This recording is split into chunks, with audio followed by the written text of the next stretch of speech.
After pursuing Tang Yue for 8 years, Jiang Lin finally achieved his desire. He devoted his entire life to providing for his wife and children, amassing a fortune worth billions. However, it was only at the brink of death that he discovered his 2 sons were the biological offspring of Tang Yue and her idealized love, leaving him to realize he had merely adorned the garments of another's nuptials throughout his life. The 2 sons he painstakingly raised severed his oxygen mask with their own hands, while Tang Yue and her beloved held a grand wedding celebration for their twilight romance. Jiang Lin departed this world with unyielding eyes. Upon his rebirth, he refused to entertain the thought of purchasing meat buns for her again. It was nothing but a dream. Smack! A stinging slap struck the back of his hand, the sharp pain momentarily rendering Jiang Lin unresponsive. Before him stood Tang Yue and Gu Xingji, intertwined in a tender embrace at his bedside. Tang Yue remained as aloof and condescending as ever, looking down upon the world. Jiang Lin, you have squandered my entire life. If it weren't for your relentless pursuit that tarnished my reputation, you forcibly married me, wielding the power of your father, the village chief, to compel my union with you. I could have been happily living with Xingji all this time, yet you delayed our happiness for years. Fortunately, you raised 2 children for Xingji. You also bestowed all your wealth upon our 2 sons, which can be seen as your compensation for our family of 4. Now, I shall grant you my forgiveness. Jiang Lin coughed up a mouthful of blood, the nearby machinery emitting a piercing alarm. So those 2 children are Gu Xingji's? Indeed, from the very beginning, those children have belonged to Xingji. How could I ever bear your children? Have you even looked at yourself? You didn't even graduate high school. How could you possibly be worthy of me, Tang Yue, to bear your offspring? Every moment spent with you makes me feel nauseated. At last, I am with the one I love. Tang Yue affectionately clutched Gu Xingji's arm, proclaiming, Xingji, we can finally be together. The line on the monitor flattened into a stark straight line. Jiang Lin's eyes widened as he collapsed onto the pillow, departing this life with eyes wide open. He touched his chest, the memory of that sudden death still haunting him. Had he not perished? What is this? Jiang Lin, are you not tired? I have already stated that I do not need your money. I can provide for myself. I tell you, even if you are the son of the village chief, you cannot force me to accept your flattery. I will never like you. We are forever incompatible. Jiang Lin suddenly raised his head, only to find Tang Yue standing before him. Before him, Tang Yue radiated youth, with a ponytail accentuating her features. Her blouse, adorned with floral patterns, was patched at the sleeves and elbows, and she glared at him with disdain. Her haughty demeanor mirrored that of her previous self at his bedside. Jiang Lin then realized he was clutching a meal ticket. A glance around confirmed he was indeed in the familiar County No. 1 high school. His classmates gazed at him as if watching a play, their expressions mocking yet familiar. Tang Yue held a lunchbox containing a portion of meat and 2 large steamed buns. Behind Tang Yue, the school cafeteria chef, Old Wei, looked at him with a mix of pity and frustration. This was unmistakably the school he attended during his senior year. Could it be? Was there such fortune in store for him? Had he returned to his 18-year-old self? This scene felt eerily familiar. He, Tang Yue, and several other high school students from the village all attended County No. 1 high school together. Tang Yue's family was known as one of the impoverished households in the village, while his own family thrived, with his father serving as the village chief and his mother as the women's director. In his efforts to win Tang Yue's favor and to avoid feeling inferior, he had truly embraced the essence of a devoted admirer. Each time they dined in the cafeteria, he paid for Tang Yue's meals. Yet, every time she encountered him, she met him with disdain, fully embodying the role of a superior. She openly scoffed at his generosity in front of others, yet ultimately accepted the meals he purchased. In the eyes of all, Jiang Lin was merely a pitiable fool. Despite being rejected countless times, he continued to love Tang Yue as if it were his first love. Now, witnessing her beauty once more, a hint of coldness flickered in his gaze. Little did he anticipate that fate would grant him another chance to relive his days as a devoted admirer. This time, Tang Yue, prepare yourself for the tempest of my wrath. Tang Yue regarded Jiang Lin with derision, employing her usual tactics to ensure everyone was aware. Tang Yue made it clear that she would not accept the flattery of just anyone. Each time, she ensured Jiang Lin was humiliated in front of others, compelling him to plead with her multiple times before she would acknowledge his goodwill. She was, after all, the renowned beauty of County No. 1 high school, Tang Yue. Jiang Lin, do you not possess a modicum of masculine dignity? Tang Yue scorns you, yet you persistently approach her, eager to pay for her meals. Are you even a man? You have truly brought disgrace upon our gender.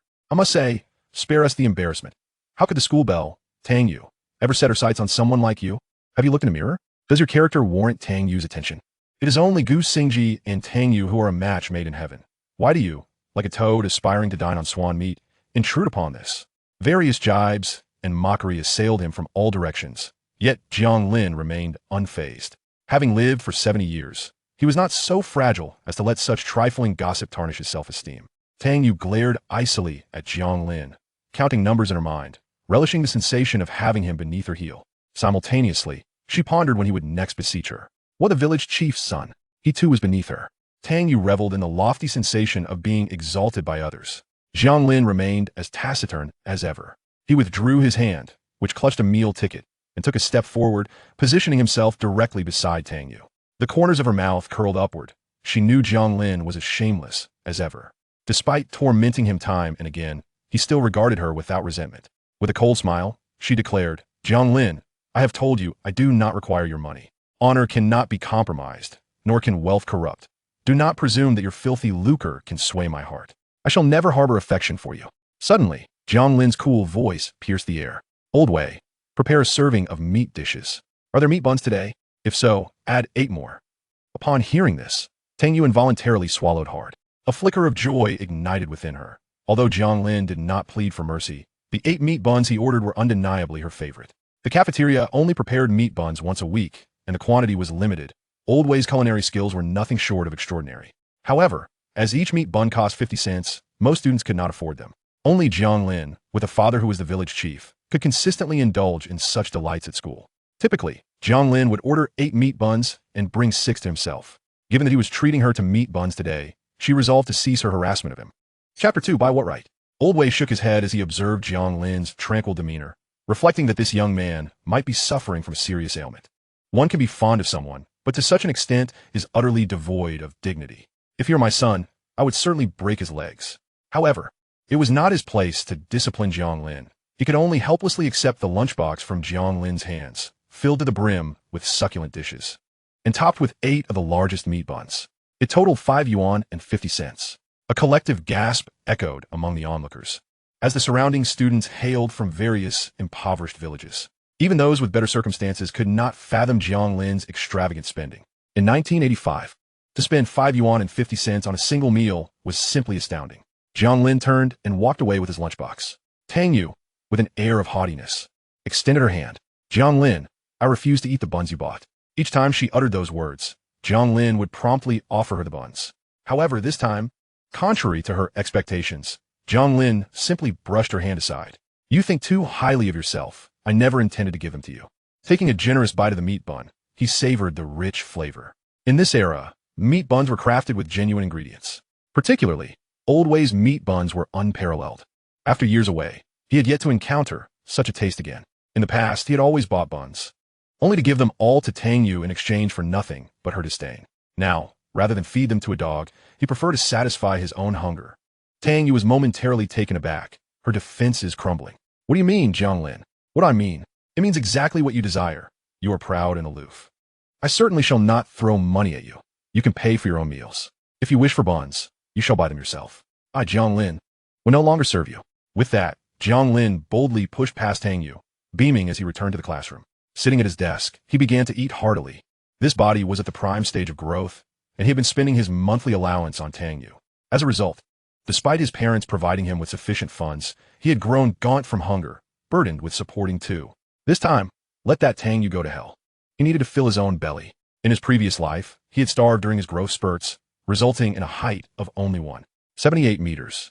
This time, he intended to eat well, drink well, and perhaps reach a height of 180 meters. His good friend plopped down beside him with a clatter, leaning back in a chair and scrutinizing Jiang Lin.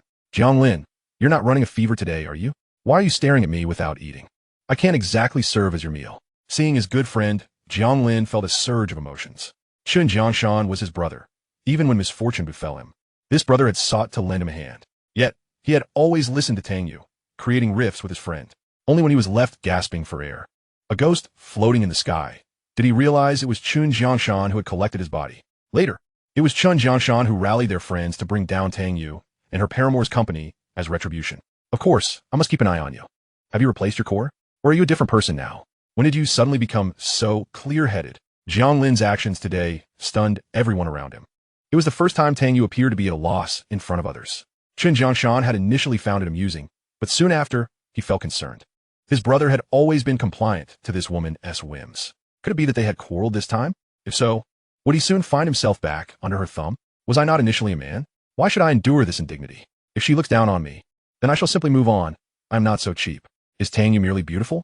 There are plenty of beautiful women in this world. Am I to perish without her? I merely wish to focus on my studies, to gain admission to a university, and bring honor to my family. Really? Are you truly resolute this time? Am I deceiving you? This break is absolute. I simply wish to concentrate on my studies. You've tricked me so many times. Do you not know that as soon as you walked away, those loudmouths were betting that it wouldn't be long before you humbly apologized to Tang Yue? I scolded them, but I have my doubts. You, my friend, seem to be just as they predicted. When it comes to Tang Yue, I fear what you might do. Chun Jiangshan's words rendered Jiang Lin speechless. Indeed, in his previous life, he had been utterly spineless, as if bewitched. Yet, even under such enchantment, no woman, no matter how beautiful, was worth more than his own life. Having faced death once, he would not tread the same path again. If he did, he would deserve whatever fate befalls him. Rest assured, this time, Jiang Lin shall not falter. This declaration was made both to Chun Jiangshan and to himself. My good brother, if you have truly awakened, I shall return and celebrate with firecrackers. Chun Jiangshan held a deep disdain for Tang Yue, though she was indeed beautiful. Her actions were far from commendable. She spent Jiang Lin's money, yet maintained a lofty disdain for him, treating him as a dog in her service. You have gone too far, Jiang Lin. As they conversed while eating, two girls suddenly stormed in, standing before Jiang Lin with accusatory expressions. Upon lifting his gaze, he recognized them as Tang Yue's closest friends. Jiang Lin, you must apologize to Tang Yue. By what right? Why should I? You made her cry. Do you have any idea how humiliated she felt in the cafeteria? She didn't even eat. Jiang Lin, you are utterly unmanly, petty, and calculating. So what if Tang Yue spoke a bit harshly today? You cannot simply turn your back and walk away without even paying for your meal. That is the epitome of irresponsibility. You can't even stand your ground. Thank goodness Tang Yue didn't choose you. If she had, it would have been a disaster. I am indeed calculating. She isn't my girlfriend, nor does she plan to marry me. So why should she spend my money? Isn't she the one who looks down on me for throwing money at her? She despises me for being broke. Now that I refuse to spend. Why are you still unhappy? If she wants to spend, let her. I refuse to be the fool. Chapter 3. You must never forgive him lightly. How dare you speak to me so disrespectfully? Your affection is so superficial. You demand a response for every effort you make. If there is none, you simply withdraw. It's no wonder Tang Yue doesn't like you. The two girls exclaimed in exasperation. To be precise, Wang Guilin and Lu Xiaomin had become friends with Tang Yue. On one hand, the camaraderie between the 2 or 3 individuals flourished, while on the other, it was evident that these two were basking in the glow of Jiang Lin's fortune. Every time Jiang Lin prepared a meal that Tang Yue could not finish, she would generously share with them. For instance, today had Tang Yue received the meat buns, she would undoubtedly have divided them equally among them. However, now that Jiang Lin had awakened, it signified that the two of them would no longer benefit from her generosity. This was precisely the reason for the current vexation displayed by the two women. Jiang Lin was indeed rather superficial. Whoever wished to be the fool could assume that role. It should not disrupt their appetite. Jiang Lin shoved several buns into Chun Jiangshan's hands. Jiangshan hastily devoured the meat buns, fearing they would cool and lose their appeal. His grin stretched nearly to the back of his ears. While his family was reasonably well off, it paled in comparison to Jiang Lin's. For him, enjoying a meat bun was a rare treat, one he could only afford perhaps once every 6 months. Indeed, the brotherly bond had been mended, and they could now share both joys and hardships. This lad had once chased after Tang Yue, scraping together food just to fill Jiang Lin's stomach. Clearly, without Tang Yue, the quality of life for the brothers had instantly improved. Regardless of how much Wang Guilin and Lu Xiaomin protested, Jiang Lin remained unfazed. No longer the pushover he once was in front of them. As everyone finished their meals and returned to the classroom, all eyes were fixed on Jiang Lin. His unexpected demeanor today had piqued everyone's curiosity, as they wondered how long he could maintain this newfound resolve. After all, many had wagered that Jiang Lin would yield within a day. He had a history of pursuing Tang Yue, always trailing behind her, compliant and submissive, offering her every delightful treat. Who would believe that Jiang Lin truly harbored no feelings for Tang Yue? Tang Yue was also incensed, having been denied the chance to use her meal ticket for lunch. Consequently, she felt utterly humiliated that day, with her meal already packed in a container. Returning, it was out of the question, and all her money had gone to support Gu Xingji. Although her parents provided her with meal money, times were tough for everyone. The most they could offer was a mere dime per day. In 1985, a daily allowance of a dime for meals was already considered substantial, yet it certainly wasn't enough. Thus, Tang Yue had to scrimp and save for her 3 meals a day, Not to mention Gu Xingji's family was in dire straits. Previously, she had never paid much attention to this, but today, when she fumbled for her meal money and found herself lacking, the gazes of her classmates felt like slaps across her face. A few boys who were fond of her couldn't bear to watch, and they pooled their money to help her out. However, this only served to shatter her lofty self-image, especially as she noticed the judgmental stares from the other girls. Tang Yue's resentment towards Jiang Lin deepened. As she entered the classroom, she deliberately raised her chin high, avoiding any glance in Jiang Lin's direction. She resolved that no matter how Jiang Lin attempted to apologize or seek her forgiveness, she would remain unyielding. Yet, as she sat at her desk for a while, she noticed Jiang Lin had not approached her.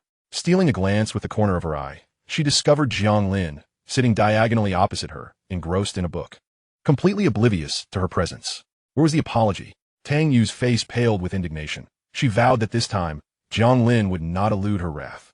The remainder of the class flew by, with Jiang Lin diligently studying, exhibiting a level of engagement that astonished even the teacher. Today, he was a figure of intrigue, especially given the rumors surrounding his fallout with Tang Yue. Surprisingly, Jiang Lin was genuinely committed to his studies, a first for him. After class, he cheerfully called out to Chun Jiangshan. Jiangshan, let us go. Their village was conveniently close to the county town, allowing them to run home on their bicycles, both riding Phoenix brand bikes. Upon hearing Jiang Lin's words, Tang Yue's eyes narrowed in disdain. It was clear he was subtly hinting for her to wait for him. Tang Yue, along with Gu Xingji and Jiang Lin, was from the same village, and many classmates hail from there as well. Every day, she rode on Jiang Lin's bicycle to and from school. His words felt like a direct invitation. Deliberately, she took her time packing her bag and organizing her stationery, dawdling for nearly half an hour before finally heading towards the bike shed with Lu Xiaomin and Wang Guolan. Both were from her village as well, but they could not ride a bike and had to walk home. Upon reaching the bike shed, the two girls waved to Tang Yue, urging her to stand firm against Jiang Lin and not to forgive him easily. If he doesn't apologize properly, ignore him, they advised, understanding their intent. Tang Yue flicked her hair back with an air of indifference, knowing this gesture would enhance her allure. I have no intention of riding his bicycle. I'm not that desperate. I will not forgive Jiang Lin. However, upon turning around, she found the bike shed completely empty, not a single bicycle in sight. Tang Yue was taken aback. Chapter 4. Not worthy of his bicycle. Wang Guolan and Lu Xiaomin exchanged glances, their expressions now tinged with discomfort. Tang Yue. They hadn't anticipated Jiang Lin would be so resolute in not waiting. Tang Yue felt her face flush. Although no one had struck her, her cheeks burned with embarrassment. Let us go, Lu Xiaomin and Wang Guolan. I wouldn't ride his bicycle, even if he begged me to. The three girls walked home in silence. And by the time Tang Yue reached her house, her feet were aching. The thin soles of her cloth shoes made traversing the rugged stone path feel torturous. She limped into the yard, and her mother, noticing her awkward gait, immediately inquired with alarm. Yeah, what has befallen you? What is the matter with Jiang Lin? Did he throw you off the bicycle? If he has indeed harmed you, his family will certainly bear the cost of your medical expenses. Just wait for me to confront him. Tang Yue hurriedly stopped her mother. Mother, I did not return on his bicycle, nor will I in the future. Jiang Lin, emboldened by his father's position as the village head, truly believes I would yield to him. Tang Yue felt a tumult of emotions. Her foot throbbed painfully, and Jiang Lin's current demeanor left her with a sense of lost control. Upon hearing this, Tang's mother appeared unfazed. Their daughter was the most beautiful girl within 10 miles, and matchmakers were nearly trampling their doorstep. They had yet to agree to marry her off, carefully weighing who would be the most suitable match. For the time being, Jiang Lin was the most fitting candidate among the suitors. He was wholly compliant with their daughter's wishes. If she directed him to the east, he would not dare venture west. More importantly, his father was the village head, and his sisters were all well married. If their daughter were to wed into such a family, it would be easy for her to have the upper hand over Jiang Lin. With the Jiang family as support, they could certainly make a living. She smiled and remarked, so it turns out you quarreled with Jiang Lin. You shouldn't be so temperamental. Be a bit kinder to him. A man always needs to save face. Mother, please don't mention him. He made me lose face at school today. Enough, mother. Let's not speak of it anymore. I'm hungry. Tang Yue was not the only daughter in the family, yet she was undoubtedly the most beautiful, surrounded by many suitors. Jiang Lin was indeed unique in his treatment of her. Among all her admirers, he was the best and came from the most prosperous family, which naturally led her parents to indulge her a bit more. Third brother, didn't you hear? Your sister said she's hungry. Hurry to the kitchen and make her something to eat. The 12-year-old Tang Yin limped into the kitchen quietly. Both daughters were treated differently. Tang Yue was the star in the sky, while she felt like mere dirt on the ground. In this household, the eldest brother and younger brother were like the sun. Tang Yue was the moon, and she was just mud. As Tang Yue gazed at the food set before her, her brow furrowed with discontent. The meals at home were woefully inadequate. They were the poorest family in the village, lacking any labor force. Although her eldest brother was now an adult, he was known for being lazy, and their father suffered from tuberculosis, requiring constant medication and unable to work the fields, while their mother had a heart condition. After the land was distributed, it was solely up to the third brother and their mother to tend to their meager plot. Yet, no matter how hard these two women toiled, they could not support the many mouths to feed. Their house was the worst in the village, their meals the most miserable. Looking at her attire, even though she tried to conceal the patches, they were still evident. Then she thought of Jiang Lin. His three sisters had all married well in the county, to workers and officials alike. With his father as the village head, Jiang Lin was certainly well off, enjoying the best of everything. Just the thought of him filled Tang Yue with envy. This man relied solely on his family's fortune. Otherwise, she would never have glanced his way. Compared to Gu Xingji, he was utterly unremarkable, merely using his family's status to bully others. While foolishly hoping to gain her attention, Tang Yue bit into the sorghum bun, finding it difficult to swallow, ultimately tossing it back onto the plate. I want to eat it. Tang Yue, having finished the watery soup in her bowl, gazed longingly at the half-eaten sorghum bun that Tang Yue had discarded. Seeing that their mother paid no heed, she stealthily took it, devouring it in a few bites. This bun is truly delicious. The more Tang Yue thought about it, the angrier she became, and by midnight, she was gnawing at her own heart with hunger. Suddenly, she regretted not eating that sorghum bun. All right, if Jiang Lin comes to pick me up tomorrow and brings breakfast, I will be willing to forgive him. Meanwhile, Jiang Lin and Chun Jiangshan rode their bicycles back to the village, the wind rushing past them. Chun Jiangshan, noticing that Jiang Lin had not waited for Tang Yue, sighed in relief, still somewhat incredulous about his brother's resolve. He hoped that this lad wouldn't have a change of heart by morning. Otherwise, his own reputation would be in tatters. Upon entering the yard, Jiang Lin heard voices coming from inside. Dad, you must help Xiuyin this time. There's a rare opportunity at the supply and marketing cooperative that would allow her to be promoted to director directly. If you could lend us 800 yuan, I promise to repay you within 5 years. Hearing his brother-in-law's voice, Jiang Lin felt a surge of anger. This brother-in-law, Xiao Qinghe, had always been favored in his parents' eyes. After all, he was the manager of a tobacco and alcohol company, a genuine iron rice bowl, and a cadre. Naturally, their parents held him in high regard, especially since Xiao Qinghe's parents were professors, and he had been classmates with his elder sister. He had pursued her for quite a long time before she finally agreed to marry him. At that time, Xiao Qinghe was overjoyed and vowed to treat his elder sister well for life. In the years since their marriage, their sister had not borne children. Yet her husband had never complained. To outsiders, it seemed as though their sister had fallen into a nest of fortune. But who would have imagined that this seemingly cultured and polite man would secretly present a child he had fathered with another woman as a twin to his sister when she was giving birth? The naive sister remained oblivious, unaware that one of the sons, who had always suffered from a heart condition and was frail, was not her biological child. Chapter 5. 800 yuan. Elder sister Jiang Xiuyin devoted all her energy to this son. After she became prosperous, she repeatedly borrowed money from him for her son's medical expenses, diligently supporting him through to university graduation. The toll on her health was immense.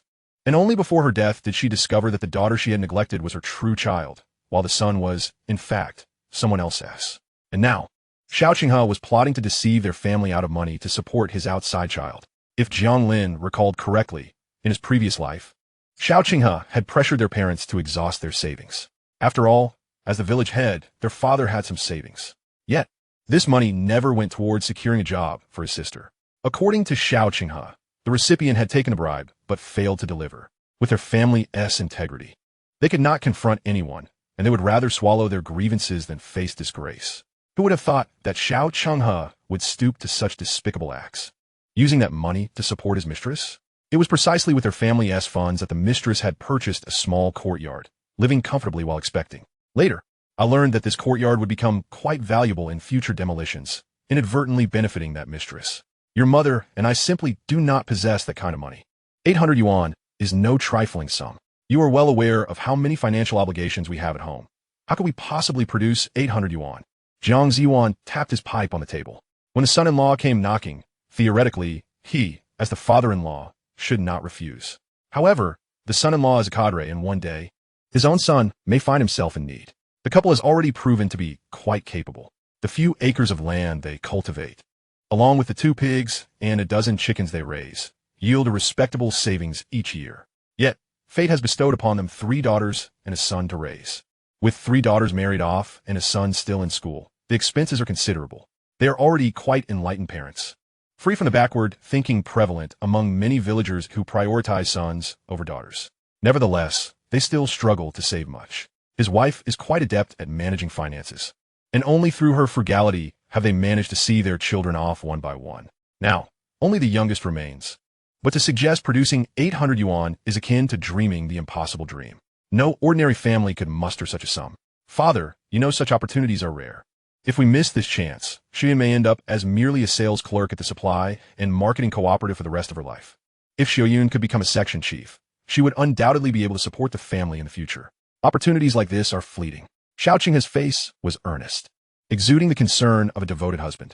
In truth, he understood that the 800 yuan was urgently needed for himself, not for his wife. If he could have accessed any funds, he wouldn't have come to his father-in-law. Dad, if there is truly no other way, perhaps you and Mom could consider borrowing some money. Or maybe you could reach out to the second and third sisters for assistance. They both work in the county and might be able to come up with the amount. Xiao Qinghe paid little heed to how the couple would procure the funds. He was determined to secure that money. He knew his father-in-law would hesitate to refuse him, given his managerial title, though the second and third sisters had jobs. Arranging such a large sum was no easy feat, and borrowing also required a viable source. Jiang Lin did not approve of his son-in-law employing such disreputable means. If everyone resorted to such tactics, wouldn't that mean anyone could ascend to leadership? What would be the purpose of acquiring skills or education? However, with a son-in-law at his door, he, as the father-in-law, found it difficult to impart those lessons. Father, please consider a solution. Xiao Qinghe's expression was sincere and earnest, embodying the image of a man genuinely worried for his wife. Brother-in-law, you're more capable than my father in finding solutions. Have you given any thought to our current situation? When you marry my sister, we didn't ask for any bride price from your family. Others typically demand at least 300 yuan plus gifts. Yet for my sister's wedding, we asked for nothing, and the sewing machine and bicycle were provided by our family. All these items combined easily amounted to 300 to 400 yuan. If you truly wish to assist my sister, it would be wiser to discuss selling the bicycle, sewing machine, and television with her. I estimate that would cover the 800 yuan. Why trouble my father? He.S. just a farmer. Can he grow money from the fields? Jiang Lin's words left Xiao Qinghe momentarily speechless. Indeed, the couple had saved a considerable sum on the bride price 5 years ago, which was undeniable both then and now. Xiao Qinghe was well aware that their family had no ground to stand on. Yet he was astonished that his usually ineffectual brother-in-law could articulate such a perspective. Delinzi, don't speak as if it's easy. This is for your sister's sake. If I were to sell everything at home, my parents would inevitably find out. If they knew, it would surely lead to trouble. Xiao Qinghe recognized that the justification of helping his wife was enough to make his father-in-law reluctant to intervene. Jiang Ziyuan was about to say something, but his son stepped forward. Brother-in-law, if that is the case, perhaps it's best to let it go. After all, my sister is doing well. If she works diligently for another 5 years, she will surely rise from sales clerk to a team leader, advancing gradually. If we use this money to help my sister now, and things go poorly, it could backfire. You know how unpredictable policies can be. Who knows what eyes might be watching my sister? If someone were to send a letter, my sister could lose her job, and my brother-in-law might face consequences too. This is for your own good. This was not a scare tactic, but rather a pragmatic assessment. As expected, upon hearing this, Jiang Ziyuan immediately reconsidered. Delinzi was right. It would be best not to pursue this matter any further and let the eldest focus on her work. They would have plenty of opportunities in the future. Dad, I never anticipated that my previously naive and straightforward brother-in-law could articulate such wisdom today. Unfortunately, this reasoning leaves me without a rebuttal. Chapter 6, Purchasing Wine. Qinghe, your brother is correct. We cannot leave ourselves vulnerable to others. Let the eldest focus on her work and refrain from entertaining such dubious paths. Jiang Ziyuan then scrutinized Xiao Qinghe's attire, wrinkling his brow. And Qinghe, you must exercise some caution. After all, you are a cadre. Yet you cannot be seen parading about in such flamboyant attire. If outsiders observe, they might think you're living a life of extravagance. Xiao Qinghe felt a mix of anger and frustration, but he was at a loss for how to respond. His father-in-law had rarely taken note of such matters, yet today, due to his brother-in-law's comments, the brunt of the criticism had fallen upon him. Xiao Qinghe could only force a smile and say, Dad, I'll take my leave now. Please give this matter further thought, as it concerns Xiaoyun's future. He intended to return home and speak gently to his wife. A parent's love is unwavering. No parent is without concern for their child, and he could not believe his father-in-law would truly be so heartless. Jiang Zuan examined his son closely, his gaze discerning. Why are you home so early today? Why not go and court Tang Yue? Jiang Zuan's words dripped with sarcasm. He had only one son, a precious gem cherished beyond measure. Yet, this beloved son had seemingly lost his senses over a woman. The Tang family was hardly exemplary. They had taken considerable advantage of his son, had it not been for his concern for his son's feelings. Jiang Zuan would have long since taken action against the Tang family. Dad, I assure you that I have no interest in Tang Yue. I will sever all ties with her from this point forward. Jiang Lin was well aware that the words he uttered were, in truth, rather ludicrous. In his previous life, he had engaged in such foolishness countless times, and his father would never have believed him if he had spoken thus. As anticipated, Jiang Zuan's reaction was one of disdain.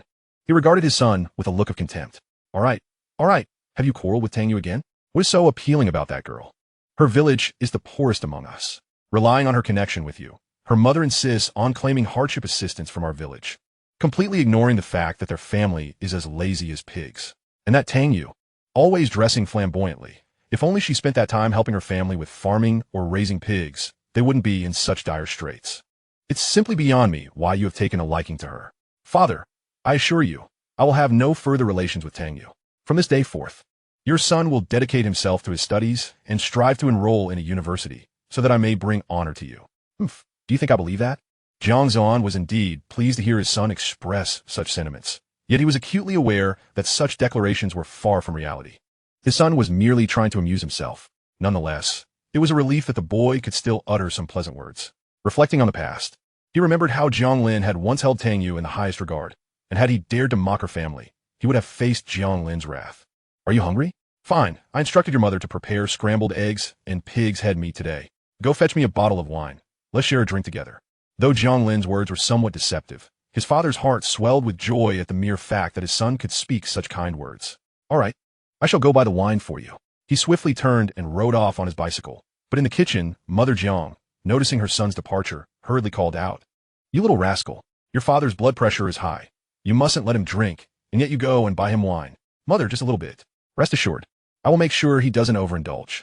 And with that, Jiang Lin sped off, vanishing from sight. He pedaled furiously to the village's only convenience store. However, before he could come to a halt, he nearly collided with another bicycle ahead of him. In a hurry, he rushed to help the woman he had almost knocked over, only to be startled to find it was his elder sister. "Are you all right, sister? I must take you to the hospital," he exclaimed, gazing at her prominent belly, realizing she was 8 months pregnant and about to give birth. He truly hadn't expected her return today.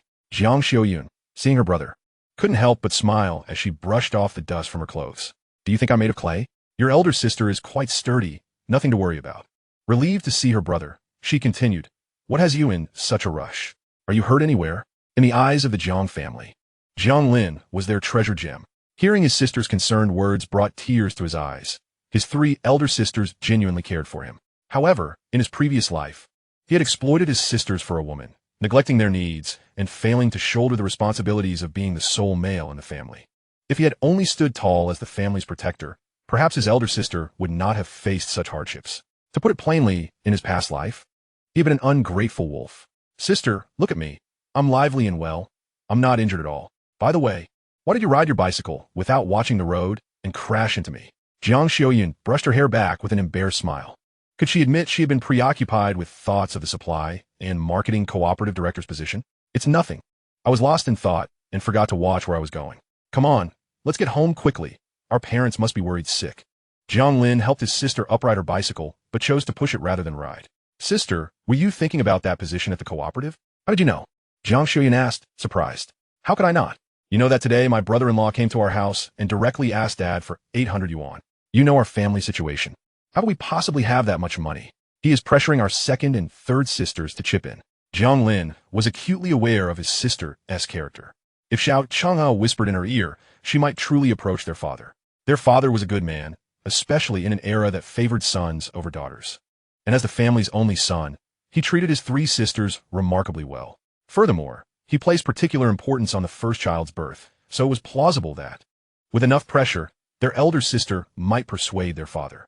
This matter is still unknown to me, My brother-in-law only discussed it with me for now, and I haven't yet let him approach our parents. Jiang Xiaoyun was a devoted daughter. In those times, the eldest daughter often bore a significant sense of responsibility and was reluctant to burden the family. Chapter 7, a reminder. Not only did the elder sister feel responsible for her own family, but she also held a deep sense of obligation towards her husband's family. This sense of responsibility had led her to endure hardship in silence in her previous life, often suffering indignities in her in-laws' home. Sister, you understand our family's circumstances. Forcing our parents to provide 800 yuan would essentially compel them to incur debt. You know full well how many eyes are watching our father. If there is any slip-up on his part, our entire family might suffer the repercussions. In this era, being a village chief is not something to be taken lightly, especially with our family's adversaries lurking, eager to see our father fall from grace. Sister, it is not that I do not wish to assist you, but taking on such a substantial debt to help secure this job. If it does not materialize, wouldn't we all be plunged into this pit? Sister, if such an opportunity truly arises, I hope you can ascend based on your own merits, rather than resorting to the underhanded methods suggested by your brother-in-law. Jiang Lin did wish to help his sister. In his previous life, he had been aware of this very situation. Yet Xiao Qinghe had merely exploited it as a pretext without genuinely pursuing the matter.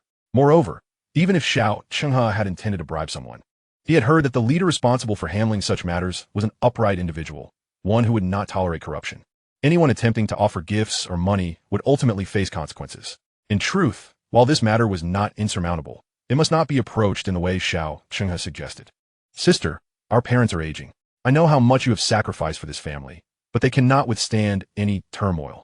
I hope you strive for this opportunity, but in doing so, take care to thoroughly investigate the character and methods of the parties involved. If I recall correctly, the leader handling your cooperative's management is not one to be trifled with. It would be far better for you to achieve some accomplishments within the cooperative that might sway them more effectively. Let your abilities speak for themselves. Upon hearing these words, Jiang Xiaoyun felt a stirring in her heart. Indeed, my younger brother speaks the truth. Although her husband narrated the matter with great embellishment, she is well aware that some leaders genuinely strive to serve the populace. They are unwavering in their principles. The previous leader was dismissed from the supply and marketing cooperative simply for accepting 2 boxes of pastries.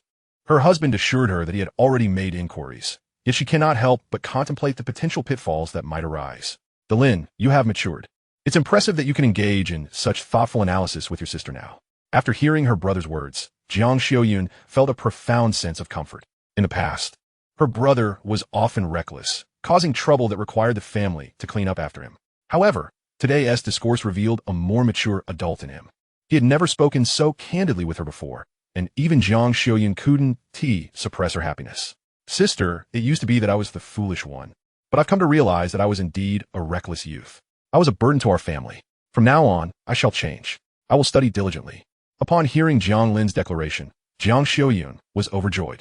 She, like their parents, was 10 years older than him, and in this era, the eldest sister typically takes on the role of caretaker for her younger siblings. In truth, Jiang Xiaoyun was not just an elder sister to Jiang Lin. She was more akin to a matriarch. You have mentioned this several times before. I shall await your actions. If you truly manage to help our family produce a college student, our father will surely be overjoyed. Lin, you're no longer a child. I do not wish to say more, but hearing you speak like this today fills me with joy. As long as you commit to your studies, you need not worry about family matters. You are being so kind today that I hardly know what to say. Very well, I do not carry much money today. But here is 10 yuan for you. Spend it wisely. And do not squander it on others. Look at how thin you have become while you are still growing. The family does not lack for your meals, you know. Their family was aware of the situation between Jiang Lin and Tang Yue, primarily because they could not dissuade him. However, seeing her brother suffer for a woman was something Jiang Xiaoyun could not bear. As she placed the 10 yuan into his hand, Jiang Lin's face flushed. Throughout his life, his 3 sisters had often given him money, making him feel somewhat like a freeloader. Unconsciously, he returned the money to his sister. Sister, I have grown up. I am a man now. How can I continue to rely on my sister's money? That will make me a freeloader. Jiang Xiaoyun looked at Jiang Lin with some concern. Lin, what has transpired today? This is not like your usual self. You must confide in me, whatever it is. I can help you resolve it. You must not keep things to yourself. If something were to happen, do you realize how it would distress our parents? Sister, truly, there's nothing to worry about. I simply had an epiphany today. I have been reckless. I am the only son in our family, and I should strive to make you all proud. My sisters and parents have sacrificed so much for me, if I fail to get into college? How can I face you? I suddenly feel that I must shoulder the responsibilities of a man. Jiang Lin was skeptical, but noted her brother's insistence on withholding the details of what had transpired. She could only suspect that some issue had arisen between Lin and Tang Yue. Sister, since you have money, our father wishes to drink. You have to cover the cost of the liquor.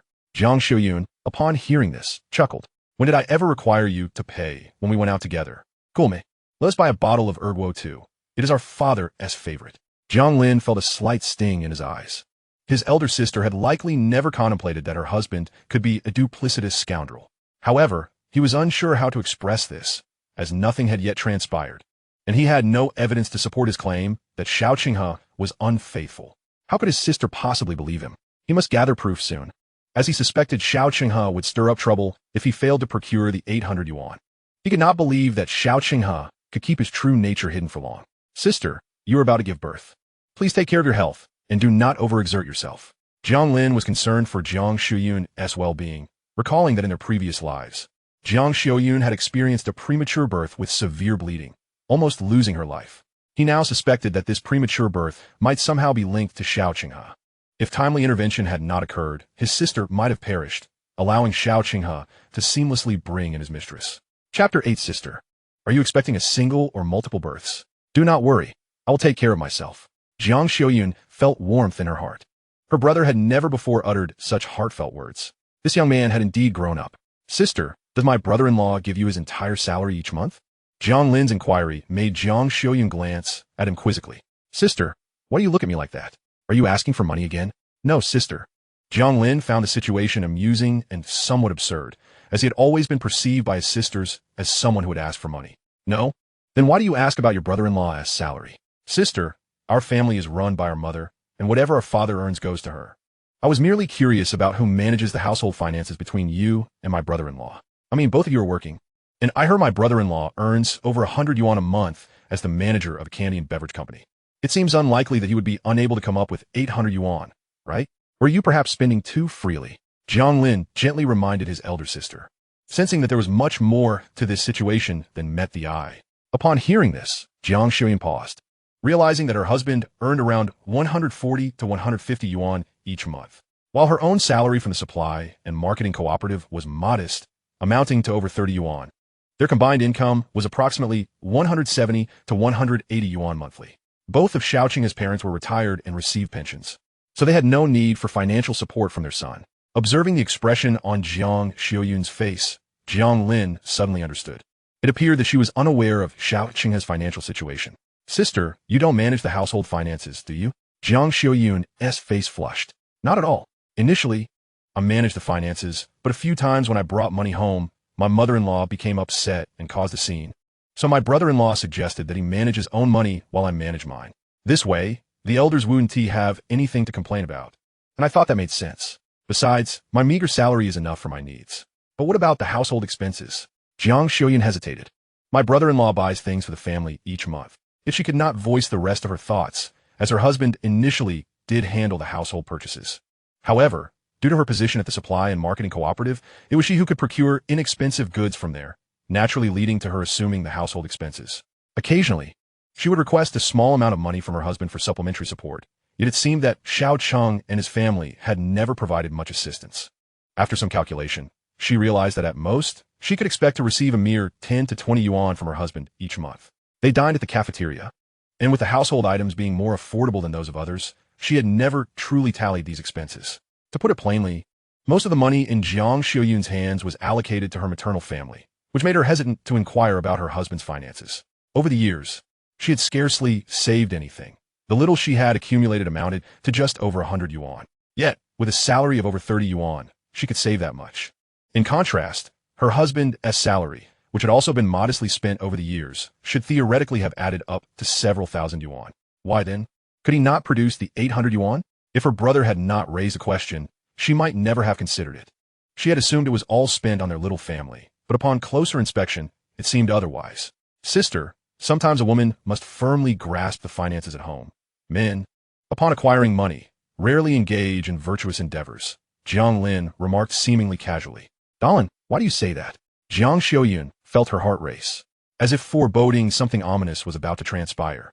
Sister, You are unaware that a transfer student has joined our class, and he is rather difficult to get along with. Initially, we thought him arrogant, but later we discovered that his life is far from enviable. He is a pitiable soul. I heard his father is a high-ranking official. Quite capable indeed. To outsiders, his parents seem to be a harmonious couple.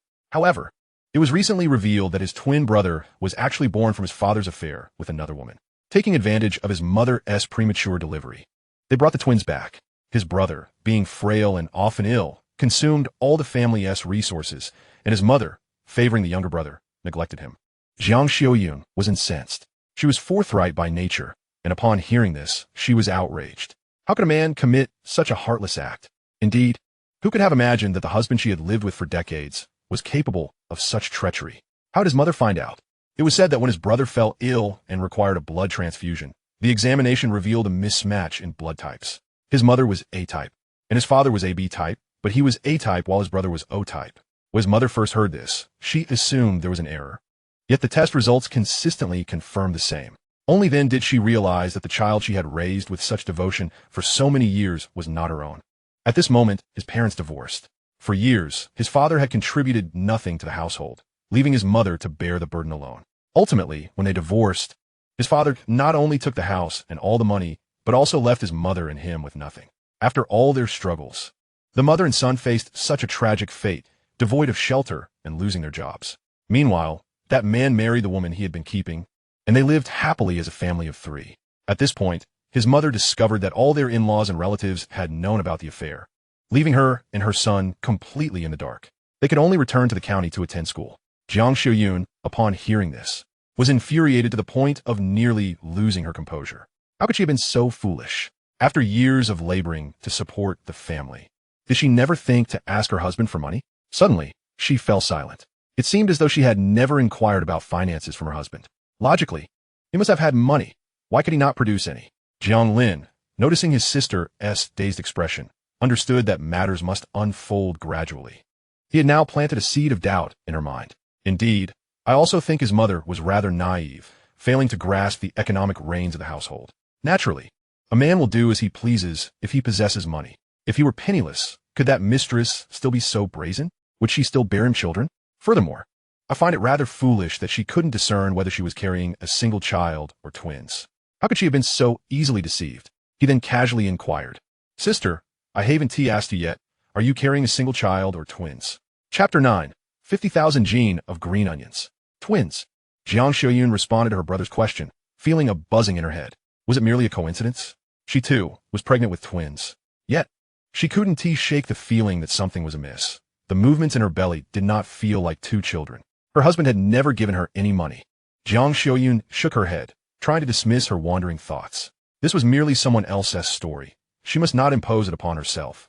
Xiao Qinghe treated her exceptionally well, being both considerate and gentle. Every evening after work, he returned home to buy groceries and prepare meals. In the eyes of others, he was the epitome of a good husband. Their relationship had always been harmonious, with little conflict, and she wondered how she could even entertain such dark thoughts about him. Jiang Lin chided herself for her unfounded worries, laughing lightly. She was startled by her brother's words.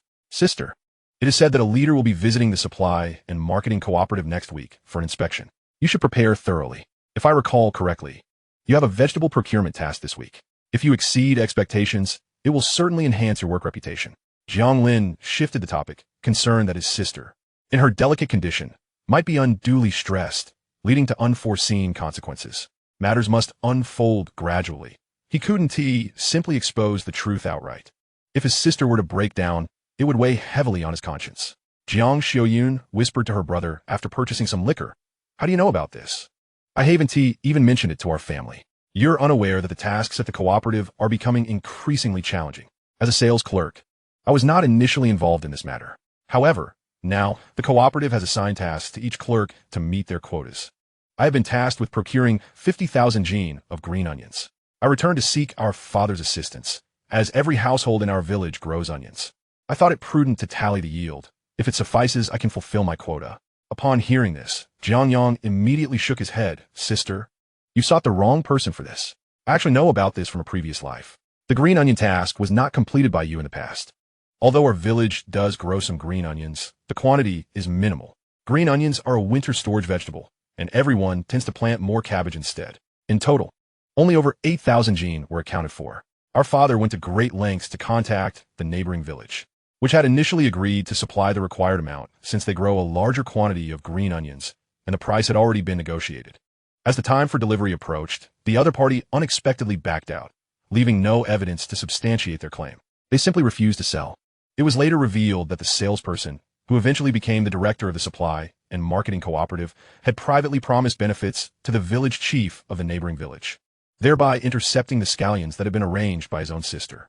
This incident not only highlighted his work performance, but also earned him commendation from his superiors, resulting in his promotion to the director of the cooperative.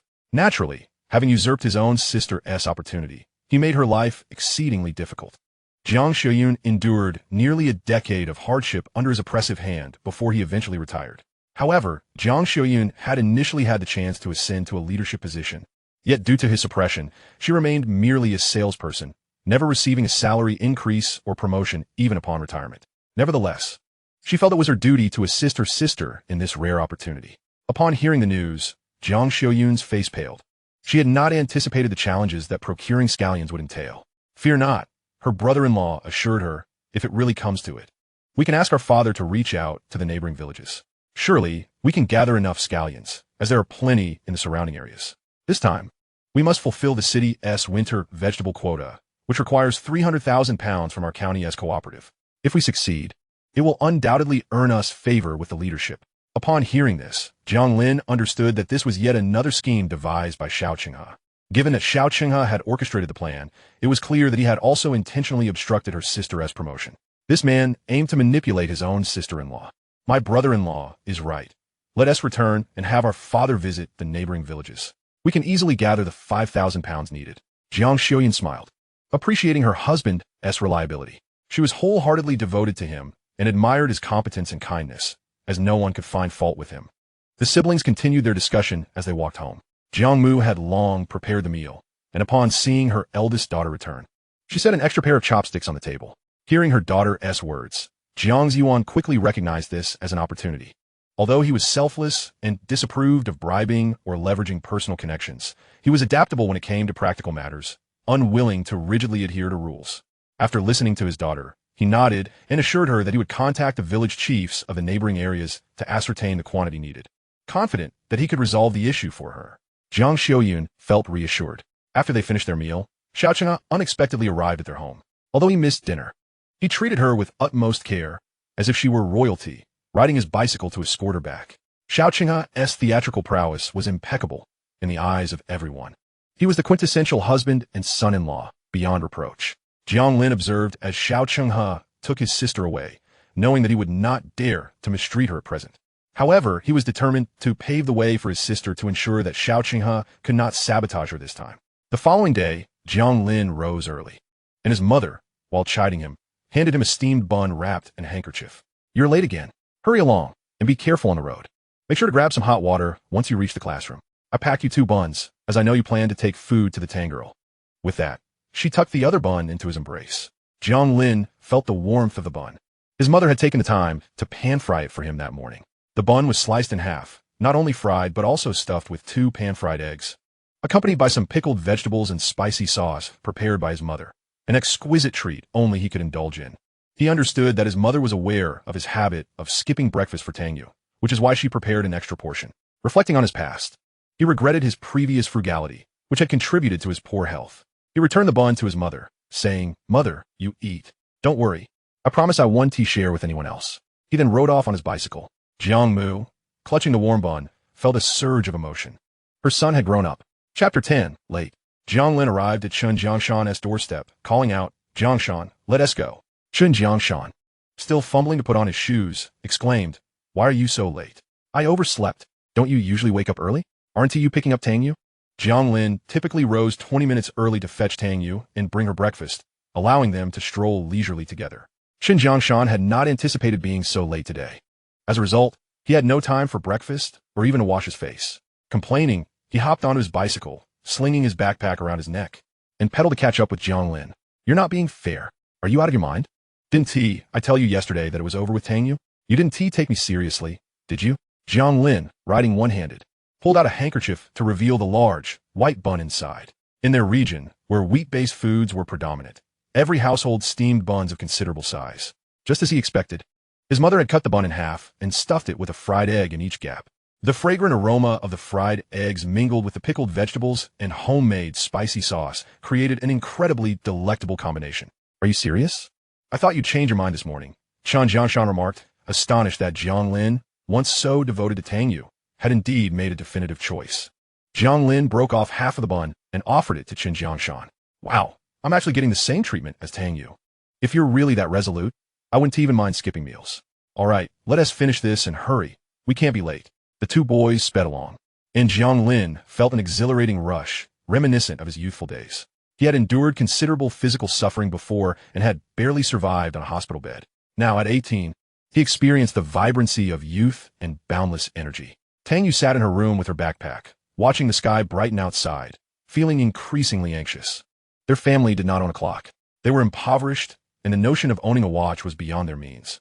Usually, Jiang Lin would come to call for her, ensuring she would never be late. However, today, the changing light made her uneasy. Mother, has Jiang Lin arrived yet? Did you stop him at the door? She asked, a sense of urgency creeping into her voice. I feel like I'm going to be late. You're blaming me unfairly, her mother replied, shaking her head. Jiang Lin hasn't come at all. Maybe it's still too early? Mother, look at the sky. Tang Yue insisted.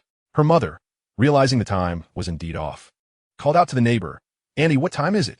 It's 7:30. Upon hearing this, Tang Yue became anxious and began to shed tears. Mother, I am late. Our class starts at 7:40. How could that scoundrel Jiang Lin not come pick you up? Tang's mother, equally flustered, jumped up in distress.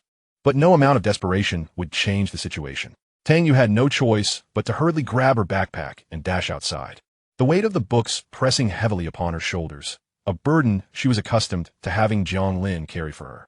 It was the first time she noticed just how heavy the backpack was. Be careful, the road is treacherous, her mother called after her, feeling a heavy sense of foreboding. Jiang Lin seemed to have a temper that was more volatile than before. Had he been angered by her daughter? Perhaps she ought to persuade her daughter to soften her stance upon her return, if they offended Jiang Lin too severely. And the Jiang family severed ties with the Tang family. How would they manage their financial difficulties? By the time Tang Yue arrived breathlessly at the classroom door, the lesson had already begun. With a voice tinged with sorrow, she called out to announce her presence, presenting a picture of disarray. The usually proud school belle was now disheveled, drenched in sweat, and covered in dust, her tear-streaked face resembling that of a calico cat. The boys in her class were taken aback by this unexpected side of their school goddess. Typically, Tang Yue's sleek braids and fair complexion would captivate countless admirers. Yet here she was, displaying a rather unremarkable moment. The Chinese teacher, upon noticing Tang Yue, refrained from reprimanding her. Beautiful girls often received certain leniencies. Tang Yue, you are late today. This is the last time. Tardiness will not be tolerated in the future. Please return to your seat. With her head bowed, tears fell like raindrops as she took her seat, clutching her backpack in shame. She shoved the backpack beneath her desk and quietly wiped away her tears, then fiercely glared at Jiang Lin, only to find him completely focused on the teacher, intently listening, not sparing her a single glance. Her anger intensified as she realized Jiang Lin had turned into someone unrecognizable. Thankfully, she had rejected the idea of dating him. Such a small-minded man, petty as a pinprick. Just because she had turned him down yesterday, he had the audacity to ignore her this morning. Compared to Gu Xingji, Jiang Lin was nothing but a pile of refuse. When the bell rang for the end of class, Tang Yue's two sycophants rushed over to Jiang Lin's desk. Standing before him, they demanded, Jiang Lin, you need to apologize to Tang Yue right now. She was late today because of you. Are you even a man? How can you break your promise and not pick her up? Jiang Lin lazily raised his head. Are you too deaf? Can't you comprehend simple words? I clearly stated yesterday that I have severed all ties with Tang Yue. Why on earth would I pick her up? I'm not so lowly. And you too. What have you done for Tang Yue to come here and shout at me? Who do you think you are? Jiang Lin, you are being unreasonable. Even if Tang Yue doesn't like you, you can't just abandon her like that. The two were naturally anxious. Without Jiang Lin's devotion, how would they benefit in the future? In their school, there were indeed some students from better backgrounds. But those students came from families of workers or officials and would never look down on the residents of their village. They could not expect to gain any advantages from them. Finding a fool like Jiang Lin was not an easy task. I stand firm on my words. I have no interest in Tang Yue and will not continue to follow her like a sycophant. So you can take your leave, Jiang Lin declared. You are being too much, Jiang Lin. If you don't apologize, Tang Yue will never forgive you. If you can't understand human speech, then leave. I do not wish to repeat myself. Chapter 11. During the break. You two come back. I don't need him to pick me up. Tang Yue stood up in anger, refusing to lose face. Jiang Lin's words had utterly humiliated her. She had never expected him to speak to her in such a manner. The Jiang Lin who was once obedient to her every whim seemed to have vanished in an instant. Tang Yue began to doubt whether she had ever truly seen Jiang Lin's true nature. "We're standing up for you," the two boys stammered. Taken aback by Tang Yue's fierce expression, feeling she was ungrateful. They were merely trying to protect her. "Enough. I have severed all ties with Jiang Lin, and I will not seek him out," Tang Yue resolved in her heart. Since Jiang Lin was so blind to her worth, she would cut all ties cleanly. Without him, it was as if he could not survive. She intended to make Jiang Lin regret his actions, to plead for her forgiveness on his knees. Indeed, upon hearing this, a boy named Wu Youfu leapt to his feet. He was the only child of workers in their class, with both parents employed, which made him feel superior among his mostly rural classmates. Wu Youfu, short and unremarkable in appearance, naturally harbored feelings for the school belle, Tang Yue. However, in comparison to Jiang Lin, who was tall, handsome, and well-off, Wu Youfu's efforts seemed trivial. This was why Tang Yue had initially overlooked him. Now, however, with Jiang Lin out of the picture, Wu Youfu felt a glimmer of hope. After all, those who were close to the water's edge would first enjoy the moonlight. Wu Youfu boldly accused Jiang Lin. "You have gone too far. Good relationships should end amicably. As a man, you should at least show some compassion toward the girl. How can you behave like this? Even if Tang Yue doesn't fancy you, you could at least be friends. Your narrow-mindedness will ensure you never find a wife. Tang Yue, don't pay him any mind. He is a small-minded person. In the future, I will ride my bicycle to pick you up," Wu Youfu quickly offered. He owned a bicycle, but previously he had been reluctant to make such trips due to the distance. Now that Jiang Lin was out of the picture, he felt compelled to step forward.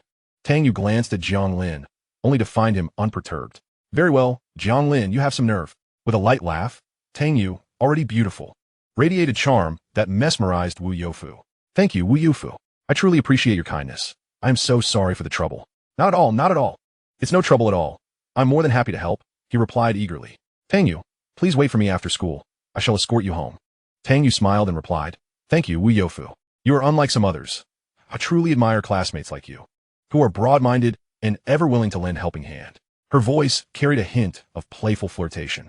If Tang Yue truly wished to captivate someone, she possessed a certain charm. Indeed, Wu Fatty immediately found himself at a loss. "Rest assured, I will always be here for you," he declared, feeling a surge of masculinity. Jiang Lin scoffed quietly, continuing to focus on his book. He had no desire to involve himself in such trivial matters, this mutual flattery and competition. He was far too disinterested to engage with them. He had far more important matters to attend to, and his family was his foremost priority. Others could simply be dismissed. By the time the second period arrived and the exercise break commenced, they were granted a brief 15 minutes of respite. Jiang Lin approached the teacher to request a leave. "Excuse me, teacher, I need to visit the supply and marketing cooperative. My sister wishes to take a short break." Everyone knew that Jiang Lin's elder sister worked as a sales clerk at the cooperative. The teacher, too, was not immune to needing favors and would naturally avoid offending Jiang Lin. "Make it a quick trip. You have only 20 minutes. Do not be late," the teacher instructed. "Understood." Jiang Lin mounted his bicycle and dashed out of the school, but he did not head to the cooperative.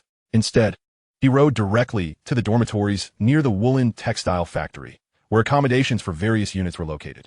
These dormitories were long rows of housing, each row containing nearly 30 units, each home to a single family. If his memory from a previous life served him correctly, he recalled that Xiao Changhe had inadvertently revealed that before providing a residence for his mistress, she had lived in the dormitory of the woolen factory, specifically in the last unit of the 6th row. Jiang Lin needed to find evidence. However, regrettably, in this era, technological means were rather primitive. There were no cameras, no mobile phones, and certainly no recording devices. In plain terms, capturing incriminating photos was utterly impossible. Cameras were not a common possession. Jiang Lin could only seek alternative avenues. Upon inquiring with the nearby neighbors, he indeed learned that the last unit of the 6th row was reportedly occupied by a couple. Due to the isolation between the woolen factory and the sugar and tobacco company, outsiders were completely unaware that this couple was not truly married.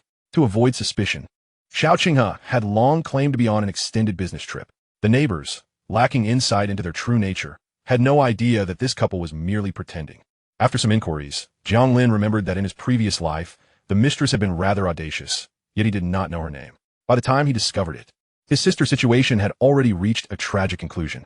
In truth, his elder sister was in a similar predicament. At that time, he himself was not in a favorable situation, which rendered him oblivious to the details concerning his sister. By the time he returned from the city, his sister's affairs had already been resolved. It was only after some inquiries that he learned this woman was a newcomer from another region, purportedly accompanying her husband, and was currently unemployed, living as a housewife with a growing belly. Her name was Su Kaifeng. As Jiang Lin concluded his inquiries, he spotted a heavily pregnant woman approaching in the distance. Despite her condition, she exuded an alluring grace, unmistakably the type of woman who radiated charm. Su Kaifeng carried a bag filled with various items, fruits, canned goods, malted milk, and peach crisps, while another bag contained fish, meat, eggs, and various vegetables. Clearly, she was living quite comfortably. Chapter 12. I shall no longer serve. Jiang Lin observed as Su Kaifeng greeted the neighbors with ease. She appeared to be a woman of considerable charm. No wonder she could devise such insidious methods to ensnare Xiao Chenghe. Shortly thereafter, a young man trailed behind Su Kaifeng. Sister, do take your time, he called out, his features bearing a striking resemblance to Su Kaifeng, likely siblings. Jiang Lin suddenly recalled that in his previous life, he had heard of Xiao Chenghe's inept younger brother-in-law, who had caused considerable trouble, which Xiao Chenghe had to resolve. To his surprise, Xiao Chenghe's brother-in-law had now appeared here, and it was clear that Su Caifeng's family was quite pleased with Xiao Chenghe as their son-in-law. As Jiang Lin noted that time was passing, he rode away on his bicycle. This matter required careful deliberation. He needed to devise a strategy to expose the relationship between Su Kaifeng and Xiao Chenghe without harming his elder sister. However, given his sister's trust in Xiao Chenghe, if he attempted to reveal the truth, she might not believe him, and Xiao Chenghe could easily concoct excuses to deflect suspicion. If he were to accuse Xiao Chenghe of bigamy now, the latter would likely extricate himself swiftly. From what he had gathered, the neighbors had little impression of Xiao Chenghe, as he rarely made appearances in the area. It seemed Xiao Chenghe was deliberately downplaying his presence to avoid being discovered. This man was indeed cunning. Xiao Chenghe, that scoundrel, was likely racking his brain to pave the way for Su Kaifeng. If memory served him correctly, Su Kaifeng had subsequently been promoted to the position of director at the cooperative. Let's observe how this unfolds. During class, Jiang Lin maintained unwavering focus. Previously, he had found certain subjects challenging, but for reasons unknown, he now grasped new concepts with newfound clarity, as if a light bulb had illuminated in his mind. He diligently applied himself to his studies, determined to rectify the regrets of his past life. He was resolute in his ambition to attend university. In this era, obtaining a university degree guaranteed job placement. He was not motivated solely by the prospect of employment, but rather by the desire for academic achievement. He could not allow himself to be labeled an uneducated brute as he had been in his previous life. This time, he would not squander his future for the sake of his parents' pride. He was determined to forge his own path. After classes, Jiang Lin slung his backpack over his shoulder and prepared to leave when he was called back by Wang Guolan. Jiang Lin, do not leave just yet. Today it's your turn to clean the classroom. Jiang Lin glanced at the names on the blackboard's corner. Classmate Wang Guolan, this duty is not mine today. That is rather inconsiderate of you. You are practically at odds with Tang Yue. This is a perfect opportunity. You always help Tang Yue avoid her cleaning duties. If you just do your part today, I will speak well of you to Tang Yue later. You and T want to see her growing closer to Wu Youfu. Would you? Are you not afraid that Tang Yue might one day develop feelings for him? Wang Guolan, is your head filled solely with water? If it were all water, you should pour it out so I can make myself clear. I have no further ties with Tang Yue. Stop trying to associate us. Whoever's duty it is should fulfill it. I shall not serve. Chun Jiangshan, overhearing this exchange, felt a sense of relief as he slung his backpack over his shoulder. Let's go, Jiang Lin, he called, cycling closely behind Jiang Lin, glancing at the unfamiliar road with curiosity. Lindsay, where are you headed? This isn't the way back to our village. I am aware this is not the route back to our village. Come on, we have some matters to attend to. Chun Jiangshan had no choice but to follow closely behind him. The two rode in silence, covering a distance of 80 li in one breath. Exhausted, Chun Jiangshan sat down on a stone by the roadside, panting heavily. As he gazed at the village, he inquired, "What are you up to? It's already quite late." "It's past 8 o'clock. I'm nearly starving. What village is this? What brings you here?" "This is my aunt's place." Upon hearing this, Chun Jiangshan suddenly realized, "Oh my, we've run all the way to Shirley Poo-Poo. Are you trying to tire me to death? What are you complaining about? Tomorrow is Saturday. We have a day off. We'll stay at my aunt's tonight. I'll ask her to prepare something delicious for you." His aunt, Jiang Suea, was married to a butcher, so their home was never short of meat. Chen Jiangshan's fatigue vanished instantly at the mention of food, and he perked up, pushing his bicycle as he exclaimed, "What are we waiting for? Let's go. I haven't had meat in over half a year." The two of them hurried towards his aunt's house. Upon arriving at the courtyard, they heard someone crying within. Jiang Lin paused momentarily, but continued to push open the courtyard gate. Jiang Yue, sitting in the yard and sulking, looked up to see her nephew. "Oh, Lindsay, it's so dark. How did you come here?" She hurriedly stood up. Unfortunately, Jiang Yue had 3 daughters and never bore a son, so she held her nephew in high regard. Your father, Lindsay has arrived. Quickly, start a fire and prepare him something to eat." Jiang Yue's husband, Feng Junsheng, rushed out from the house. A robust man, he was clearly living well. But his affection for Jiang Yue was genuine.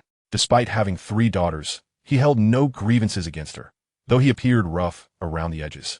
He was utterly compliant with his wife and treated his nephew as a treasure. "Oh, Lindsay, come inside and sit down first. I'll have your sister bring you some water, and I'll start the fire right away. We just happen to have fresh meat today. You'll have your meal shortly." Jiang Lin made no pretense. After all, in their lineage, he was the only male descendant across several families, and the privileges he enjoyed were beyond the reach of most. If not for the misfortunes of his previous life, he would not have found himself in such a predicament. "Aunt, I am eagerly anticipating your culinary skills. I know your meat dishes are extraordinary. I dream of your braised pork." Upon hearing this, Feng Junsheng's face broke into a wide grin, his mouth stretching almost to the back of his head. "You rascal. The bigger your mouth gets, the sweeter your words become, like you've smeared honey on them. Rest assured, your uncle will prepare a feast for you, and you'll be left drooling."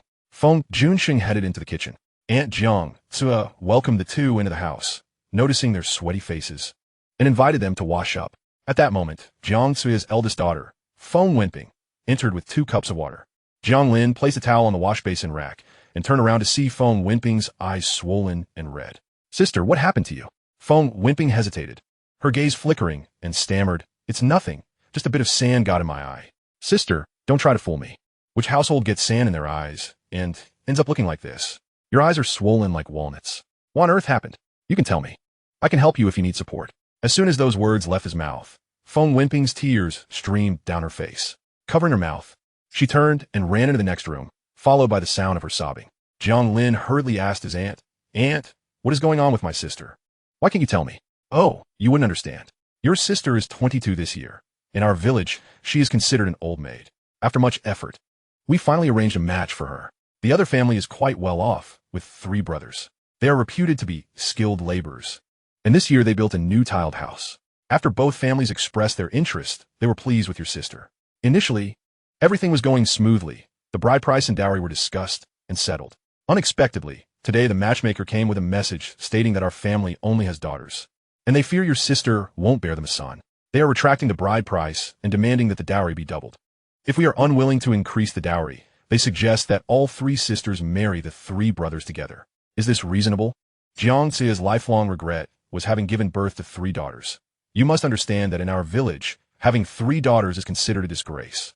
Even without provoking anyone, the other party would take this opportunity to step on us. Not having a son was a fundamental flaw, and it left her unable to hold her head high." Jiang Yue was a strong-willed woman, yet she never anticipated that her daughter's marriage would encounter such a thorny issue. The reason her eldest daughter's marriage had not materialized was due to the Jiang family's reputation for only having daughters, a stigma that had become widely known, thus tainting her daughter's prospects. "Why should Aunt be angry about this? My sister is only 22, not 32. She can take her time to find the right partner. Marriage for women is not like any other. If one marries poorly, it can lead to a life of torment." Jiang Lin recalled that a similar incident occurred in his previous life, but since his family lived far away, by the time he learned of it, his sister had already married under duress. He heard that the other party demanded an exorbitant dowry, 3 times what was initially agreed, and not only that, they also extorted an additional 100 yuan as a dowry. But when he learned of it again, it was the news of his sister's funeral. The specifics of how she died remained vague to the Jiang family, only that they cursed her husband's family for their inhumanity. Later, he overheard his parents discussing the matter and discovered that his sister had been unable to conceive after marrying. Initially, her husband subjected her to various forms of emotional abuse, but it was later revealed through medical examinations that the issue lay with him. Feng Wenping was a kind-hearted woman who did not seek a divorce simply because her husband was infertile. Rather, she comforted him, insisting that even without children, they could live a fulfilling life together. However, Her husband, driven mad by the desire for children, conspired with his brother to have him impregnate his sister-in-law. When Feng Wenping learned of this, she refused to comply, leading the brothers to intoxicate her and commit such a despicable act. The next day, upon awakening, she consumed pesticide. Had Jiang Lin not seen her daughter one last time before her death, she would have remained oblivious to the monstrous deeds committed by her son-in-law. After such a scandal, they were left with no recourse for revenge against the male family, for seeking vengeance would only tarnish her daughter's name, branding her as a woman who had engaged in illicit relations with her brother-in-law. It was a bitter pill to swallow.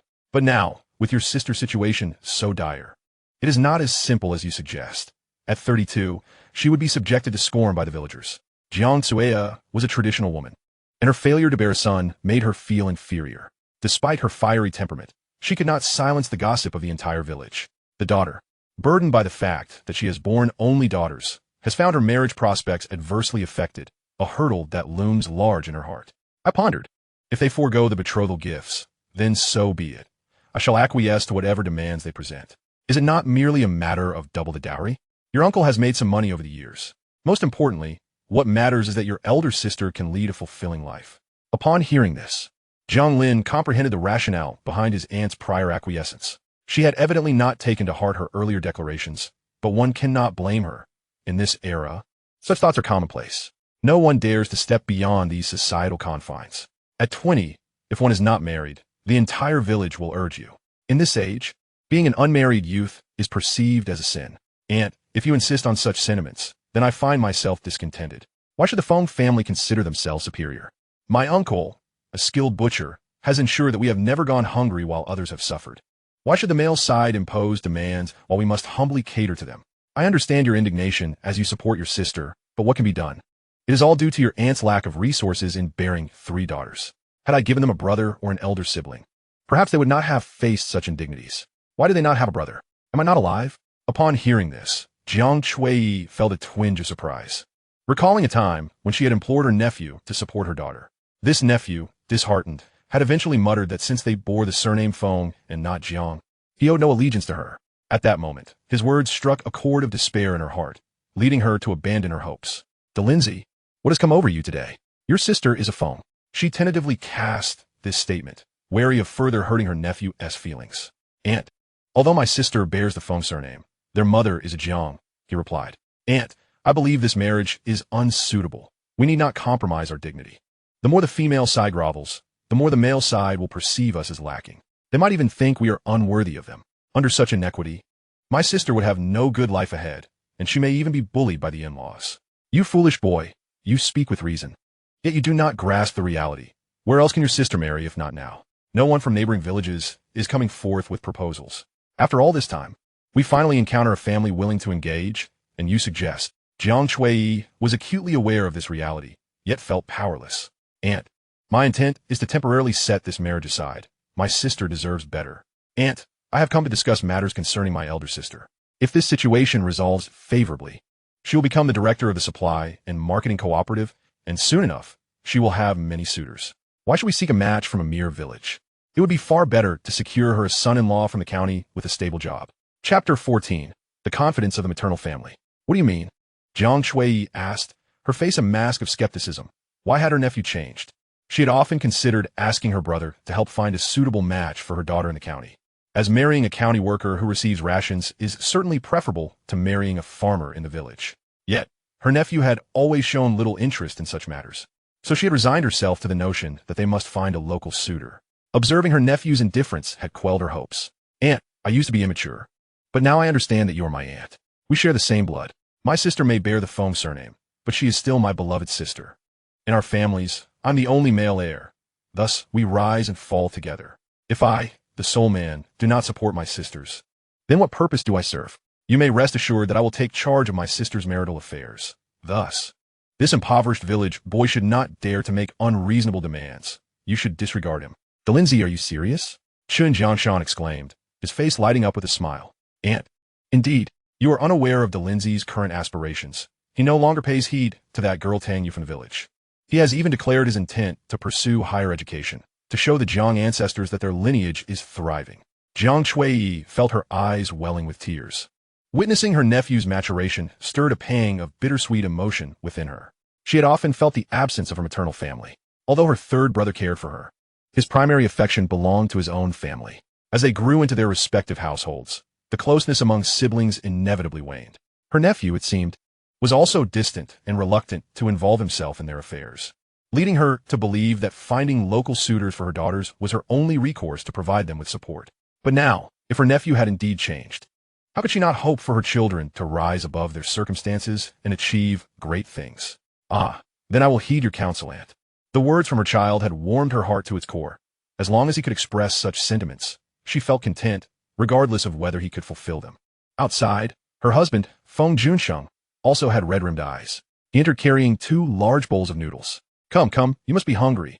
Hurry and eat. The 2 bowls of noodles were topped with 2 eggs each. Feng Junsheng also brought in a large bowl of braised pork. Do not hesitate to enjoy the meat. This braised pork is delectable when the gravy is poured over the noodles. Our family is never short of meat. Such words, spoken with a generous spirit, are seldom uttered even by officials in the county, for they must purchase meat with ration tickets.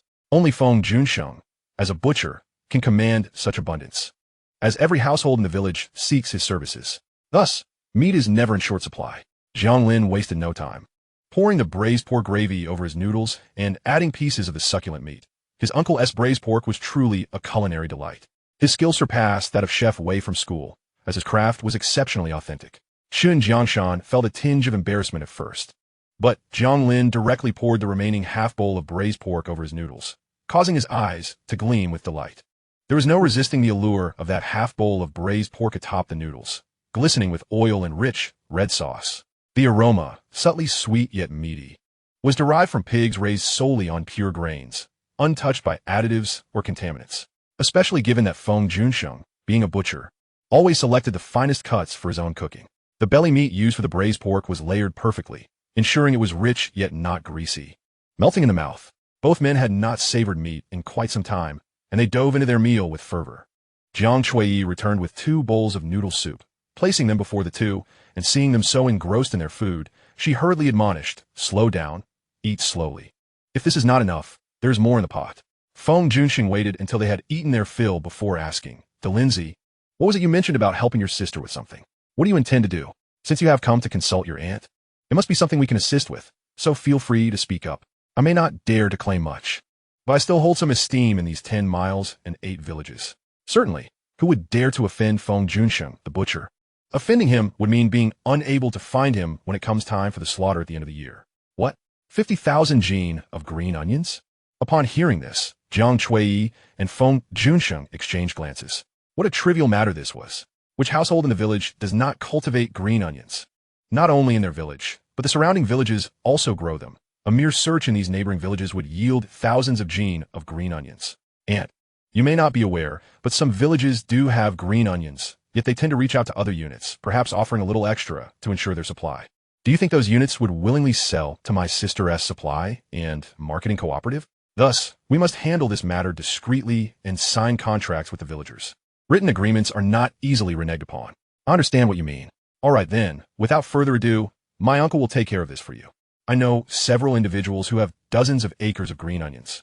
Gathering 50,000 jin is hardly a challenge. There is no need to seek out those scattered smallholders. Feng Junsheng was quite pleased to hear that his daughter could find work in the county. Just for this, he was more than willing to help. He felt the need to prove himself in the village, to earn respect for his wife, and ensure his daughter marries into the city, enjoying a prosperous life while the villagers looked on with envy at their good fortune. That evening, Jiang Lin, filled with earnest advice, communicated with his aunt and uncle for an extended period, stressing the importance of maintaining a broad perspective. With his elder sister, now a director at the supply and marketing cooperative, finding a worker would be a trivial matter. He feared that his aunt and uncle might be misled, and he was determined that the tragedies of the past should not repeat themselves. Jiang Shui and Feng Junsheng lay awake in their bed that night, unable to sleep. The news from their nephew had them both agitated with excitement, rendering sleep impossible. Do you believe Lin's words are reliable? You know his character. He has never been one for idle chatter or deceit. If he were to lie, he wouldn't have uttered such hurtful words in the past. His statement reflects his true thoughts, so we can rest assured. Jiang Shui, while encouraging her husband, felt a newfound confidence. For the first time, she felt empowered before him. This confidence stemmed from her nephew and her own family. Chapter 15. A severe blow. Tang Yue was escorted to her doorstep by Wu Youfu, who, to her surprise, displayed such audacity. On his first visit, after dismounting his bicycle, he attempted to take her hand. The thought of his stubby fingers, as short as radishes, reaching for her made her stomach churn, and she instinctively recoiled in disgust. Wu Youfu, what do you think you are doing? Seeing the disdain on Tang Yue's face, Wu Youfu felt momentarily disheartened. Tang Yue, I merely wanted to assist you. After all, I went to great lengths to bring you home. Do you think you're made of gold? He had gone through considerable effort to return Tang Yue. Unlike Jiang Lin, who remained an unreciprocated admirer, if there were no tangible progress between himself and Tang Yue, what justification did he have for his struggles? He certainly was not as foolish as Jiang Lin, who gave unconditionally without expectation. Tang Yue was taken aback by his words, her face paling. What do you mean by that? I mean, to be clear, Wu Youfu replied. I can unconditionally bring you back from the county and can continue to do so daily. I can even match Jiang Lin's efforts. However, I must ascertain that you are my future wife. We need to establish a romantic relationship. If you're not my girlfriend, why should I treat you this way? I'm not Jiang Lin. He is naive and easily deceived, but I am not. So, tell me plainly today, will you be my girlfriend? If you agree, I will treat you even better. But if you refuse to acknowledge this relationship, then it's goodbye. You'll have to manage your own commute to school. Tang Yue never anticipated that Wu Youfu was not like Jiang Lin. He was evidently more astute. With his words laid bare, it was clear that if she did not agree to be his girlfriend, such kindness would cease. She had hoped that with Jiang Lin out of the picture, others would fill the void, believing she was not dependent on Jiang Lin. Yet suddenly, she found herself regretting this comparison. Jiang Lin had truly been a decent person. He had never placed demands on her. Wu Youfu, I wish to focus solely on my studies and prepare for university. Romantic relationships are not something I will consider for now. I won't entertain personal matters until after I have secured admission to university. Tang Yue immediately presented her usual stance that had always worked with Jiang Lin. Wu Youfu, upon hearing this, let out a cold laugh and turned his bicycle around, muttering an insult as he rode away. You want to act like a virtuous woman after being a loose girl? What did you say? How dare you insult me? Tang Yue trembled with anger. But Wu Youfu was already speeding away on his bicycle, clearly uninterested in her response. With red, tear-filled eyes, Tang Yue returned home, closed the door, and lay on her bed, crying while reminiscing about Jiang Lin's kindness. In all seriousness, Jiang Lin had been genuinely good to her, even when he employed similar reasoning. He had never lost his temper or turned against her. But why had their relationship deteriorated to this extent? Unbeknownst to Jiang Lin, who was entirely unaware of the situation, Jiang Xiuyun had returned to the supply and marketing cooperative. Upon entering, she was immediately summoned to a meeting by the cooperative's head, who announced that the leaders would be arriving today. Jiang Xiuyun was startled. She had thought the leaders were not due until next week. However, recalling her brother's words, she quickly calmed her nerves. Indeed, she spotted the new leader convening a meeting in the back office. The new manager was none other than the general manager of the county's subsidiary food company. With a beaming smile, Manager Wang stood behind the desk. Hello, everyone. I am Manager Wang, the new head of the subsidiary food company. Many people call me Fat Wang due to my physique. Feel free to address me as such for a more friendly rapport. Laughter erupted among the crowd, clearly appreciating Manager Wang's approach to bridging the gap with everyone present. All right, now that the laughter has subsided, let us commence with our work. The new director of your cooperative has yet to assume their position. So my first task as manager is to inspect your operations and identify outstanding individuals suitable for the director role. This is not just an opportunity to evaluate personal capabilities, but also to select talent. Our immediate task is to assess the stock of winter vegetables, such as green onions, cabbage, potatoes, and radishes. These are essential for residents' winter sustenance. I have observed that there are 8 staff members in your cooperative. Thus, I propose that we pair up 2 people to manage each item. You are permitted to select your own team members. Let us refrain from competing against one another. Instead, we shall draw lots. Whoever picks what will be responsible for that. Indeed, for small balls are cast into the paper box before us. For female representatives stepped forward to draw lots. Jiang Xiuyun unfurled the small paper ball in her hand, which bore the inscription 100,000 gene of scallions. A wave of relief washed over her. How could it be identical to what her brother had mentioned? Her partner in this endeavor was a newcomer, a woman named Yu Shuqin, who was over 30 years of age, 10 years Jiang Xiuyun senior. She appeared amiable and cheerful, readily offering to team up with Jiang Xiuyun. They deliberated and decided that with the task of 100,000 gene of scallions, they would each take on 50,000 gene, fulfilling their individual responsibilities. This batch of winter vegetables from Chudong needed to be delivered within 3 days, meaning that by the end of those 3 days, the storeroom behind their supply and marketing cooperative would be receiving these goods. Naturally, the county's large trucks would arrive to transport the winter vegetables, which were destined for the city rather than the county itself. This was merely the prelude to their winter vegetable procurement. In truth, each year, such winter vegetable reserves typically required 10 batches. However, Manager Wang had stated that the very first procurement would serve as his test. If the initial task was completed satisfactorily, the most outstanding performers would be considered strong candidates for the position of director of the supply and marketing cooperative. Thus, everyone was eager to prove themselves. Save for 3 older individuals nearing retirement, the other 5 were all primed for action. Particularly competitive were Jiang Xiuyun and another female colleague, He Guimei. Yu Shuqin whispered to Jiang Xiuyun, "Rest assured, Xiuyun, as your partner, I guarantee you will accomplish this task. I have high hopes for you as the future director of the supply and marketing cooperative. You must look after me in the future." Jiang Xiuyun felt a flush of warmth. "Sister Yu, you flatter me. You are quite competitive yourself. Although you are new, your diligence is evident to all. How could I possibly stand a chance? I am merely a newcomer with insufficient qualifications. It is your generation that should compete. I shall merely accompany you in this endeavor." Chapter 16. Jiang Xiuyun had not yet returned. Naturally, she was preoccupied with this matter. Who would not desire to become the director of the supply and marketing cooperative? If there existed a legitimate opportunity for competition, why should she prepare that 800 yuan? The mere thought of 800 yuan suddenly brought to mind the story her brother had recounted that day, how his classmate's mother had been so cruelly deceived. As she finished work, Xiao Cheng appeared, riding his bicycle and greeting everyone at the entrance of the cooperative.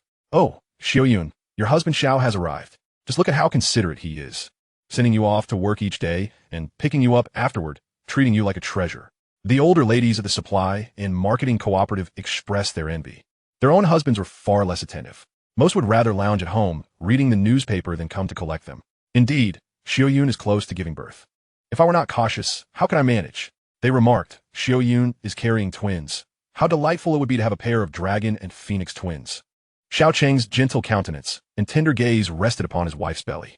"Oh, Xiuyun is expecting twins. It's hard to tell just by looking at her belly." The crowd gasped in surprise, many experienced women scrutinizing Jiang Xiuyun's abdomen. She placed a hand on her belly, saying nothing, yet her brother's story echoed in her mind. Amidst the murmurs of the older women, they advised, "Xiuyun, you must eat more. Your belly seems a bit small. If you are indeed carrying twins, the children might be small and frail." One added, "When I was pregnant with my son, my belly was larger than yours." Another chimed in, "If you are carrying twins with a belly this size, those children might be weak at birth." All right, ladies, let us not frighten our dear Xiuyun," interjected one of the women. "Xiuyun is well nourished. The doctor has confirmed that the babies are thriving and lively. Wife, what would you like to eat? Just tell me, and I shall fetch it for you." Jiang Xiuyun gazed at her tender and considerate husband, finding it hard to believe he could ever become the man from her brother's story. They mounted the bicycle, one arm wrapped around her husband's waist as she spoke. "Oh, do not fuss over me. With my belly growing, I can hardly eat much. By the way, are you going on a business trip tomorrow? When will you return?" Xiao Cheng replied calmly, "I will be away for 3 days. When I return, it will be just in time for your prenatal checkup, and I will accompany you to the hospital." Jiang Xiuyun felt a twinge of doubt. Throughout her pregnancy, her husband had never missed a single prenatal appointment. Yet, reflecting on the harmonious relationship they had cultivated over the years, she dismissed her anxieties, recognizing that there could be no emotional discord between them. She shook her head, striving to dismiss her unwarranted fears. The following day, after sending her husband off, she hurried back to her village, for the matter of the scallions required immediate attention. Once she confirmed with her father that the 50,000 gene of scallions posed no issues, she breathed a sigh of relief. However, upon returning to the cooperative, she was met with unfortunate news. Instead of the originally scheduled 3 days for submitting the scallion task, the deadline had been moved up. It was reported that the weather forecast indicated the first snowfall would arrive in the city in 3 days. If snow were to fall, the roads would become impassable, delaying the delivery of the scallions. Manager Wang personally came to oversee the situation, insisting that the task must be submitted by the following day. Everyone rallied their spirits, energetically heading to their respective vegetable fields to urge the villagers to begin harvesting. The cooperative had employed 8 large trucks, each accompanied by a representative to the villagers' fields, allowing farmers to load their harvested vegetables directly onto the trucks. As the harvesting time approached, Wang stood anxiously in the courtyard, and when the first truck finally appeared, his furrowed brow began to relax. One truck after another rolled into the courtyard, but upon counting, he noted only 7 trucks. Wang paused, glancing at those around him. Who has yet to return? Yu Shuqin spoke up. Jiang Xiaoyan has not yet come back. Very well, let us not wait for her. We should proceed with weighing the vegetables you have collected. Should she encounter delays, we must avoid chaos. The group busily began weighing the vegetables from the trucks. And Yu Shuqin, observing the scallions weighing in at a full 50,000 gene, could not help but smile. Manager Wang, I have actually made arrangements with several neighboring villages. Completing the task of 50,000 gene of scallions should not be difficult. Manager Wang nodded in satisfaction. Comrade Yu Shuqin, your attitude towards completing this task is commendable. But where is that little Jiang? Why is she yet to return? What could be the issue? Isn't she one of our long-standing members? The others fell silent, as they too were unaware of the situation. Yu Shuqin hesitated before speaking. Manager Wang, I believe I heard that Comrade Jiang's scallion procurement task may have encountered some trouble. I happened to pass by her village and saw her arguing with the villagers. It seems the procurement contract they had agreed upon was given to someone else. I suspect Jiang Xiaoyun may struggle to fulfill her task of 50,000 gene. Upon hearing these words, Wang Fatty's eyes reflected a hint of dejection. Although Jiang Xiaoyun appeared quite portly, she was undeniably competent. Her reputation within the supply and marketing cooperative was commendable, as she had consistently demonstrated diligence in her work. He had harbored considerable expectations for her ascension to the position of director. However, it was unforeseen that she faltered at such a critical juncture. It must be acknowledged that given the current situation and under the scrutinizing gaze of many, he could not show favoritism towards Jiang Xiaoyun. Manager Wang exclaimed in anger. I had high hopes for Jiang Xiaoyun. If she fails to fulfill her duties, she might as well be a sales clerk for life. Truly, a case of mud that cannot adhere to the wall. Nearby, an older employee quickly interjected. Manager Wang, there may have been some misunderstanding. Shall we wait a little longer? Perhaps Xiaoyun is devising a solution. Indeed, added Yu Shuqin, Xiaoyun is typically very diligent in her work. It is entirely possible that this time is no different. Yu Shuqin further encouraged. Manager, I can see that Comrade Xiaoyun is a serious individual. She likely did not anticipate such an unexpected turn of events. No one can predict these things. How about this? She proposed. I have arranged for 50,000 pounds of green onions to be delivered. I can have them brought over. This way, even if there's a mishap with Comrade Xiaoyun, we will not face a shortage. Upon hearing this, Manager Wang contemplated the situation. Their shipment needed to be dispatched shortly, as it was imperative for it to reach the city by tomorrow. This meant that Jiang Xiaoyun was no longer reliable, while Yu Shuqin's proposal conveniently resolved their pressing predicament. Fine, you take a vehicle and fetch those 50,000 pounds of green onions, he decisively concluded. Chapter 17 unfolded with Yu Shuqin eagerly departing with the truck.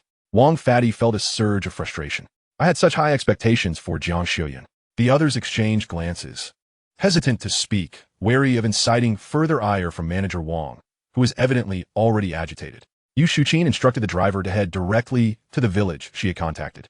Upon arriving, she knocked on the village chief's door. Chief, we had an agreement for our cooperative to purchase the green onions from our village. We need the villagers to harvest them tonight. Our truck is already at the field. Comrade Yu, you are too late. All the onions have been harvested, the chief yawned, waving his hand dismissively as he prepared to shut the door. Yu Shuqin was taken aback. Chief, wait. We had an agreement. I came to collect the onions. How can you go back on your word? The chief shot her a glare. Comrade Yu, you did not state it that way initially. You mentioned that our cooperative was interested in purchasing the green onions, but it was contingent upon circumstances. You asked me to wait for your news. There was no formal agreement, no written confirmation. With a loud bang, the chief closed the door, nearly smashing Yu Shuqin's nose. Chief, who did you sell the onions to? Do not ask me. I need to sleep. If you keep bothering me, do not blame me for being rude. The village dogs barked incessantly as Yu Shuqin, filled with ire, instructed the driver to proceed to the next village. After visiting 5 villages without success, she felt a sinking sensation in her heart. This was not right. Who would be purchasing such a large quantity of green onions? Who, if not Jiang Xiaoyun? Realizing this, Yu Shuqin broke into a cold sweat and urgently instructed the driver to turn back. Upon reaching the entrance of the supply and marketing cooperative, she sighed in relief, noticing that Jiang Xiaoyun's vehicle had not yet returned. This would make matters easier for her. Spotting Manager Wang emerging from the office, she hurried over. Manager, has Jiang Xiaoyun returned with the green onions? I just encountered Jiang Xiaoyun on the road. She is bringing back the full 50,000 pounds. Manager, you can rest assured. Comrade Jiang Xiuyun has accomplished the task. What do you mean you encountered Jiang Xiuyun? Wait, what? It was not you who sent her to collect the green onions? Jiang Xiuyun took the initiative to acquire the onions from the production team? I misspoke. Yu Shuqin stammered. Comrade Jiang Xiuyun was under pressure to fulfill her task, and she took the 50,000 pounds of onions I had arranged for. I did not intend to disclose this, but it seems you have uncovered it, she continued, lowering her voice. If you must assign blame, let fall on me. Manager Wang's expression grew serious as he scrutinized Yu Shuqin. Comrade Yu, I will ask you again, how many green onions did you assist Jiang Xiuyun in acquiring? I helped her acquire 50,000 pounds. Yu Shuqin mentally calculated, noting that Jiang Xiuyun's task was indeed 50,000 pounds, and her own assertion matched this figure. I see. So, Jiang Xiuyun exceeded her target by 300,000 pounds. And this was not related to you. Very well, Comrade Yu, I understand now. Jiang Xiuyun has not only surpassed her task, but has also ensured that the remaining 300,000 pounds are ready to be delivered. Manager Wang concluded, it appears that Comrade Jiang is adept at uniting her colleagues, going above and beyond to ensure that not only her own tasks are fulfilled, but also those of her comrades. She truly embodies the qualities of a promising leader. Yu Shuqin was left in a daze, her mind buzzing with disbelief. Manager, what did you just say? Jiang Xiuyun completed a task of 300,000 pounds? Indeed. Jiang Xiuyun returned later because she arranged for another truck to collect the 300,000 pounds of green onions before the snow began. This shipment can be delivered directly to the city, avoiding any potential issues on the road. Moreover, she has orchestrated a night harvest for the remaining 300,000 pounds, which may also reach the city before the snow. Yu Shuqin felt like a fool. Manager, this is impossible. How could Jiang Xiuyun possibly manage to gather 300,000 pounds of green onions? Just then, Jiang Xiuyun emerged from the building, her hand resting on her hip, a faint smile gracing her face as she looked at Yu Shuqin. Comrade Yu Shuqin, I must confess, I have yet to encounter the 50,000 gene of green onions you promised. When do you intend to deliver them to me? Have we perhaps missed each other? If that is the case, I shall dispatch someone to accompany you in retrieving the onions. Manager Wang turned to glance at Yu Shuqin, and at this moment, the other individuals in the room emerged, having clearly overheard the exchange. They regarded Yu Shuqin with peculiar expressions, astonished that she would betray Jiang Xiuyun in such a clandestine manner. Fortunately, they had heard the conversation. Otherwise, Yu Shuqin might have continued to masquerade as a virtuous individual. Yu Shuqin's face flushed with embarrassment. Aye. This falsehood was easily unraveled. A mere inquiry to the driver would suffice, and the driver would not shield her. I have yet to make the arrangements. Manager Wang cast a disdainful glance at her and remarked, Comrade Yu Shuqin, since you have not yet made the arrangements, how can you spout such nonsense here? Claiming that Comrade Jiang Xiuyun has already retrieved the 50,000 gene of green onions? Is this not tantamount to framing a comrade?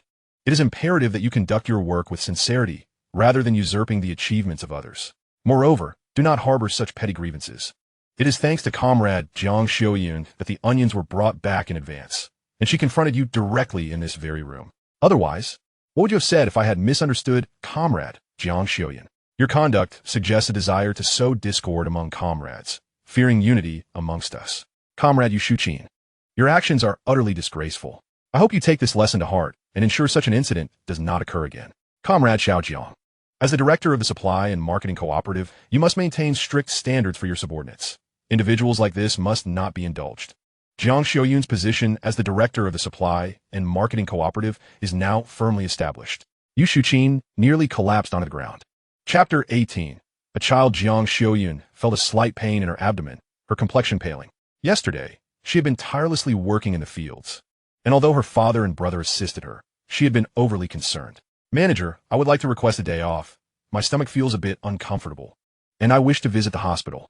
Upon hearing this, Manager Wang was startled. Go quickly. Oh dear, what a predicament. You resolved such a significant issue for our cooperative, and now you find yourself exhausted. Go get checked, do not worry.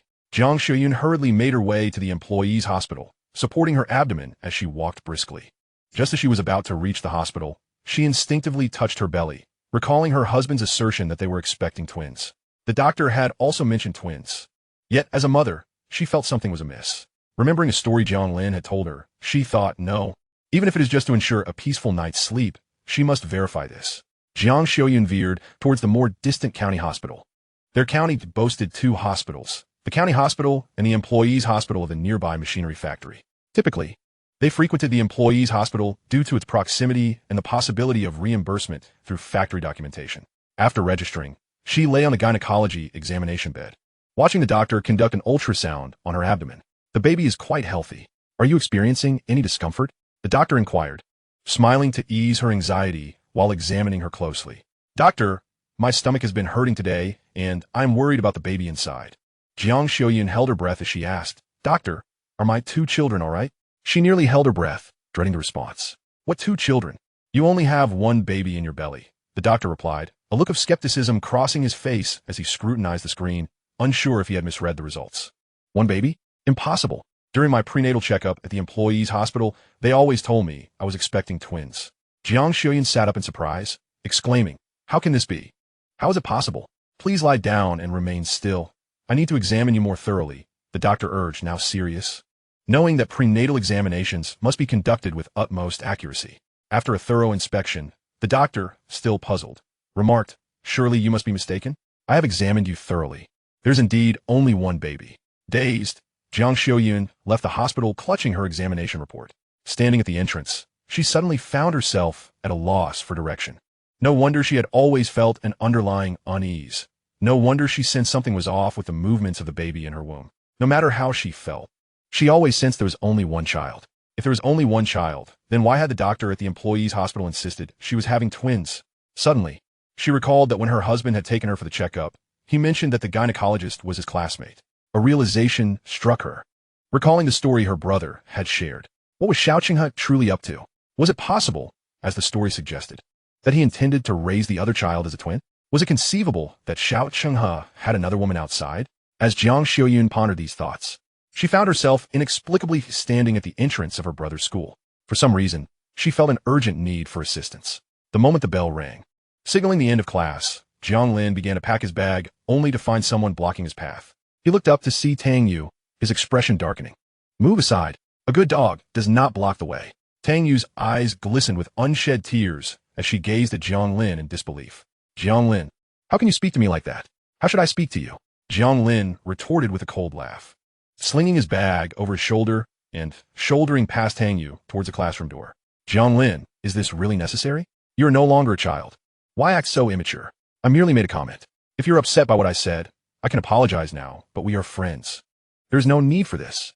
Tang Yue stubbornly blocked Jiang Lin's way. She realized that without Jiang Lin, her life would be fraught with complications.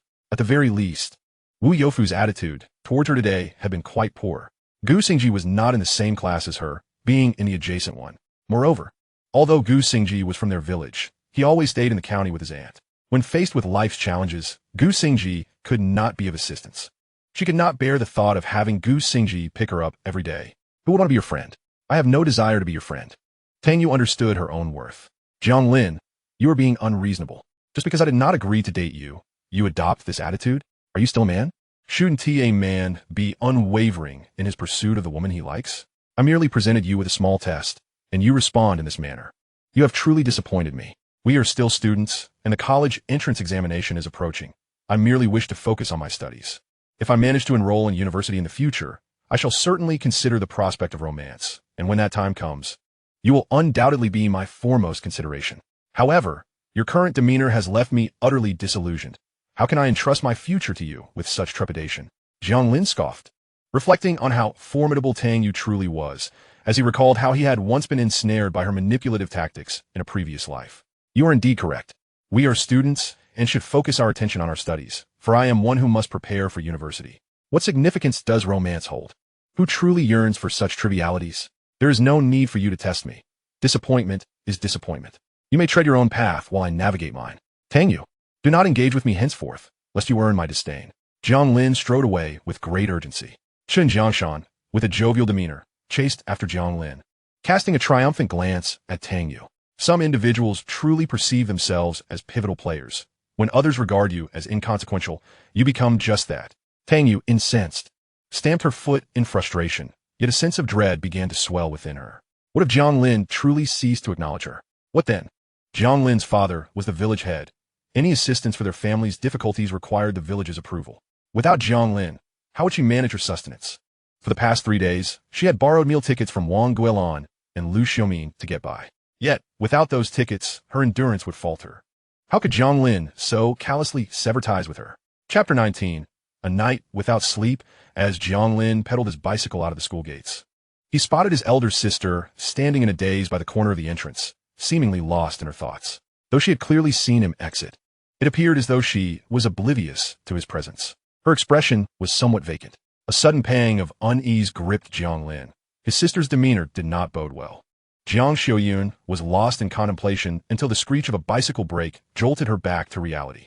Upon seeing her tall, robust brother, her nose tingled, and her eyes brimmed with tears. Dalin.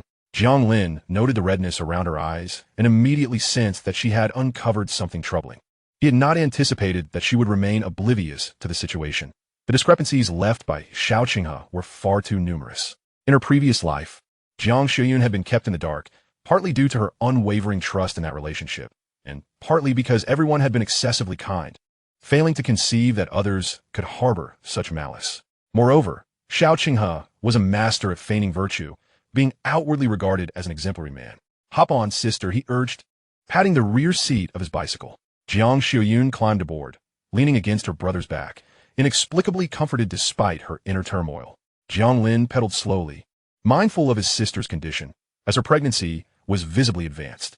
He navigated carefully back home, while Chun Jiangshan remained silent, primarily due to Jiang Xiuyun's visibly distressed countenance.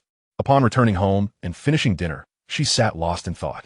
Jiang Zuan and Jiang Mu had long sensed that their daughter's demeanor was off, yet they dared not inquire, as she was usually composed and seldom appeared so distracted. Given her pregnancy, they hesitated to pry further. Jiang Lin gestured to his parents, signaling them not to worry. This wound must inevitably be addressed, and he had faith in his sister's resilience. In her past life, she had been an incredibly strong woman, enduring hard conditions solely to care for a child that was not her own. This minor setback was something she could withstand. However, he felt helpless in this situation. He preferred that his sister safely deliver the child first. Yet, once the child was born, it would allow Xiao Changhe to triumph. His ability to persuade would be set back at least a decade. Currently, their county, even the city, lacked the means to conduct paternity tests. Thus, his sister would suffer for another 10 years. The thought of his sister enduring mistreatment at the hands of a heartless wretch from her past filled him with profound sorrow. Why should such kind-hearted individuals be subjected to such retribution? Why must they endure such suffering? Jiang Lin entered the adjacent room, observing his sister lying on the bed. Turn on her side. "Sister, if you have something to say, please speak. Remaining silent only worries our parents." Jiang Xiuyun remained mute for an extended period, the silence stretching nearly 5 minutes before she suddenly sat upright, her gaze fixed intently on Jiang Lin. "Is the story you told me that day true or false?" Jiang Lin could not admit to its falsity. If he did, how could he explain to his sister how he knew what Xiao Qinghe intended? Such tales of reincarnation would be incomprehensible to the average person, and even to his own sister, he deemed it unnecessary to divulge such sensational matters. "Sister, why on earth are you asking about this? Just tell me, is it true or false?" "Brother, of course it is true. This is about a classmate of mine. Why are you so concerned?" "Sister, have you encountered some trouble?" Jiang Lin feigned ignorance as he observed the unwavering sincerity and concern in his brotherly gaze. In that moment, Jiang Xiuyun felt an overwhelming urge to slap herself. Her brother could not possibly know that such events would unfold in her life. Moreover, the circumstances he described had yet to occur. How could he possess such foreknowledge? Had she lost her mind? "Dalin, I'm not carrying twins. It's just one child." Upon hearing this, Jiang Lin felt a surge of certainty. Indeed, his sister had discovered the truth, and he feigned surprise, confident that his years of experience would mask any signs of deception. "How could that be? Aren't there twins?" Jiang Xiuyun gazed at her brother, tears streaming down her cheeks. "I don't know why, but when I went for an examination in the hospital today, I recalled the story about your unfortunate classmate's mother. I simply could not reconcile it in my heart, and found myself at the county hospital. To my astonishment, the examination revealed that I am carrying a single child. Thus, the notion of twins was entirely fictitious from the very beginning." Watching his sister weep, Jiang Lin felt a profound ache in his heart and hurriedly offered her a handkerchief. "Sister, why would Xiao Qinghe deceive you into believing that you were expecting twins? Is it possible that, like my classmate's mother, he wishes to pass off his child with another woman as yours?" Jiang Xiaoyun shook her head, yet simultaneously nodded in anguish. I do not know. My heart is in turmoil. Although I understand that I should not doubt Xiao Qinghe, I cannot fathom why he would do such a thing.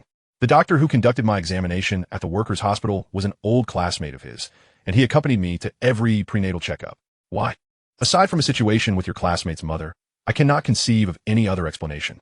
Sister, do not be disheartened. I am acutely aware that this situation is truly distressing. Sister, I am your brother, and whatever you wish to do, I shall undoubtedly assist you. Jiang Lin sat beside his elder sister, allowing her to lean on his shoulder and weep freely. Weep as you must. Let this be the last time you shed tears. I shall ensure that you never weep again. Jiang Lin, let us go and inform our parents about this matter. It cannot simply be brushed aside. Xiao Qinghe dreams of foisting his illegitimate child upon me. Does he truly believe our family has only one son who can be easily bullied? After Jiang Xiaoyun had wept enough, she wiped her tears and immediately regained her composure. As she spoke, Jiang Lin felt a weight lift from his heart. He understood that his sister had recovered. Throughout that night, neither Jiang father nor Jiang mother extinguished the lights in their home, as the family meticulously recounted the events several times. Early the next morning, Xiao Qinghe was already outside their courtyard, earnestly knocking on the door.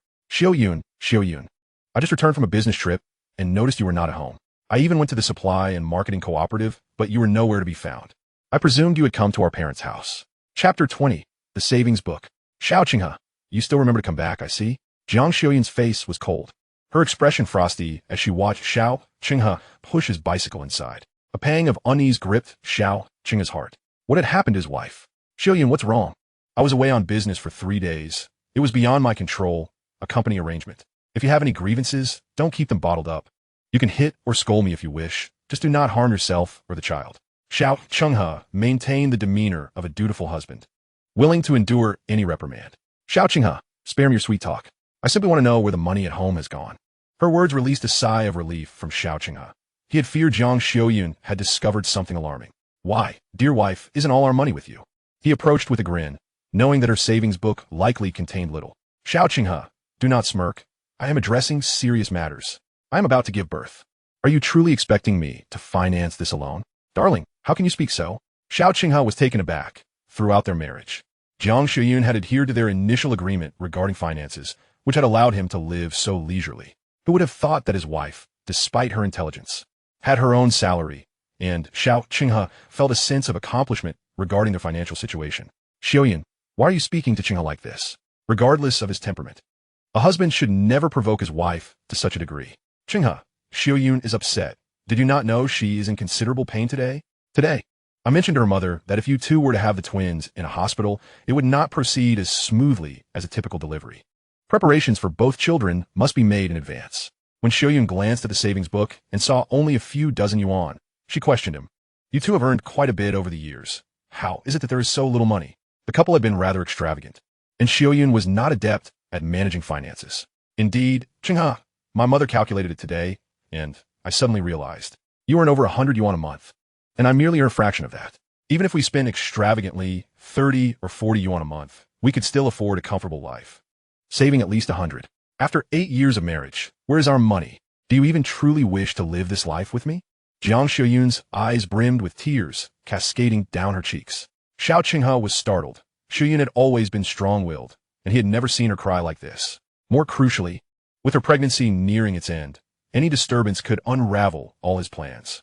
He hurriedly approached her, gently patting her back. Darling, do not cry. Let us discuss this calmly. Jiang Xiaoyun lowered her gaze, concealing her emotions. Amid her tears and intermittent sobs, she asked, Xiao Qinghe, if you genuinely intend to build a life with me, why is it that in other families, women manage the finances, yet your salary remains a secret here? After all these years, we ought to have amassed a substantial savings. Yet now, as I prepare to give birth, you have never once suggested accessing these funds. What are your intentions? Do you still consider me an outsider? Or have you squandered our money on some siren?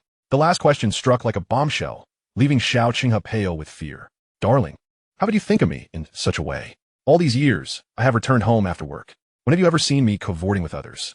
I regard you as my wife, the mother of my child. At that moment, Xiao Qinghe felt a surge of anxiety. He understood that Xiaoyun was demanding answers regarding his salary. However, aside from a portion he had saved, he had spent most of it. Over the years, Jiang Xiaoyun had never pressed him about his wages. He had always assumed he could manage their finances without question, but he had not anticipated her sudden confrontation. A wave of unease washed over him, especially as he was on the verge of a promotion at his job as a manager for a tobacco, alcohol, and grocery company. If he navigated this crucial period successfully, he would likely ascend to a bureaucratic position. This opportunity was rare, which was why he had remained silent despite Su Caifeng's provocations. At this pivotal moment, it was imperative that his family remained stable. Any hint of personal impropriety could jeopardize his career. Suddenly, Jiang Xiuyun laughed through her tears, wiping her eyes as she smiled. You see, mother, I told you Qinghe is not that kind of person. You insisted he was withholding money because he harbored secrets. Jiang's mother chuckled. Oh, I was merely teasing you. How could I not know what kind of person our son-in-law is? He is wholly dedicated to you, dear. Qinghe, I trust your character. Hearing his mother-in-law speak so assuredly, Xiao Qinghe felt a weight lift from his shoulders. At least this matter had been resolved. Darling, you are about to become a mother. How can you still be so playful? To frighten me like that while you cry like a distressed kitten. I have been saving every penny for our 2 children, for our future. How could I possibly deny you? Should you ask, I would give you everything, even my life. Xiao Qinghe said this with utmost confidence, certain that his wife would never dare to request money from him. Cheng-He, your words have indeed brought me solace. Now, may I have the savings book you have been keeping? I have calculated that it should amount to approximately 600 yuan. You hardly spend your salary, as our household expenses are primarily covered by my income. Even if our expenditures were to increase slightly, your meager 30 or 40 yuan would suffice. Saving 100 should pose no challenge. Jiang Xiuyun extended her hand, her face beaming with a smile as she gazed at Xiao Qinghe. A subtle change flickered across Xiao Qinghe's face. He forced a smile and replied, My dear wife, I cannot possibly carry the savings book with me. It must be at home. By the way, what do you need the money for? The smile on his face was beginning to falter, as he had not anticipated Jiang Xiuyun would genuinely request the savings book from him. Chapter 21. Has she discovered something? Brother-in-law, please hand over the savings book to my sister. You must know that she is currently with child. The burden of carrying twins has left her quite unsettled, filled with doubt and suspicion.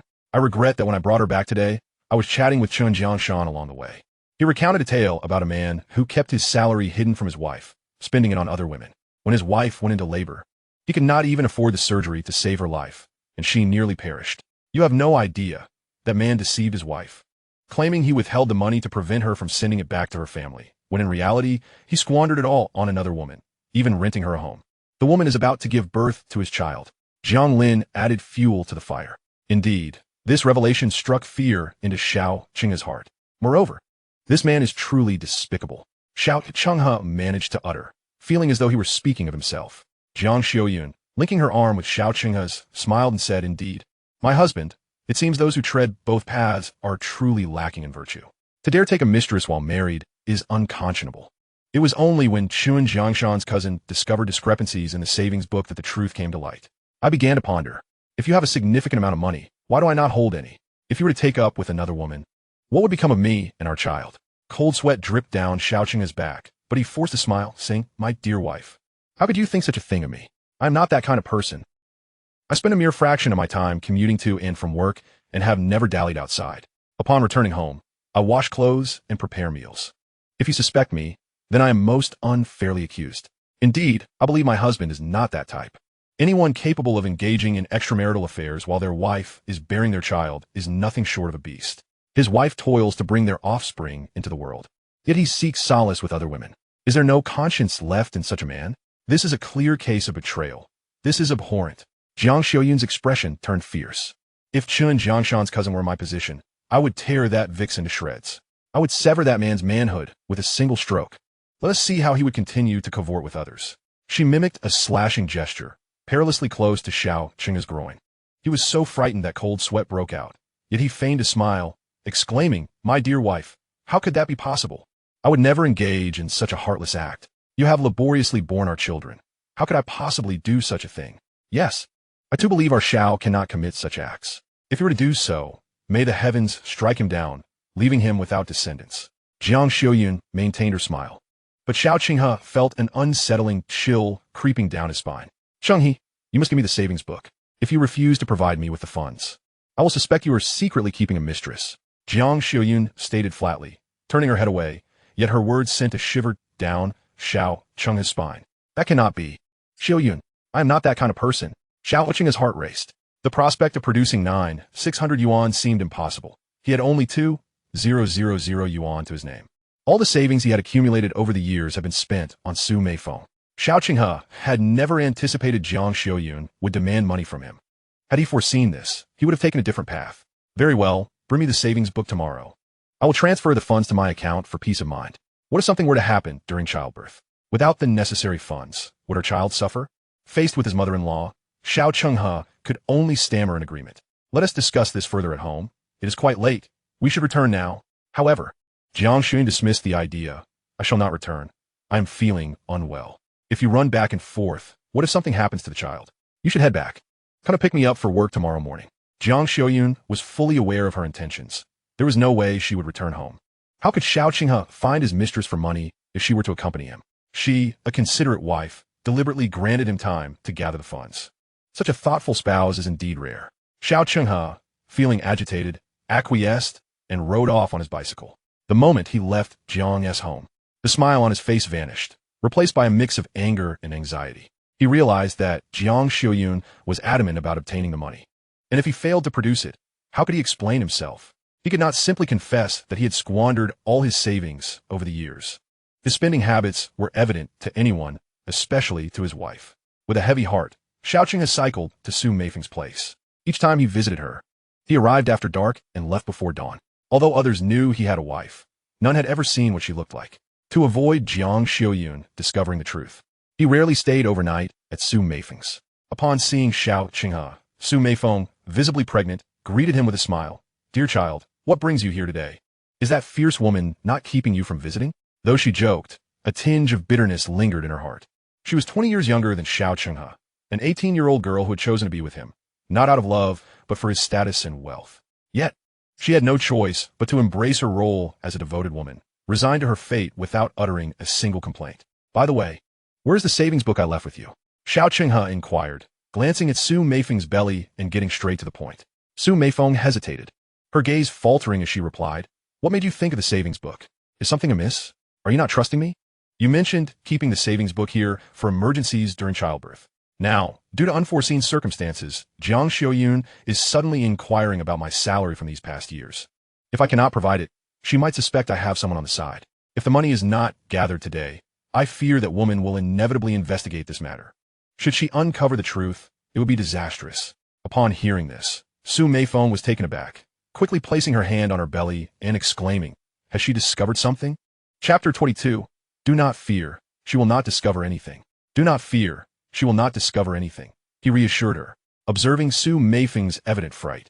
Xiao Qinghe hastily assisted his delicate wife to sit on the bed. He had encountered Su Meifeng last year while visiting the countryside for poverty alleviation. The young girl came from a family of destitution, and when he placed the relief items in her hands, her face turned pale with shock. However, the moment their fingers brushed, a rosy blush enveloped her cheeks. That shy and innocent demeanor instantly captivated Xiao Qinghe's heart. Since then, he had undertaken numerous indiscreet actions for Su Meifeng. He had even contemplated divorcing Jiang Xiuyun to marry Su Meifeng directly.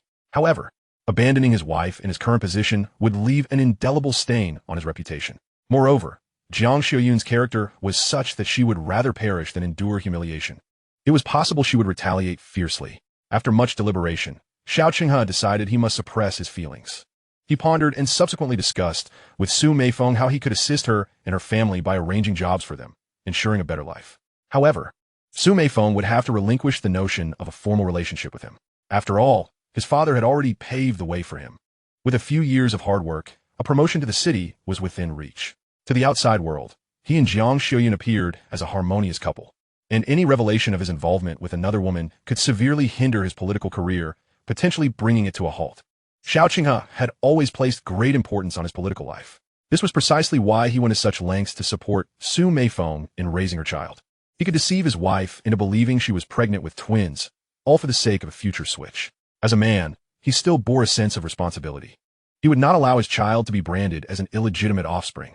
Yet, for a woman, whether Su Meifeng was his legitimate wife was of lesser consequence. Su Meifeng, with a troubled expression, placed her hand on her chest and said, You know my circumstances.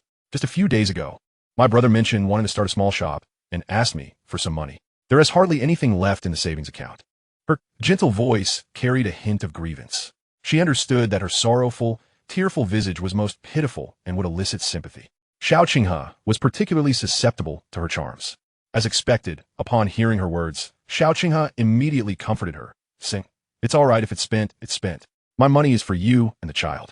But what if that ferocious woman demands money from you? What should we do? If you can't provide it, won't she investigate? Let me think of another solution. Do not worry. Just focus on your pregnancy and follow my lead. Nothing will go awry. I will not abandon you and the child," he assured her, knowing well that Su Meifeng was currently in a delicate state. Naturally, he could not bear to see her suffer even the slightest grievance. He recognized that Su Meifeng's brother was a burden, yet there was no alternative. If it were not for her brother, Su Meifeng would not have been drawn to him at all. The two engaged in a dreamy conversation for a while, and Xiao Qinghe stayed for dinner, deciding to spend the night there since Jiang Xiuyun would not be returning home that evening. However, lying in bed that night, Xiao Qinghe found it difficult to sleep, burdened by the thought of nearly 10,000 yuan. Where could he procure such a sum? He could ask his parents for money, but it would not be easy for them to produce such a large amount all at once. His father would undoubtedly question him, and if he learned of these affairs, it might sever any ties between him and Su Meifeng. No, this matter must remain concealed from his parents. Thus, he needed to devise a plan. The next day, Jiang Xiuyun was brought back to the county by Xiao Qinghe to continue her work at the supply and marketing cooperative. She appeared composed, and Xiao Qinghe did not detect any hint of unrest within her. Unbeknownst to him, Jiang Xiuyun was seething with resentment, wishing she could stab him with a knife. If not for Jiang Lin as counsel the previous day, she would have been unable to swallow her anger. However, she also understood that she could not raise any suspicions at this moment. Upon entering the cooperative's office, she was greeted by everyone standing and applauding enthusiastically. Director Jiang Xiuyun suddenly realized that she was now the director of the cooperative, a position that typically took years of effort to attain. To her surprise, she had achieved this at such a young age. She greeted everyone with a smile, many of whom were genuinely pleased, having worked alongside Jiang Xiuyun for nearly a decade. Even her competitor, Now, accepted the outcome, as no one had expected her to be audacious enough to purchase 600,000 pounds of scallions. Had the cooperative chosen not to accept them, the burden would have fallen on the sales staff, leading to animosity with the villagers and complicating future dealings with produce. This required not only courage but also connections. 600,000 pounds of scallions could not be amassed from just 10 villages, especially since the nearby villages were not major scallion producers. Gathering that quantity required considerable groundwork, and generally, villagers were reluctant to sell to unfamiliar buyers. Jiang Xiuyun had indeed prevailed through reason. Yu Shuqin approached her with a beaming smile. "Little Jiang, congratulations. I told you you'd definitely become the director this time. Yesterday, I was completely blinded by my own foolishness. Please forgive me. I promise to work diligently under your leadership. Whatever direction you send me, I shall not stray." Seeing Yu Shuqin's demeanor unchanged, Jiang Xiuyun recalled the discussion she had had with her brother in recent days. Given her temperament, she would have typically confronted Yu Shuqin. Yet as the director of the cooperative, potentially ascending to an even higher position in the future, it was essential to maintain her composure. With a charming smile, Jiang Xiuyun replied, "Sister Yu, I know you harbor no malicious intentions. You merely attempted to assist me, albeit with good intentions gone awry. I understand, so rest assured. We shall work together to enhance the cooperative's operations." Yu Shuqin gritted her teeth in frustration, realizing she had underestimated Jiang Xiuyun. Clearly, the information she had received was entirely inaccurate. Her initial transfer to the cooperative was for the director's position, and now it seemed her aspirations had been dashed. Chapter 23, Electronic Watch. As Jiang Xiuyun concluded her workday, Xiao Qinghe, her exemplary husband, awaited her outside on his bicycle. Upon receiving her, he returned home and presented her with a savings book, placing it in her hands. "My dear wife, I know you've been concerned about my spending money on others. Take a look. This is our family's savings book. Now you can rest easy." Jiang Xiuyun opened the book, and, upon seeing the balance of 600 yuan, her eyes narrowed in delight. "Ah, Lao Xiao, I always knew you were a frugal man, and indeed, the money is safely tucked away. I shall take care of it, and this will be for our son and daughter in the future." As she spoke, she securely locked the savings book in the wardrobe, leaving Xiao Qinghe's outstretched hand awkwardly retracting back into his pocket. "Anyone can take care of it," he muttered. He had initially thought that the money was merely a ruse to placate her, but to his astonishment, she had taken the book, which he had just pilfered from company funds that very day. What was he to do now? Fortunately, the financial audit was not due until the end of next month, granting him a month to maneuver his way out of this predicament. He was determined to find a way to retrieve the savings book at the earliest opportunity. As Su Baoqiang hummed a tune while cycling, he suddenly collided with a passerby. The unfortunate man fell to the ground, and his blue bag swung open, revealing an array of watches, digital and otherwise, within. "Are you blind? What are you doing? Can't you watch where you're going?" The man, hastily gathering himself and covering his clothing, picked up his bicycle. However, in the process, he dropped 2 digital watches. Tenderly, he picked them up, blew on them, and shook them, relieved to find the digits intact. Su Baoqiang quickly approached him. "Brother, are you selling watches?" In this era of reform and opening up, business was thriving in the county, especially with the popularity of these digital watches, often smuggled from the island. It was not an opportunity readily available to the average person. The man, sensing a potential threat, swiftly tucked the watches into his pocket, covering them protectively as he attempted to ride away. Su Baoqiang, however, intercepted him. "Comrade, hold on. I'm merely interested in doing business with you. Why do I want to do business with you?" The man protested weakly as Su Baoqiang forcefully seized the handlebars of his bicycle. "If you refuse to engage in commerce with me, then I shall call for help. I'll have the police come to see how you fare then." "No, please, don't do that, brother," the man pleaded. "Let us keep our waters separate."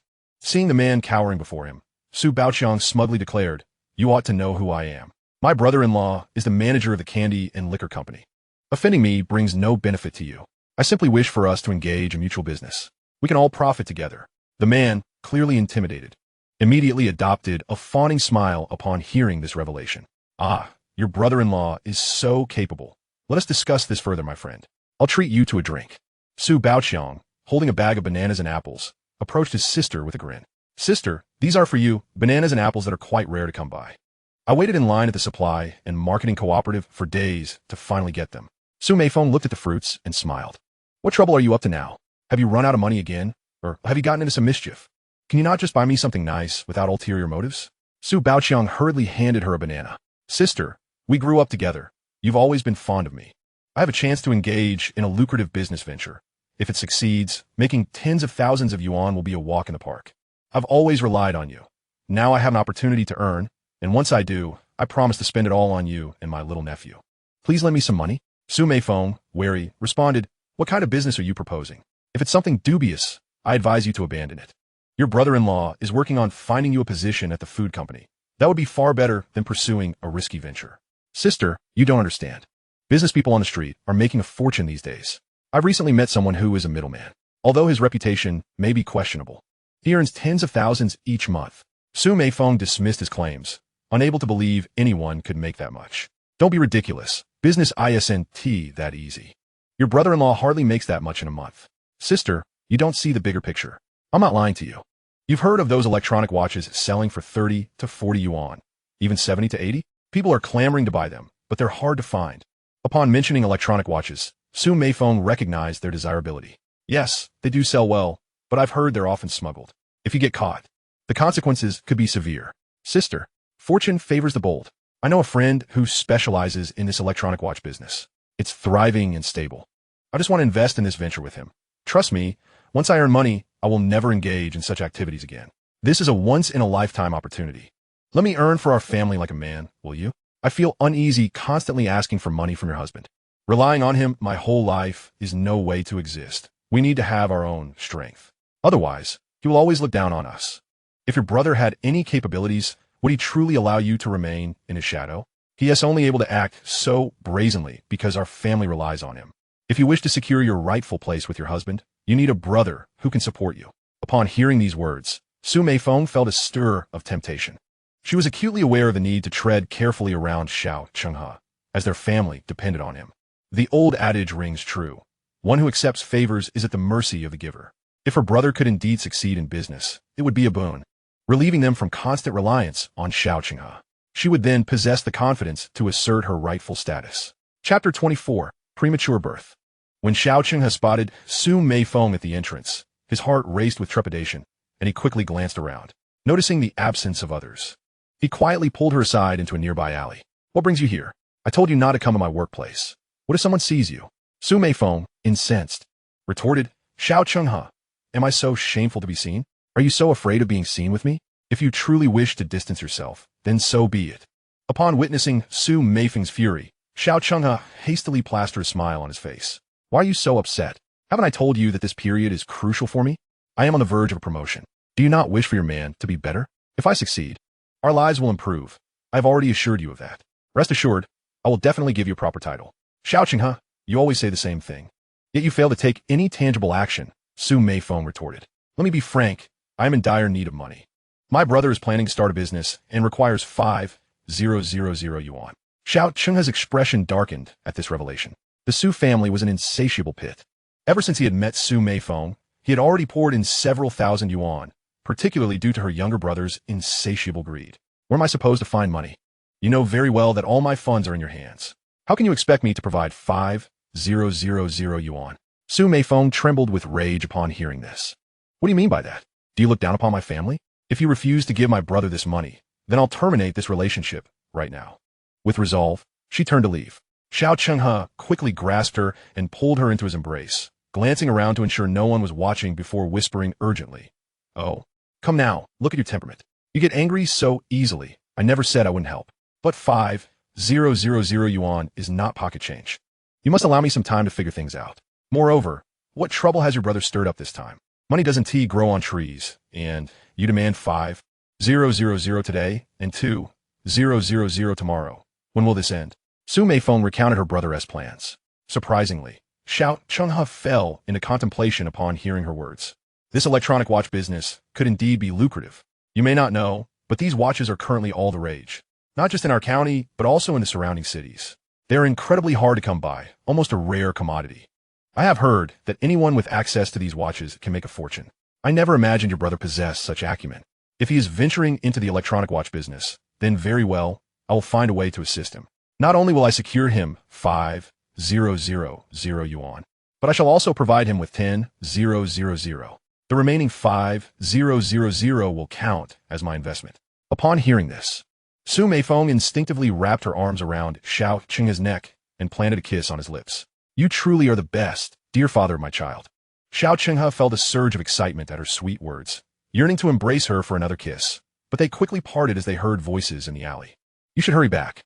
I will deliver the money to you tonight, he whispered, hastily departing. Su Meifeng pressed her hand to her heart, waiting for the sounds outside to fade before quietly slipping out. The following evening, Su Bao boarded the train, while Su Meifeng anxiously awaited his arrival. In this era, few families could muster 10,000 yuan, and this sum was critical for her future happiness. At that moment, Jiang Xiuyun was gripped by labor pains. Her face contorted in discomfort as she stood in the supply and marketing cooperative. Originally planning to have someone escort her to the county hospital, she unexpectedly ran into Xiao Chenghe.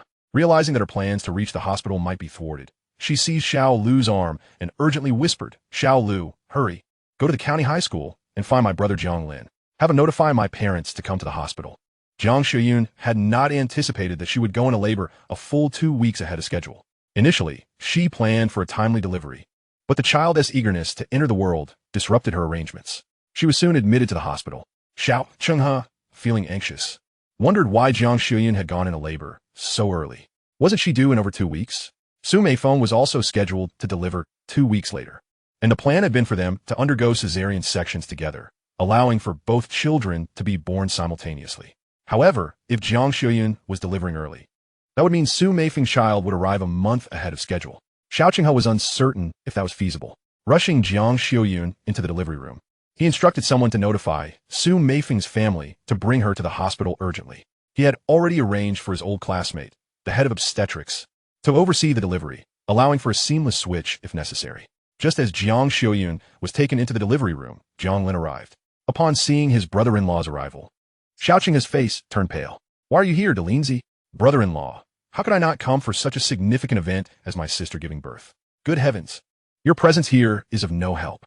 You are just a student preparing for university entrance exams. You cannot afford to miss your studies. Hurry back to class. Your sister is in my care, so you needn't worry. Jiang Lin scoffed. It's precisely because of you that I am worried. Since I'm here, I intend to stay by her side.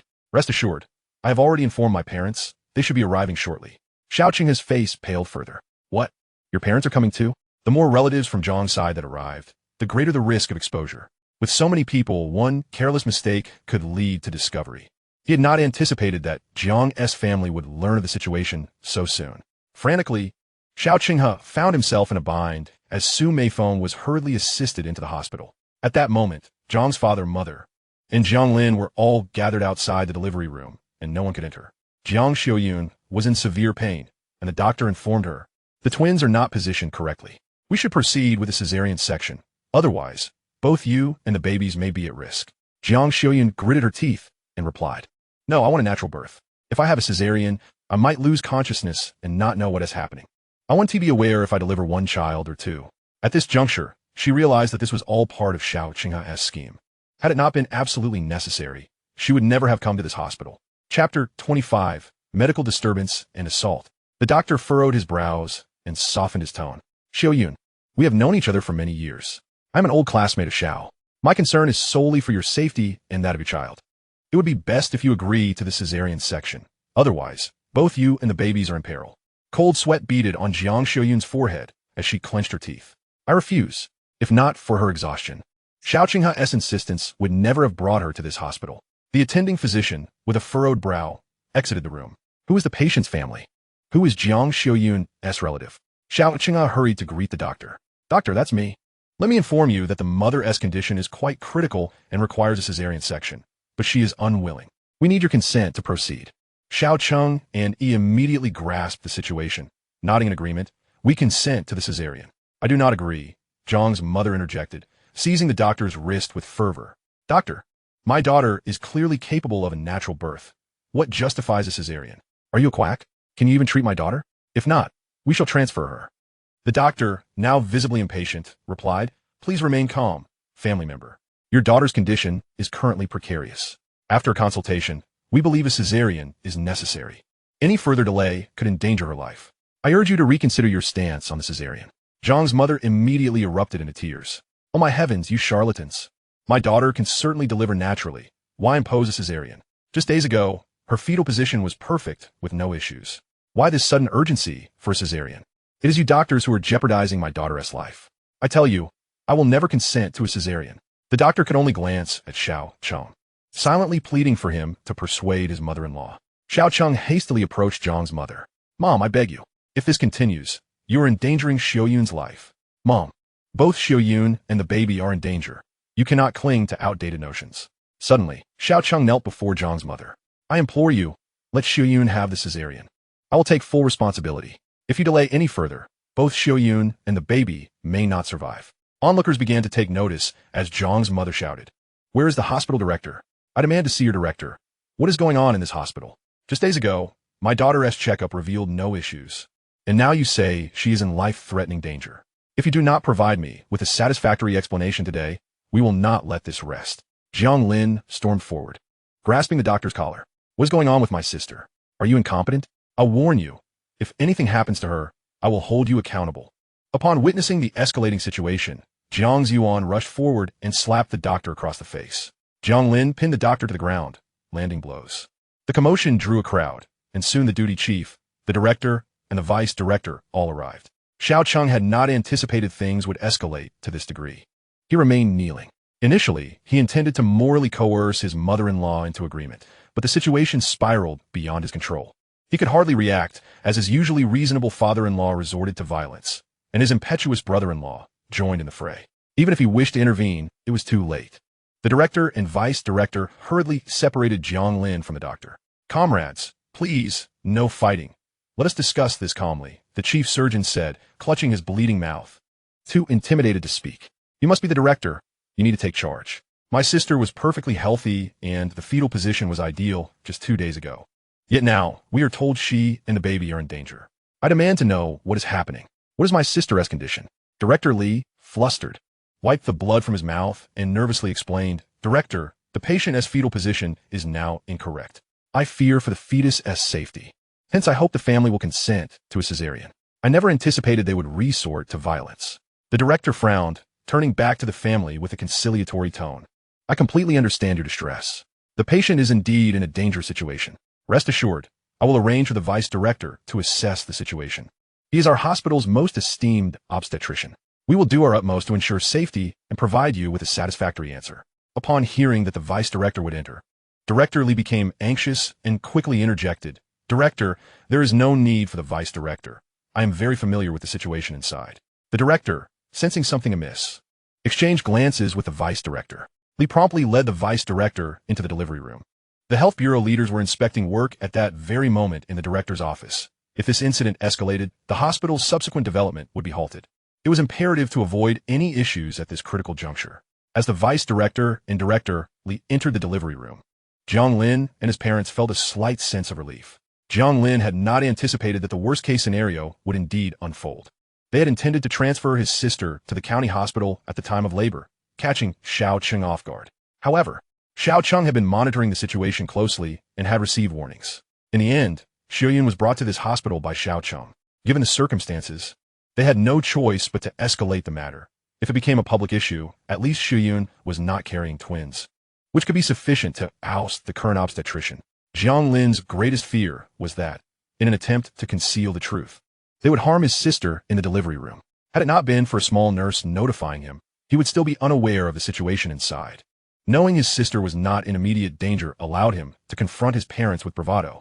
Chapter 26. Seeking Accountability. Upon seeing the vice director enter, Xiao Cheng felt his legs weaken, collapsing to the ground.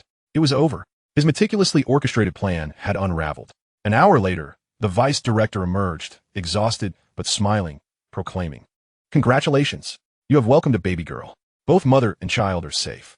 Is the doctor mistaken? I thought my sister was carrying twins?" Jiang Lin astutely queried. "Family member, your sister is carrying only one child, a girl," the vice director replied awkwardly, casting a reproachful glance at Director Li, who had made such a grievous error. The head of obstetrics making such a fundamental mistake was not merely an error. It was a gross negligence of duty. More importantly, upon examination, it was clear that the mother was in excellent health, her fetal position ideal, and she had already dilated to 10 centimeters, with the baby's head nearly crowning. Yet, they still suggested a cesarean. The vice director was baffled by Li's intentions, but all signs indicated that Li had severely violated both his medical duty and ethical obligations. "Vice director, what exactly transpired? Why has my sister been told she is carrying twins all along?" "Director Li has persistently assured my sister that both children are in excellent health, with their heartbeats clearly audible." Jiang Lin, relentless in his pursuit of the truth. Notice the pallor on the vice president's face. He was acutely aware of the implications if this incident were to become public. The hospital was undeniably at fault, as this was clearly a grave medical mishap. Hastily, he grasped Jiang Lin's arm and said, "Comrade, let us discuss this matter in the office. Your sister has just given birth. We should allow her to be taken to her ward first. We can continue our conversation there. What do you think?" The vice president was practically pleading with Jiang Lin, primarily because, in these rural areas, patients could be quite unruly, and if the situation escalated, the hospital's reputation would be irrevocably tarnished. More importantly, those in leadership positions would inevitably be implicated. Who could have anticipated that an ordinary obstetrics and gynecology department would encounter such a significant issue, particularly one involving a serious medical misdiagnosis? "Very well, Vice President. We shall convene in the office shortly, but I must first escort my sister to her ward." Jiang Lin's reasonableness took the vice president aback, leaving him with a sense of gratitude. He had not expected the previously agitated young man to exhibit such composure. Jiang Lin, along with his parents, wheeled his sister into the ward, while Xiao Chenghe busied himself with excessive enthusiasm. "Mom and Dad, Lin, you have all been working tirelessly. Perhaps it would be best for you to return home. I will take care of Xiuyun." Xiao Chenghe was eager to send his mother-in-law, father-in-law, and brother-in-law away. If he could handle the hospital matters himself, it would likely be more manageable. After all, Director Li, having jeopardized his own position, will be unlikely to shield him from scrutiny. If he, as a family member of the patient, chose not to pursue the matter, the hospital would naturally absolve Director Li of any responsibility. Zhang's parents exchanged glances, their expressions darkening. "You will take care of her? My daughter was nearly subjected to surgery. If you were in charge, we would not be in this predicament. I have yet to question you about your assertion that your old classmate is an exceptionally skilled doctor. Is this what you consider proficient? Diagnosing a singleton as a twin and insisting on a cesarean when a normal delivery was viable? How dare you claim to care for my daughter? I wouldn't believe you if you were the last person on earth." Zhang's mother forcefully shoved Xiao Chenghe aside. "Get away from me. Your presence is an eyesore. Just seeing you infuriates me." Zhang's father coldly kicked Xiao Chenghe. "Aren't you going to leave?" Xiao Chenghe was expelled to the entrance of the ward, anxiously raking his fingers through his hair. He had hoped to enter, but given the expressions on his in-laws' faces, it was clear they would not allow him to remain there alone. Reluctantly, he turned and headed toward the doctor's office. This matter needed to be resolved swiftly. Director Li was in a precarious position, and so was he. Fortunately, he was still regarded as a family member of the patient. However, as he approached the office door, he overheard a voice within. President, Vice President, I implore you to hold the doctor accountable for this incident. This is an egregious medical error. How can a misdiagnosis lead to such chaos? Diagnosing a singleton as a twin and insisting on a cesarean when a natural birth was entirely feasible. I demand an explanation. This transcends the realm of mere medical mishap. How can a seasoned obstetrician commit such a fundamental error? Should I conclude that your hospital's doctors are not as skilled as claimed, or is this a deliberate act on your part? Should anything untoward occur during my sister's cesarean? How do you justify this?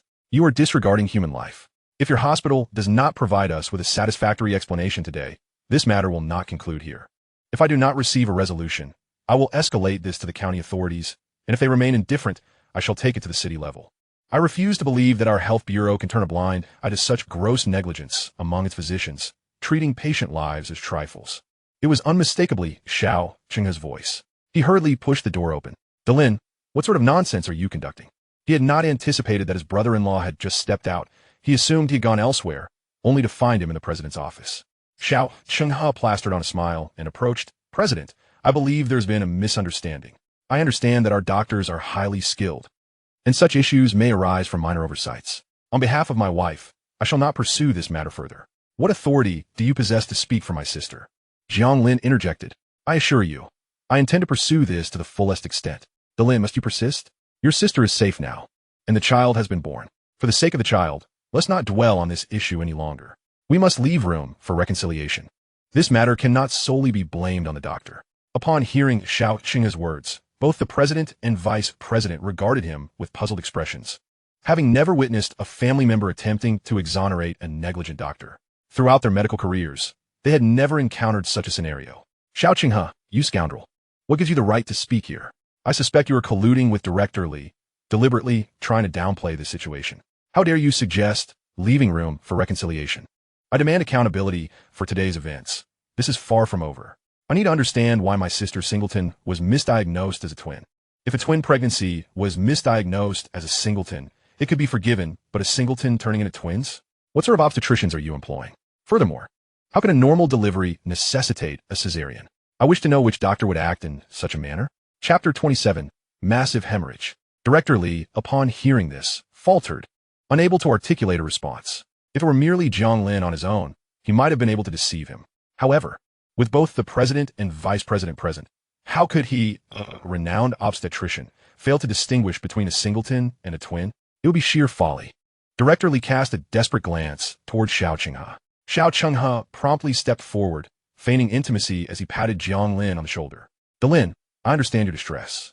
Your sister faced a perilous situation today, and I can see your concern. However, we cannot escalate this matter with loud confrontations against the doctors. This is partly my fault. Director Li is an old classmate of mine, and he has always known of my fondness for twins. He may have been jesting, and we took it too seriously. As long as your sister and the child are safe, let us refrain from creating a scene. If your sister were aware of our commotion, she would surely be displeased. He leaned closer, lowering his voice. Lin, your sister is still recovering. We should return to see her. There's no need for further commotion here. You can leave this matter to your brother-in-law. Unexpectedly, Jiang Lin shrugged off Xiao Qinghe's hand and glared at him with fierce eyes. Xiao Qinghe, it is thanks to my parents and me that we are here. Had we not insisted, my sister would have been cut open by now. I wish to ask what Director Li intends to do. Is this not an attempt on the patient's life? A natural birth was entirely possible, yet he insisted on a cesarean. I demand to know what ulterior motives Director Li harbors. If your hospital fails to provide me with a definitive answer today, I will have no choice but to report this to the authorities. I implore the authorities to investigate. What exactly does your hospital intend to do? A reputable employee hospital, and yet you are willing to perform a cesarean on a healthy mother. What are your true intentions? This statement was directed squarely at Director Li, who, upon hearing it, broke into a cold sweat. His forehead glistened with perspiration, and his eyes were filled with desperation. If this matter were not handled properly today, being suspended would be the least of his concerns. He might truly find himself imprisoned. From any angle one considers, he had indeed been caught in a compromising situation.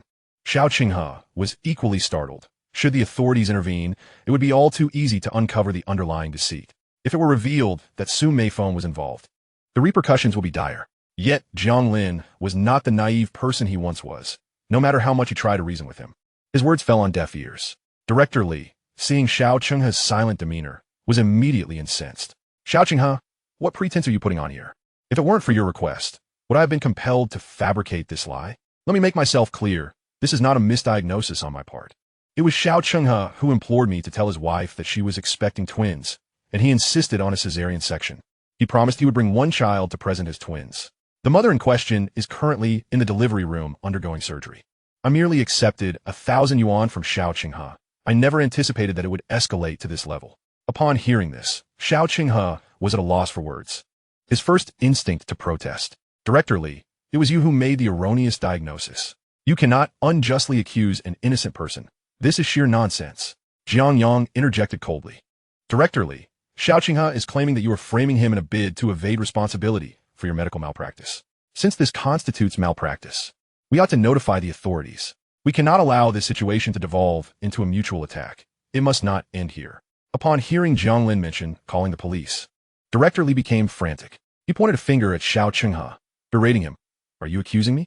Let me remind you that the patient you brought in is still in the surgical room undergoing a procedure. Don't think I'm foolish.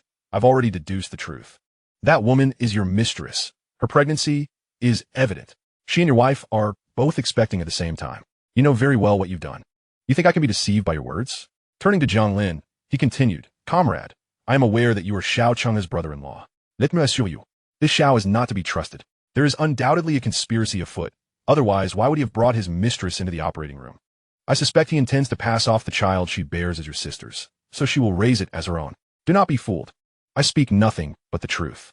Jiang Lin, enraged, delivered a punch to Xiao Chenghe, knocking him to the ground and unleashing a flurry of blows upon him. In a previous life, he had yearned to confront Xiao Chenghe, but by the time he learned the full story, everything regarding his sister had already been settled. In this life, he was determined to avenge her. The hospital dean and deputy dean rushed forward to separate the two. If a brawl were to ensue, their hospital would bear the consequences. Lindsay, do not listen to his nonsense. He is attempting to deflect blame for his medical malpractice.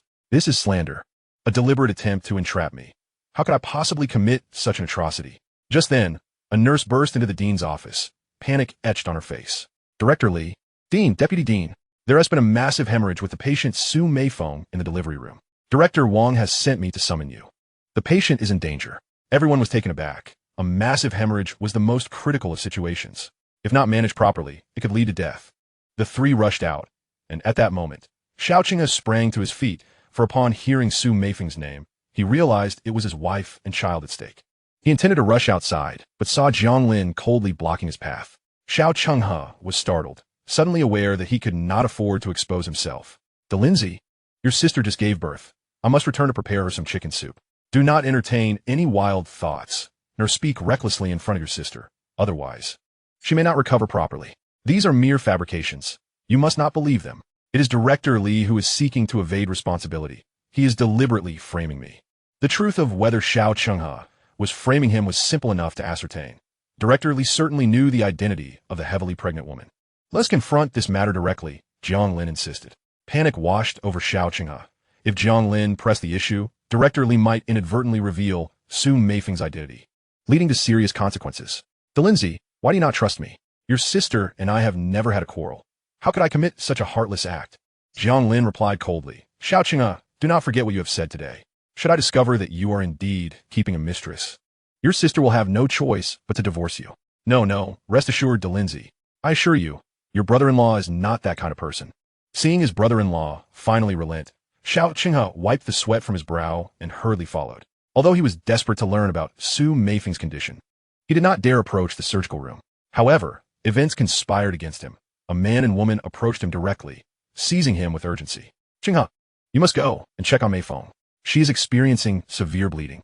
The doctors say she needs a blood transfusion, but the hospital lacks sufficient blood. What shall we do? Severe bleeding can lead to death. Xiao Chenghe's expression hardened as he struggled against their grip. What are you doing? I do not even know who you are. What do you want from me? My brother-in-law is right here. I do not recognize either of you. Spouting nonsense comes with consequences. Xiao Chenghe's anxious gaze met Jiang Lin's, signaling for help. The elderly couple, however, was oblivious to his intent, their urgency betraying their lack of understanding. The situation was not something that could be rehearsed. No one had anticipated Su Meifeng's massive hemorrhage. The old man, seeing the gravity of the situation, exclaimed, "Xiao Chenghe, you heartless wretch, what do you plan to do? My daughter is on the brink of death from this hemorrhage, and you refuse to take responsibility? If you do not intervene, I will seek out your wife to hold you accountable. You cannot simply abandon my daughter after everything. I assure you, if you do not help today, doctor, my son-in-law is here. What should we tell him?" Su Meifeng's mother anxiously grasped the vice president's arm. The vice president glanced at Xiao Chenghe, suddenly at a loss for words.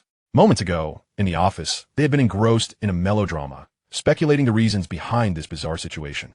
Why would he insist that his wife had miraculously conceived twins? Now it became clear, as Director Li had suggested, that this young man was indeed up to no good, keeping a mistress outside while attempting to ascribe her child to his wife. Just as Xiao Chenghe was about to protest against the vice president's gaze, a nurse rushed out, declaring that the patient had fallen into a coma and immediate rescue was imperative to avert a tragedy. The vice president's expression hardened. Who was the patient's husband? His inquiry held a hint of malice, intended to demonstrate a point to Jiang Lin. Granting Jiang Lin this favor might ensure their hospital would not face further difficulties. Before Xiao Chenghe could speak, the elderly couple hurriedly interjected, This is Mr. Xiao Chenghe, our son-in-law and the father of the child. Su Meifeng's family. I must inform you that Su Meifeng is experiencing severe hemorrhaging and requires a blood transfusion immediately. She has type AB blood, and our hospital supply is insufficient. Please, find someone to donate blood, whether from the factory or dormitory, relatives, or friends. Anyone with AB blood must come forth. Time is of the essence, and if we delay any longer, both mother and child may not survive. Seeing Xiao Chenghe frozen in place, the vice president barked, "What are you waiting for? Hurry up. Every second counts. The patient's life is at stake." Xiao Chenghe's mind was in turmoil, not knowing what course of action to take. Severe hemorrhaging posed a life-threatening situation for both the child and Su Meifeng. In that moment, to gain Jiang Lin's trust, he could choose to ignore everything. He could coldly push these people aside and return to Jiang Xiuyun's ward, fulfilling his roles as a good husband and son-in-law. But in that instant, his beloved lay in the operating room. Was he truly to abandon everything? That was his child, his woman. Jiang Lin stood coldly to the side, observing the hypocritical man before him, doubting this man could maintain his facade during such a critical moment. If not for the inability to conduct a paternity test, he would never resort to such tactics. Unless Xiao Chenghe admitted the truth, his sister's divorce based on Xiao Chenghe's infidelity could never be substantiated. This was a strategy concocted by their family. Originally, they had intended to use Su Meifeng's peril to force Xiao Chenghe's hand, but they had not anticipated the chain reaction caused by her premature delivery. Su Meifeng was rushed into the operating room, and this was a consequence of Xiao Chenghe's own making. Who could have predicted that Su Meifeng would suffer such hemorrhaging? If Xiao Chenghe acknowledged Su Meifeng as his wife and the child as his, the matter would be sealed. With so many witnesses, Xiao Chenghe could never wriggle free. Jiang Lin fixed his gaze on Xiao Chenghe, who forcefully shook off the hands of the concerned elderly couple, shouting in anger, "What are you doing? This patient is in critical condition and needs blood. You should be finding ways to save her, not dragging me into this. What does this have to do with me? I could sue you for defamation." Xiao Chenghe turned, seeing Jiang Lin watching him like a spectator. Anxiety gripped him. Indeed, his choice was not in vain. If his brother-in-law saw the lengths he would go to for Su Meifeng, he would surely end up divorced from Jiang Xiuyun. Once this scandal broke, his hopes for promotion would be dashed. Xiao Chenghe would never allow anyone to obstruct his path to advancement. Though he had affection for Su Meifeng, it was not to the extent of being foolishly reckless. He seized Jiang Lin's arm, urging him to leave quickly. "Darling, we must go. These two elderly people are mad. Instead of finding someone to donate blood and save the patient, they are dragging me here. What misfortune! If she were your sister, I would have rushed back to the candy company to find someone to donate blood, but I am not related to them. Darling, let us hurry. I need to check on your sister and the baby." His pace quickened to a near sprint. Jiang Lin could not help but feel a tinge of admiration. He had to concede that while Xiao Chenghe was not a noble character, he possessed a certain ruthless ambition that could make him formidable. No wonder he had managed to deceive his sister so thoroughly and manipulate the entire family. Chapter 29. Ruthlessness. Truly ruthless. To disregard his own woman and child. For this reason, the Jiang family must remain vigilant. After all, Xiao Chenghe was no ordinary individual. His parents were retired officials, without the protective shield of his family status. Xiao Chenghe would never dare to act so brazenly. Lacking concrete evidence, they could never bring him down. Xiao Chenghe brought Jiang Lin to the entrance of his wife's ward, lowering his voice in exasperation. "Darling, Please don't mention what just happened to your sister. She has just given birth and cannot handle stress. Besides, I'm truly being wronged here. I don't even know those two people, and I have no idea why they're so determined to pin this on me. I suspect they are acquainted with Director Lee. Otherwise, he wouldn't have so conveniently shifted the blame onto me to evade responsibility for the medical incident. We are family. We must unite against external threats. It seems Xiao Qinghe was ready to completely shift the blame onto Director Lee. Jiang Lin smiled and patted Xiao Qinghe's shoulder. Brother-in-law, if I had any doubts before, I have none now. If those were truly your wife and child, how could you turn your back and walk away? That kind of hemorrhaging is serious. It must be Director Lee with ulterior motives trying to shirk responsibility. Rest assured, brother-in-law, we will definitely stand by your side. He pulled Xiao Qinghe into the ward. Seeing Jiang Lin cheerfully ushering Xiao Qinghe inside, Jiang Fu and Jiang Mu exchanged knowing glances. Realizing their son had likely failed in his endeavor, they could tell from his demeanor that he was masking his true feelings. Jiang Fu frowned as he addressed the two. Where have you been?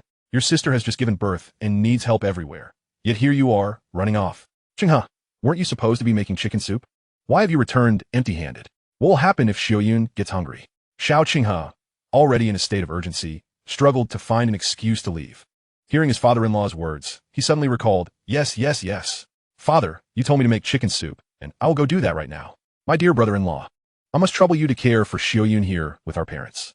I shall return shortly after preparing some chicken soup. Before departing, Xiao Cheng approached Jiang Xiaoyun's hospital bed with a reluctant expression. Xiaoyun, I will be back soon with the soup. Please do not worry, just rest well. He took his time to bid farewell to Jiang's father, mother, and Jiang Lin before turning to leave. Only after exiting the hospital did he hastily sprint towards the obstetrics and gynecology department through the rear entrance. Jiang Lin, standing by the window on the upper floor, observed Xiao Cheng as he dashed into the hospital's back door. Jiang Xiaoyun, lying in her bed, weakly remarked, Why do you keep staring at him? You know what he intends to do? That deceitful scoundrel. I never expected him to resort to such tactics. How have things progressed these past few days? She inquired. Sister, do not worry. The situation with Aigua is proceeding smoothly. He should currently be taking Su Baogua to Shenzhen. If all goes well, they will be on their way back within 3 days, and this matter should be concluded within a week at most. Zhang's father sighed deeply. Let us not speak of it any further. You should return to your family home to rest. After all, your in-laws are not here. I truly never anticipated that Xiao Cheng could be so heartless. What a beast. Had you not sent for your brother and parents today? I shudder to think of the consequences. Zhang's mother, equally incredulous, remarked, I never imagined that this scoundrel would consider foisting another woman's child onto you. His heart is indeed wicked. Even after living a full life, I have never encountered such a thing. It was beyond our imagination. Zhang's mother felt a wave of dread at the thought of what might have transpired had they not been present. Fear not, parents. My sister will surely be blessed after overcoming this calamity, and I will ensure that Xiao Cheng pays dearly for his actions, Jiang Lin declared through gritted teeth. As they had prepared for this eventuality from the outset, Xiao Cheng did not dare to appear directly at the operating room's entrance. Instead, he stealthily whistled for his father-in-law, who had been lingering nearby. Within 20 minutes, the operating room received 20 units of type AB blood from employees of the Sugar and Liquor Company, who had been directed by their superiors to donate blood at the hospital. When Su Meifeng groggily opened her eyes, she found her parents anxiously by her side. Blinking, she suddenly heard the sound of a baby crying, which jolted her fully awake. Mom and Dad, the baby. Didn't they take the baby yet? This was not in accordance with their original plan. Her due date was still over a month away. The premature cesarean was intended to deliver the child to Xiao Cheng for a life of comfort. Had it not been for the impossibility of divorce with Xiao Cheng, she would never have relinquished her child after carrying him for 10 months. Oh, don't even mention it. His wife did not undergo a cesarean. She delivered a girl naturally, attended by the vice president of the hospital. Everyone knows how this works. How could twins possibly be involved? Su Meifeng gazed blankly at the small crib placed beside her larger bed, where her frail son lay, resembling a tiny mouse. At least the child is with me. Otherwise, I will be heartbroken. A sigh of relief washed over her. She truly could not bear to part with her child. Had it not been for Xiao Cheng's constant assurances of the privileges her child would receive in his household, especially since the doctor had already discerned she was having a boy while Jiang Xiaoyun was having a girl, she would not have been so willing to part with her son. Given the affection elders and husbands typically have for boys, her son would undoubtedly be cherished. Were it not for the urban household registration in the county, she would never have let go of her son. Now, although her son lacked an urban registration, at least he was with her, and, as his mother, she would not neglect him. Suddenly, a sharp cry erupted from the nearby child, abruptly cut off as if choked. Su Meifeng was startled by the alarming sound. Mom and Dad, please check on the baby. Chapter 30, A Fortuitous Star. The baby was quickly whisked away by doctors and nurses, and the elderly couple followed closely to the emergency room. After 5 long hours, an anxious Su Meifeng awaited her mother's arrival. Upon seeing her mother's distressed and pale face, she urgently inquired, Mom, what happened to the baby? The baby, Su's mother, ghostly pale, was unable to articulate the gravity of the situation. Who could have foreseen that this child would be born with congenital issues? Mom, you're driving me mad. What's wrong with the baby? Su Meifeng attempted to sit up in desperation, but the movement tugged at her incision, causing her to nearly faint from the pain. Su's mother rushed to support her. Do not move. You have just undergone surgery. Mom, what is wrong with the baby? Please tell me. Are you trying to kill me with worry? Su Meifeng gripped her mother's hand tightly, beads of cold sweat forming on her forehead, her anxiety overshadowing her pain. I will not hide the truth from you. The baby had a health crisis and was sent for emergency care. The doctor says it's congenital heart disease. The child either needs surgery or will require careful nurturing moving forward. Su Meifeng's eyes rolled back as she fainted entirely. Xiao Cheng arrived at the hospital, brimming with anticipation as he carried 2 lunchboxes. He had learned to be prudent, arranging to meet his father-in-law downstairs, ensuring they could feign a chance encounter without raising suspicion. Upon entering the lobby, he quickly spotted Jiang's father leaning against the wall. The sight of Jiang's father, who appeared aged beyond his years, startled Xiao Cheng. After scanning the area for familiar faces and finding none, he quietly made his way to his side corridor. Jiang's father promptly followed him. Uncle, what has happened? What is the matter? Please take this chicken soup. It is for Meifeng. Xiao Cheng hurriedly organized his words, anxious to avoid running into acquaintances who might complicate his explanations. Yes, the child is in trouble. What happened? The child has been taken back to the emergency room. The doctor says it's congenital heart disease and requires surgery. If surgery is needed, that's manageable. I have connections at the workers' hospital. Hearing that surgery was possible, Xiao Cheng felt a wave of relief wash over him. No, the doctor just informed us that our workers' hospital lacks the capability for such heart surgeries. We must seek specialists in the capital. Upon hearing this, Xiao Cheng furrowed his brow. A trip to the capital was no small feat. It took 2 days and nights by train.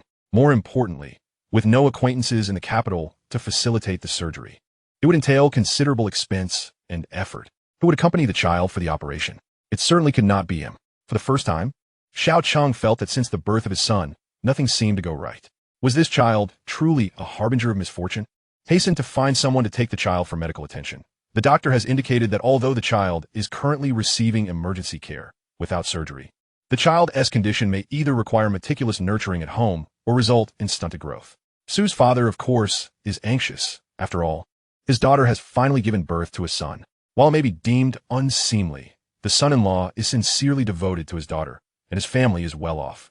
If only their daughter could openly be with her husband, they would not find themselves in such a predicament. Xiao Cheng, his expression grave, interjects, Father, let us discuss this later. Please go see Meifeng first while I contemplate our next steps. Xiao Cheng is overwhelmed, as what was once a well-organized plan has now gone awry. If the child were regarded as a twin, it would have been easy to claim the child as Jiang Xiuyun's, allowing him to openly seek medical care. Xiuyun would certainly care for the child with utmost dedication. However, the child's current status is fraught with complications. The child is not recognized as his and Jiang Xiuyun's, marking a significant error. With a heart full of concerns, Xiao Cheng enters the hospital room carrying chicken soup, only to find a warm atmosphere among the 4 family members. It seems Jiang Lin has recounted something amusing, as the Jiang couple is laughing heartily. The sight of the peaceful infant nestled beside Jiang Xiuyun only serves to heighten his agitation. He forces a smile, rubbing his cheeks to produce a semblance of joy, and steps inside. What is so funny, Dizizi? He inquires. Upon noticing Xiao Cheng's arrival, Jiang Lin's smile remains, albeit slightly diminished. Brother-in-law, you're here. I was just telling Mom, Dad, and my sister that our little niece is truly a blessing. You wouldn't believe it today. My sister officially received her appointment as the director at the supply and marketing cooperative. She is now the director. Even more impressively, she exceeded the city's expectations and received special commendation from the municipal leaders, along with the honor of being a March 8th Red Banner holder. I've heard the certificate will soon be delivered to the county, and they've asked my sister to attend a commendation meeting in the city once her confinement is over. Just now, The colleagues from the cooperative brought some congratulatory gifts for Jiang Xiaoyun and shared this wonderful news.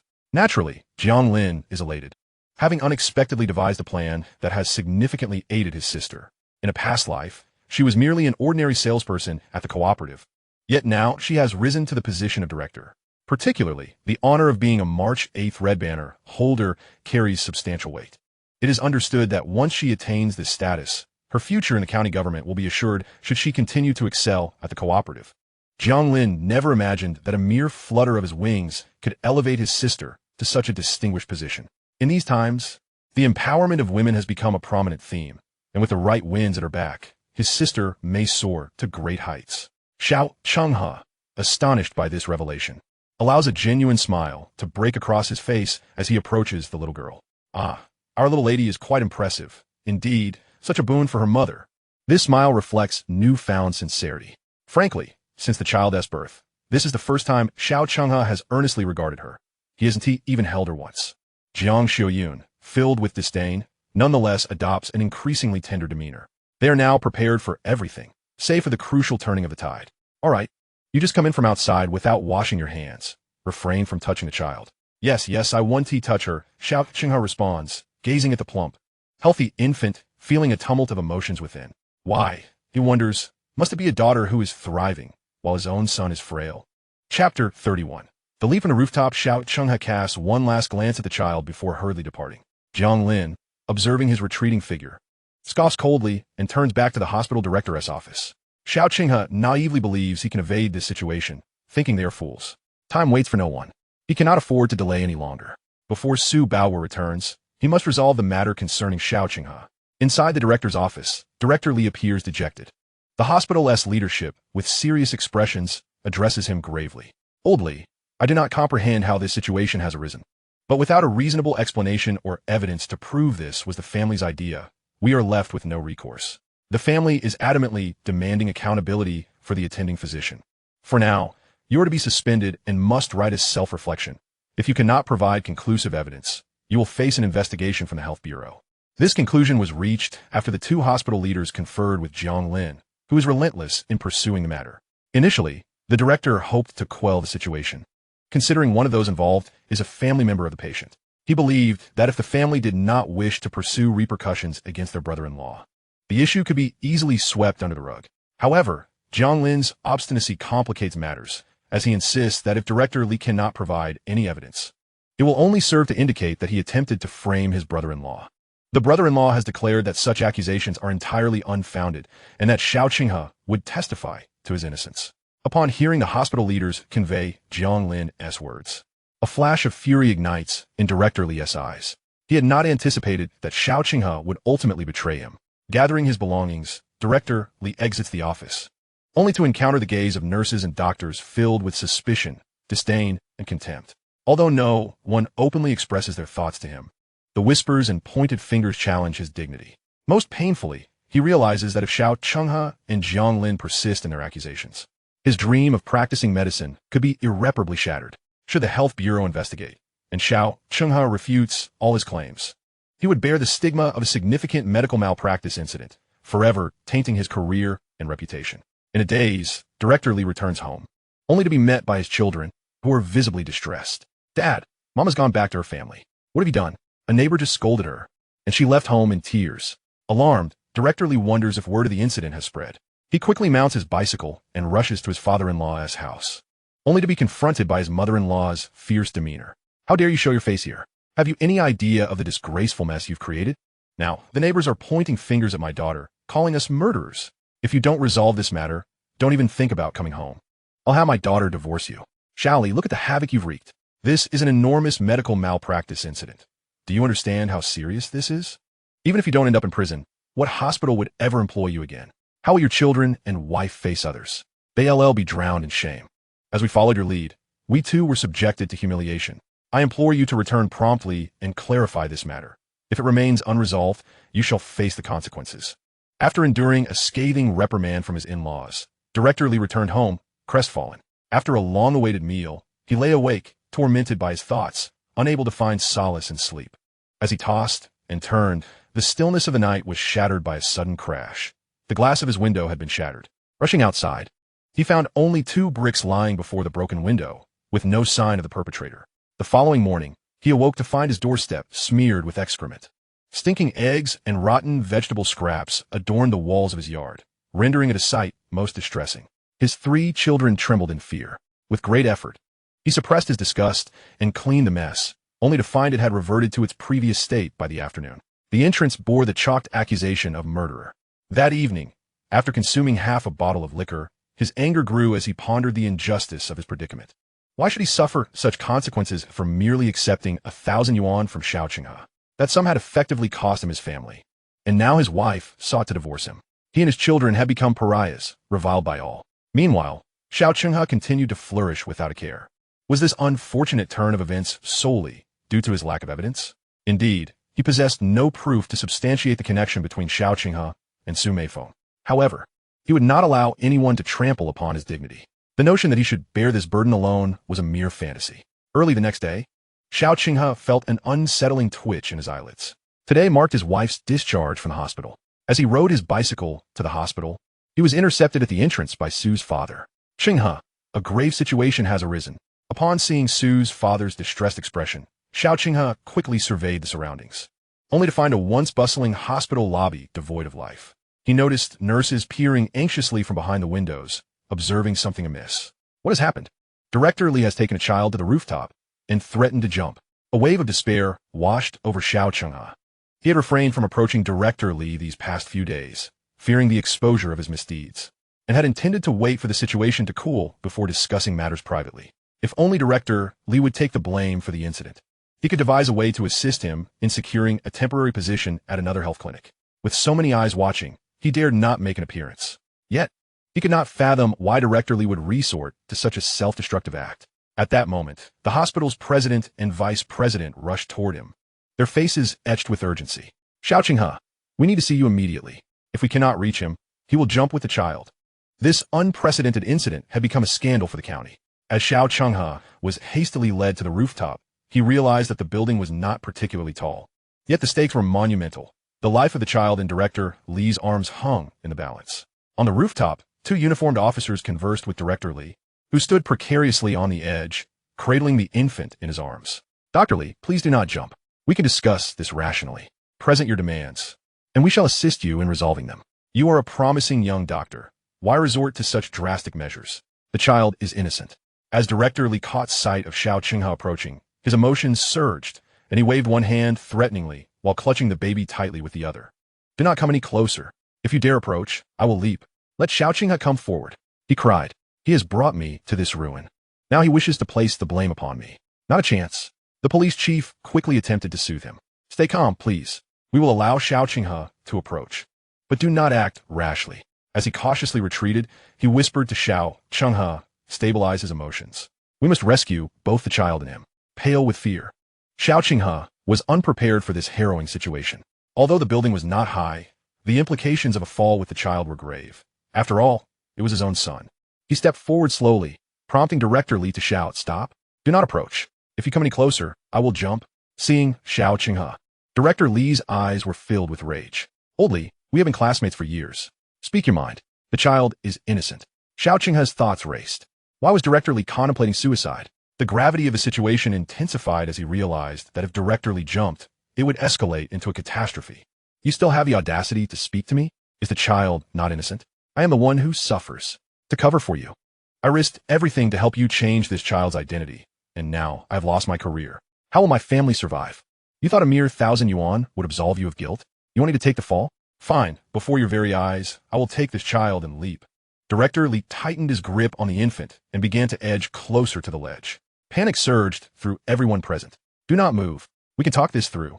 Xiao Qinghe's heart raced in terror. Was his newborn son truly destined to perish here? What is left to discuss?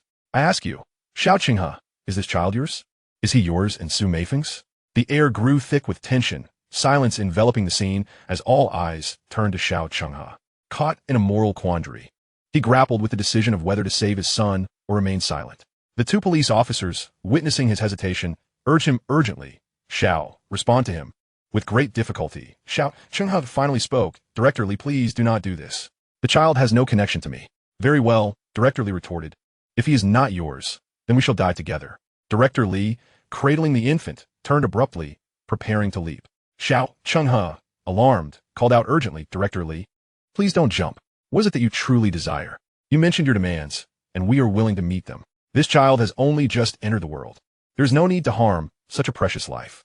Think carefully about your actions. What do you hope to gain? If you leave from here, both you and the child will suffer, and ultimately, it will lead to your disgrace. Director Li, let us discuss this calmly. Whatever you request, we can assist you with. In a moment of desperation, Xiao Chenghe realized he must conceal his own vulnerabilities. All right, I have a request, but you can only approach me alone. No one else may hear it, Director Li replied, turning around with a serene expression that seemed oddly disconcerting. She was no longer the frantic individual threatening to jump. Her demeanor suggested she had relinquished that intent. Xiao Chenghe felt a sense of relief wash over him. If only she would refrain from jumping, everything could be resolved. As long as he did not expose himself and the child in public, all would be manageable. He cautiously took steps forward 1, 2, 3, until he stood merely an arm's length from her. His heart raced, his gaze fixated on the child in her embrace. He could not allow his son to come to harm. He must retrieve the child at all costs. Let us converse gently, Director Li, he murmured, whatever you desire. Be it money, personnel, or position, please articulate your needs. We can certainly assist you. It has nothing to do with the child. Do not hesitate to express your requirements. With the child so close, he could almost reach out and grasp him. Holding his breath, he maintained a calm facade. You draw closer, and I shall reveal my demands. Director Li said, her voice steady. As Xiao Chenghe leaned in, she lowered her voice to whisper in his ear, Xiao Chenghe, do you think I will bear the brunt of all the blame alone? Dream on. We shall both face the consequences. Suddenly, sensing the ominous tone in her voice, he looked up to meet her gaze, now filled with a fierce resolve. Instantly, he felt a chill of foreboding. Attempting to step back, it was too late. Director Li seized his shoulder with a fierce grip. Xiao Chenghe clutched her collar tightly, feeling himself being yanked towards the edge of the rooftop, utterly unprepared and propelled outward. With only his hands gripping her, he found himself suspended in midair. Director Li, Dr. Li, what are you doing? Help! He cried out, panic-stricken. As onlookers moved forward, Director Li commanded, stay back. If you approach, I will let go immediately. All the officers watched anxiously as the two teetered precariously. Director Li's body leaning dangerously over the edge while she held the child securely. Xiao Chenghe clung desperately to her collar, his fingers barely grasping it, feeling that any moment could lead to their collective fall. Director Li, please remain calm. We will not advance. Do not release your hold, an officer pleaded. Director Li's legs were wedged firmly against the concrete steps, one hand securing her to the ledge. Otherwise, she would have already plummeted. Xiao Chenghe, tell me this. Was this not your request of me? Is this child not yours? Are you and Su Meifeng not embroiled in scandal? As he dangled in the air, Xiao Chenghe flailed, his legs failing to find purchase. He could only clutch at her collar, feeling the tenuous grip slip away. Director Li, we have been classmates and friends for years. Please, save me, he implored. Is this child not your son with Su Meifeng? Director Li's eyes glinted with madness. He needed to clear his name, or else his entire family would suffer alongside him. This was his only path forward. Otherwise, Xiao Chenghe would never confess. Tears streaming down his face, Xiao Chenghe cried out, I was wrong. I was wrong. This child is indeed mine and Su Meifeng's. I begged you to help me deceive my wife into believing he was a twin, wanting to raise him under her name. It is all my fault. Please, save me. From a distance, Su Meifeng collapsed at the doorway, her legs giving way. Gasps filled the air as those present absorbed his confession. Seizing the moment, the officers rushed in, pulling all three back to safety. Director Li fell to the ground, releasing her grip, a triumphant smile spreading across her face as she laughed maniacally. Huh, Xiao Chenghe, we are both ruined now. He lay there, panting heavily, tears and snot staining the ground, pounding his fists in frustration, shouting, Li Xiangmin, are you insane? Why would you do this? Do you realize the danger you put me in? You've shown your true colors. Haven to you? Who has harmed you? If you had not betrayed me, would I be in this predicament? You dream if you think I will shoulder the blame alone. We shall both meet our demise together. You have lost your mind. Su Meifeng yelled, rushing forward to snatch the child away from Xiao Chenghe, slapping him fiercely across the face as she wept. Xiao Chenghe, are you even human? This is your own son, and you care so little for his life. In this moment of crisis, you think only of yourself. I was blind to ever choose you. Stunned, Xiao Chenghe stared at Su Meifeng, disbelief etched on his face. Su Meifeng, you've lost your mind. Why strike me now? Without me, where would you be? Eating my food, spending my money, and yet you dare to hit me? You are nothing but a toy I have cared for.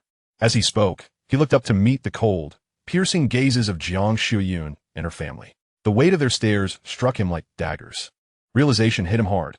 He had exposed everything. Pushing Su Meifeng aside, he rushed to Jiang Lin, clinging desperately to her leg. Xiaoyun, I was wrong. I was only speaking to save the child. Do not pay heed to my ramblings. None of it is true. Su Meifeng charged forward, delivering a fierce kick that sent Xiao Chenghe tumbling to the ground, her voice laced with fury. Xiao Chenghe, you cannot deny your responsibility. Everyone knows you're the father of my child. It is not just me. The entire village is aware. You celebrated our union with a wedding in our village, and everyone knows you are my husband. Now, you wish to abandon me and our child? Let me assure you, that is but a fantastical dream. With a resounding slap, Jiang Lin struck Xiao Chenghe across the face, leaving him in a state of disbelief at her audacity. You, Xiao Chenghe, we are getting a divorce.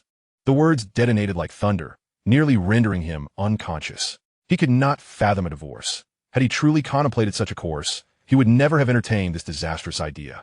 A divorce would brand him as a scoundrel in the eyes of the community, a man who cast aside his wife and child, engaging in licentious affairs. His life would be irrevocably ruined. Desperately, Xiao Chenghe clung to Jiang Lin leg with one hand while the other struck himself in a frenzy. Xiaoyun, I was wrong. Truly wrong. It was an unintentional mistake. For years, we had no children. My parents pressured me to have one, and since you were unable to bear, I thought I could raise this child as if it were our own. I never intended to divorce you, Xiaoyun. I have genuine feelings for you and never imagined we would part ways. I did not foresee things spiraling out of control, nor did I anticipate your pregnancy. Xiaoyun, I was wrong. I will change. I promise to treat you and our child with utmost care. I will not acknowledge that woman and her child. I beg you. Forgive me. Jiang Xiaoyun, cold and resolute, kicked Xiao Chenghe away. Do not attempt to repulse me further. Was it I who forced you into bed with another woman? Was it I who compelled you to father a child with her? How dare you try to pass off another's child as my own flesh and blood? Xiao Chenghe, you are nothing but a beast. Jiang's parents supported Jiang Xiaoyun as she turned to leave. Xiao Chenghe attempted to follow, only to be met with a punch from Jiang Lin that sent him reeling, blood gushing from his nose. Stay away from my sister, Xiao Chenghe. If you dare approach her again, I will strike you every time I see you. You are a disgrace. Jiang Lin turned away, a smirk of satisfaction playing on his lips, for he had not anticipated that the convoluted actions of director Li and Su Meifeng would inadvertently expose the truth of the situation. Chapter 34, Dual Preparations. The Jiang family swiftly exited the hospital. Jiang Xiaoyun sat on the tractor, holding her child close, concealed against the chill. Upon returning home, she placed the baby on the Kong before lying down herself. Sister, Jiang Lin remarked, we are about to face a formidable battle. You must take care of your health. Jiang Xiaoyun propped herself up, her resolve firm. Darling, I will not mince words. Were it not for you, that wretch would have deceived me for a lifetime. If it weren't for your fortuitous intervention, I would have been a mere joke. Jiang Xiaoyun understood well that Xiao Chenghe could not simply walk away from their marriage. However, after today's events, there was no turning back. The facade had been torn asunder, and cohabitation was no longer tenable. Cradling her slumbering daughter, tears streamed down her face. What woman endures such suffering? Although it was 1985 in their village, who had ever heard of divorce? In this era, if a daughter or son divorced, it was a scandal. Fingers would be pointed, and whispers would echo behind their backs. Divorce was a topic broached only in dire circumstances. Xiao Chenghe had made this determination, emboldening him to act with such audacity. Merely contemplating the thought of exchanging another sick child for her own filled Jiang Xiaoyun with dread. Jiang Lin stepped into an adjacent room, where their parents sat in solemn silence. What could they possibly say at this moment? It was a lamentable truth that Xiao Chenghe was a master of deception. He presented himself as a dutiful son-in-law, kind and attentive to his wife. To the outside world, he was a paragon of virtue, yet beneath that facade lay a heart of darkness. Mother, father, you must be vigilant. The Xiao family may come knocking in the next few days. Xiao Chenghe is at a crucial juncture and will not willingly agree to a divorce. Jiang Lin was acutely aware that Xiao Chenghe, having failed to achieve his objectives, would resort to relentless pursuit, adamantly refusing to consent to a separation. Should the Xiao family dare to intrude, I shall drive them away. Do they truly believe our family is without resilience? Jiang's father declared, striking his pipe with fervor. Jiang Lin sighed. The reality was that the Xiao family was not particularly fearful of the Jiangs. They had connections, cadres, workers, and friends in the vicinity. Xiao Chenghe's audacity stemmed from the support and protection afforded by his family. In contrast, their father was merely a village head, a position lacking in significance and authority. If the Xiao family sought to cause trouble, their father was likely to be their first target. Father, be prepared. Your role as village head may soon be untenable. Jiang's father looked up suddenly, for he had always been enamored with power, though lacking in substantial skill or education. Achieving the position of village head had been his utmost ambition. What do you mean? Jiang Lin continued, for now we should be safe, but as my sister and Xiao Qing's conflict escalates, the Xiao family may act sooner than expected. It was imperative to remind his father that their family's standing could not withstand such tumult. Within the village, they could exert influence, but beyond its bounds, they were insignificant. Jiang Lin pondered how best to secure a powerful ally. Thus far, he had found no suitable candidates. Relying on others is less effective than relying on oneself. A mathematics competition was to take place in the city soon. Success in this contest could yield advantages for college entrance exams. Furthermore, the top 10 winners would be honored by provincial and municipal leaders, including figures from the Education Bureau and the mayor. It was an unparalleled opportunity. He recalled the Xiao family's past transgressions against them. In a previous life, the Xiao family had inflicted significant harm upon them. Their father had been reduced to the dust, embroiled in financial discrepancies that led to accusations of embezzlement, resulting in his imprisonment for a decade. Their mother had wept her eyes dry and suffered further at the hands of Tang Yue, leaving her to depart this world far too soon. In this lifetime, the Xiao family would not have the chance to strike from the shadows again.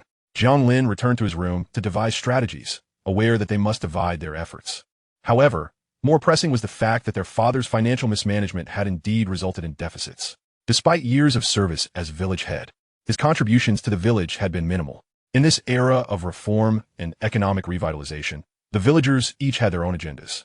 In the village, there is no leader, and most residents are like scattered sand. Some venture out to do odd jobs, while others engage in small businesses, and some have expanded their vegetable gardens, even raising chickens and ducks. However, none of these efforts have coalesced into a significant scale, and without such scale, no substantial achievements can be made. These minor undertakings merely serve to supplement household expenses. It is essential to note that although the era of reform and opening up has begun in 1985, the supply of goods still lags behind demand. For instance, pork is a staple on everyone's dining table, yet in early 1985, meat ration coupons were still in use.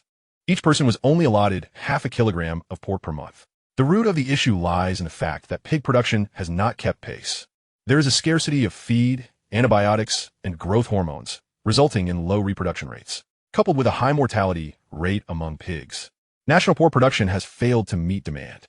The only avenue for families in their village to get involved is by establishing pig farms, chicken coops, or rabbit farms, albeit with significant risks. Everyone in the village understands that wealth without effort is worthless, yet one can succeed. He recalls that in his previous life, he had built a thriving enterprise, having dabbled in various trades, including pig farming. His pig farm eventually scaled to produce approximately 3 million pigs annually. Initially, his pig farming venture was derided by Tang Yue. However, when Tang Yue attended university, it was the pig farm that financially supported her, allowing her to enjoy a comfortable lifestyle.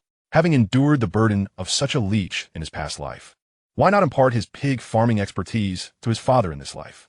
By helping his father achieve success in the village, he could contribute to the prosperity of the villagers, which would, in turn, elevate his father's standing. With this in mind, he prepared himself diligently. Without hesitation, Jiang Lin returned home and immersed himself in writing, intending to compile all his pig farming knowledge into a booklet.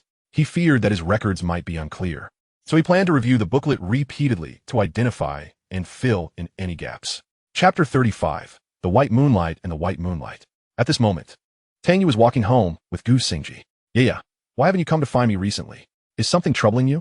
Gu Xingji returned to the village because he had run out of food and meal tickets. While at school, he had attempted to pass by Tang Yue's classroom several times under various pretexts, hoping to speak with her, only to discover that she had been avoiding him lately. Initially, Gu Xingji did not realize that Tang Yue was intentionally evading him, but as his meal tickets dwindled, he grew increasingly anxious. He was acutely aware of his family's dire circumstances. The Gu family was notoriously impoverished, and with his grandfather and uncle away, their household was isolated and vulnerable to bullying. In recent years, it was only through Tang Yue's support that he managed to avoid hunger at school. Returning home, he could not bring himself to ask his parents for food. His father had been ill for a long time, but refused to seek medical attention due to their financial struggles. He was dutiful, and it was precisely this that led him to consider Tang Yue as a potential source of help. knowing that she had feelings for him and the ability to assist him.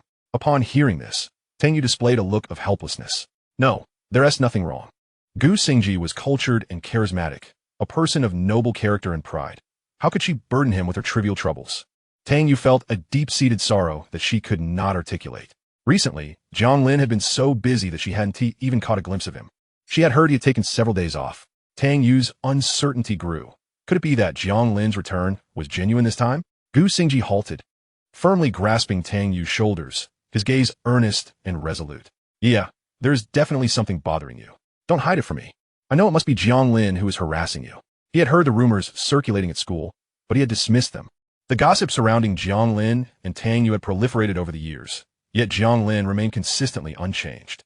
Recently, rumors had surfaced that Jiang Lin and Tang Yue had a falling out, which Gu Xingji found hard to believe. Xingji, you don't understand. Jiang Lin is truly insufferable. Upon hearing this, Tang Yue felt as though she had found a confidant, and she poured out all her grievances. I know how he provokes you. Jiang Lin is like a pesky mutt. Even if you ignore him, he will inevitably apologize in a few days. Gu Xingji held Jiang Lin in low esteem, viewing him as unworthy. He lacked the qualities of a man, appearing weak and submissive, constantly trailing after Tang Yue like a lapdog. Whenever Tang Yue offered him even a hint of kindness, he would wag his tail in delight. Such a man was beneath Gu Xingji's contempt. Yet he understood that if not for Jiang Lin's attentiveness towards Tang Yue, she would not have been able to support him. Xingji, Jiang Lin is utterly determined to be angry with me this time. I've decided to ignore him. He deserves a lesson for his insolence. Tang Yue's voice trembled with indignation. Jiang Lin's actions had severely impacted her. For over a month, she had not eaten a meal from the cafeteria, secretly bringing cornmeal buns from home to school. She had lost weight during this time, and upon returning home, she would not even disdain the cornmeal porridge or coarse sorghum buns, sometimes consuming two without any difficulty. This was a far cry from the Tang Yue who once turned her nose up at subpar meals. All of this was Jiang Lin's doing. Gu Xingji's expression shifted to one of surprise. Wait, how could that scoundrel Jiang Lin ignore you for over a month? Yeah. Try not to be so harsh towards Jiang Lin. After all, he is a man, and constant rejection can harm his pride. I know you look down on him, but we are classmates, and there is no need to strain our relationship. Gu Xingji's words were motivated by his own interests, with the need for meal tickets approaching. He felt uncomfortable asking Tang Yue for help without Jiang Lin's assistance. Moreover, Jiang Lin was not entirely bad. At least he genuinely cared for her. Tang Yue retorted, Don't defend him. Jiang Lin is particularly insatiable. He thinks that by treating me this way, I will yield. I will never capitulate, even if it means starving. Xingji, I can no longer give you meal tickets. I'm struggling myself. She dared not meet Gu Xingji's eyes, fearing to see disappointment reflected in them. Yet, she felt compelled to speak the truth. Initially astonished, Gu Xingji's expression darkened with concern. Yeah, have you encountered some difficulties? It's my fault. I should never have allowed you, a young lady, to provide assistance to me. As a grown man, it is inexcusable for me to accept your kindness. Even if I were to feel faint from hunger, it is entirely my fault. Yeah, rest assured. I will ask my parents for the money in the next couple of days to return it to you. Although my parents are in poor health, I can no longer conceal this matter from them. I cannot let you endure hardship simply to alleviate my family struggles. I cannot bring myself to do so. Gu Xingji understood how to present himself, and upon uttering these words, he immediately saw guilt wash over Tang Yue's face. You shouldn't mention this to uncle and aunt, he advised. Both of them are not well, and if you tell them, they will only worry. Alternatively, I could share my meal tickets with you, and we could face our difficulties together. Our lives will surely improve, and we will soon be preparing for university. It will undoubtedly be better than it is now. Let Jiang Lin weep. I trust that no challenge can truly defeat us. Tang Yue felt a surge of pride, confident that as long as she and Gu Xingji pressed on hand in hand, they could surmount any obstacle. However, Gu Xingji felt a sense of urgency. The notion of overcoming challenges was trivial compared to the fact that he merely desired a share of Tang Yue's meager meal tickets. At his age, a young man of 17 or 18, he was in the midst of growth. Even consuming 5 steamed buns left him feeling no sense of satiety, and relying on Tang Yue's scant meal tickets left him dizzy from hunger. If it weren't for Jiang Lin continuously providing Tang Yue with support, he would not have enjoyed the occasional meat bun and meat dishes. Yet now, Tang Yue seemed intent on severing this lifeline. Chapter 36, Drawing a Dream. Yeah, I am certain we can overcome any hardships together, but I cannot bear the thought of you suffering alongside me. It is my inadequacy and lack of ambition that burdens us. If only my circumstances were akin to Jiang Lin's. You would not need to endure such hardships with me. I long to care for you, yet I find myself powerless. I feel an overwhelming sense of guilt. I'm not a man. The more Gu Xingji expressed such sentiments, the more distressed Tang Yue became. Seeing her partner consumed by such guilt, she quickly reassured him. Do not say that, Xingji, this is not your fault. Please do not think this way. This matter has nothing to do with you. Tomorrow, I will speak with Jiang Lin. If I say a few kind words, he will surely continue to buy meal tickets for me. Do not worry. We will navigate this difficult period together. I will not allow you to suffer alongside me. You are a man and require more nourishment. Yet Gu Xingji gripped her shoulders firmly, his expression earnest, as he declared with indignation, No. Yeah, I cannot permit you to do this. I am an incompetent man. How can I stand by and watch my woman seek solace from another man?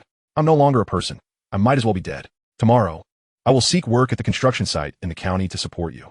Upon hearing her partner utter these words, Tang Yue's tears flowed freely as she embraced Gu Xingji, her eyes reddened. Xingji, I cannot allow you to do this. Your hands are meant for writing. You will become a true literary figure in the future. How can you stoop to such menial labor? I will not let you degrade yourself. Rest assured, with me by your side, everything will be fine. What is mine is yours. We are one. Just wait until we are admitted to university, and we will no longer be at the mercy of Jiang Lin. For now, let us endure this charade. Once we overcome this hurdle and enter university, we will no longer have to heed his whims. Gu Xingji pulled Tang Yue tightly into his embrace, their youthful hearts racing. But yeah, I truly cannot bear to see you do this. Fool, as long as our hearts are united, no challenge is insurmountable. If you trust me, no grievance can truly be a grievance. Gu Xingji smiled proudly as he held the girl in his arms. Just as Jiang Lin had predicted, the following day, upon returning to school, Zhang's mother arrived at the Xiao family home, burdened with bags of goods, followed by a disheveled Xiao Qinghe. The three of them entered the courtyard just as Zhang's mother, carrying a basin of wash water, splashed it onto the ground before them. What are you doing? Why are you here so early? Have you decided to divorce my daughter? If you wish to divorce, let us do it now. Zhang's mother could hardly contain her rage at the thought of the man before her attempting to force the child he had with another woman onto her daughter. She was nearly driven to murder him on the spot. Xiao Qinghe awkwardly pleaded, Mom, I was wrong. I'm at fault, all my fault. I do not wish to divorce. Please, let me see Xiaoyun just once. You wish to see my daughter? Are you dreaming? Zhang's mother retorted furiously. Do you not realize the gravity of your actions? What you have done is beyond the bounds of human decency. No beast would act in such a manner. You expect my daughter to raise the child you fathered with another woman? Have you no conscience? Zhang's mother scolded vehemently. When discussing the matter with her husband and children, they all understood that this marriage was doomed. Given the nature of her son-in-law's betrayal, it was clear that continuing a life with such a man could endanger their daughter's life. Today, he dared to bring the child born of infidelity to her doorstep. What would he dare do next? Such a family was already a social climb for them. If such a scandal were to emerge, they would be defenseless. And it would be far better to sever ties cleanly rather than wait for the day when the family would regret their decision. This was also a sentiment Jiang Lin instilled in his parents. After all, for any parents in the village, accepting divorce as an option was exceedingly difficult. However, upon hearing that their daughter and granddaughter might lose their lives, it was evident that divorce was no longer a daunting option. Zhao's mother hurried forward. Mother-in-law, please, do not act in haste. We are all family here. It is this wretched child of mine who has erred, and you may punish him as you see fit. However, Xiaoyun has just given birth. The child is innocent. We cannot stand idly by and watch our family fall apart.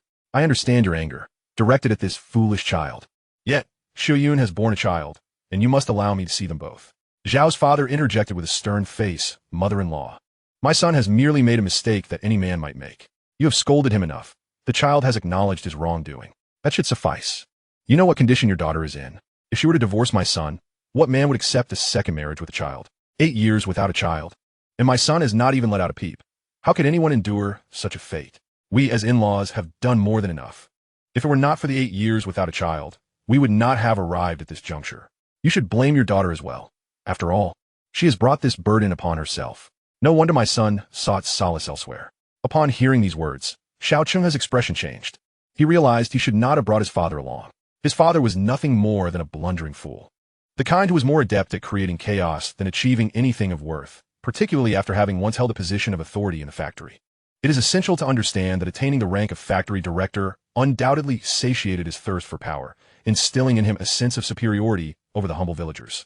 He had always looked down upon his daughter-in-law, yet failed to reflect on the circumstances that elevated him to such lofty heights. Before Xiao Cheng could mediate, The door curtain was abruptly lifted, and a figure burst forth. The speed of this individual was so startling that no one was prepared for it. Jiang's father had initially intended to remain passive. After all, it was commonplace for villagers to bicker and fight.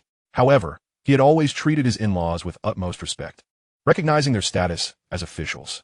Yet, upon hearing such disrespectful words, he could not allow anyone to demean his daughter. In a surge of indignation, Jiang's father stormed forward and delivered a resounding slap to Zhao's father's face. The sound echoed through the courtyard, instantaneously making everyone present acutely aware of a grim reality. The bond between the two families had been irreparably severed. Chapter 37. The Barefoot Fear No Shoes. Father, I was wrong. You have every right to hit me. No one anticipated that in such a tumultuous moment, Xiao Cheng would suddenly kneel before his father and begin to slap his own face. This action left Jiang's father momentarily frozen, as he had acted out of anger with that initial slap. He understood that striking back at the other family meant that relations had soured beyond repair. The Xiao family was unlike any other. Though retired, they were well-connected, and Xiao Cheng's brothers held various positions in the county. Should hostilities escalate, the Xiao family would not spare the Jiang family. Initially, Jiang's family had hoped to prolong the divorce proceedings, but they never expected the Xiao family to act so swiftly. Zhao's parents were taken aback upon witnessing their son inflict harm upon himself. Zhao's mother rushed forward, seizing her son's hand to halt his self-flagellation, her eyes ablaze with fury. In-laws, what is the meaning of this? How dare you strike my son? Is this your idea of propriety? We have come sincerely to apologize. And yet you respond with such aggression? Are you intent on severing all ties?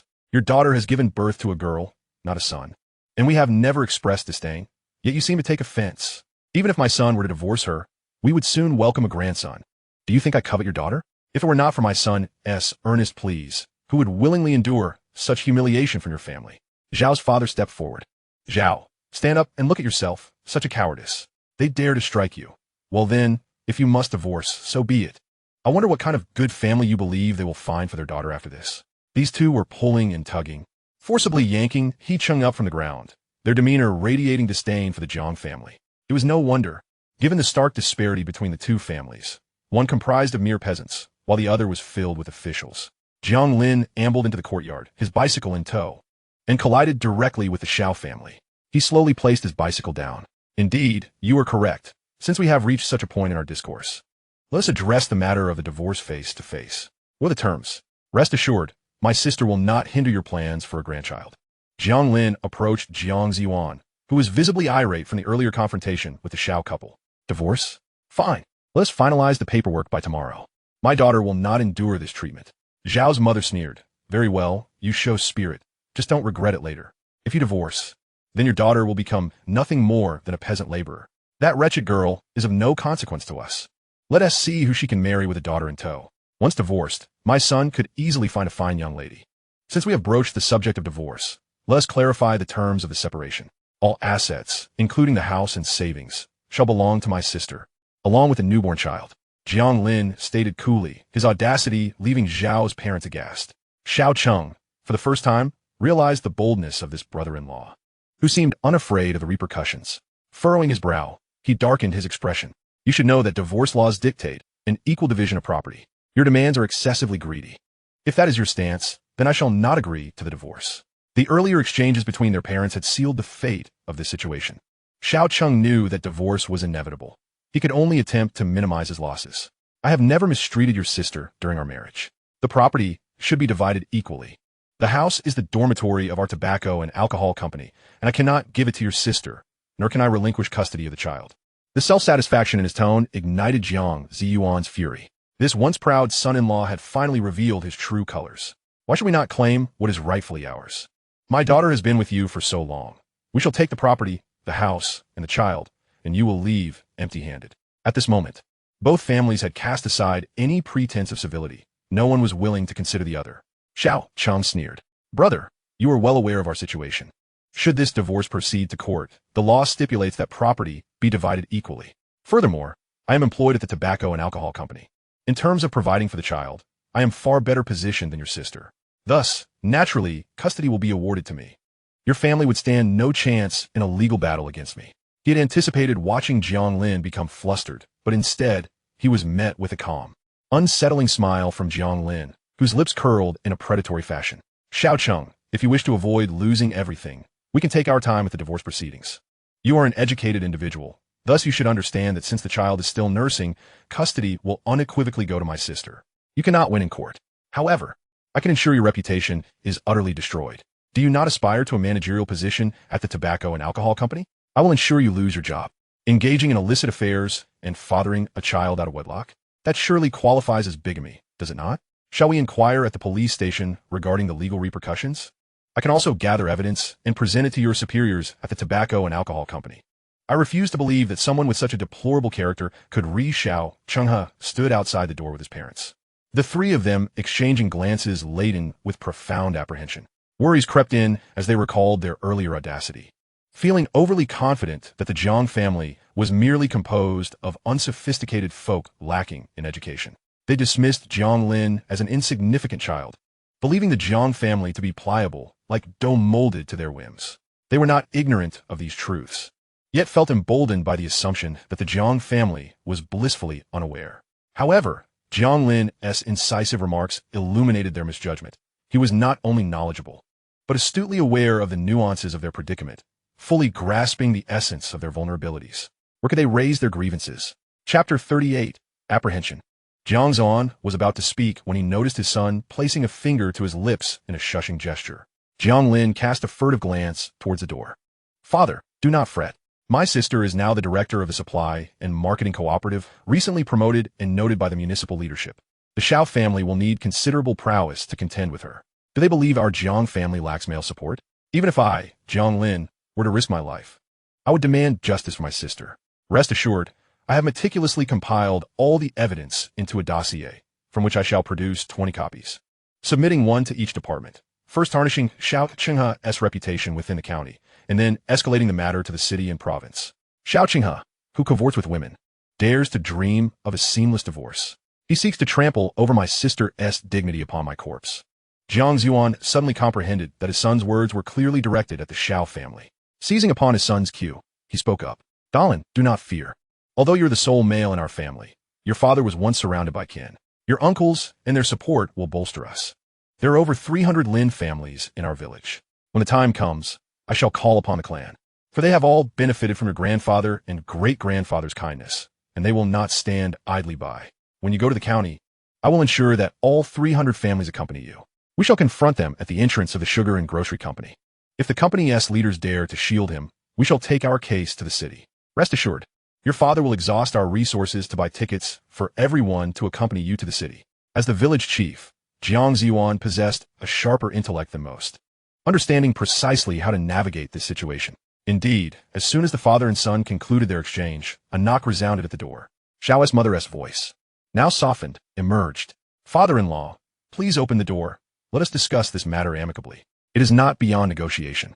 My elder sister's intention is divorce, and it should be done with dignity, so there is no need for bravado at this juncture. The two families then gathered in the room, around a square table with two long benches. Father, even if a divorce is inevitable, allow me to speak with Shuyun. There are matters that must be clarified between us. Xiao Chenghe insisted. He had been sweating profusely outside, aware that his father-in-law was no ordinary man. His brother-in-law no longer exuded the timidity of the past.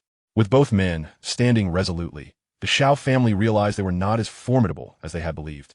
They had spoken boldly, relying on the Jiang family's perceived reluctance to offend them.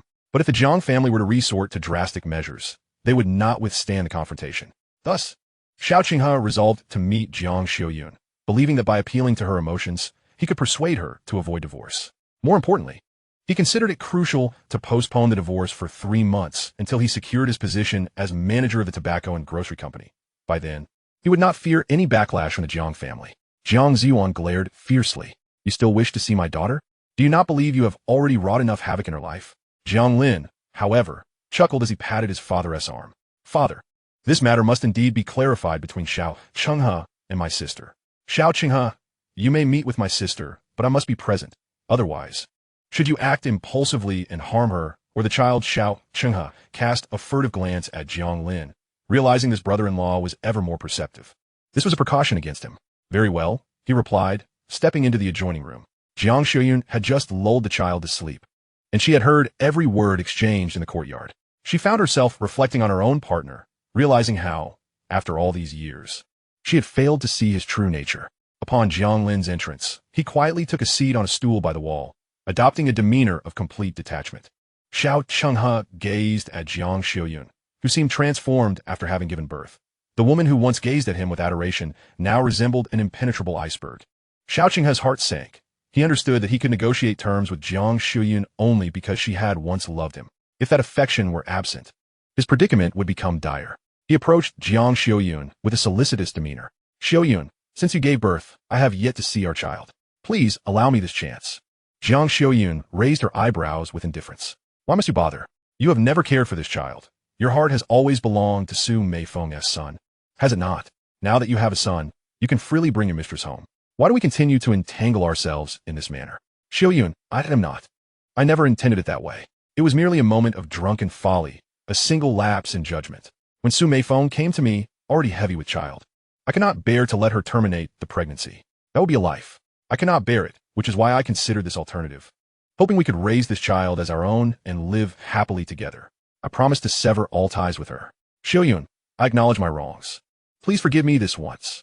You have seen how I have treated you all these years. We have shared a good life together. I never anticipated such a turn of events. I implore you for another chance. Do you wish for the child to grow up without a father? After the divorce, how many will point fingers at our child? Do you want our child to endure such an environment? Xiuyun, I genuinely recognize my mistakes. I shall amend my ways and guarantee I will never err again. Jiang Lin anxiously observed his sister. In this day and age, people are reluctant to embrace divorce. Many couples endure their unions for a lifetime, unlike the future generations who readily entertain the concept of separation. Most women, for the sake of their children and families, endure hardships and make do, accepting their circumstances. Jiang Xiuyun was shaped by this environment, her beliefs and education deeply rooted in such values. A smile broke across her face, instantly igniting a flicker of hope in Xiao Chenghe. Xiuyun, I acknowledge my mistakes. Please forgive me this once. And I assure you, I shall never err in such a manner again. Let us live harmoniously and nurture our 2 children together from this moment forth. The household shall be governed by your will. Chapter 39. It is time to cast the net. Xiao Chenghe, your reluctance to divorce me does not stem from any profound affection you hold for me. Rather, it is your deep love for our daughter that compels you. You are merely at a pivotal moment in your career, apprehensive that a divorce might jeopardize your ascent to the managerial position at the sugar and liquor company. Xiao Chenghe's pupils dilated in surprise. He regretted having mentioned his imminent promotion to Jiang Xiuyun several times at home. The pride he once felt has now turned into profound regret, as it has become a leverage point for the Jiang family against him. Xiuyun, that is not the case enough. Xiao Chenghe, I know you all too well. You have always prioritized your own interests. For all these years of feigned camaraderie with me, your true desire has simply been to have a son. Let's part ways. I shall retain the family assets, including this savings book containing 8,000 yuan, which is entirely mine. I shall forego any claim to the dormitory, and the custody of our daughter shall be mine. From henceforth, we shall go our separate ways. Xiao Chenghe was about to speak, but Jiang Xiuyun interjected coldly. If you wish to avoid divorce, that is acceptable. Then let my brother approach your superiors at the company. If that proves futile, I shall seek out the leadership myself with the child in my arms once my confinement ends. You decide. Whether to divorce is entirely up to you. I'm still willing to converse amicably.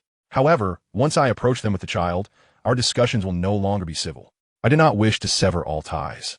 But if you compel me, I would not hesitate to sever them completely. Upon uttering these words, a heavy silence enveloped the room. Jiang Lin leaned against the wall, a smirk playing at the corners of his mouth. Indeed, his elder sister had always been formidable. The current Jiang Xiuyun was no longer the version dulled by life's trials and her false son. She had not yet transformed into the self-deprecating individual Xiao Chenghe had manipulated to the brink of despair. The ensuing proceedings were evidently simplified. The Xiao family's influence had waned considerably, for when weighed against the future of their son, material wealth paled in significance. The following day, Jiang Zhiyuan issued a divorce introduction letter for his sister. At this juncture, the divorce could be executed without the physical presence of either party. Armed with the introduction letter, one could directly acquire the divorce certificate from the local government office, with Jiang Zhiyuan representing Jiang Xiuyun entirely. All of Jiang Xiuyun's belongings had been removed from the Xiao residence. Jiang Lin had taken his uncle and second uncle along with several capable members of the Lin family to assist in the move. Not a single thread of his sister's possessions remained with the Xiao family. Everything had been meticulously cleared away. Throughout this ordeal, Xiao Cheng's gaze remained fixed upon Jiang Lin, his expression dark and brooding. With matters having escalated to this extent, Jiang Lin was acutely aware that animosity had solidified between the Xiao family and his own. Given Xiao Cheng's duplicitous nature, it was clear that their feud would be relentless. However, Jiang Lin had anticipated this outcome long ago. Xiao Chenghe, surveying the barren room, kicked a stool in frustration. A divorce it would be. Given time, he vowed that in 3 months, he would ensure that the Jiang family would pay dearly. Jiang Lin and Jiang Zhiyuan do not celebrate too soon. The very next day, Su Meifeng, along with Su family parents and their ailing son, were brought to the Xiao household. After all, this child was Xiao Cheng's son. Although Zhao's mother looked down upon the Su family, she still doted on her grandson. The only cause for concern was that the child had been traumatized and subsequently hospitalized. The doctor had indicated that he required meticulous care or surgery. Xiao Chenghe resolved to focus on making an outstanding impression at work. Yet, the subsequent events unfolded in a manner that was entirely unexpected. The trajectory of events felt akin to boarding a runaway train. On the very next day, after the Su family moved in, the local police department called. Su Meifeng was still in her confinement period, so only her parents could respond. Upon returning home from work that evening, Xiao Chenghe found Su Meifeng weeping on the edge of the bed, her eyes swollen like ripe peaches, while her parents lamented loudly. Xiao Chenghe closed the door, his expression one of frustration. What is the meaning of this? Is there nothing that can be discussed rationally? All around us are employees of the sugar and liquor company. What will they think? At such a critical juncture, he could not afford any missteps. Su's mother and father, upon seeing their son-in-law, rushed over, clinging to his legs. Son-in-law, you cannot turn a blind eye. Our family has but this one child. If he is imprisoned, it will be the end for us. Please, we implore you to swiftly find someone to rescue our Beoguang. Xiao Chenghe hastily helped them to their feet. Calm down. Can you lower your voices? What on earth has happened to Meifeng? His eyelids twitched incessantly. Hearing of his brother-in-law's troubles, he feared it was more than a mere incident. More importantly, he harbored a dreadful premonition, for his brother-in-law had taken 1,000 yuan from him. Please, let it not be that this money has caused a problem. Su Meifeng sobbed. Old Xiao, Beoguang has been detained at the local police station. They say he is suspected of smuggling. Xiao Chenghe felt the world around him darken. His body swayed, nearly collapsing. Su's parents hurried to steady him. Son-in-law, you must not come to harm. If something happens to you, who will rescue Beoguang? At the police station, Xiao Chenghe encountered the officers. Upon learning of the situation, he realized he was facing a financial shortfall of 20,000 yuan. Initially, he had believed that his brother-in-law's lucrative watch business would solidify his finances, only to discover that his brother-in-law had been apprehended in a sweep. 1,000 yuan. Over 500 watches, all confiscated by the police, along with a fine of 2,000 yuan and a 1-month detention. With the money gone and the watches lost, Xiao Chenghe emerged from the police station with a splitting headache. He could not return home.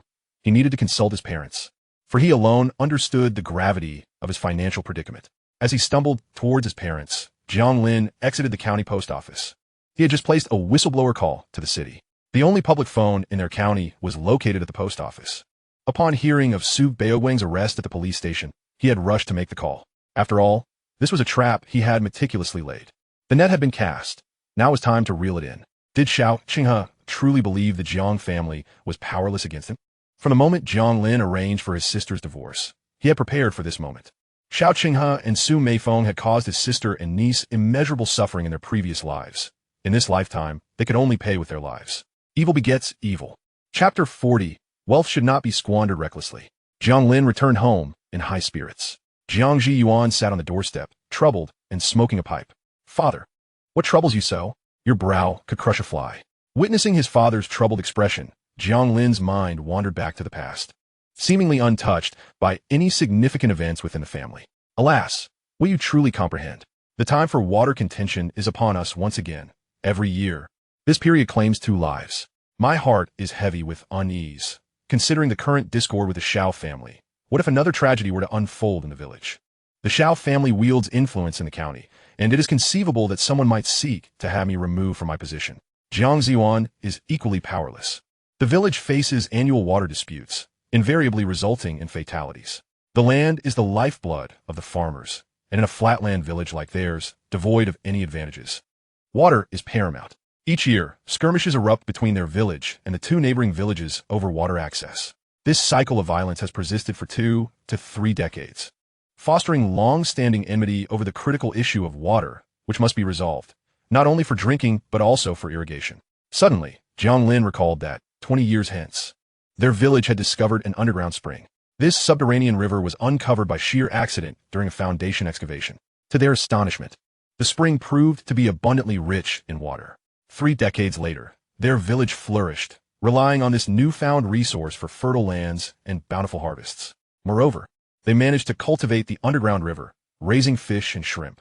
Jiang Lin envisioned the location of this underground river. Father, what if I told you I could locate a water source for our village, eliminating the need for us to compete with other villages for water? Would you support the younger villagers in assisting me to dig a well? Such endeavors often seemed far-fetched, especially since the hydrological team had previously failed to identify any viable water sources in their vicinity. As expected, upon hearing his proposition, Jiang Ziyuan shot his son a furious glare. What nonsense are you spouting now? Do you think I am unaware of your capabilities? If the experts from the hydrological team could not locate any water, how could you possibly do so with a mere snap of your fingers? Are you attempting to deceive me again?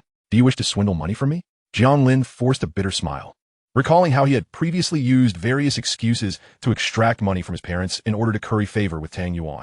He had tarnished his own image to such an extent that even his father doubted him. Father, I am being sincere. Nonsense. It will be a miracle if you spoke the truth. I warn you, if you attempt to pull a fast one on me again, I will break your legs. Get out of here. Your sister is recuperating, and you continue to shirk your responsibilities. How did our family end up with such a wayward son? Jiang Ziyuan's ire grew, and he brandished his pipe, ready to strike Jiang Lin. In a hurry, Jiang Lin fled outside. Father, why do you have such a short temper? Is it necessary to resort to violence? Keep talking. Do you believe I won't break your legs? All right, I will leave, shall I? Jiang Lin understood that he would not find favor with his father at this moment. However, school was currently on break, and with the imminent irrigation season, most students returned home to assist their families with farming. Jiang Lin pondered that since they had managed to strike water during the foundation excavation, it implied that the water source was likely not too deep. He believed that if he gathered a few people, they could achieve the task. And once water was indeed discovered, his father would be more inclined to accept the idea. Recalling the earlier impressions, he made his way to the site, only to find himself amused. It turned out to be an old house, a solitary structure at the foot of the mountain behind their home. This dwelling had once belonged to an elderly man who had passed away over a decade ago, leaving no descendants, and it had long since fallen into disrepair. Half of the wall had collapsed, and the doors and windows were gone, while weeds grew tall, nearly reaching his height. Who would have thought that this place could be a water outlet? Yet, he could not undertake this endeavor alone, so he rushed to find Chun Jiangshan. Soon, he had gathered 7 or 8 neighbors, including Chun Jiangshan. The 9 of them stood before the old house, and Chun Jiangshan surveyed the overgrown weeds, wearing a perplexed expression. Lindsay, what on earth are you trying to do? It looks chaotic here. There might even be snakes in that thicket. Jiang Lin then spun an elaborate tale. Brothers, last night, I dreamed that beneath this house lies a water source, and it is a rich inner river from the mountains. Once we uncover this source, our village will no longer need to compete for water. It will be sufficient for our needs. TSK, my mother always says dreams are deceptive. Just because you dreamed of water here doesn't mean there is even a drop. Indeed, a decade ago, hydrological experts surveyed this area and confirmed that our village lacks any significant underground water sources. Their expertise surely outweighs your dreams. Though the group had grown up together, Jiang Lin lacked the influence among them. Suddenly, he pulled out 30 yuan from his pocket, a portion of his secret stash, which he had tucked away as his New Year's money from his parents. Upon seeing the 30 yuan, the others' eyes widened in surprise. At their age, who could afford such a sum? Young as they were, they often craved cigarettes or had small hobbies, but their pockets were usually empty. No matter what, I have to give it a try. What if this is a divine revelation? Brothers, lend me your assistance. Let's dig a bit in the old house. I only ask for a depth of 2 or 3 meters. If we find no water, then so be it. Consider this 30 yuan as payment for your help in digging. Upon hearing this, the group was eager to participate. Whether they found water or not was of little consequence. The prospect of receiving free money was enticing. Chun Jiangshan, observing Jiang Lin's foolishness, remarked, "Are you out of your mind? Even if you have money, you shouldn't squander it like this. Brothers, are we digging or not? Do we want to earn this money? All right, Lindsay, as long as you keep your promise. I'll dig even 5 or 6 meters for you." The group of eager youths dashed home to fetch pickaxes and shovels. Chun Jiangshan, watching the boys sprint away, feeling a mix of exasperation and determination, thought to himself, Lindsay, are you so flush with cash that you can afford to waste it? But if I don't seize this opportunity, why let someone else benefit? Of course. Why shouldn't I earn something? Wait for me here. I shall return with the shovel. A group of young men, armed with their tools, rushed into the dilapidated old house, commencing their excavation at the location indicated by Jiang Lin. Standing by the side, Jiang Lin directed their efforts. The youthful vigor of the lads was palpable, yet after merely 4 or 5 hours of toil, they unearthed a substantial pit measuring 1 meter by 1 meter. Exhausted and panting heavily, they nevertheless exhibited commendable stamina, owing to their regular labor in the fields. Jiang Lin, ever perceptive, dashed home to retrieve a steaming basket brimming with freshly steamed buns, along with 2 kettles of sweetened water for the workers. This unexpected hospitality elicited cheers of delight from all present. As darkness fell, no one chose to depart. Jiang Lin took it upon himself to ignite a bonfire in the courtyard, and under its flickering glow, the group continued their labor into the night. The village children, accustomed to frolicking outdoors, often spent nights away from home, blending in with others, and thus, no one really noticed their absence. Meanwhile, Jiang Ziyuan, having not seen his son at dinner, inquired about his whereabouts. Despite his preoccupation with pressing matters concerning the impending water release, he summoned several village officials for an urgent meeting at the brigade office, momentarily setting aside his concerns for the troublesome boy. Seated beside the fire, Jiang Lin's head nodded in sleepiness, akin to a chick pecking at grains, until a sudden exclamation pierced the air. Eureka! Water is gushing forth. Jiang Lin sprang to his feet, darting back in the house, where he beheld the crumbling roof exposed to the sky, as a torrent of water erupted from the ground. Soaring to an impressive height of 5 meters, cascading down like a torrential rain. Everyone was drenched, yet their excitement was palpable, with jubilant screams echoing around them. Chen Jiangshan leapt excitedly in front of Jiang Lin, seizing his shoulders and shaking him vigorously, a radiant expression of exhilaration illuminating his face. Big Lindsay, you've done it. Your dream has come true. Our village has found water. Wait, I'll fetch the village chief and officials. We won't have to compete for water anymore. In a flurry, Chen Jiangshan scurried off, disappearing in an instant. Jiang Lin approached the source of the water, marveling at its force. It was evident that the aquifer was remarkably abundant, for such height could not be achieved without substantial pressure. A proud smile spread across his face, realizing that his arduous labor had not been in vain. This seemingly small triumph could indeed assist his father, ensuring that this year, their village would escape calamity. Though lacking any magical powers, he felt that his hard work had not been in vain. Leaning down, he cupped his hands to taste the water, discovering it to be refreshingly sweet. Before long, the news had spread throughout the village. As dawn broke, with the brigade office lights extinguished, Chen Jiangshan burst in, breathless and shouting about the discovered water.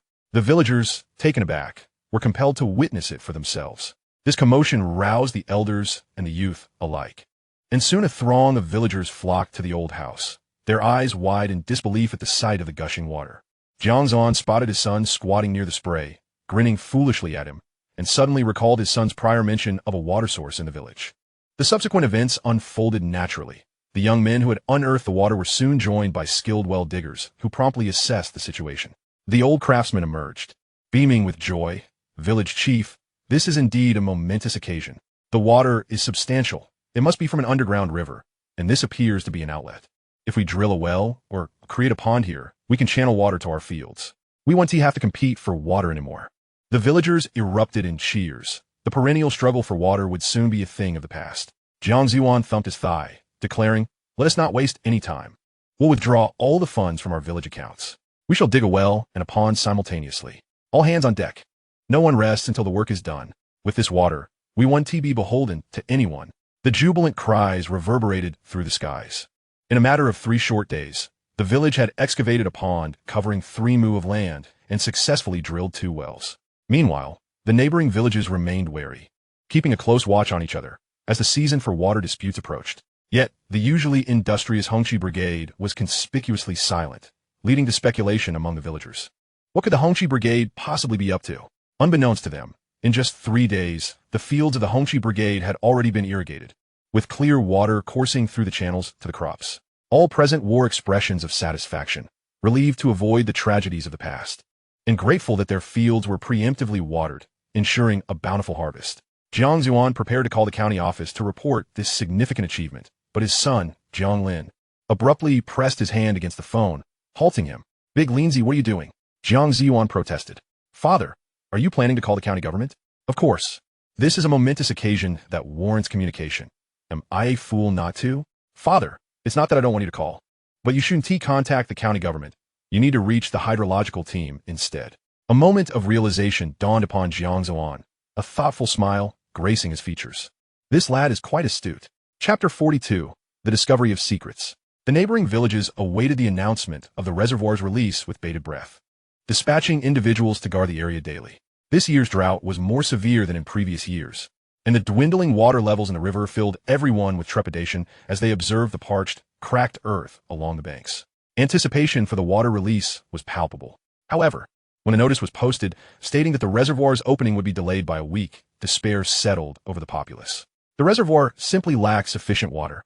If released now, it wouldn't suffice for all the villages. The leaders had no choice but to convene and arrive at this decision. Upon reading the announcement, dismay swept through the crowd. Crops could not survive without water, and a week's delay in irrigation would inevitably yield a 10% reduction in harvests. The village leaders from over 20 upstream and downstream villages converged at the reservoir, inciting a commotion. Wang Changhe and Jiang Chunsheng exchanged astonished glances at the sight of the throng. The two individuals huddled together, whispering softly, "Something's amiss. Where has Jiang Ziyuan gone?" One remarked, "Indeed, he usually boasts the loudest voice and leads the charge. Why hasn't that rascal shown up today? Isn't there ample water in their village?" Wang Cheng lowered his voice, adding, "We've been here for 3 or 4 days, and I cannot recall seeing him even once." They exchanged glances, both sensing that something was indeed amiss. Jiang Ziyuan was typically the most enthusiastic among them. For the sake of their village's grain harvest, he was known to engage in fierce confrontations, going to great lengths if necessary. Departing from the reservoir, they made their way directly to the Hongqi Brigade. Upon reaching the entrance of the brigade, they beheld an endless expanse of wheat fields, drawing them irresistibly closer. Their eyes widened in astonishment. Without a moment's hesitation, Wang Changhe leaped into the irrigation ditch adjacent to the wheat field. "Old Jiang, come take a look. Why is there water in their fields?" Jiang Chunsheng promptly followed suit, splashing water everywhere as he kicked at the surface. "This is genuine water. How could their village have water?" Doubt clouded their gazes as they crouched down to touch it. The water was icy, unlike well water. Moreover, who would waste well water to irrigate fields when hundreds of villagers depended on it for drinking? They circled the edge of the field, only to encounter a villager guarding the canal nearby. "What are you two up to?" he inquired, brandishing a shovel meant for clearing the water channels. Spotting the two unfamiliar faces, he couldn't help but suspect they were up to no good. However, as they looked up, the villager's expression turned to one of surprise. "Village head Wang, village head Jiang, what brings you here? Good fellow, why is there water in your fields when our reservoir hasn't released any?" Wang Cheng, quick-witted, wore a smile that radiated benevolence, resembling a benevolent bodhisattva. Yet, upon hearing his question, the villager's demeanor shifted to one of wariness. "Village head Wang, do you have any authority over where this water comes from? You two should return to your village and attend to your own matters instead of prying into ours." "Enough, enough. Stop your nonsense here. You two ought to leave at once." Wang Changhe and Jiang Chunsheng jumped from the ditch to the field barefoot, tying their cloth shoes around their waists. "Let us go find old Jiang and inquire about the source of this water in their village." They pressed onward to the brigade's office. Jiang Ziyuan was seated there, sipping tea while perusing the latest issue of the People's Daily. He had just bid farewell to the hydrology team's experts, who had remarked on how they had misjudged the situation over the years. The water extracted from beneath their village was indeed the most optimal source. Moreover, the underground water was remarkably abundant, surpassing the capacity of even 2 or 3 reservoirs. The experts indicated that, if developed properly, this underground water could supply at least 3 to 4 neighboring counties in the future. This discovery warranted a report to both the county and city, as the final decision lay with the city officials. For the time being, the discovery of this water source was a significant achievement, poised to alleviate the drought afflicting surrounding counties for over a decade. Jiang Lin beamed with pride, scarcely believing his good fortune. Suddenly, he recalled his son's words from days past, feeling a pang of regret. His son was indeed a harbinger of good fortune. The day he was born, a rainbow appeared in the sky, and his father had proclaimed him a blessed child. Alas, in the years that followed, he had forgotten this truth, only to realize now that his son's seemingly trivial dream held such profound implications. At this moment, Jiang Ziyuan felt an extraordinary sense of confidence. Sitting upright with his chin held high, he pondered the topic his son had raised during dinner the previous night regarding the pig farm. Since his son brought it up, it must be a feasible endeavor. However, the village was financially depleted. Funds had already been allocated to dig ponds and wells, leaving them in dire straits. Furthermore, There were few skilled pig farmers in the village, and should the venture fail, the consequences would be dire. Establishing a pig farm would undoubtedly incur expenses. And despite the annual quotas, they had consistently fallen short. The county supply and marketing cooperative and the city's meat processing plant frequently visited to discuss purchasing live pigs. But the pressing issue lay in their lack of pig-rearing expertise. More critically, the village could not muster the necessary funds. Any attempt to raise capital would likely face resistance from the impoverished villagers, who struggled to make ends meet. Jiang Lin contemplated how to persuade the villagers to support the initiative. While lost in thought, he suddenly heard two booming voices calling out, "Old Jiang! Old Jiang! Where are you?" Recognizing the voices of Wang Changhe and Jiang Chunsheng, he felt a knot tighten in his stomach. If they discovered that their village lacked water, it could lead to chaos. Jiang Lin sprang to his feet, hastily slipping on his shoes as he rushed outside. "What brings you two esteemed village heads to our humble abode?" Upon seeing Jiang Lin, Wang Changhe and Jiang Chunsheng immediately seized him by the arms, guiding him to a long bench inside. "What are you two up to?" Jiang Lin queried, sensing their aggressive demeanor and momentarily unsure of what they had uncovered. He had warned all villagers to keep this matter under wraps. Otherwise, it could lead to significant unrest in their village. "What are we up to? Don't you know? You need to come clean. Why is there water in your village when the reservoir hasn't released any?" They fixed their intense gazes on Jiang Lin. Upon hearing their words, he slapped his thigh and smiled. "Ah, I thought you were talking about something serious. The water comes from our own well." "Water from your well? Who are you trying to fool? The Hongqi Brigade has only 3 wells combined, and even those barely supply enough for drinking. How could there be enough for irrigation? You might deceive a 3-year-old, but you can't fool us. Old Jiang, we have been neighbors for many years, frequently crossing paths. If something good happens, you can't just keep it to yourselves. Old Jiang, despite our long-standing disputes over water rights, we are still neighbors.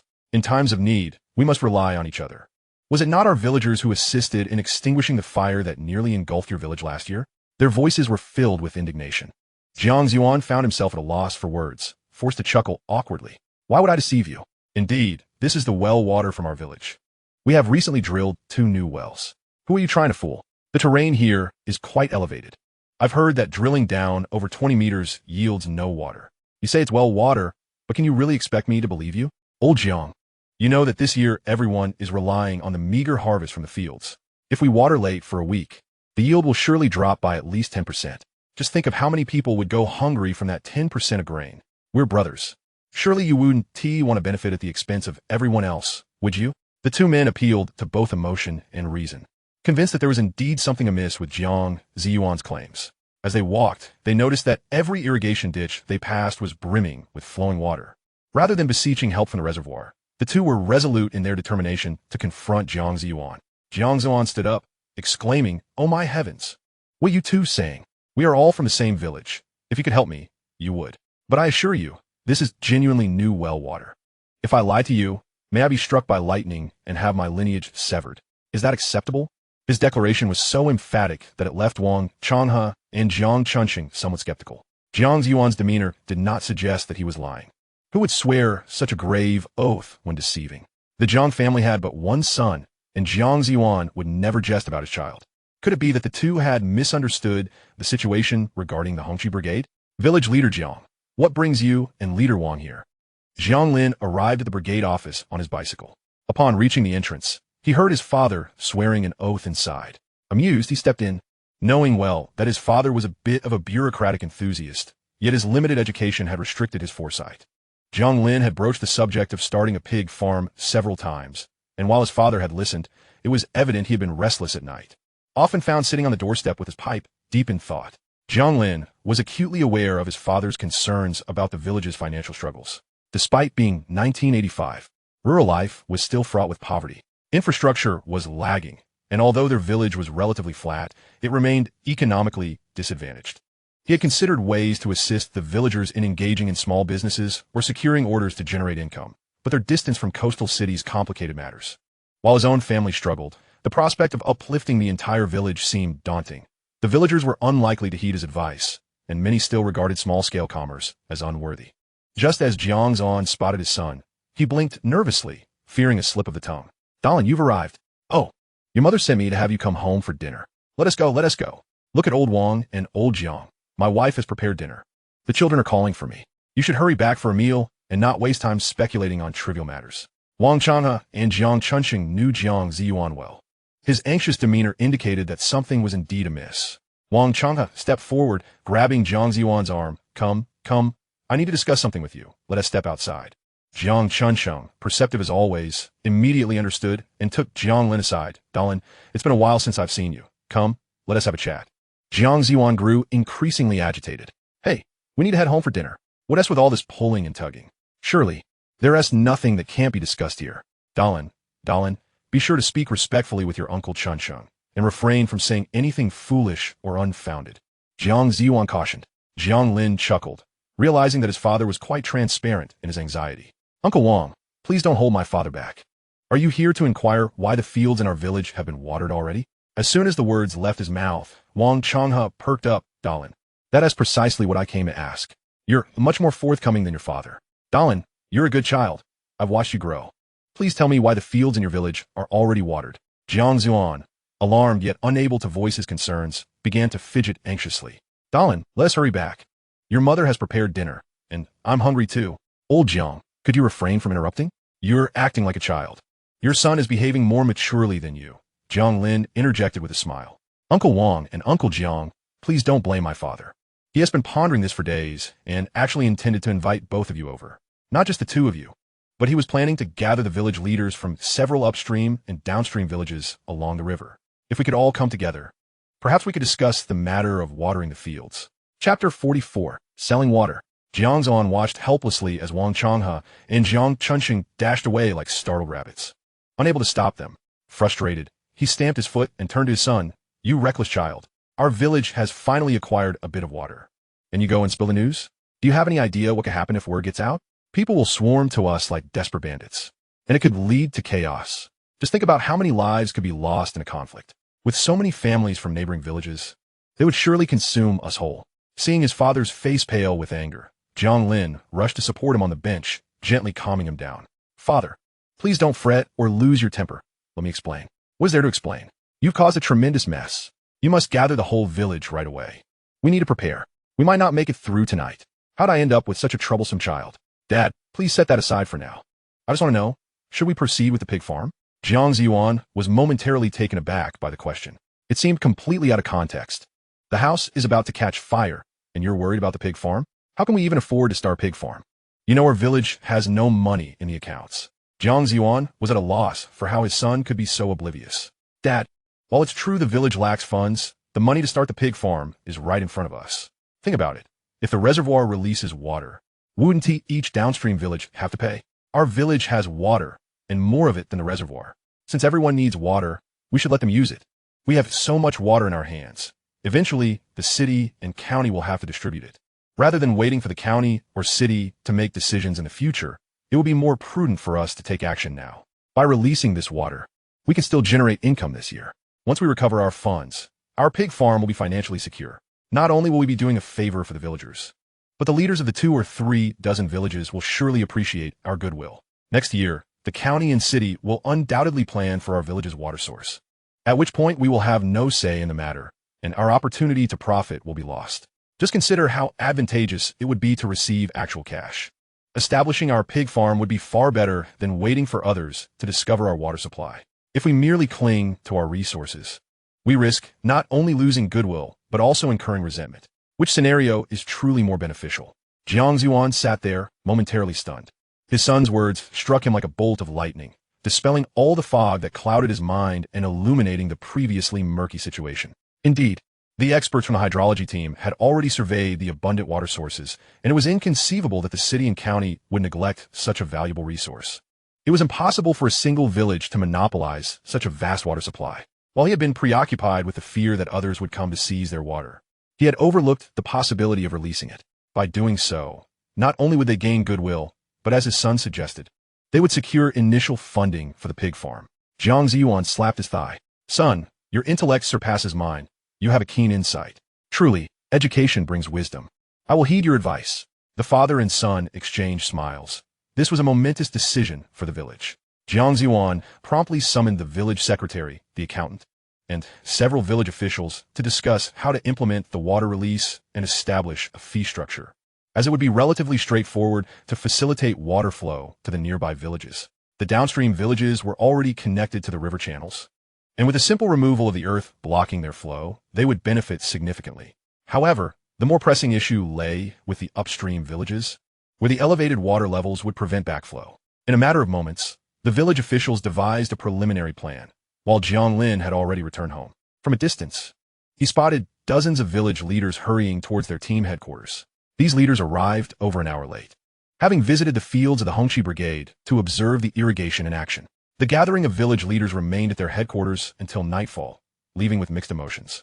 The downstream villages rejoiced at their fortunes, while the upstream villages felt anxious, watching the water flow tantalizingly close yet remaining out of reach.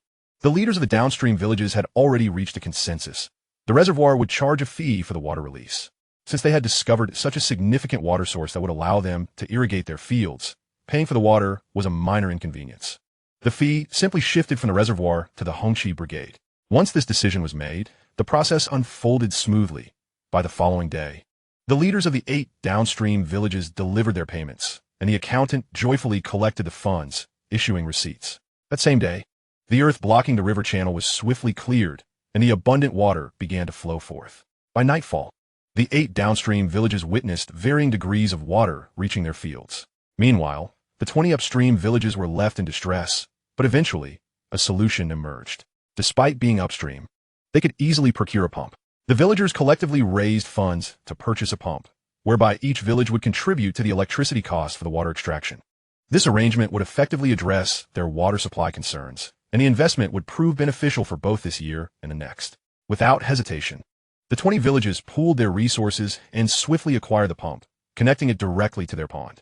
The reservoir issued a notice extending the water release for another week. However, to their surprise, all the villages along the river had already submitted their payments. In recent days, the headquarters of the Hongqi Brigade had become a bustling hub, with village leaders from all around converging there. Villagers gathered outside the headquarters, and children perched atop walls, their excitement palpable. It had been years since the Hongqi Brigade had experienced such lively activity. The Hongqi Brigade, situated among neighboring villages, had always been classified as a lower-tier community. They were impoverished, lacking advantages, and faced challenges in accessing water, which further compounded their struggles to generate income. In essence, while other villages thrived, they remained trapped in a cycle of poverty. Aside from the annual visits from county leaders bearing relief supplies, their village rarely received attention, and even marriage prospects were scarce due to their economic status.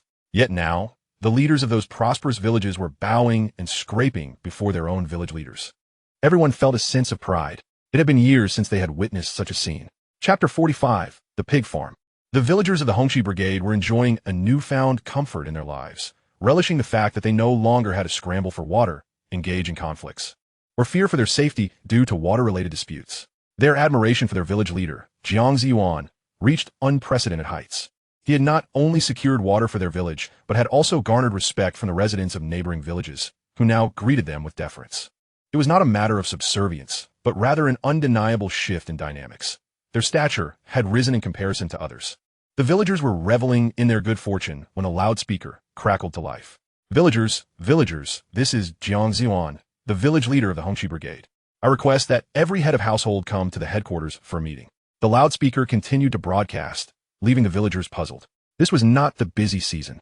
They had finished watering their crops and were merely tending to weeds, with little else to occupy their time. Yet, since the leader had called for a meeting, it surely signified something significant. As dusk settled, the courtyard of the headquarters filled with people. Families brought small stools while others sat directly on bricks, and children crowded atop the walls. For the villagers, who had limited entertainment options, this meeting provided an opportunity to socialize and catch up. Observing the packed courtyard, Jiang Lin finally stood up. All right, everyone, quiet down. Let us set aside the gossip and focus on important matters. What important matters could there be, leader? We've already watered the fields and are no longer fighting over water. Isn't that significant enough? Stop your rambling. It's not your turn to speak. What could possibly be of importance? Only the village leader can address serious matters. The villagers chimed in, but eventually silence fell. Jiang Lin cleared his throat. The issue of irrigation has been resolved, so let us discuss the pressing matters facing our village. Every household is struggling financially. I need to remind you of this reality. How many bachelors do we have in our village? At his prompt, a line of bachelors raised their hands, each more spirited than the last. Leader, Our village has a total population of 980, and among them, 256 are bachelors. Village chief, how do you plan to resolve the issue of all these bachelors? Are you suggesting that the grand plan you mentioned involves bringing us brides? Stop your nonsense. Even if our village chief were capable of conjuring up 256 brides, what makes you think that is a feasible dream? Indeed, 256 brides is no small matter, and our village chief is powerless in this regard. Jiang Lin clapped his hands. All right, enough with the banter. You are all aware that our village has over 200 bachelors, and to find brides for all of them is beyond my capabilities. But let us ponder why we are unable to find brides in the first place. Village chief, does that even need stating? Our village is impoverished. What woman would want to marry into a place with no houses and empty bellies? Yes, I've heard it too. Matchmaker Liu said that the moment those girls hear they'd be marrying a man from our village, they don't even bother to come and take a look. Exactly. Just the mention of our village sends them running. I've heard that the village up north is the wealthiest. All the young women aspire to marry there. It's said that finding a bride is a piece of cake for them. What do you mean by that, village chief? Everyone knows we are a notoriously poor village in our county. Do we revel in our poverty? Certainly not. Are the people in our village lazy? Not at all. If anyone dares to call me lazy, I won't take it lightly. Right? We aren't lazy, so why are we still poor? The villagers exchanged puzzled glances, unsure of the root cause of their poverty. They knew that the crops they harvested barely filled their stomachs, let alone allowed them to save any money. Our village lacks avenues for prosperity. Every household relies on just a few acres of land and depends on the whims of nature for sustenance. If the heavens smile upon us, we may enjoy a little extra food this year. If not, we might have to tighten our belts and endure hunger. Our village has no secondary industries, while other villages have begun to diversify. Households here may keep a few chickens or raise a pig or two, but come year-end, that hardly brings in any money. How many families are actually raising pigs? Silence fell over the villagers. I've counted. Only 10 families in our village are raising pigs. Just 10. Even if each family has 2 pigs, that's a mere 20 pigs in total. 8 of those families only have 1 pig each. To put it plainly, why aren't we raising pigs? The village secretary slammed the table. Isn't it because we are poor? We can't even feed ourselves, let alone pigs. The crowd reflected on this. It was indeed a reasonable point. The absence of chickens and pigs stemmed from the fact that feeding them required grain they could hardly spare for their own sustenance. As the village chief, witnessing your struggles weighs heavily on my heart, for my own situation is no better. I've been pondering how to improve our lives, and I have a proposal. Let us establish a collective pig farm. This pig farm would be a community endeavor. I intend to draw funds from our village's collective account to get it started. Upon hearing this, the villagers fell silent. The young men at the back immediately objected. Village chief, let us pursue something else. We're with you on that, but we refuse to support the pig farm. What do you mean by a collective pig farm? Who doesn't know why we have so few pigs in our village? Besides the grain issue, we lack skilled pig farmers. If 8 out of 10 households' pigs were to catch swine fever, they would all perish. Village chief, let us just stick to farming. We don't want to raise pigs. Even if there's a bit of money in the collective account, we could distribute it among everyone at year-end. At least we could buy a little extra grain. Why throw it into a pig farm that might yield nothing? The pig farm is out of the question. The villagers clamored in agreement, clearly lacking faith in the pig farm proposal. Jiang Lin banged the table. The establishment of this pig farm is my proposal as the village chief, and it is a decision I intend to make. I am now seeking your opinions. If you agree, each household can invest according to the amount you would receive at year-end. The profit from the pig farm will then be shared among all. If you disagree, please register your dissent with the accountant by signing and fingerprinting, indicating that you do not wish to partake in the pig farm and will not receive any profits. A shrewd villager immediately inquired, Village chief, if we choose not to participate in the pig farm, does that mean we have to contribute money? Will that money then be given to us? Exactly. If you choose not to invest, you will receive your due share at year-end, as per the village's accounts. As soon as Jiang Lin said this, a commotion erupted. Then I refuse. I want to throw my money away. My family also disagrees. That money could be used to buy fabric for my daughter. Indeed, the amount could buy us 3 pounds of pork. Why raise pigs? My family won't support it. Jiang Lin gazed at the villagers, sighing inwardly. These villagers are so narrow-minded, reminiscent of my former self, like someone clutching at a water source. Upon deeper reflection, the only way to reap the greatest benefits is to take action. Holding on to it will only lead to decay. The meeting is adjourned. Everyone erupted into discussions. Jiang Lin granted them 3 days to ponder and discuss, urging them to return to the village office to register their decisions, whether in agreement or disagreement. Everyone was required to sign. However, after 3 days, an astonishing 95 of the villagers expressed dissent. In fact, only about 70 individuals came to register their agreement. And that was solely because they didn't have to invest their own money. This was a far cry from Jiang Lin initial aspirations. If these villagers chose not to participate, they would be unable to utilize the village as collective funds. With 95 of the funds off limits, the remaining 5 was negligible. After several calculations with the accountant, they found that only 120 yuan was available for use. Accountant Lu Ning, while fiddling with the abacus, wore a troubled expression. Village chief, what shall we do? This 120 yuan couldn't even buy piglets, let alone construct a pig pen for the farm. At this point, a piglet costs approximately 40 cents per pound. A piglet weighs between 20 to 60 pounds, making the minimum cost around 8 yuan. The issue is, raising a pig to maturity takes several months, and that requires feeding them with grain and feed, which adds up. No matter how you calculate it, 120 yuan is insufficient. Now, even Jiang Lin began to worry. Returning home, he found his son diligently working on his homework and quickly approached him. His son had a sharper mind. Perhaps he could offer a solution. He anticipated the entire village would oppose the idea. Delinzi, I'm facing a dilemma. Can you help me brainstorm? Jiang Lin put away his notebook. Father, are you having trouble with the pig farm? How did you know? Well, father, you've been busy with the pig farm issue lately, so it's obvious it relates to that. Either funding is insufficient or the villagers are against it. Jiang Lin had long suspected that establishing a pig farm would not be as straightforward as it seemed, especially since his father was currently in the process of constructing a collective pig farm. The community had expressed their dissent, and after much deliberation, only 20 to 30 households had agreed to contribute, amounting to a mere 120 yuan. How could they possibly build a pig farm with such a paltry sum? Father, since the villagers are opposed, why don't we explore an alternative approach? Jiang Lin proposed. An alternative? What do you mean? His father retorted. Father, if we rely on the villagers' contributions to establish the farm, it is likely that we will face resentment in the end. Instead, let's build the pig farm ourselves. Build ourselves? Are you joking? If the entire village participates, the risk is shared. Besides, where would we acquire such funds? Jiang Lin was growing increasingly agitated. Father, you know as well as I do that 120 yuan is insufficient to build a pig farm. The villagers will certainly be reluctant to invest, and if they are unwilling, this endeavor is doomed to fail. As the village head and leader, you should lead by example. Let our family start the pig farm first. If it proves successful and generates profit, the others will naturally follow suit. It is far more effective than holding a meeting to rally support.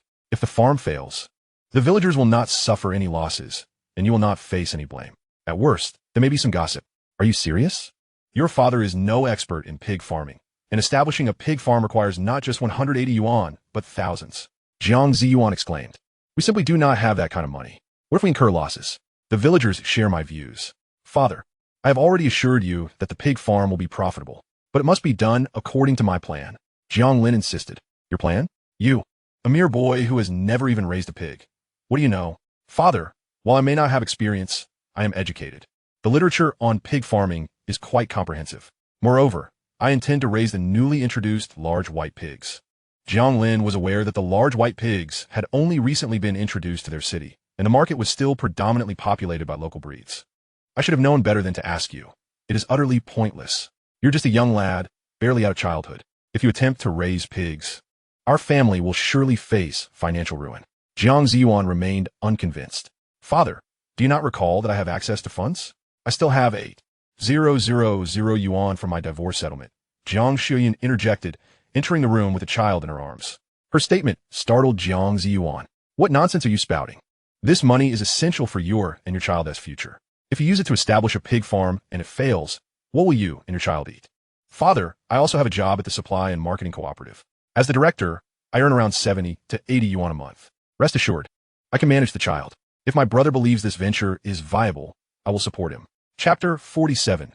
Clear Accounts Among Brothers.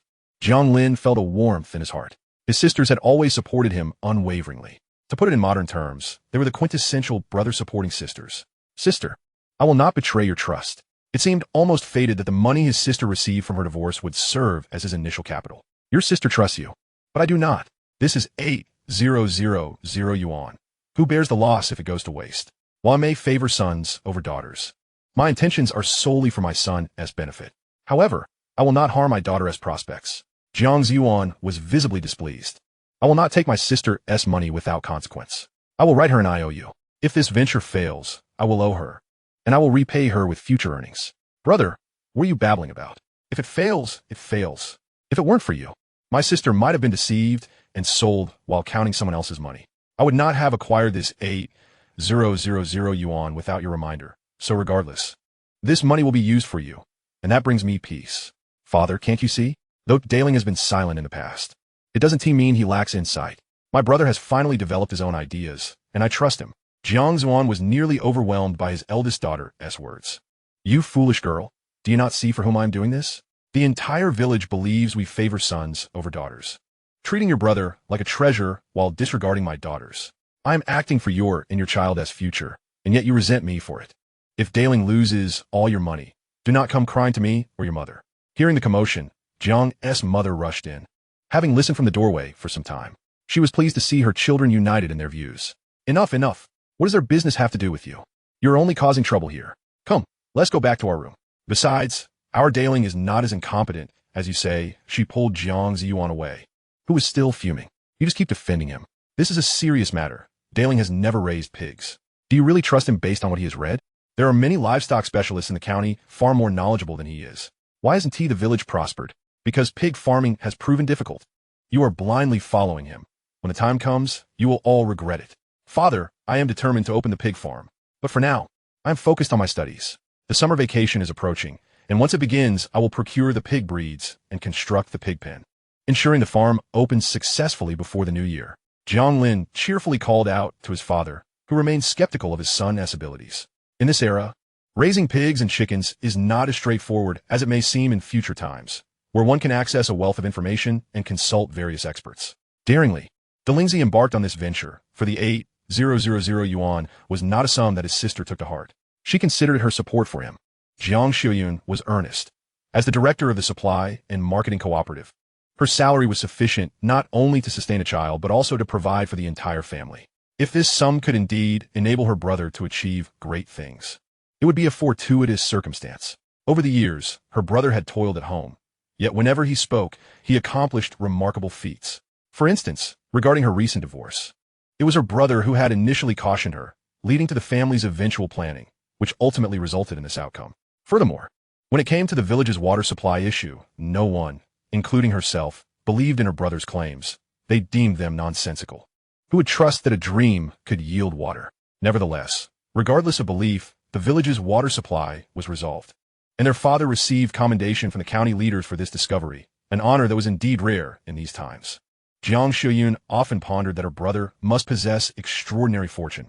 Otherwise, how could he achieve such improbable successes? Since her brother wished to raise pigs, she felt it her duty to support him. If their father was unsupportive, she, as the elder sister, would certainly stand by him.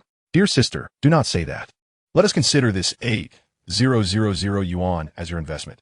I shall contribute my expertise, and you shall provide the funds. By the end of the year, we will split the profits evenly, Jiang Lin insisted, seeking clarity in their arrangement. Even among siblings, it is wise to maintain clear accounts, especially since this was his elder sister, to whom he felt indebted from a past life. No talk of investments. This money is a gift from me to you. She replied. No, sister. If you do not consider it an investment, then I shall refuse it, he countered. Very well, let us call it an investment then. Is that agreeable? Jiang Lin's face brightened as he accepted the bankbook.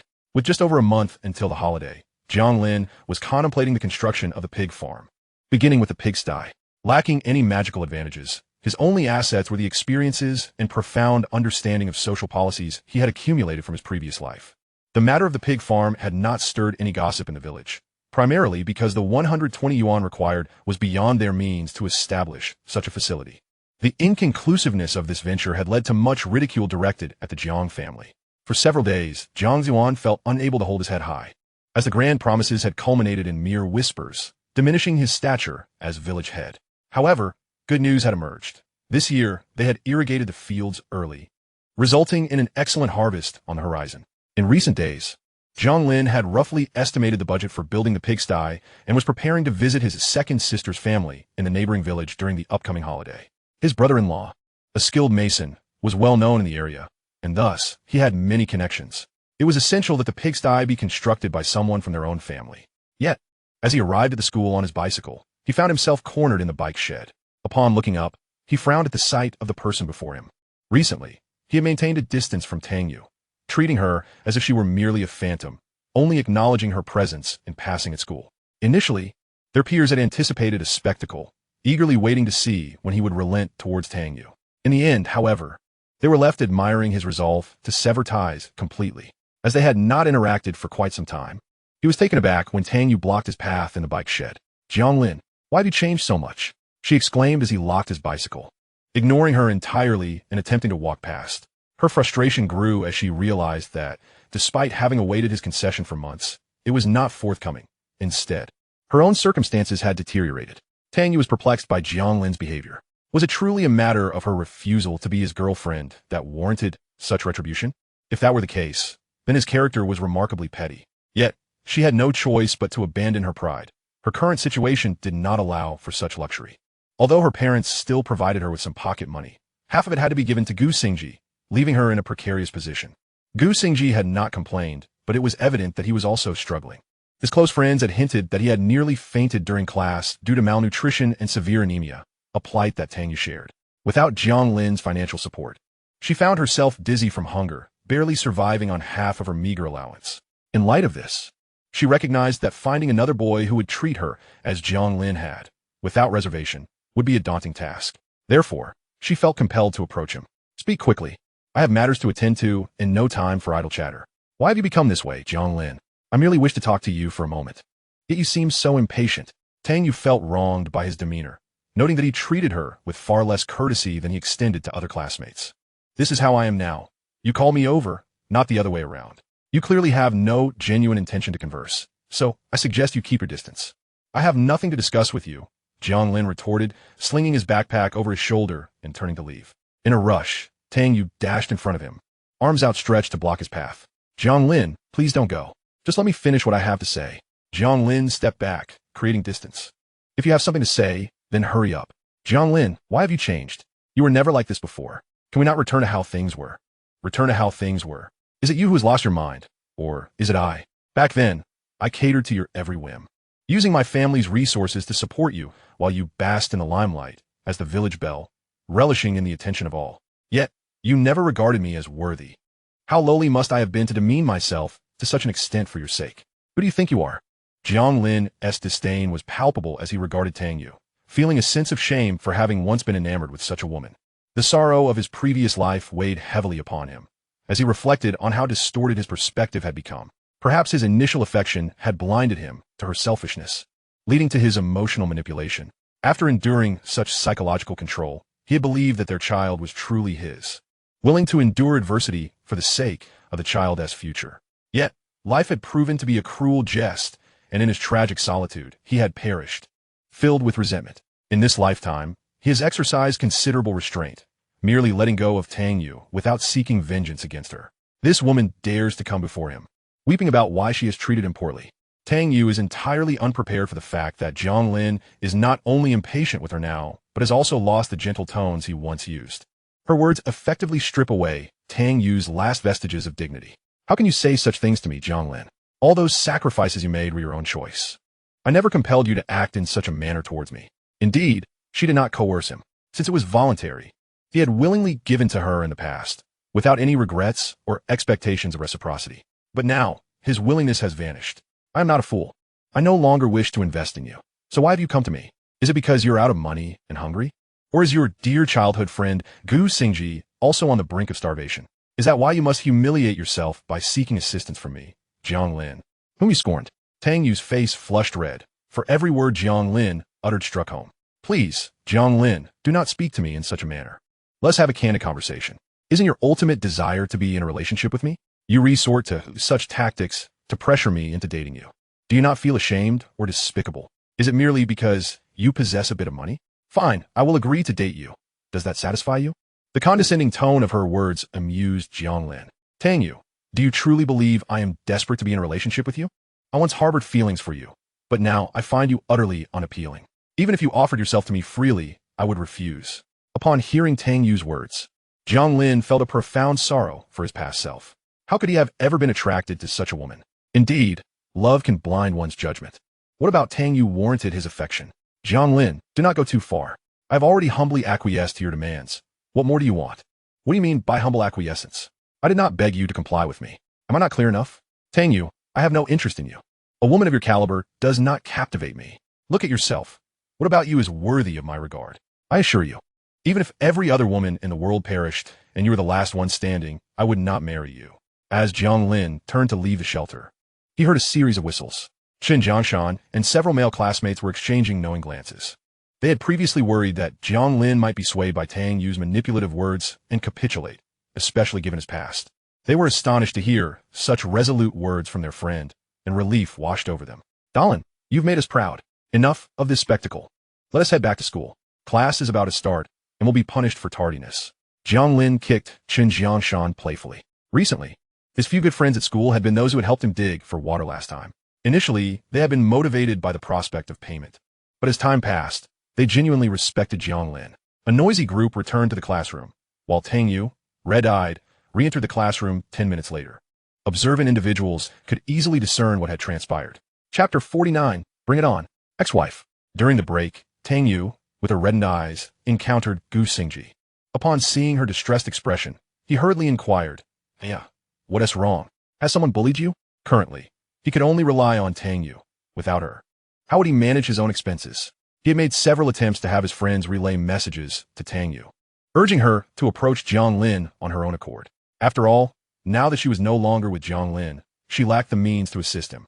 If Jiang Lin, the unwitting benefactor, were to withdraw his support, life would become exceedingly difficult for Gu Xingji. "Xingji, please don't ask. No one has bullied me." Tang Yue felt ashamed. She could not help Gu Xingji and noticed that he had lost weight in the past 2 months. "Don't hide it from me. Is it Jiang Lin who has mistreated you? Is he not a man? I heard you went to see him this morning. What was your purpose?" Gu Xingji, with his own motives, recognized that Tang Yue was overly concerned with appearances. Clearly, she had gone to Jiang Lin and failed to reach an understanding. While Tang Yue was indeed beautiful, she had significant character flaws. She often carried an air of superiority around other boys. If someone liked her, they might endure it, but the average man could hardly tolerate her demeanor. Jiang Lin's attitude towards Tang Yue had become unmistakably clear over these past months. He was genuinely angry. As a man, Gu Xingji understood precisely what provoked Jiang Lin's ire, and he needed Tang Yue to sincerely restore her relationship with Jiang Lin so that he could secure his own benefits. After all, he aspired to attend university. If he needed Jiang Lin's assistance during high school, how would he manage tuition and living expenses in college without Tang Yue and Jiang Lin's help? Would he rely on his already crumbling family? Indeed, Tang Yue felt increasingly uneasy upon hearing Gu Xingji's words. I only want to talk to him. Please don't misunderstand. I only have eyes for you. I noticed you have lost weight recently, and I felt a pang of sympathy, so I wanted to borrow some money from Jiang Lin." Stammering, she could not confess that she was hanging on Jiang Lin's goodwill. Yeah, Jiang Lin has caused you distress. Hasn't he? How can a man like me allow you to suffer at his hands? I would rather starve than see you demean yourself before him. Jiang Lin is the kind of person you know him to be. He is only interested in you because of your beauty. Please do not approach him. I would rather abandon my studies than see you in such a predicament. Tang Yue, upon hearing these words, was instantly moved to tears. You mustn't say that. Your academic performance is excellent. How can someone as talented as you drop out of school? If you take the college entrance examination, you are bound to gain admission to a prestigious university.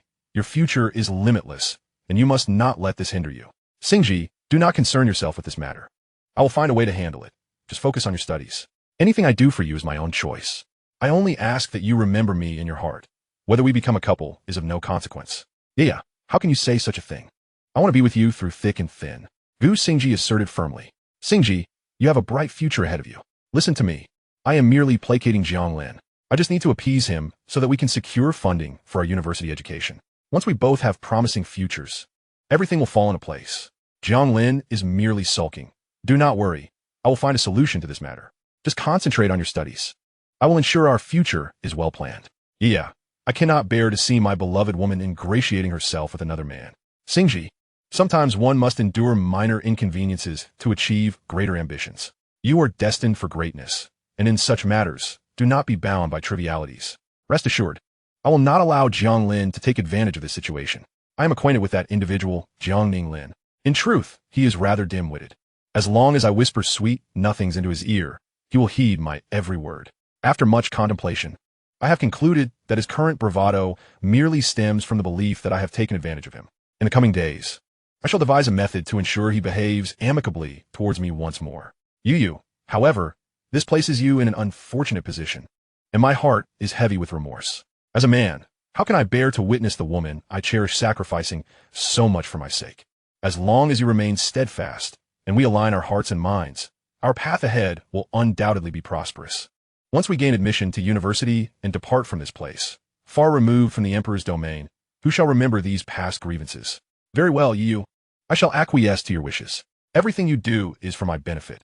If I were to disdain you, would I still be considered human? Rest assured, I shall strive tirelessly for our future. Meanwhile, concealed behind the wall, Chen Jiangshan was seething with rage, ready to charge out, but Jiang Lin firmly grasped his sleeve. As the bell for class rang, the two made their way into the classroom. Jiang Lin pulled Chen Jiangshan along, questioning why he had not allowed him to confront those despicable individuals. How could they harbor such vile thoughts? This is nothing short of using you as a stepping stone. They have bullied you to this extent, and you remain silent? Chen Jiangshan was livid, practically trembling with the desire to tear those two apart. I am not silent, he retorted. What good would it do to speak up? If you leap out now, they can easily deny everything. Who knows what they have said? Is there anyone to corroborate our claims? Jiang Lin's words rendered Chen Jiangshan speechless. Indeed, without evidence, who would believe mere words? So we simply let this pair of scoundrels go unpunished? He fumed, clutching his chest in frustration. Of course not. Do not be hasty. I have a plan, Jiang Lin assured him. Lin Zi, why do your words sound like the misguided compassion of a woman? You're not still pining for that Tang Yue, are you? Look at the world. A woman's heart can be most treacherous. Tang Yue is indeed beautiful, yet her heart is as venomous as a serpent's. It is evident that she views you as a fool. Chen Jiangshan harbored grave doubts regarding his friend's sincerity. Why would I deceive you?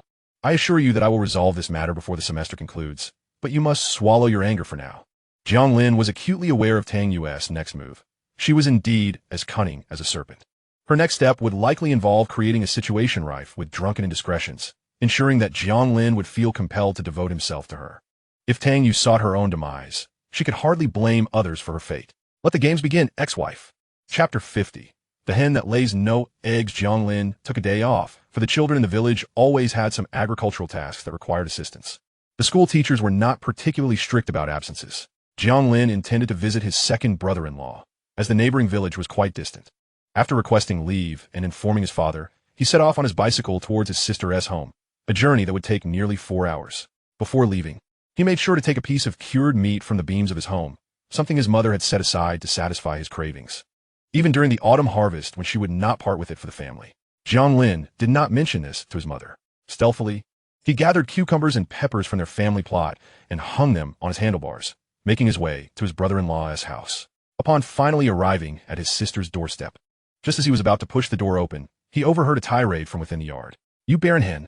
The Jiang family is cursed never to produce a son. Marrying my son has been a stroke of misfortune. Look at you, after all these years. You've only given birth to this worthless child, and that elder sister of yours has been married for 7 or 8 years without a peep. Your family must have committed some heinous acts in their past lives. Mother, how can you speak like this? How can I not? You failed to give our second son a child.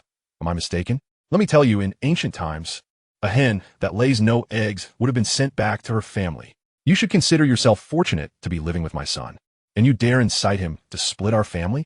Dream on. Our second son, who is always obedient, has become increasingly rebellious since marrying you. Bang! The gate was kicked open, startling both individuals in the yard. The sharp-featured, fierce-looking elderly woman was taken aback when she saw Jiang Lin entering with his bicycle. Who are you? Why are you in our yard? Lin Zi, what brings you here? Jiang Xiaoli was both surprised and pleased to see her brother. Yet her heart sank with embarrassment at being witnessed in such a vulnerable state, berated by her mother-in-law. Upon hearing Jiang Xiaoli's words, the elderly woman quickly recognized him as her daughter, his only brother, rumored to be a useless good-for-nothing. With a cold snort, she retorted, What is going on? Is life at home so unbearable that you've come to mooch off your brother-in-law? I warn you, Jiang Xiaoli, if you dare take my son's money back to your family, I will skin you alive. Having uttered her threat, she turned and retreated into the main house, leaving Jiang Xiaoli feeling embarrassed as she quickly pulled her brother into their northern room. Lin Zi, did something happen at home? Why are you here? When she married, the distance had prevented her brother from visiting, making this his first time at her in-laws. Ordinarily, she returned to visit her family every 3 to 5 months, always bringing good news and omitting the bad, so her family believed she was thriving. Now that her brother had seen her current plight, she felt a pang of guilt. As Jiang Lin entered the room, he spotted 3-year-old Nyo sitting alone on the con. What's going on? Sister, where's brother-in-law? I have come to seek him regarding a matter. Jiang Lin handed his sister the paper-wrapped bundle. What is this? Why did you bring something to your sister's house? She remarked, slightly reproachful, yet warming at the gesture. Brother-in-law went to the neighboring village to help build a house. Today is the last day, and he should return by noon. Jiang Li scolded her brother while feeling a sense of warmth. It was always she who returned home with bags of goods, only to be chastised by her mother-in-law for being ungrateful. This was the first time her brother had come to visit without empty hands. When she opened the bundle and saw the cured meat, tears nearly spilled from her eyes. In these times, who had meat to spare? Bringing cured meat to one's family was a point of pride. Sister, every time it's you bringing things back to our family. How could I come to find brother-in-law empty-handed? This time, it's my turn to bring something to your home as a guest. Sister, does that old hag often speak to you like that? Jiang Lin had just restrained his anger and refrained from taking action. Under normal circumstances, he could have confronted the elderly woman directly, but reality seldom mirrors the narratives of fiction. If he had done so, he might have left in high spirits. Yet the problems left behind for his sister would require her to endure countless humiliations to resolve. He needed to first comprehend the intricacies of his sister's life before deciding on his subsequent course of action. To be precise, in his recollections, his sister and brother-in-law had led a fairly decent life in their previous existence. His brother-in-law was a diligent and capable man, with the sole drawback being his excessive filial piety. He tended to acquiesce to whatever his mother commanded. Coming from a family of 4 brothers, they were indeed well off. His brother-in-law possessed a remarkable skill in house construction, which he capitalized on during the early days of the Reform and Opening Up era, traversing the streets to build homes for others. Their household was financially stable, but the issue lay in the fact that all the money he earned was siphoned off by his mother under various pretexts, benefiting all the brothers. His sister, meanwhile, had labored tirelessly, giving birth to only 2 daughters. In the eyes of her in-laws, she was akin to a hen that could not lay eggs, a fact that subjected her to relentless torment from her mother-in-law and sisters-in-law. Rumor had it that her mother-in-law would rather bequeath their family wealth to her nephew. The house, car, and other assets painstakingly accumulated by the couple eventually fell victim to the machinations of the mother-in-law. When his brother-in-law, in his 40s, was gravely injured by a collapsing beam while constructing a house, his mother, who professed to care for him, refused to provide financial assistance for his medical treatment. With her husband incapacitated and unable to contribute to the household income, his sister found herself bearing the dual responsibilities of both father and mother while also caring for her ailing husband and 2 daughters. Their family's subsequent struggles were unbearable, prompting him to intervene and provide financial support that enabled his sister's family to relocate to the county for a better life. However, the years of neglect had taken their toll on his brother-in-law's health, and doctors indicated that had he sought treatment earlier, he might not have been bedridden. Consequently, his sister, brother-in-law, and in-laws severed all ties. This he understood, but he remained uncertain about the nature of his sister and brother-in-law's relationship. If his brother-in-law was unkind to his sister and daughters, it would be far simpler to extricate his sister from such a situation. Despite the societal stigma surrounding a divorce with 2 daughters, it would be preferable to the alternative of his sister being ensnared in a toxic family environment. Chapter 51. Soft-hearted Jiang Li. Jiang Li sighed. My mother-in-law is rather blunt. I can't help but feel it's my fault for not bearing a son. Upon hearing this, Jiang Lin realized that his second sister was indeed, as he remembered her, gentle and mild-mannered. Moreover, the deeply ingrained belief of their generation was that not having a son equated to a family's demise, much like their eldest sister. Clearly, without a son, one would instinctively feel at a disadvantage, and even in the face of unreasonable demand from her mother-in-law, she would likely yield. Sister, the matter of having sons or daughters is beyond your control. It's the prerogative of men. His sisters, although never mistreated by their parents, had received little formal education during those tumultuous years. Generally, girls in the village were fortunate to complete primary school, and due to the upheaval of the preceding decade, most did not attend school at all. Among his 3 sisters, only the eldest had a slightly higher level of education, while the second and third sisters had barely completed a few years of primary school before dropping out. It was no surprise, given their limited education, that their perspectives were similarly constrained. Let's not dwell on that. What brings you here to see your brother-in-law? Jiang Li was reluctant to discuss her troubles. Sister, I'm planning to start a pig farm. I need to talk to my brother-in-law about gathering some help to build pig pens. Noting his sister's disinclination to address the matter further, Jiang Lin decided to change the subject. Oh, that? Sure, your brother-in-law will definitely be back for lunch soon. By the way, When do we plan to start this pig farm? Aren't you still in school?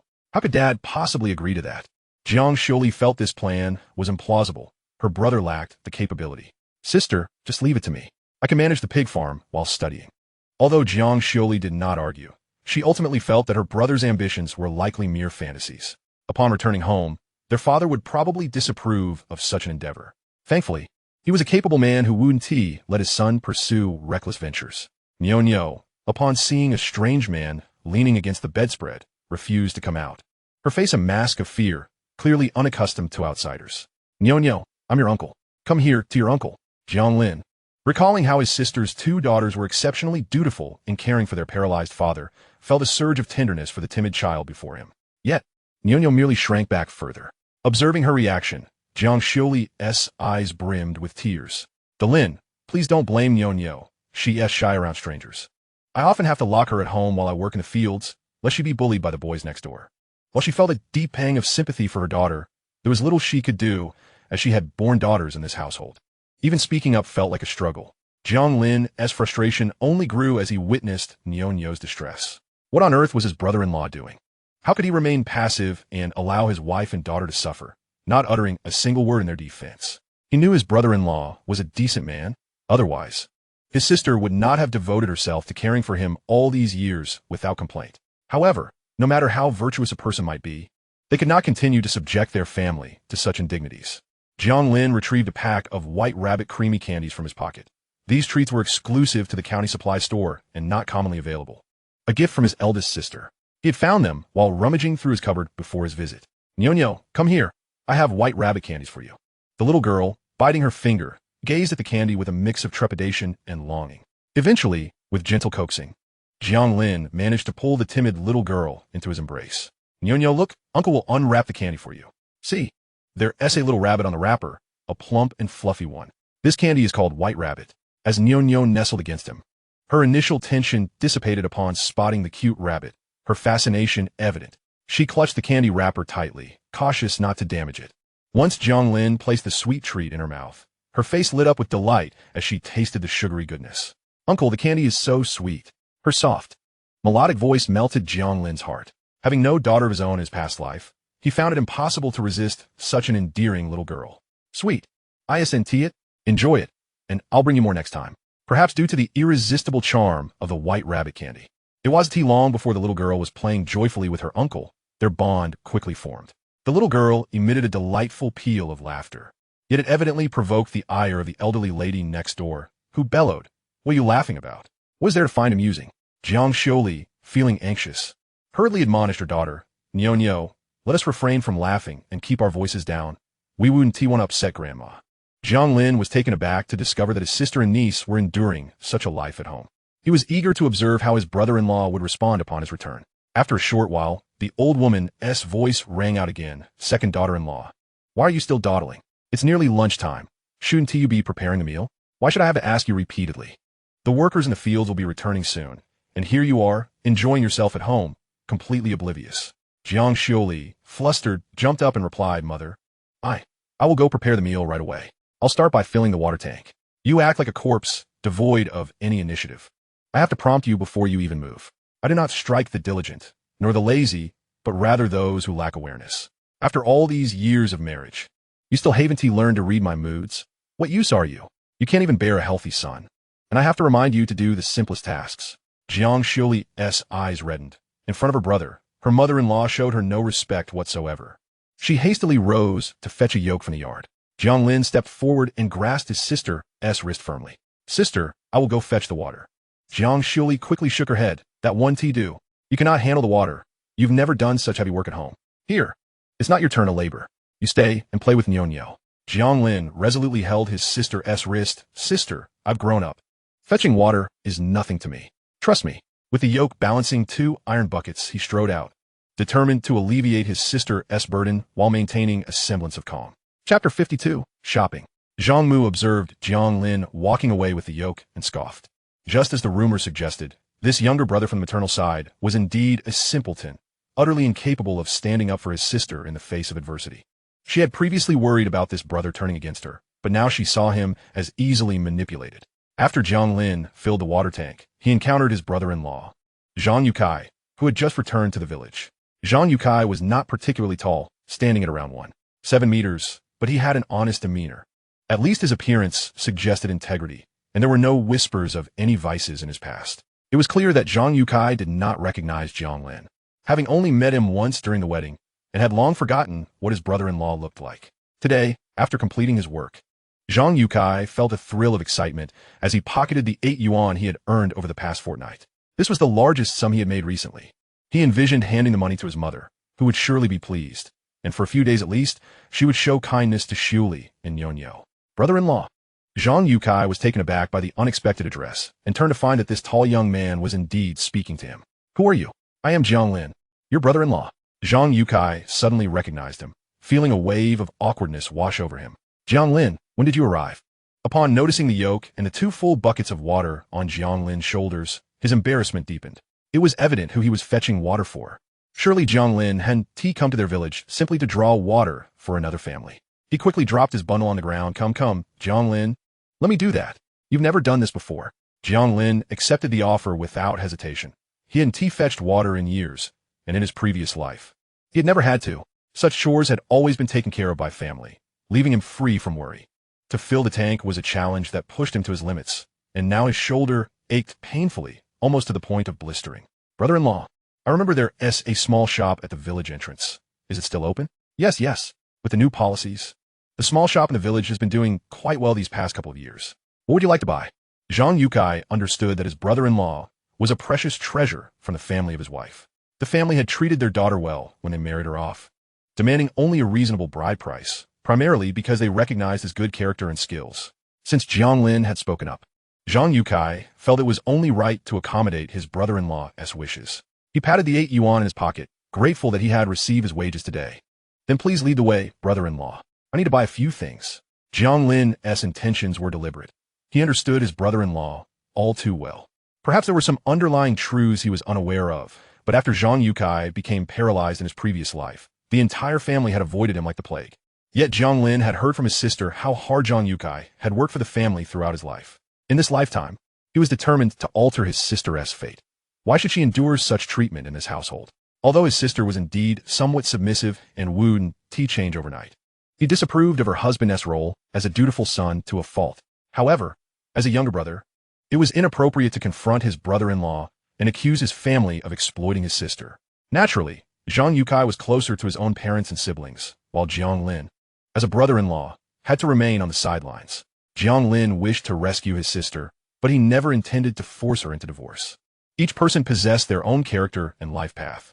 For instance, his eldest sister was not one to tolerate humiliation, and the issues with Xiaocheng involved far more than mere filial piety. They were intertwined with malicious intent. To deal with such malevolence, it was imperative to protect his sister from falling into a den of wolves. Moreover, by taking the initiative, they had ensured their eldest sister's absolute advantage. With her stable job and recent promotion, she could certainly support herself and her child.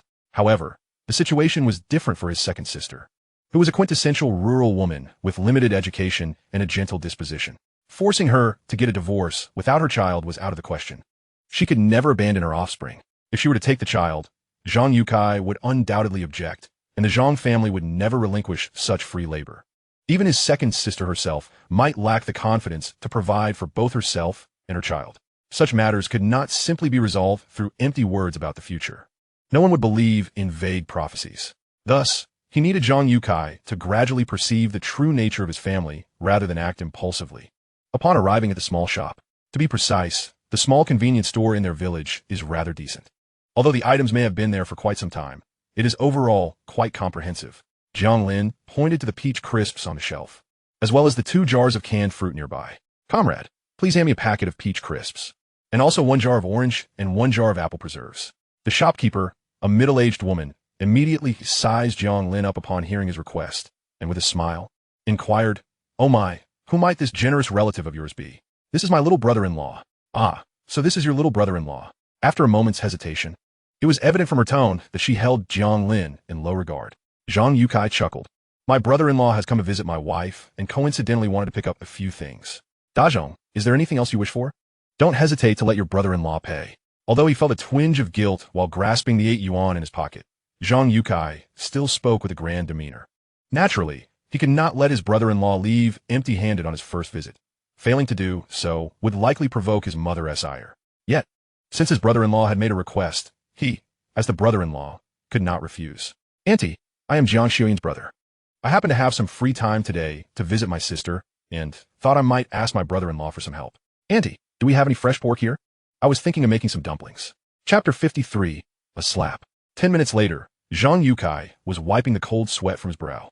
His brother-in-law had been spoiled by his father-in-law, showing no restraint whatsoever while shopping. He bought meat, canned goods, and peach crisps, and even a pair of plastic sandals. All in all, he had spent the entirety of the 8 yuan he had, and was now in debt to the shop for an additional 2 yuan. At that moment, witnessing Jiang Lin clutching a pile of items, Jiang Yue felt like crying. If his mother found out he had squandered all his wages, she would surely be furious. However, Jiang Lin cheerfully remarked, "Brother-in-law, I came without bringing anything, and I just happened to see that Nyo and my sister had nothing in their room. You see, brother-in-law, you are a skilled tradesman. Typically, you earn a good income when working on houses, so why are you so neglectful towards my sister and your niece? Look at how thin my sister is. A gust of wind could blow her over. When my sister stands next to her mother-in-law, she looks like one of your farmhands. If outsiders saw this, they might think your family is mistreating my sister. And Nyo, brother-in-law, do you not care for your own daughter? Her cloth shoes are worn to shreds. She has heat rashes all over her body, and her clothing is riddled with patches. What is the matter? With only one daughter, can you not spare a little for her clothing?"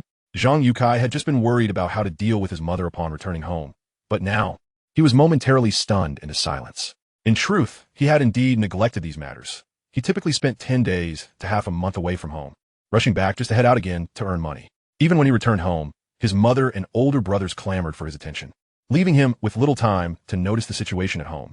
Suddenly reminded by his brother-in-law, he recalled that his mother was indeed robust enough to rival 2 of his wives. Furthermore, his daughter was emaciated and appeared smaller compared to the children of his elder and younger brothers. His mother often remarked that the child was spoiled by his wife and was excessively picky about food. Yet, reflecting on it now, he could hardly remember what his daughter wore. He only knew that she, like his wife, was dark, thin, and small. Upon hearing his brother-in-law's words, he felt a sudden sense of disquiet. Jiang Lin, noticing the puzzled expression on Jiang Yue's face, realized just how oblivious this brother-in-law was. He had completely overlooked the needs of his wife and children in their daily lives. However, Jiang Lin could not voice his thoughts. The current times were different from those yet to come. All men were preoccupied with providing for their families and earning a living, leaving little time to offer emotional support or care. In this era, warmth and affection seemed less effective than simply earning money to ensure their families were well fed. Women of this age believed that men should focus on earning, while they managed the household and logistical matters, never complaining of fatigue. Thus, in such circumstances, a disparity in communication and understanding gradually emerged. As the 2 returned to the courtyard, they were immediately met with the sound of their mother's scolding. "You heartless wretch! How dare you conceal things? Where did this cured meat come from? And what about these items?" "Mother, I haven't concealed anything. This was just brought by my brother. I haven't had the chance to give it to you yet." "Haven't had the chance? I see you have a hidden agenda. Let me tell you, once you married into the Jiang family, you became one of us. Everything belongs to the Jiang family, and you must present everything to me. If you dare to hide anything from me, I will make you regret it." With a sharp crack, Bo saw the old woman clutching the net bag Jiang Lin had brought, while her other hand landed a harsh slap on Jiang Xiuli's face. Jiang's mother intended to continue her assault on Jiang Xiuli, but unexpectedly, someone seized her hand. The old woman winced in pain, her face contorted. "You, oh my, what do you think you're doing?" Jiang Lin forcefully released her wrist and delivered a resounding slap to the old woman's face. He wanted to allow his brother-in-law to gradually confront his disappointment in the family, leading him to make his own decisions. However, he would not tolerate this old woman bullying his sister so brazenly. "Annie, these things are what I brought for my sister. This is a new society, not the old one. What does it mean that marrying into the Jiang family makes you one of them? I've never heard of such an idea in this day and age. If you think I'm wrong, I will go speak with the village chief and the party secretary. Let us have a proper discussion. Is the mentality of your village to encourage feudal superstitions and that patriarchal nonsense?" With one swift motion, Jiang Lin snatched the net bag from Zhang's mother and, cradling the pile of items, strode into the house. Zhang's mother clutched her painfully throbbing wrist and began to wail, "Heavens above! Come and see. This young brother-in-law dares to strike me, as senior. The Lao Jiang family looks down upon us Zhangs. What is the meaning of this? Eldest third, you're all dead. Your mother has been struck. Why don't you hurry out?" Our Jiang family is being bullied by the Jiangs. I can't live like this anymore. At my age, to be slapped in the face by a junior. What is this world coming to? Her outcry instantly prompted the few men inside, who had been pretending to be dead, to jump out. Jiang Lin observed that when they had been bullying his sister, not a single one spoke up, yet now they all rushed out, brimming with indignation. Confronting him, the eldest of the Jiang family rolled up his sleeves, his face flushed with anger, shouting, "You Jiang brat, how dare you strike me? Do you seek death? The Jiang family has not a single man among them, and you, like a mere papaya, dare to come to our home and act ostentatiously. Allow me to teach you a lesson in humility. Beat him to a pulp. The Jiang family has no men, and yet you still have the audacity to prance about. Are you aware of how many men belong to the Jiang family?" The third son of the Jiang family, just like the eldest, rolled up his sleeves and charged forward. At this moment, Zhang Yukai felt a surge of urgency. His brother-in-law was about to be beaten, and how could he face his father-in-law after that? The situation unfolded too rapidly for him to react, and it had escalated to this point already. He hurriedly stepped in front of the two men, exclaiming, "Elder brother, third brother, cease this commotion. Let us resolve this amicably, without resorting to violence." Jiang Xiuli was also terrified and rushed to position herself between her uncle and younger brother. "Elder brother, this matter is my fault. It has nothing to do with my younger brother. He is young and impulsive, lacking in understanding." Chapter 54, A Violent Altercation. The moment Jiang Lin saw Jiang Xiuli rush forward, he sensed impending trouble. The Jiang family might show restraint towards Zhang Yukai, but they would undoubtedly not spare his sister.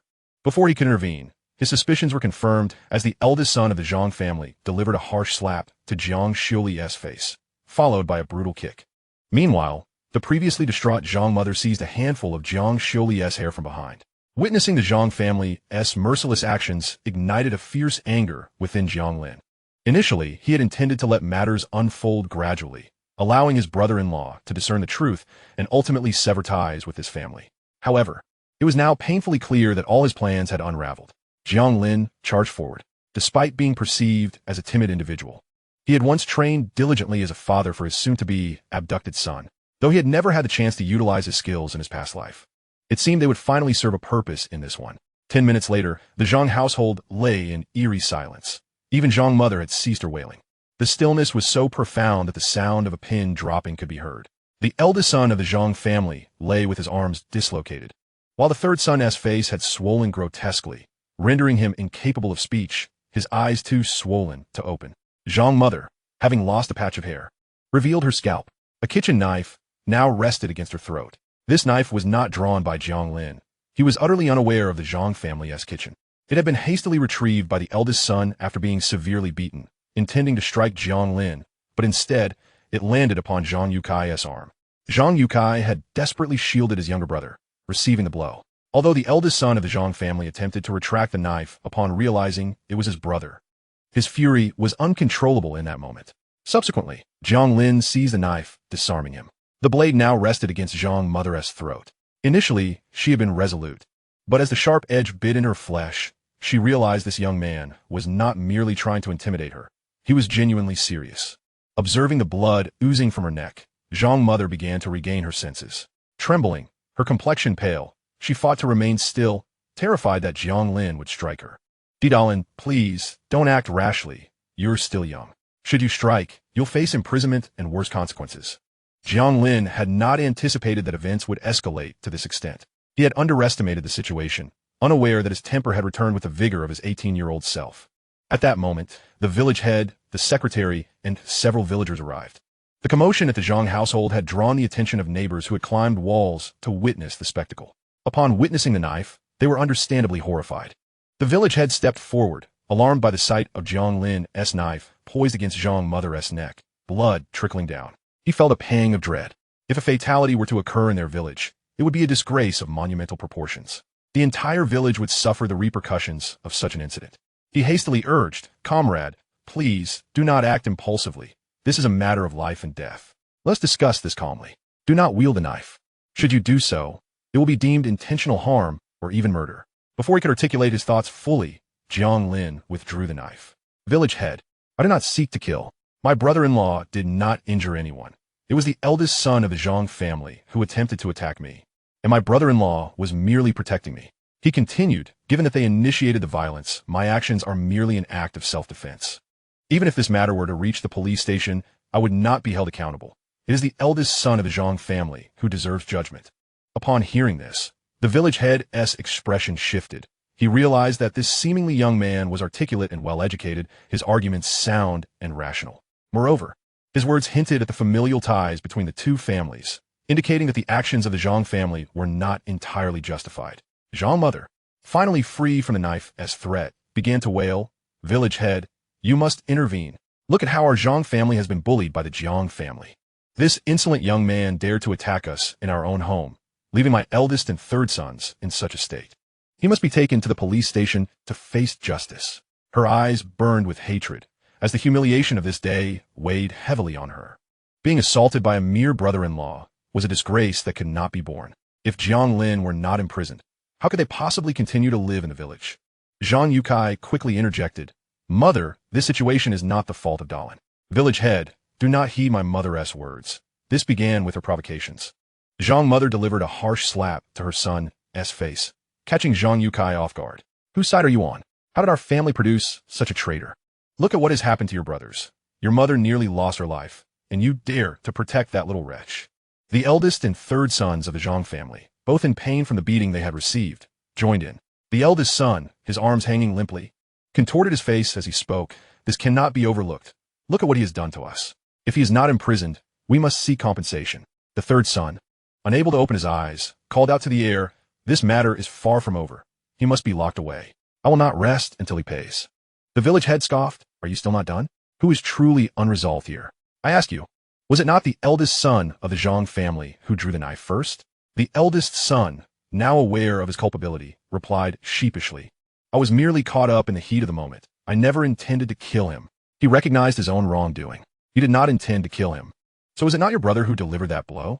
The village chief thought to himself how utterly foolish the Jiang family was. They were indeed kin, and this matter could have been resolved amicably, merely a familial dispute, had they chosen to communicate properly. Yet they resorted to violence. And coupled with their relentless pursuit of animosity, it seemed as though they were determined to defend that Jiang fellow. "It was not my intention," he protested. "Fortunately, your brother intervened to protect that Jiang. Had that blade struck Jiang's arm, you would be waiting for a prison sentence." They are correct. This is a matter of justifiable defense. You wielded a knife against them, and they merely retaliated. Chapter 55. Mother, am I truly your flesh and blood? The third son of the Jiang family retorted indignantly, "Are we to endure such an assault without consequence? What do you propose then? Should we head to the police station?" The village chief turned to Jiang Lin, stating, "Though your brother insists they initiated the violence, you are still family. Your sister is the daughter-in-law of this household. Such matters should be resolved within the family, rather than escalating to this extent. A compromise is in order, considering both families are still connected by marriage." Jiang Lin hurriedly stepped forward. "Chief, rest assured, I will advise my brother that we will not pursue any accountability. This is merely a quarrel among family members." The village chief glanced at Jiang Lin and shook his head. This daughter-in-law of the Jiang family was notorious throughout the village for her submissiveness. Despite knowing the nature of her mother-in-law and brothers-in-law, she failed to stand up for herself. Even with her brother providing support, she still shielded the Jiang family. Yet, as the village chief, it was his prerogative to avoid unnecessary conflict. With someone mediating the situation, he felt no need to intervene further, as the burden of this grievance did not rest upon him. "Enough, enough, everyone disperse. What is there to behold? Every family has their own domestic disputes." The chief glanced at Jiang Yue's bleeding arm. "You are injured. Hurry to the clinic for treatment." Without further ado, he turned and left, considering the matter resolved. Jiang Lin cast one last look at the Jiang family, who appeared to have gleaned from the chief's words that they would gain no advantage. They resembled deflated quails at that moment. Zhang's mother, a bully against the weak yet fearful of the strong, could only quail in the presence of Jiang Lin. Realizing that their entire family could not best him combined, she immediately lost her earlier bravado, especially with her neck throbbing painfully. "Eldest third, come inside," she barked. What a misfortune to have such a wasteful son, bullied to the point of disgrace. "Jiang Lin, take your good-for-nothing husband and leave at once. Our Jiang family cannot afford to support such a burden. If you remain, we shall all perish." Jiang Lin, scolded and feeling humiliated, quickly responded with a forced smile, "Mother, it is all my fault. Please do not be angry. I will take Yue to the clinic, and upon my return, you may punish me as you wish. His arm cannot be left unattended. If it festers, it will become troublesome." Jiang Li's heart ached as she looked at her husband's bleeding arm, her eyes reddening with concern.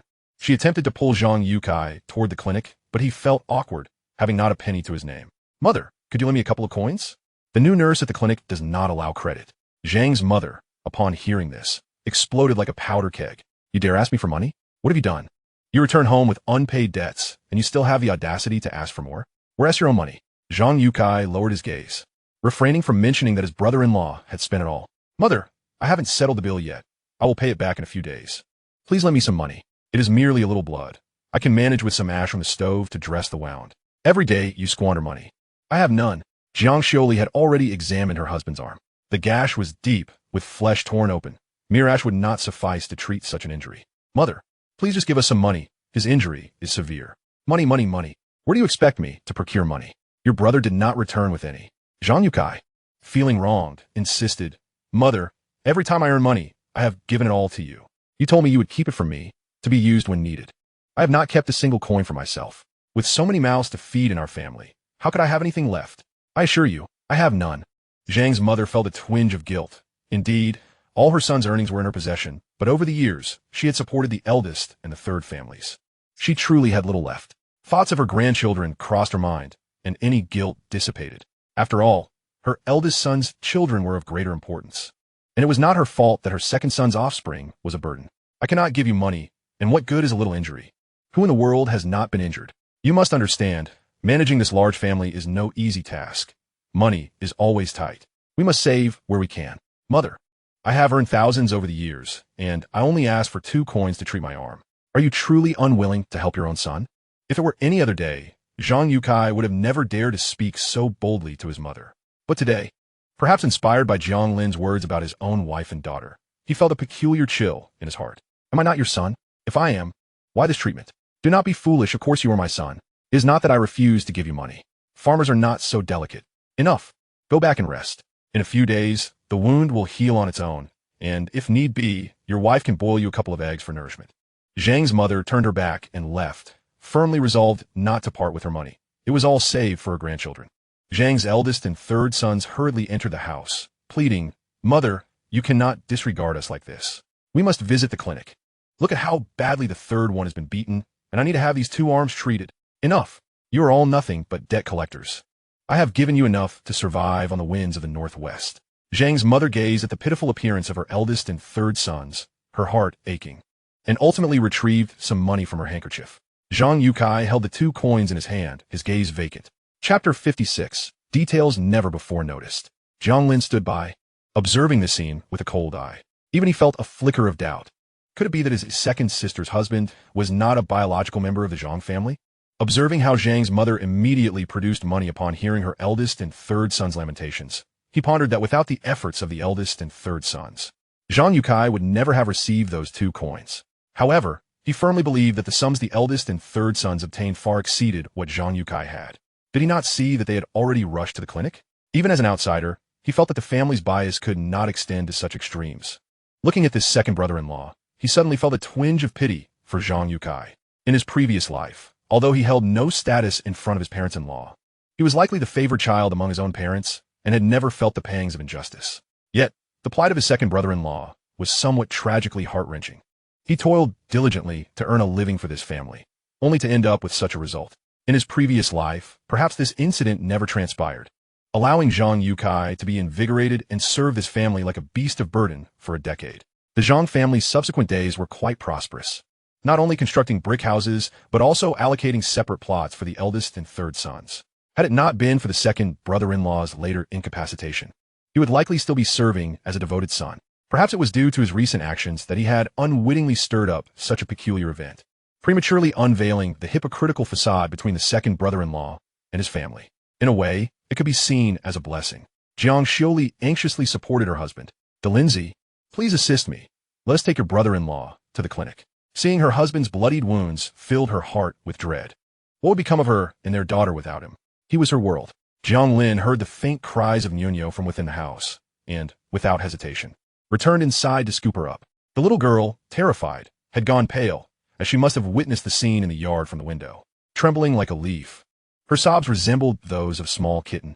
Jiang Lin felt a chill in his heart. Such a young child should not have been exposed to such sights. He held her tightly, gently patting her back. "Nyonyo, do not be afraid. Your uncle is holding you. We are going to see your father." At this moment, he had no choice but to act.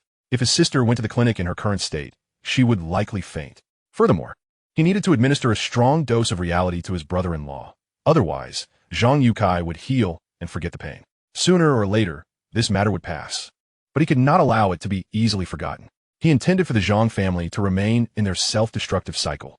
Jiang Lin emerged holding Nyonyo, handing her to Jiang Xiuli. "Sister, you hold Nyonyo at home. I will take my brother-in-law to the clinic." There were certain matters he could not let his sister know. Otherwise, with her gentle disposition, she would be unable to handle it, and the plan could easily unravel. Without further ado, he slung an arm around his brother-in-law and moved towards the exit. Jiang Lin winced as the movement tugged at his wounds, contorting his face in pain. Yet, he remained silent throughout the journey, not uttering a single word. "Brother-in-law, I know that today's events are my fault for losing my composure. If you wish to blame me, I will say nothing. However, I ask you to reflect honestly. Did I err today?" Jiang Lin was fully aware that his mother had taken things from his wife's home. Regardless of how one may frame it, this action was undoubtedly wrong. His brother-in-law's protection of his sister was entirely justified, yet he could not comprehend how the events had escalated to this point. He could not declare that Jiang Lin was at fault, but neither could he absolve him of blame. Had Jiang Lin not appeared today, perhaps none of this would have happened. Jiang Lin observed Jiang Lin, who was as silent as a clam.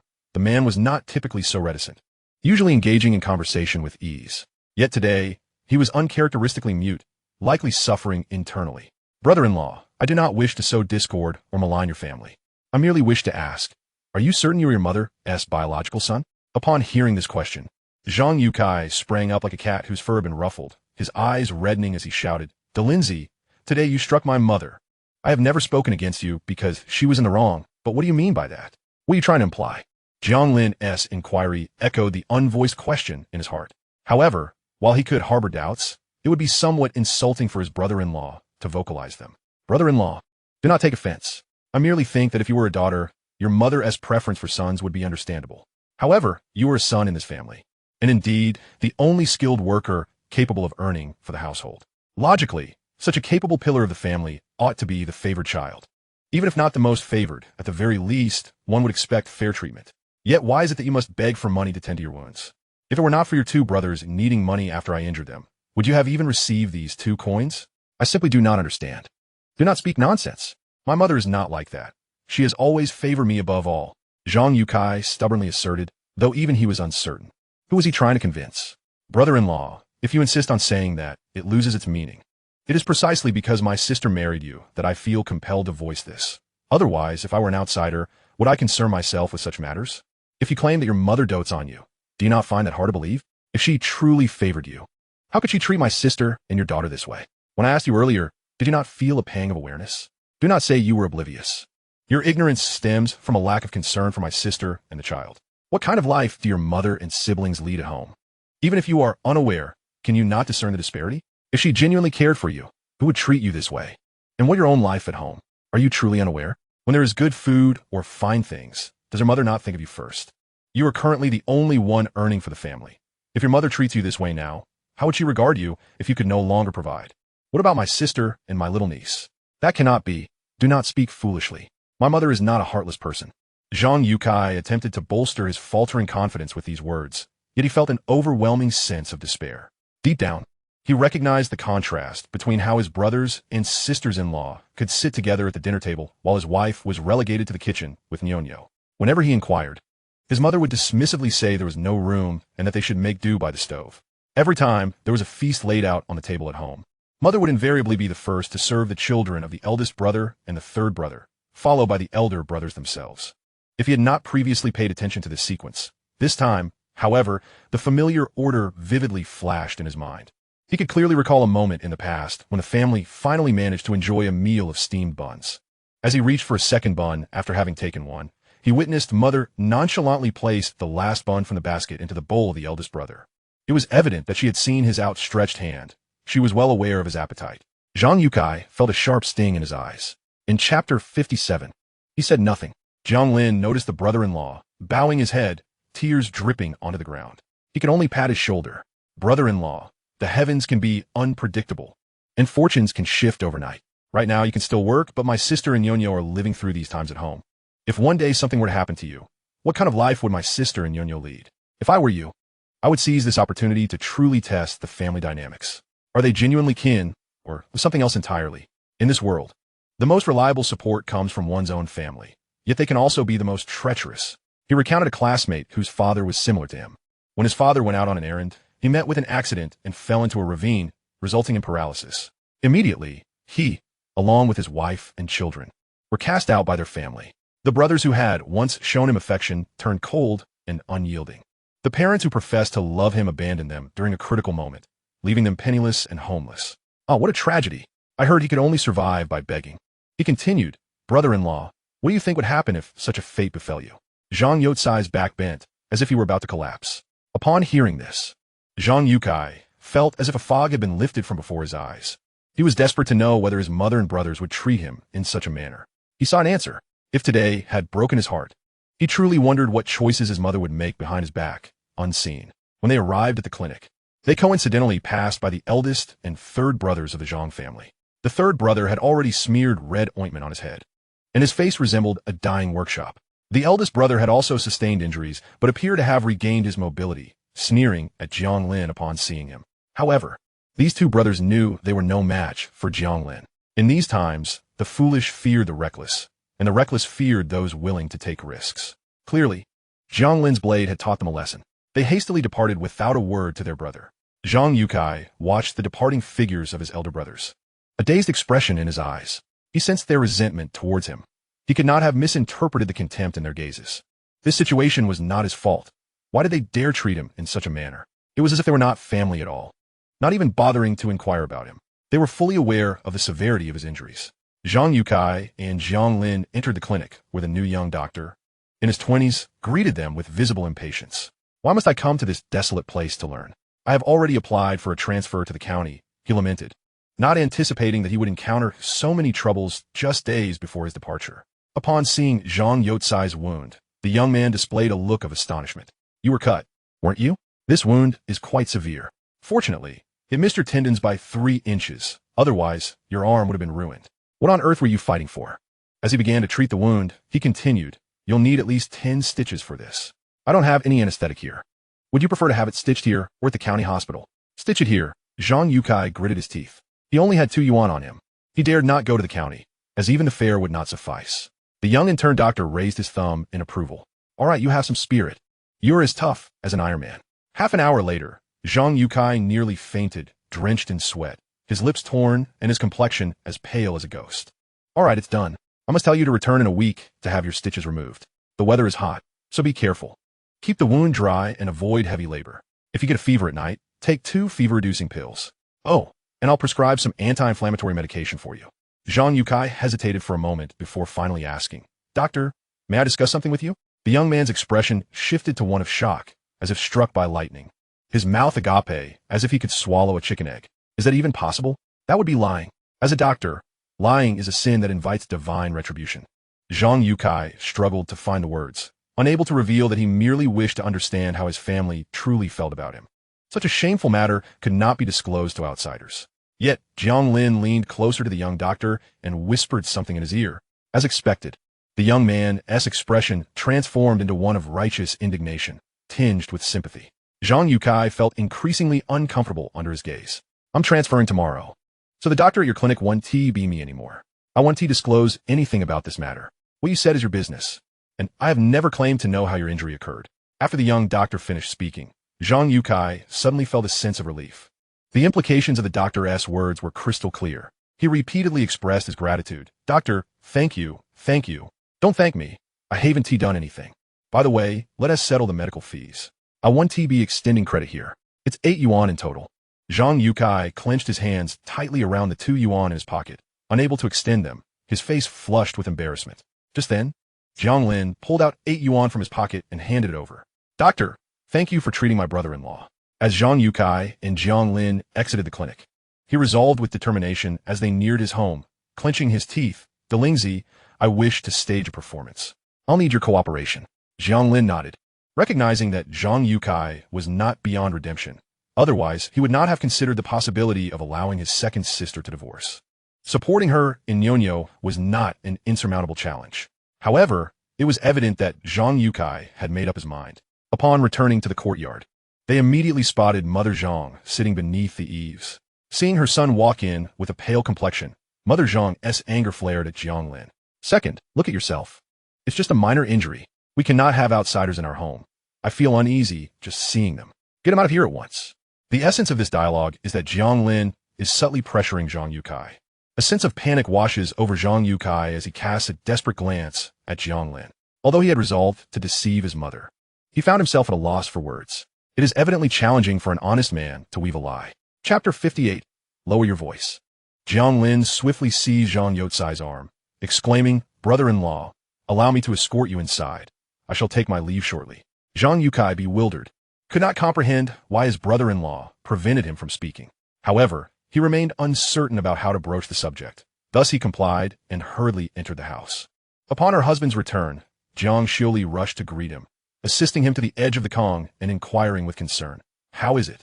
Is there any significant issue with your injury?" Just then, she noticed her brother whispering a hush. Jiang Lin stealthily approached the doorway, gently closing it behind him. Jiang Lin was momentarily taken aback, asking, "Dalin, what are you doing? Is there something you wish to conceal?" Jiang Lin quickly placed a hand over Jiang Lin's mouth, imploring, "Sister, please lower your voice. This matter must not be disclosed. If your old crone of a mother discovers that my brother-in-law has sustained a severed tendon, his hand will be rendered useless. Your family of 3 will not enjoy a good life henceforth." Upon hearing this, Jiang Lin's eyes brimmed with tears. "What do you mean?" Her voice quivering, rising in pitch. "Dalin, you must be jesting. Is it truly that grave?" Jiang Lin hastily gestured for silence. "Sister, why would I deceive you? The village doctor has declared that my brother-in-law has indeed severed his tendon. Moreover, it is his right hand that is injured, his dominant hand for labor. If my brother-in-law's hand is rendered useless and your mother learns of this, just consider whether your family will have a good life. By the way, sister, the doctor suggested a visit to the county for further examination. I suggest you find a way to ask your mother for some money, as a trip to the county for medical treatment will not be cheap. At the very least, prepare 2 or 300 yuan, and I have heard that subsequent treatments will also incur substantial costs. Surgery is required to reconnect the tendon, and I have heard that the operation alone costs at least 7 to 800 yuan. Such an exorbitant sum? Jiang Lin gasped. At that moment, a loud crash echoed from outside the window, startling Jiang Lin. Suddenly, the door swung open with a bang as Zhang's mother rushed in, her face pale with panic. "Second son, what has happened to your hand? Speak clearly to your mother." She advanced, gripping Zhang Yutsai's arm with such force that he felt a jolt of pain shoot through the wound, causing his face to contort in agony. His trembling lips failed to produce words, yet his expression was misinterpreted by Zhang's mother as one of deceitful contemplation. "Second son, tell your mother what truly ails you." Zhang Yukai had never lied. The words hovered on his lips, yet he could not voice them. The more anxious he grew, the redder his face became. Normally sun-kissed from toil, he now appeared as if he were painted with shame. Jiang Lin quickly interjected, "Annie, please do not panic. My brother-in-law has merely a minor injury. It's nothing serious. The village doctor has advised a visit to the county for medication, and it will be resolved soon." As he stepped between Zhang's mother and Zhang Yukai, he exchanged knowing glances with Zhang Yukai. Zhang's mother stood across from them, observing Jiang Lin's furtive gestures, her heart sinking. The pillar of their household was her second son. Only he possessed the skills to earn their livelihood. Were it not for her insistence on having him apprentice with a village carpenter, their current situation would be untenable. Zhang Yukai nodded urgently. "Mother, it's truly nothing serious. The doctor assured me it is not a big deal." Yet, Zhang's mother's expression darkened. "I am your mother. Why would you not tell me the truth? Have you learned to deceive your own mother? What is truly the matter with your hand?" Zhang Yukai, feeling cornered, thought his mother was simply concerned for his well-being, recalling how he had just conspired with his brother-in-law to mislead her. Overcome with shame and guilt, he stammered, "Mother, I am not lying. The wound is genuinely minor." Jiang Lin added hastily, "Annie, you know what kind of person my brother-in-law is. He cannot lie. It is nothing serious. The doctor said he just needs to go to the county for some medication." Jiang Lin continued, "Auntie, my brother-in-law does need to visit the county. Only there can he obtain the necessary medicine. Perhaps you could spare a little money. 2 or 300 yuan would suffice. I will accompany my brother-in-law to the county." Jiang Lin maintained a calm demeanor, yet his words only deepened Zhang's mother's suspicions. "What nonsense are you spouting? If his hand is fine, why must he go to the county? And for 2 or 300 yuan? Surely, that is no trivial ailment. The more she spoke, the more agitated she became, convinced that her son was deceiving her. Second son, tell me the truth. How serious is your injury? Mother, I assure you, it is truly nothing. And how long must this injury be cared for? Zhang's mother, realizing her son was colluding with Jiang Lin to deny the severity of the injury, shifted her line of questioning. Though you say it's minor, the doctor indicated that tendon injuries require 100 days of care. He stated it must be tended to properly, at least for 3 months. Upon hearing this, Zhang's mother's mind began to spin. What illness requires 100 days of care? She knew the injury was superficial and had not severed any bones. Since it is not serious, we country folk are not so delicate. You should return to work in Dongzhong village in a few days. It has already been arranged, and we have even received a deposit. That cannot be delayed. Zhang Yukai was momentarily taken aback. Disbelief etched across his face. He had sustained a grave injury. Even if it did not involve broken bones, the wound had required over a dozen stitches. The doctor had warned him that if the wound were to burst, it would be a serious matter. He could hardly fathom that his mother could suggest he return to work so soon. Mother, the doctor insisted that I must take good care of this injury. I cannot rush it. Zhang Yukai, I am your mother. Are you trying to play tricks on me? Just a minor injury, and you cannot recover in a few days? How long do you intend to prolong this? 3 months, perhaps? Let me remind you, our family does not eat without working. Zhang's mother tossed her words with disdain and turned to leave, her thoughts swirling as she contemplated the true nature of Zhang Youcai's injury. Chapter 59. You brought this upon yourself. Auntie, my brother-in-law truly needs to visit the county hospital. Regardless, he is still your son, and you must provide the funds. Jiang Lin shamelessly trailed behind Zhang's mother. How dare you ask me for money for your own son? I assure you, the Zhang family is devoid of funds. We have nothing to spare, not even a life. Zhang's mother felt a pang of panic. Not only could she not produce 2 or 300 yuan, even if she could, she would never allow such a sum to be handed over to the second son. What if indeed his hand could not be healed? That would mean a significant loss. Aunt, how could you be so heartless? My brother-in-law truly needs to go to the city for treatment. Otherwise what? Zhang's mother hastily turned around, and Jiang Lin's face immediately betrayed a flicker of guilt, prompting him to quickly amend his words. Aunt, it's nothing serious, but the doctor said without this medication, my brother-in-law's wound may worsen. We must get him treated. You know how skilled he is with his hands, and this injury is to his right hand. If it remains untreated, how will he work? That's a considerable loss of income. For the sake of the future, you must ensure my brother-in-law receives treatment, even if it means borrowing money or selling off possessions. You cannot ignore him. The child is still so young. If you neglect them, how will they survive? Zhang's mother felt a sinking sensation in her heart. Such words were hardly reassuring, given what she had just heard. It was increasingly apparent that this scheming grandson had allied with the second son to deceive her. Perhaps the second son's hand was indeed as irreparable as they claimed, and they aimed to swindle money from her. There is no money to give, nor a life to spare. Your second son is still your brother-in-law. Go home and discuss it with your father. You must quickly find a fund for your brother-in-law as treatment. As a widow, I hardly possess such wealth. Zhang's mother hurried back into the house, slamming the door behind her. Zhang Yukai stood pale-faced at the door, watching as his mother coldly shut him out. Whether she was lying or telling the truth, her words had sent a chill down his spine. Jiang Lin turned to Zhang Yukai, gesturing towards the door with his lips. Zhang Yukai strode out of the house and knocked on the door. Mother, I truly need to go to the county for medical treatment. I implore you. Considering all I have contributed to the family over the years, we haven't split our assets. All my earnings have gone to the family. Is it too much to ask for 2 or 300 yuan for my treatment? Silence enveloped the room.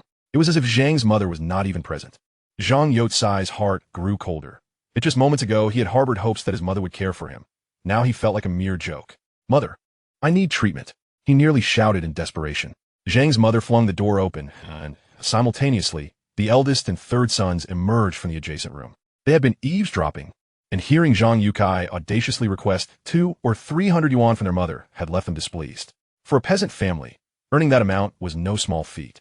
Even if Zhang Yukai were skilled, it would take him several months of hard labor to earn it. Now he was demanding it outright, disregarding the fact that the family had not yet split their finances. Second brother, what are you doing? Are you trying to pressure our mother?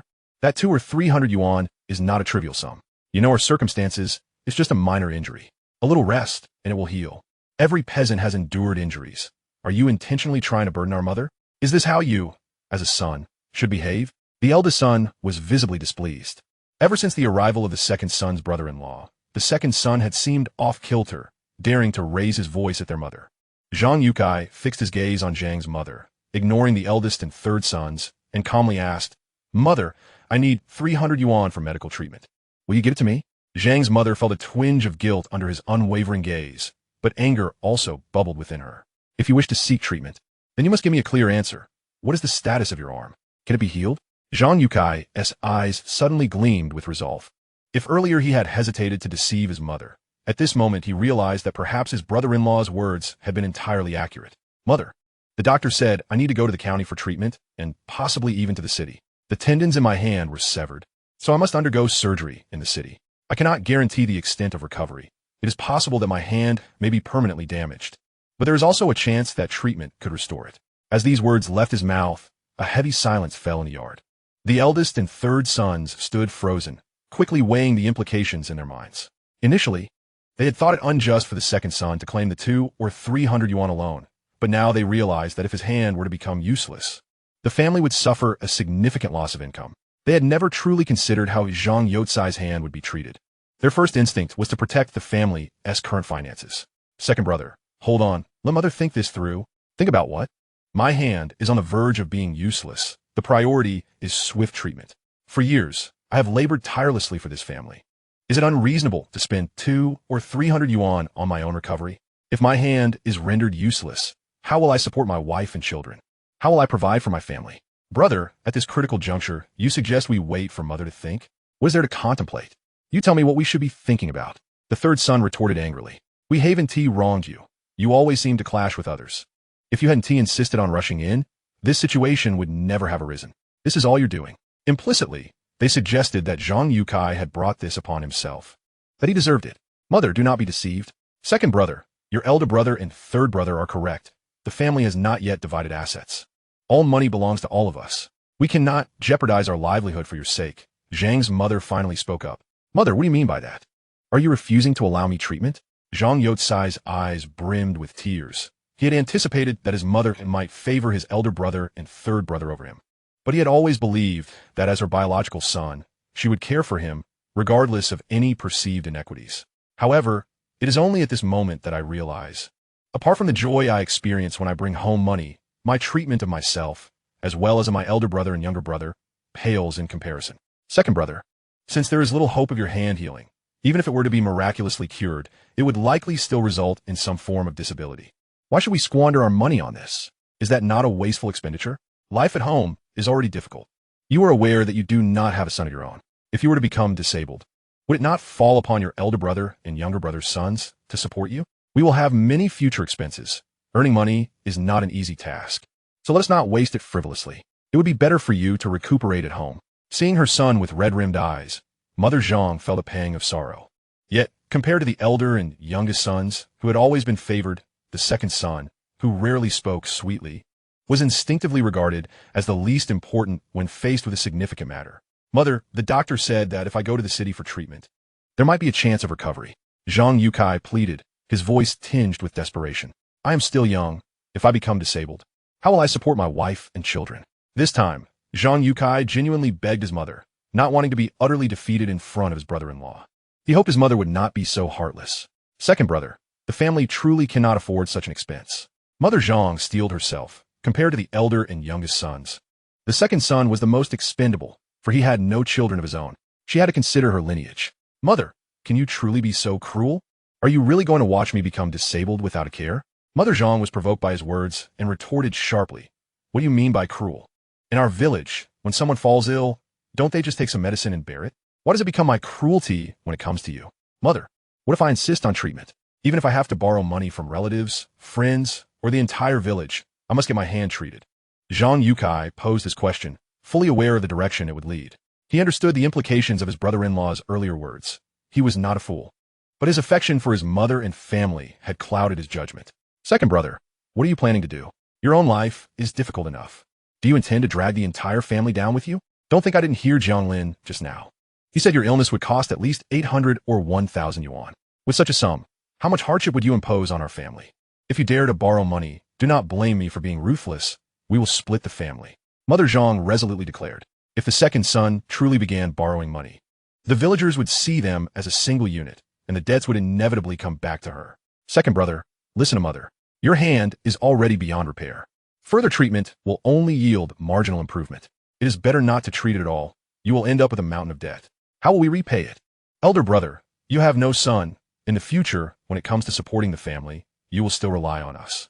If you take on a mountain of debt, how will we survive? Won't that burden the entire family? I tell you, if you dare to borrow money, we will split the family. I cannot be dragged down by you. I have 2 sons to raise. Second brother, listen to the youngest. If you truly go to borrow money, do not blame us for being harsh. We will have to part ways. You take your path, and we will take ours. The elder brother immediately concurred. If the second brother could not earn money, what was the point of continuing to live together? Aunt, elder brother, youngest brother, look at the chaos this has caused. My brother-in-law's hand, the doctor said, if treated properly, there might still be hope. It isn't entirely hopeless. If he recovers, he can still work as a mason. Aren't we still family? Why must it come to this? The unreasonable Jiang Lin seemed to have completely vanished, now adopting a more submissive demeanor. Mother, Jiang hesitated. What if the second brother could heal? That would mean he could earn money. Should they treat him or not? However, the third son interjected, second brother, do not deceive us.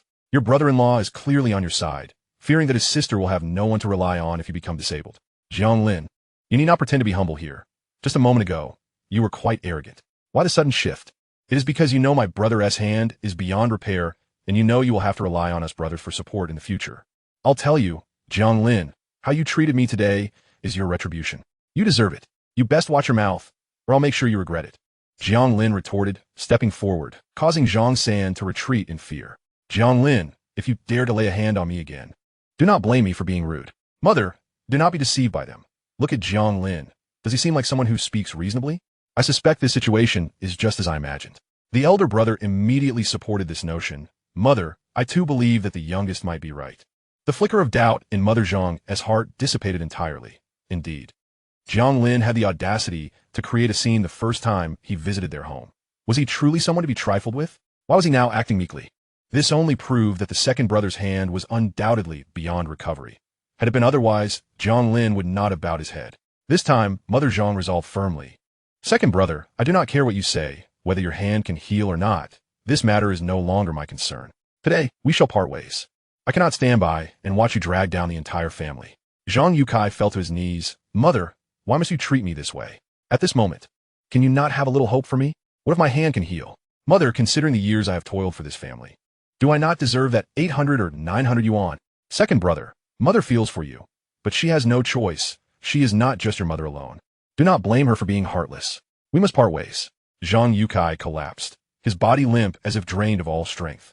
Mother Zhang, witnessing this scene, was further convinced that the second brother's arm was indeed beyond repair. Otherwise, he would not be so terrified by her words about separation. Jiang Xiuli rushed forward, kneeling beside her husband before Mother Zhang. Mother, I beg you, do not split the family. What will happen to the second brother? I implore you. His arm can surely heal. Nyo is still young. If the second brother cannot work, I will work hard to support them. I will not burden the family. But please do not separate us. If her husband's arm were to become disabled, and they separated, they would only have that one moo of land to rely on, which might not even be enough to support Nyo. Mother Zhang turned away, her face cold. The elder brother was tasked with inviting the village chief and the local officials, for our family was to divide. At this juncture, Zhang's mother was solely preoccupied with hastily casting off the second son, whom she deemed a burden, to spare the first and third sons from his encumbrance.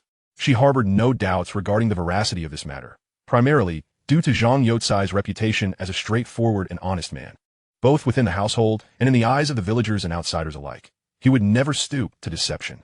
Mother, are you truly resolute in this course of action? Do you feel no pangs of compassion for your son? Zhang Yukai inquired, his voice tinged with coldness, grappling with the unexpected turn of events.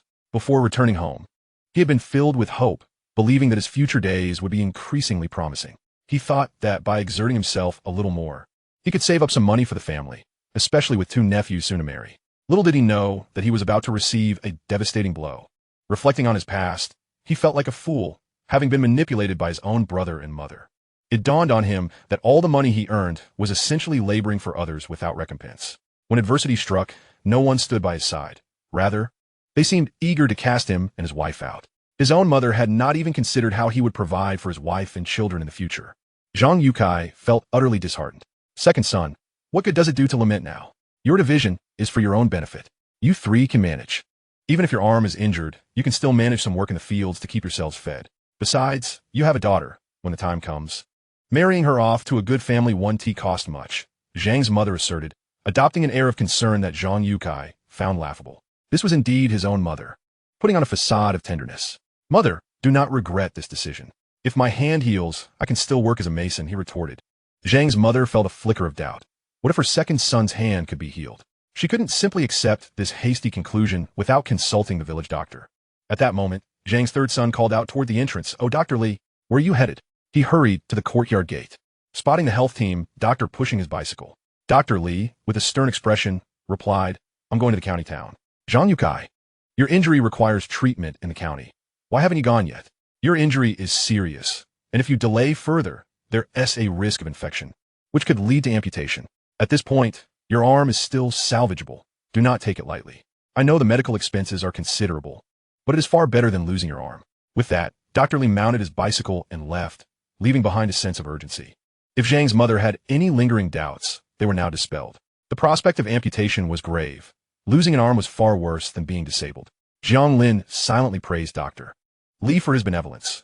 He had cleverly delivered a sobering message to Jiang's mother. Otherwise, the three members of the Jiang family might soon find themselves regretting their decisions. Seizing the moment, Jiang Lin stepped forward, "And I am indeed injured. I acknowledge my wrongdoing toward my brothers. Please allow me to apologize. Do not make things difficult for my brother-in-law. He and my sister have had a hard time, and division is truly unnecessary. We are all family. How can we speak of separation?" Jiang's mother dismissed Jiang Lin with a disdainful roll of her eyes. "Where were you when my son was being beaten? You were quite formidable then, weren't you? Now you wish to bow your head and admit fault? It's too late." Soon, several elder villagers and officials arrived at the Jiang household. When the eldest son summoned them to discuss the division, the village chief and others were incredulous. Who among them could believe that the second son, the family's pillar and a prodigious earner, could be cast away? It was simply unfathomable. Observing the somber atmosphere in the courtyard, the village chief inquired, "What has transpired? Why would your family wish to divide? Family troubles should remain private," Jiang's mother replied sternly. "Village chief, you see, a tree grows branches, as they have been married for many years and the children are no longer small. They cannot continue to live with this old woman. Given the recent conflict, I pondered that constant proximity may lead to further disputes. Even teeth and tongue may quarrel. Thus, I believe it best for the brothers to part ways and live separately, which will afford them a more peaceful existence." The villagers exchanged glances, aware that the old matriarch was reluctant to relinquish control. If she were truly inclined to do so, why had she not acted sooner? However, as the Jiang family remained tight-lipped, the villagers could only speculate. "Very well, if you insist on dividing, then let it be so. We shall serve as witnesses. How do you intend to divide your household?" The village chief, of course, had no vested interest in their division. It was merely a matter of witnessing the proceedings. The three brothers would separate to live independently. According to village customs, the old matriarch would naturally reside with the eldest son. It was evident that Jiang's mother had contemplated this deeply. She could not simply cast out the second son without inciting ridicule or revealing her ulterior motives. To prevent future reproach for the eldest and third sons, it was imperative to ensure that all sons were divided, thus presenting a transparent and defensible arrangement. "Very well. As for the land, we need not elaborate. It belongs to our village. Each household is responsible for its own allotment. The second son and his wife have merely 1 mu and 2/10 of land, which they shall manage themselves. The plot at the village entrance, precisely 1 mu and 2/10, shall belong to the second couple." Chapter 62. The dowry. The house comprises 6 rooms in total. I shall retain the primary residence for myself, while the remaining rooms shall be divided, 2 for the eldest son and 2 for the third. Jiang Lin lifted his gaze to his mother, feeling as though he had never truly known her. During the construction of the house, she had claimed to contribute the most labor, asserting that half of the house rightfully belonged to him. He had believed this at the time. He had toiled significantly, even enlisting numerous brothers to assist. Every brick and tile bore the weight of his efforts. Yet, he found himself without a single room to call his own. "Mother, where shall we 3 live?" The village chief, sensing the unfairness of the arrangement, remarked, "Aunt, does it not seem inappropriate to deny the second son 2 rooms?" "Oh, I am merely considering the second son's situation. He possesses the skills of a mason. Constructing a new home will not pose a challenge for him. Let us allocate our old residence to him. The foundation of that old home can support 5 spacious rooms. Second son, I have not wronged you. This is a gesture in your favor. I am well aware of how much you have contributed to the family over the years, which is precisely why I grant you this piece of land. Jiang's mother's words left the village chief at a loss for words. Aunt, the old house has crumbled to ruins, leaving only dilapidated walls.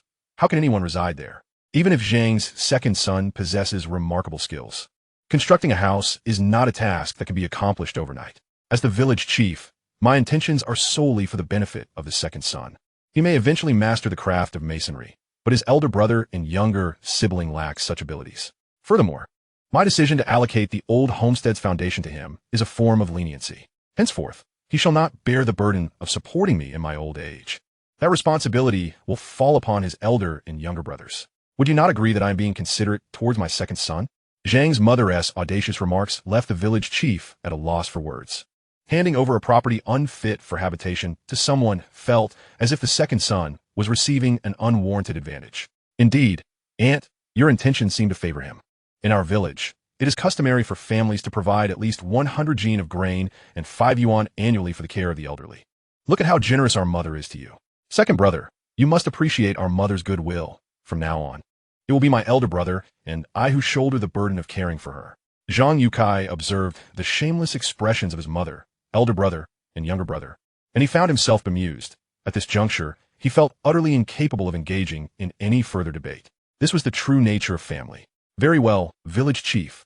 Since my mother has spoken thus, I shall heed her wishes and find a way to construct a house on the old homestead. Upon hearing Jiang Yue accept such terms, the village chief cast a speechless glance at him. This renowned filial son of the village, even in the face of such inequitable division of family assets, chose to acquiesce. However, this was a matter concerning their family. Why should he, as village chief, meddle in their affairs? What the family's finances and provisions? Jiang's mother interjected, stating that with the autumn harvest approaching, there was little grain left, thus no need for division. She proposed to initially allocate 20 jin of grain for their independent household. As for the money, after years of expenditures, the family had a mere 120 yuan left. I shall divide it equally into 4 portions. I will take 1 share, and the 3 brothers will share the remaining 3. The village chief nearly leapt up in astonishment at these words. Although every household in the village faced hardships, ever since the implementation of household production contracts, diligent families managed to save a bit. Even the poorest families typically had at least 180 yuan saved. As for the Zhang family, the second son, working as a mason, earned at least 30 to 40 yuan per month, not to mention the income from farming. With such a large family, saving 300 to 500 yuan a year should not have been a problem. The second son had been working alongside a master craftsman since his youth. After all these years, how could they possibly have only 120 yuan? Jiang's mother's shameless declaration left everyone speechless. The scene was indeed quite disheartening. Jiang Yue remained calm. If he had been disappointed in his mother moments ago, he was now engulfed in despair. Mother, I earn at least 700 to 800 yuan each year. Our family situation is not better than that of others. Yet we are left with a mere 120 yuan? Do you truly believe what you are saying? Jiang's mother felt a flush of embarrassment creeping over her. Yet she steeled herself. You, as the second son, do not understand the costs of daily living. With so many mouths to feed, expenses abound. You see the income, but the outgoings are equally significant. As a widow, I lack means of income and cannot manage our household effectively, leaving us with only this much. If you must place blame, let it be on me. Her words effectively silenced Jiang Yue, as his mother had shouldered the blame herself. Very well, mother. Just do not regret it, he replied, looking up at the village chief. Village chief, we shall proceed as my mother suggests. Let us draft a separation document. And from this day forth, the 3 of us will establish our own household. The village chief sighed. Every family has its own difficulties, and dealing with Jiang's mother posed a unique challenge. In these times, the virtue of filial piety reigned supreme. Just as he was about to draft the document, Jiang Lin interjected, Brother-in-law, while it is not my place to comment on your family's division, there are certain matters that I must express. And I wish to ask, since we are clarifying the division of assets, will my sister's dowry be returned? When she married, our family provided her with a sewing machine, which is worth over 100 yuan nowadays. Why should the Zhang family benefit at our expense? Jiang's mother was rendered speechless by this inquiry. The sewing machine that Jiang Xiuli had brought with her was already in her possession and had been claimed by her. In these times, few families could afford to provide a sewing machine as part of the dowry, which was precisely why she had so desperately advocated for Jiang Xiuli to marry the second son. Had it not been for the fact that the elder and younger brothers had already established their own families, She would not have considered proposing Jiang Lin for the second son. That sewing machine is a token of respect for my second son's wife to me, Zhang's mother insisted, attempting to salvage her dignity. Just as Jiang Lin was about to confirm this, Jiang Lin interrupted, "Sister, you cannot possibly consider this as respect. Do you not realize how that would be perceived by the entire village? It would seem as if you, as the mother-in-law, covet your daughter-in-law's dowry. Who would dare to marry into the Zhang family if that were the case?" Zhang's mother, though reluctant, contemplated the implications for her aging grandsons, as they would inevitably face challenges in finding brides for the Zhang family. If word of this reached others, it could indeed hinder their prospects. Glaring at Jiang Lin, she finally relented. "Indeed, as my second son's wife, I cannot accept this token of respect. Please take it away. I do not wish to be accused of coveting my daughter-in-law's dowry." The thought pained her, for she had grown accustomed to the sewing machine. However, as the old homestead remained in disarray, she proposed that it be kept with her until they were ready to move. "Aunt, my brother-in-law cannot manage to build a house at the moment, especially with his arm injured and needing to go to the county for treatment. We cannot simply ignore his injury," Jiang Lin insisted. "We must sell the sewing machine to raise funds for his medical expenses." Jiang Lin was determined to sell the sewing machine rather than leave it with Zhang's mother. The village chief, taken aback, inquired, "What happened? How is Yukai injured?" "It's nothing. Nothing at all," Zhang's mother replied hastily. "Yotsai's arm is injured, and a health worker advised him to seek treatment in the county. She wished to keep the reason for the division private, not wanting outsiders to know that it was due to the second son's injury. It is not nothing, Aunt. The health worker has stated clearly that if he does not seek proper treatment, he may face amputation in the future. If you cannot provide the funds, we will do whatever it takes to ensure he receives care. Brother-in-law, do not worry. After the separation, we will return home, and I will discuss this with my father. Even in the act of selling houses or land, one must still attend to the needs of the sick." Jiang Lin decisively shattered the window, sparing the elderly lady from continuing her charade in the village. Upon hearing this, the village chief immediately comprehended the underlying reason for the Zhang family's division. The others quickly grasped the situation, their gazes toward the Zhang family tinged with disdain. Many families in the village had quarreled over property and grain, yet when faced with significant matters, they would still unite as kin. However, households as callous as the Zhangs were rare. The kindness shown by Zhang heir to his family was evident to all villagers. It was nothing short of bullying the honest. "Auntie, as the village chief, I must speak frankly. This division is most unjust. Over the years, the second son had earned a considerable sum for the family, which others may have overlooked, but we all recognized it. Now, at a time when he requires medical care, this division is simply ungracious. If news of the actions of Zhang De and Zhang San were to spread, who would dare associate with your family in the future?" Zhang De and Zhang San shifted uncomfortably, unable to utter a word. Once this matter was exposed, everyone understood their true intentions. "This isn't our fault. We are powerless given the circumstances at home," stammered Zhang De chief. "Do not blame Zhang De and Zhang San. This decision was made by me, their mother." Zhang Mu stated. The situation had escalated to this point. It was unacceptable to drag the entire family into the mire. "I shall bear this burden." Zhang Mu turned to Zhang Yukai. "You must speak up as well. You cannot allow your brothers to take the blame for this. You agreed to it too." Zhang Mu calculated that, given Zhang Yotsai's temperament, he would not dare to contradict her. Zhang Yukai forced a smile and replied, "Indeed, I consented. Could I possibly disagree? I would have preferred to exhaust our family's wealth for my treatment, but my brothers would not allow it." This declaration caused Zhang De and Zhang San to change countenance. They had not anticipated Zhang Yukai would voice such sentiments, effectively tearing off the facade before the entire village. "Heir, why would you say such a thing? We aren't refusing to care for you, but we cannot possibly sell off the house and land. Where would we live and how would we survive? Do not blame your brothers for this. If you must assign blame, direct it at me. As their mother, I cannot let the entire family suffer for your sake. Enough. Enough. Let's not speak further. Even if Yukai consents, as the village chief, I cannot condone this. Your illness is severe, and the future remains uncertain. I shall not comment on the division of other matters. Regarding the funds, no household should retain any money. It shall all be given to the second son for his medical treatment. If he seeks to borrow money from others, it is only right that they assist him. This would compensate for the years he dedicated to the family. Is there any objection?"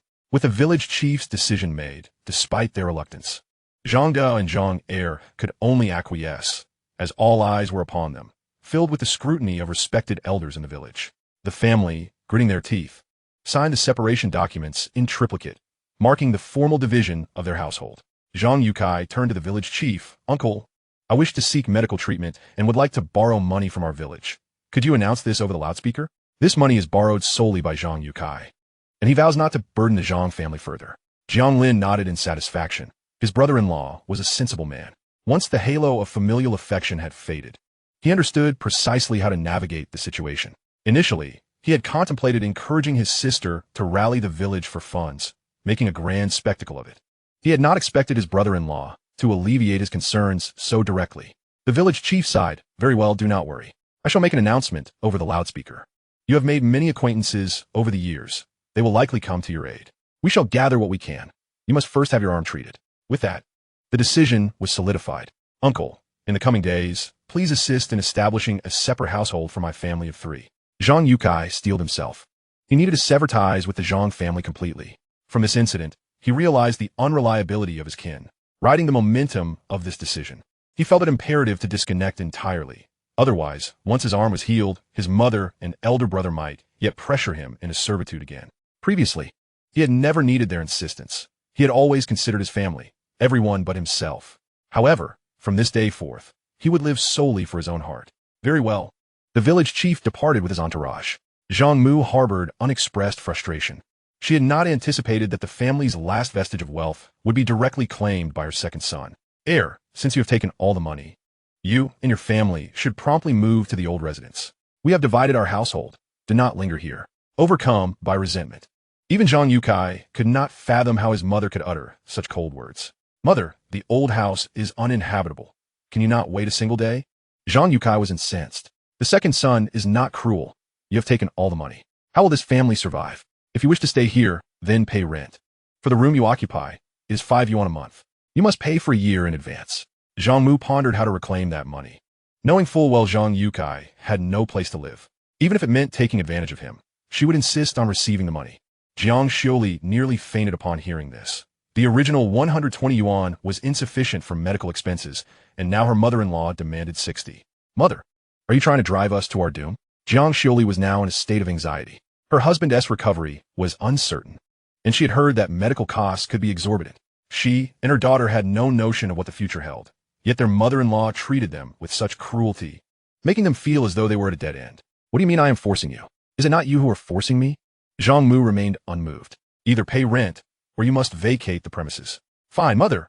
I will move, Jiang Yue replied coldly, turning back to the house. In a short while, he had packed their belongings, which amounted to a mere 4 bundles. The entirety of their possessions was contained within those meager bundles.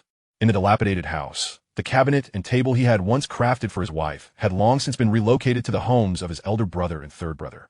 Jiang Yue finally realized how foolish he had been over the years. Despite earning so much, he and his wife possessed so little, aside from their bedding and clothing. They had nothing. No wonder his brother-in-law had managed to awaken him from his stupor. Jiang Lin stepped forward to assist his sister, lifting the 4 bundles onto his broad shoulders with ease. Sister, you support my brother-in-law. I shall carry Nyonyo. Let's be on our way. Jiang Xiuli's eyes brimmed with tears. The house was utterly uninhabitable. The old residence had even collapsed, and did they expect the 3 of them to sleep on the streets? Your brother-in-law is in such a state, yet still needs to recuperate. This place is utterly uninhabitable. Jiang Yue glanced at the children and his wife, feeling an overwhelming pang of sorrow. These are his own family, and yet he finds himself forced into such a desperate situation.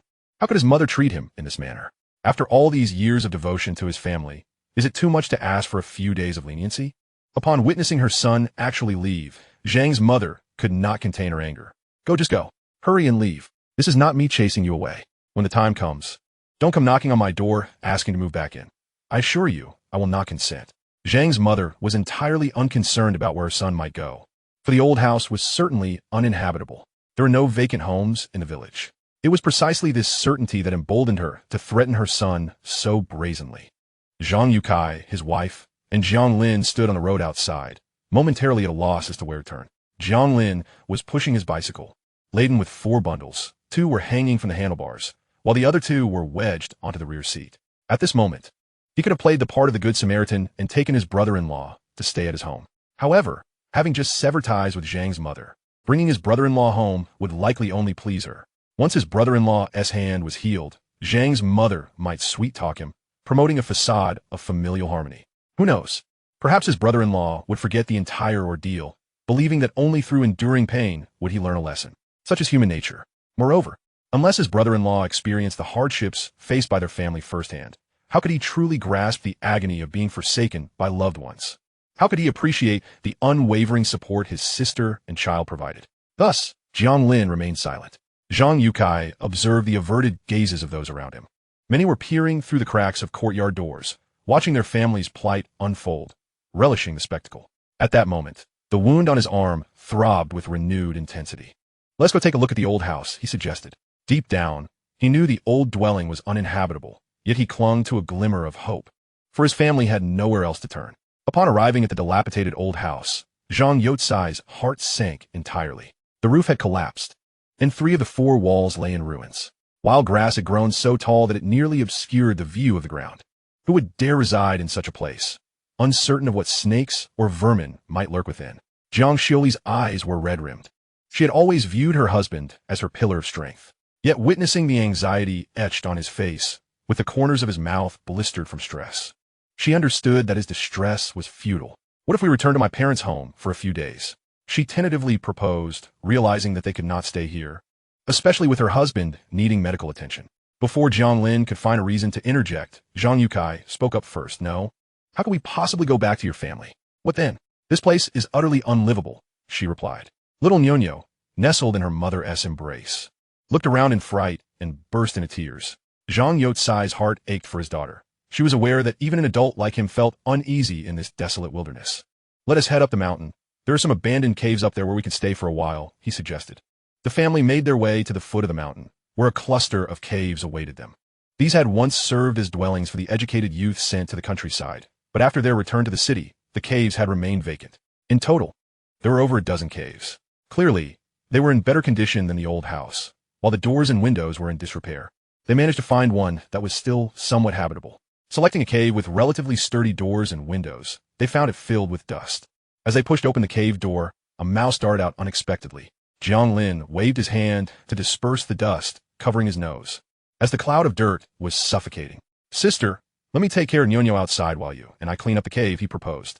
Jiang Xiuli gritted her teeth and handed Nyonyo to her husband. "You wait here with Nyonyo." Taking out her well-worn white towel, frayed at the edges and stained with age, she knew there was no room for choice. The 2 of them wrapped the towels around their noses and mouths and set to work inside the cave. 2 hours later, they emerged looking like clay figures covered in dirt from head to toe. Fortunately, the cave was now somewhat tidy. Jiang Lin sprinkled water on the ground, and overall, it was now somewhat inhabitable. Chapter 65, Hunger. Jiang Lin surveyed the shabby cave. Though his heart ached, he steeled himself. The cave, while in disrepair and lacking essentials, was sturdy enough not to collapse. "Sister, I'll go borrow an axe from the village and chop some firewood." "Brother-in-law, you should find a way to get a barrel. Whether by buying or borrowing, you'll need water, after all." As he arranged their tasks, he pushed the bicycle into the cave and placed the bundles on the con. Zhang Yukai, finally regaining his composure after being dazed for a while, reflected on how drastically his life had changed in a single day, being unceremoniously cast out by his mother. Yet, upon hearing his brother-in-law's words, he suddenly realized his role as the man of the family. If he lost his composure now, how would his wife and child fare? "All right, I will go," he affirmed. "Delinzi, I owe you a great deal today. If it weren't for you." He felt an immense gratitude towards his brother-in-law. Had he not shown up, he might still be trapped in the illusion of a loving family. "Enough, brother-in-law. I bear you no ill will. I am truly grateful. Let us each focus on our tasks. I'll head up the mountain to chop some wood." Jiang Lin picked up the axe and rope and set off towards the mountain. He was unfamiliar with the village and hadn't chopped wood in many years. However, lack of experience didn't hinder him, as chopping wood wasn't a skill that required expertise. When he returned from the mountain, carrying a substantial bundle of firewood, he noticed 4 strong young men from the village carrying a barrel, which they had just brought into the house. These men were well acquainted with Zhang Yukai. In fact, he was quite popular in the village. Many people regarded him warmly due to his craftsmanship, knowing that skilled artisans were not easily offended, as everyone needed carpenters for furniture and other necessities. Jiang Lin placed the firewood beneath the window. "Yukai, we heard about your arm needing treatment." The village had announced it over the loudspeaker. "If you're facing difficulties, come down and find us. I never imagined your mother could be so heartless. Everyone in the village has witnessed the sacrifices you've made for your family over the years." Sensing Zhang Yutsai's grim expression, the men quickly changed the subject. You have nothing here. I notice the stove is broken. We'll go down and find some materials to fix it. At least you'll be able to have a warm meal. Life must go on, Yukai. Try to keep your spirits up. Zhang Yukai forced a smile, well aware that the villagers were inherently good-hearted. Had it not been for the assistance he had received from neighbors over the years, who would willingly draw near to him now? Daju, Huzi, I truly appreciate your kindness. Feeling a touch of embarrassment, he rummaged through his pocket, unable to even find a pack of cigarettes. Just then, Jiang Lin entered, producing a pack of double-headed phoenix cigarettes from his own pocket and handing it over. Brothers, your help to my brother-in-law is indeed a favor to me. I sincerely thank you all. Come, take a cigarette each. He continued. Could you lend a hand in fixing the stove? I confess, I'm quite incompetent in that regard. The others chuckled at Jiang Lin's arrival. For although they did not intend to take advantage of him, it was evident that the young brother-in-law was quite capable. Everyone's spirits lifted in response to the kind words. A few men descended the hill to fetch tools, while Jiang Lin surveyed the house, which, to be precise, had been tidied up by his sister, now looking remarkably fresh. The Kong was adorned with mats, layered with their worn bedding. Jiang Lin found it hard to look at the shabby quilts, which, logically, should have been in better condition than his own, yet they resembled the very bedding used on the day of his sister's marriage. Over the years, the quilts had been patched repeatedly, appearing threadbare, and the few sets brought as dowry from his sister were nowhere to be seen, likely taken by Zhang's mother. His sister and Zhang Yukai possessed scant personal belongings, with only a small bundle pitifully resting at the foot of the bed. Nuno, on the other hand, seemed much livelier now. Unlike her previous life, where she would shrink alone in a corner, she now nestled against her mother, nibbling her fingers with a look of sorrow. The little girl patted her belly, which rumbled loudly, yet she remained reticent about her hunger, a testament to the lessons learned at home. This child was so sensible and obedient, it tugged at one's heartstrings. As dusk approached, it was clear that dinner would be a challenge. Even if the stove were repaired, it could not be used immediately. Jiang Lin sighed, glancing at his sister and brother-in-law. Brother-in-law, your arm is still injured, and the doctor has advised rest. Please, do not exert yourself. Sister, do not busy yourself either. The night is upon us. Let's find something to eat. Jiang Shuli sighed. Delinzi, if the stove cannot be used, we might have to make do tonight. If all else fails, you could ride your bicycle back home. With nothing to eat and lacking even pots and bowls, the couple contemplated enduring the night as they had done many times before. Jiang Lin shot a look at his sister. Second sister, what are you saying? It is nearly dark. It would take me 4 or 5 hours to ride back home. Are you not concerned about encountering wolves on the road? Jiang Shuli found amusement in her brother's exaggeration, but felt troubled that she had nothing to offer him. They could endure hunger, but her brother had not experienced such hardship. Why not, Shuli? You could consider borrowing some steamed buns or cornbread from Daju's wife to make do for a meal. Zhang Yukai was determined to ensure that his brother-in-law did not have to return home at this late hour. There is no need for that. I have food here. Brother-in-law, do you not remember that I bought some provisions this morning? Jiang Lin retrieved a net bag hanging from his bicycle handle, which had clearly remained untouched by Zhang Yukai and Jiang Shuli. Zhang Yukai was taken aback. Delinzi, how can we do that? This was meant for our parents. He had always assumed that the items Jiang Lin purchased were intended for his in-laws, and thus had never considered them as belonging to them. Jiang Lin mused inwardly at Zhang Yukai's earnestness. Most would have resorted to using such provisions in their dire circumstances, yet his brother-in-law remained steadfastly honorable. Brother-in-law, I intended these for Nyonyo and my sister, Jiang Lin declared, placing the items on the Kong, where not a single piece of furniture could be found. No, such fine provisions should be taken back to our parents. Zhang Yukai insisted, hastily trying to prevent them from being consumed, as he could hardly bear to eat even a morsel of what he considered special. Isn't it customary to bring such gifts when visiting family? After spending so much, how can we indulge ourselves? Brother-in-law, if I say it can be done, then it shall be. At this point, why are you still being polite with me? We have all worked hard today, and you are injured. Look at Nyonyo, how thin she is, and your sister has also toiled all day. If we do not eat well tonight, how will we endure tomorrow? Jiang Lin opened the package of peach crisps, revealing the delectable treats within, and handed a piece to Nyonyo. Nyonyo, come to your uncle for a peach crisp. The little girl's eyes lit up with anticipation, though her upbringing held her back from rushing forward like an ordinary child. Instead, she turned her gaze toward her mother with a hint of trepidation. Mother, she called softly, a note of yearning in her voice. Jiang Shuli watched the peach crisps, her heart torn. Don't look at your mother. These are from your uncle, and he makes the decisions. Come, we shall have peach crisps and canned fruit tonight. Look, this is orange-flavored, particularly delicious. Do you want some? As she held up the jar of orange preserves, even in the dim light, the little girl could not help but salivate at the sight. Yet, She hesitated, rooted to the spot, unsure of whether to approach Jiang Lin, who, seeing the conflict on his sister's face, sighed deeply, wondering what kind of life she was enduring in her marital home.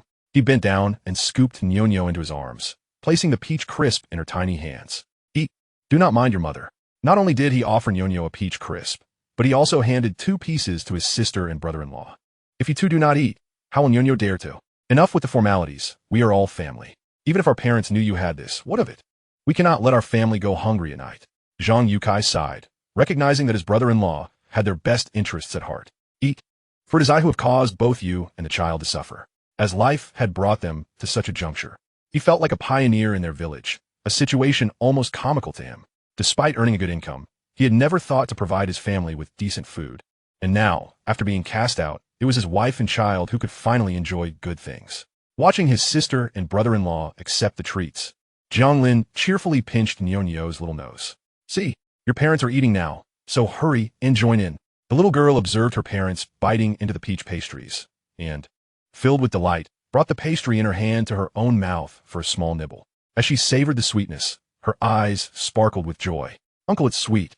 Isn't it delicious? She exclaimed, pushing the pastry towards Jiang Lin's lips. Uncle, you must try some too. Such an adorably innocent child, despite having just tasted this delightful treat for the first time, was already eager to share with others. Jiang Lin reflected on the tragic fate of these 2 sisters in his previous life, a pang of sorrow welling up within him, realizing it was his own inaction that had contributed to their misfortunes. Had he, as a man of the Jiang family, stood tall and supported his sisters, they might not have faced such dire circumstances later on. In his past life, when his sister and her family were cast out, he had been too preoccupied with Tang Yue and her child to address the situation. It was also due to Tang Yue's turmoil at home that he had been unable to support his sister. To be precise, while he harbored resentment towards Tang Yue, his greater animosity was directed at himself. Tang Yue's ability to create such chaos stemmed from the authority he had unwittingly granted her. There were no excuses to be made. It was solely his own blindness and foolishness, compounded by a heart clouded by infatuation. Throughout, he had been indifferent towards his family, and had he taken even a modicum of responsibility, they would not have met such a fate. This life was not merely a matter of newfound conscience, but rather a consequence of the devastation he had endured in his previous existence. Only through hardship can one awaken to their conscience. In this life, he vowed never to allow his loved ones, including those steadfast friends who had remained by his side, to suffer harm again. He would ensure that everyone around him could lead a good life. All right, Uncle will eat, Jiang Lin said, taking a small bite. The peach pastry was, in truth, rather unpalatable, having likely been sitting in the small shop for an extended period with a greasy aftertaste. Nonetheless, in this era, it was still considered a treat. Coolme, sit on the Kong and eat nicely. I'll open a can for you. He placed Nyo on the Kong, and the child, clearly well-behaved, sat cautiously, ensuring not a crumb fell from the pastry she held. She even delicately licked the crumbs stuck to her lips with her tongue. Jiang Lin opened a can of fruit, along with a lone can of beef. Sister, could you find a spoon? Chopsticks will do as well. That old, cantankerous woman, Henti, even brought out pots and pans for his sister and brother-in-law. His sister retrieved 2 pairs of chopsticks, uncertain if they had a spoon. Let us not open the meat can, Jiang Lin said with a hint of concern. Her brother, not being the head of the household, didn't grasp the value of essentials, and these luxuries were not meant for her and her daughter. Such precious items would be better saved for her brother to take back tomorrow. Her husband was injured and needed nourishment.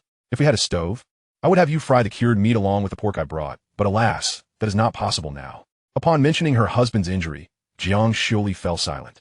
The uncertainty of whether her husband's hand could be saved weighing heavily on her. They truly should have something good to eat. Thus, in the dim light, the family shared half a bag of peach pastries, along with a jar of canned oranges and a can of beef. Jiang Lin, having little taste for the pastries, consumed merely half a piece of beef and some orange slices, hardly moving from his spot. Jiang Lin was even more reluctant to eat, having only nibbled on 2 pieces of the pastry, and it was only Jiang Lin's insistence that prompted him to have half a can of beef. His greater concern lay with the uncertain days ahead. Although his injury was exaggerated, it would certainly hinder his ability to work for some time. His own home, let alone building a house, would struggle to provide sustenance in the cave dwelling. His mother, despite claiming to provide him with 20 pounds of cornmeal, had yet to deliver. What would they eat tomorrow? They had no pots or pans. Chapter 67, Falsehoods. Before long, voices could be heard outside, and a few individuals with tools and flashlights made their way up. De Zhu and Hu Zi, among others, quickly got to work. managing to repair the earthen stove in no time. Hu Zi shook the mud from his hands and said, "Yukai, the stove needs to dry. For now, make do. And tomorrow morning, I'll have my wife bring you some food. By the way, the village head has already registered you. Everyone has pooled some money, and it should amount to at least 800 yuan for your hospital visit. You really need to go see a doctor. You can't afford to delay." De Zhu added, "Tomorrow, when you go for treatment, if no one can watch the child, send Yonyo to my house. My wife is quite fond of your little girl. Rest assured, she'll be well taken care of." Hearing such warm words, Zhang Yukai felt a lump in his throat. His neighbor seemed more like family than his own. "I want to thank everyone here. We'll head to the hospital first thing tomorrow," he said. Jiang Lin ushered the group out and returned to find Zhang Yukai sitting in a daze. "Brother-in-law, what are your plans for tomorrow?" Jiang Lin inquired. Zhang Yukai lifted his head. "What can I do? Tomorrow, I'll tell the captain to return the money. Everyone can forget about it. This injury isn't that serious." Jiang Xiuli, overhearing, was puzzled. "What are you two talking about? What do you mean it's not that serious?" Jiang Lin immediately understood that his simple-minded brother-in-law was about to squander everything. "Brother-in-law, you must borrow that money, and you need to make a big deal out of going to the city for treatment." Zhang Yukai was taken aback. "But that's a considerable sum, Linzi. How can I repay so much?" "Brother-in-law, think about it. If you don't assert this matter, one to your mother, brother, and younger siblings come after you." Jiang Lin pressed.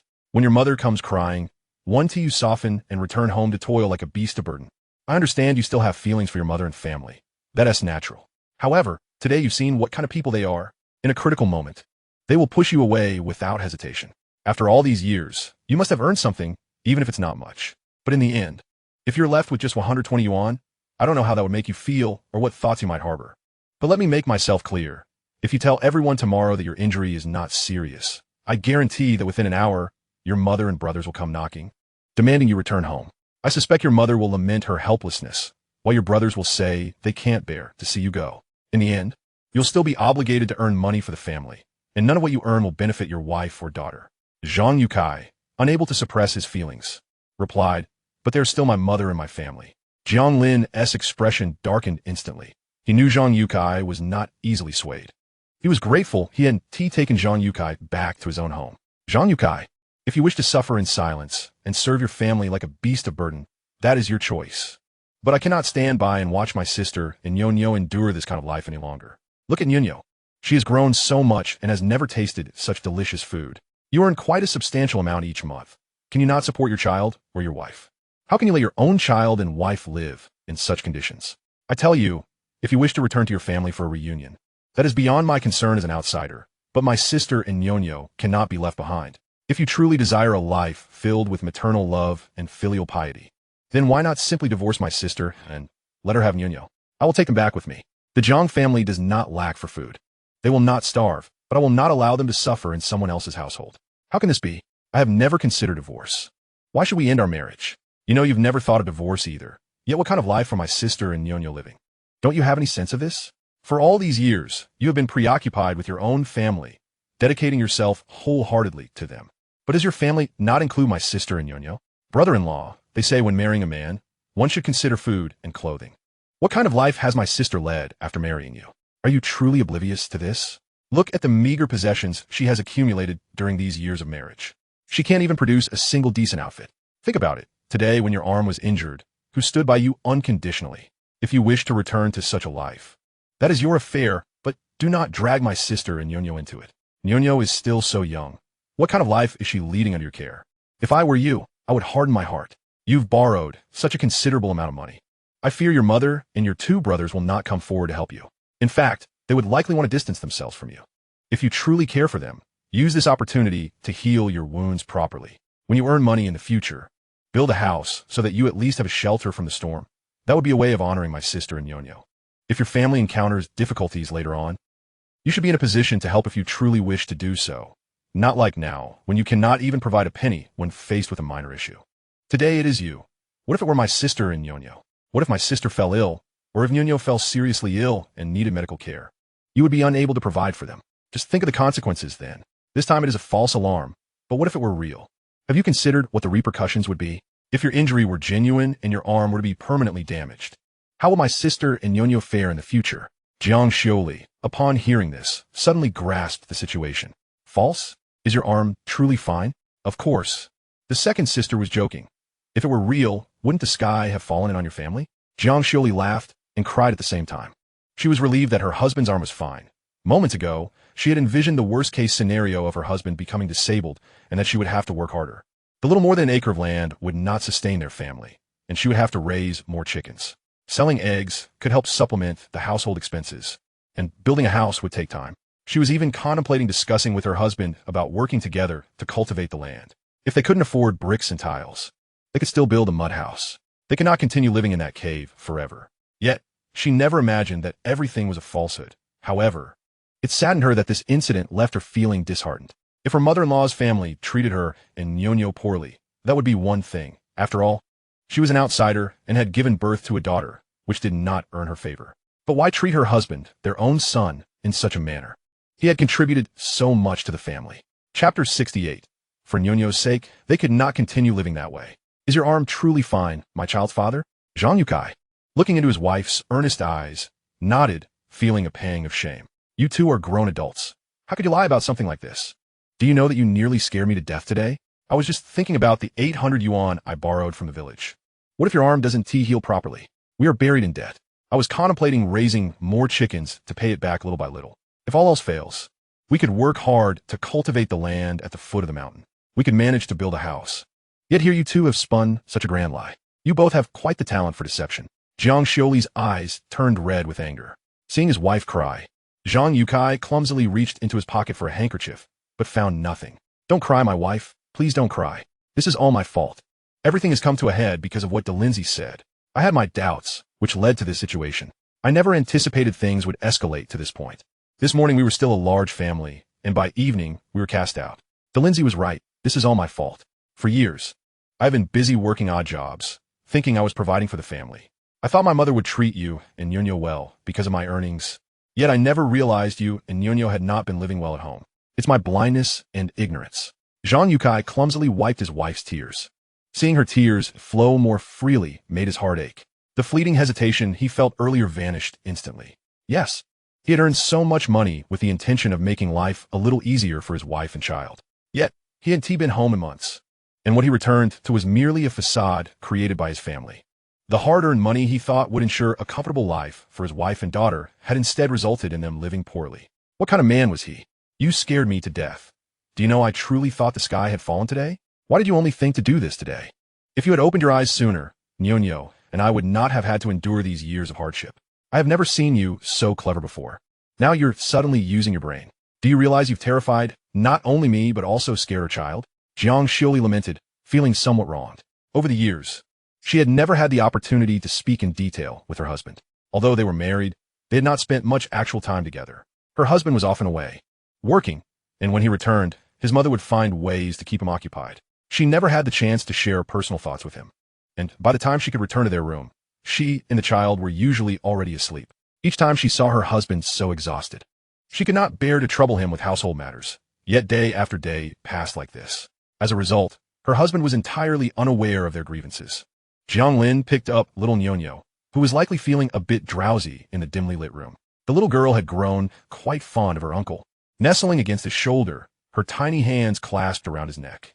Nyonya, go to sleep, Jiang Lin said, leaving the room for his sister and brother-in-law, who needed time to converse. Without communication, clarity eludes understanding. Had it not been for his intervention, it is likely that his sister and brother-in-law would have continued their estrangement. Gently patting the little girl's back, she soon drifted into slumber against him. The cave echoed with cries, laughter, and occasional scolding throughout the night. It wasn't until the early hours that Jiang Yue emerged, a look of contrition on his face as he ushered in his younger brother and daughter. Nyonya was already asleep, turning over on her pillow to continue her dreams. There were no other beds available for them to sleep separately. In these times of modest means, even relatives had to share the same sleeping quarters. Jiang Lin lay beside Nyonya, while his sister and brother-in-law occupied the other side. He could perceive the thawing of tensions between them, hoping his brother-in-law would indeed undergo a transformation. Although there were signs of improvement, his brother-in-law had a soft heart. After a few trials from his mother, it was possible he might revert to his former self. One cannot simply strike someone down without consideration. If his brother-in-law could gradually improve, it would yield a favorable outcome. If not, Jiang Lin would have to be resolute and sever their ties. He was determined to ensure his sister and her child lived well, not to witness their descent into despair. Turning over, Jiang Lin succumbed to sleep. When dawn broke the following day, Jiang Lin awakened, glancing at the clock. It was early summer, and the sun rose swiftly, especially at the foot of the mountain where they were situated, facing east. Indeed, it was only 4 o'clock. The couple's biological clocks evidently did not permit them to linger in slumber. They were already up, rustling about. Upon seeing Jiang Lin awake, Jiang Lin wore an apologetic expression. Their home lacked many essentials, even a basin for washing. The couple had been using a gourd to scoop water, taking turns to wash their faces. "Lin, let me pour you some water so you can wash your face," she offered. "All right, sister. Today we must return home," he replied. They certainly needed to venture out. The whole village was watching, and to solidify their intentions, they had to make that journey. "You really are like a worm in my belly," she remarked. "I discussed it with your brother-in-law yesterday. We must go out today. We cannot allow the villagers to mock us. Moreover, we lack many necessities and must replenish our supplies." Perhaps because she had resolved matters with her husband the previous night, Jiang Lin appeared rejuvenated, shedding the bitterness from her face.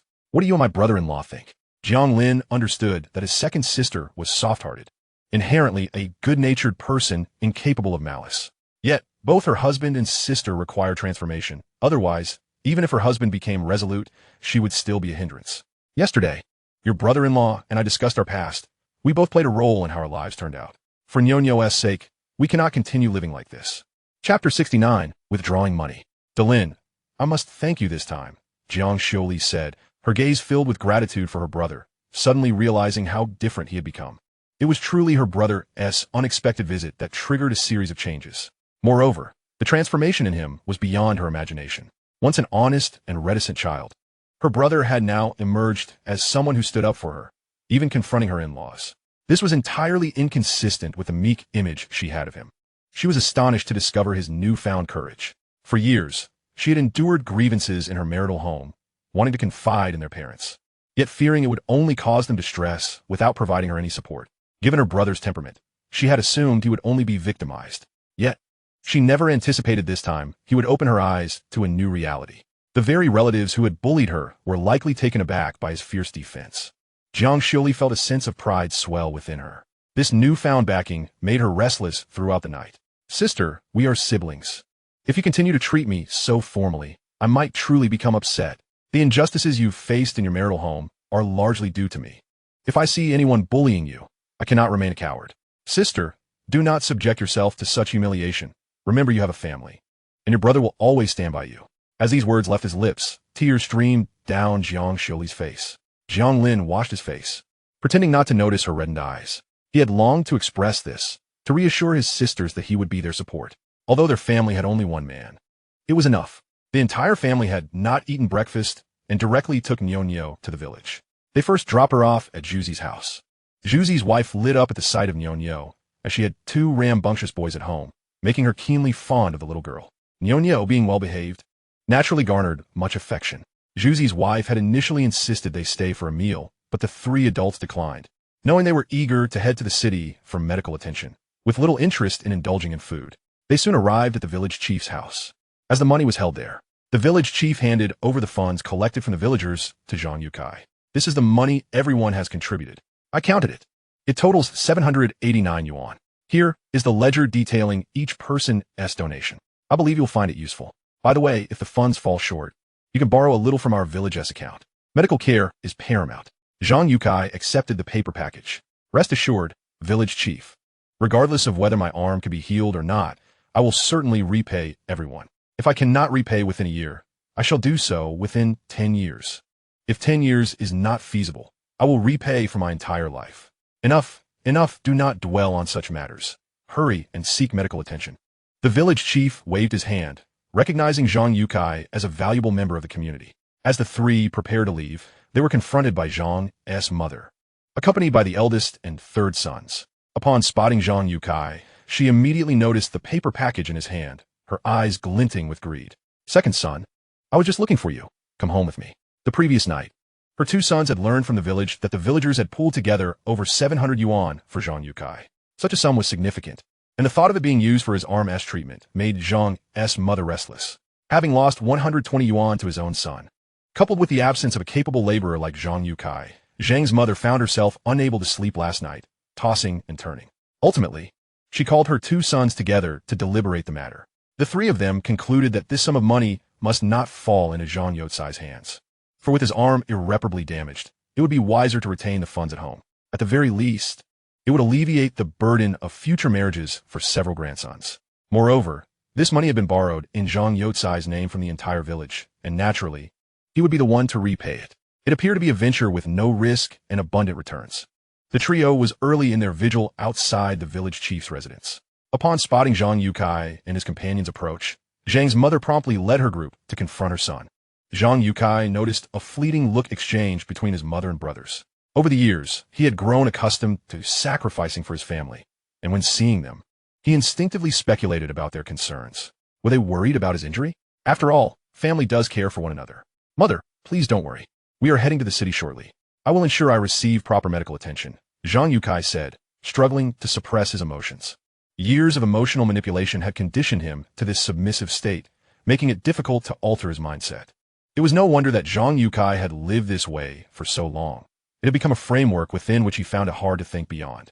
Jiang's mother darkened her expression, for this was not the matter she wished to discuss with her son, nor could she disclose it in front of the village chief. Second son, come home with me first. We can discuss things at home. If the village chief hears about this, it would bring great shame to our family.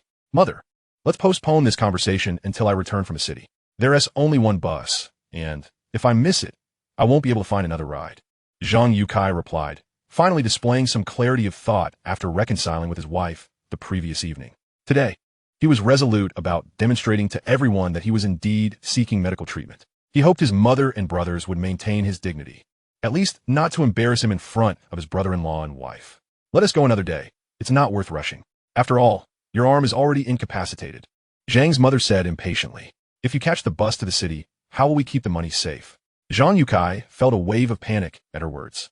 What do you mean by that, mother? Are you hoping my arm remains useless? Though the situation was fabricated, her words still struck deeply. Child, your arm's condition isn't my doing. There is no need for you to express such resentment towards me. I say this for your own good. Since your arm cannot be healed, spending a fortune on medical care would be better spent on your nephews. Her voice lowered for the last part. Consider this. Once your arm is useless, you will have to rely on your nephews. Rather than squander this money, it would be wiser to reserve it for their future marriages.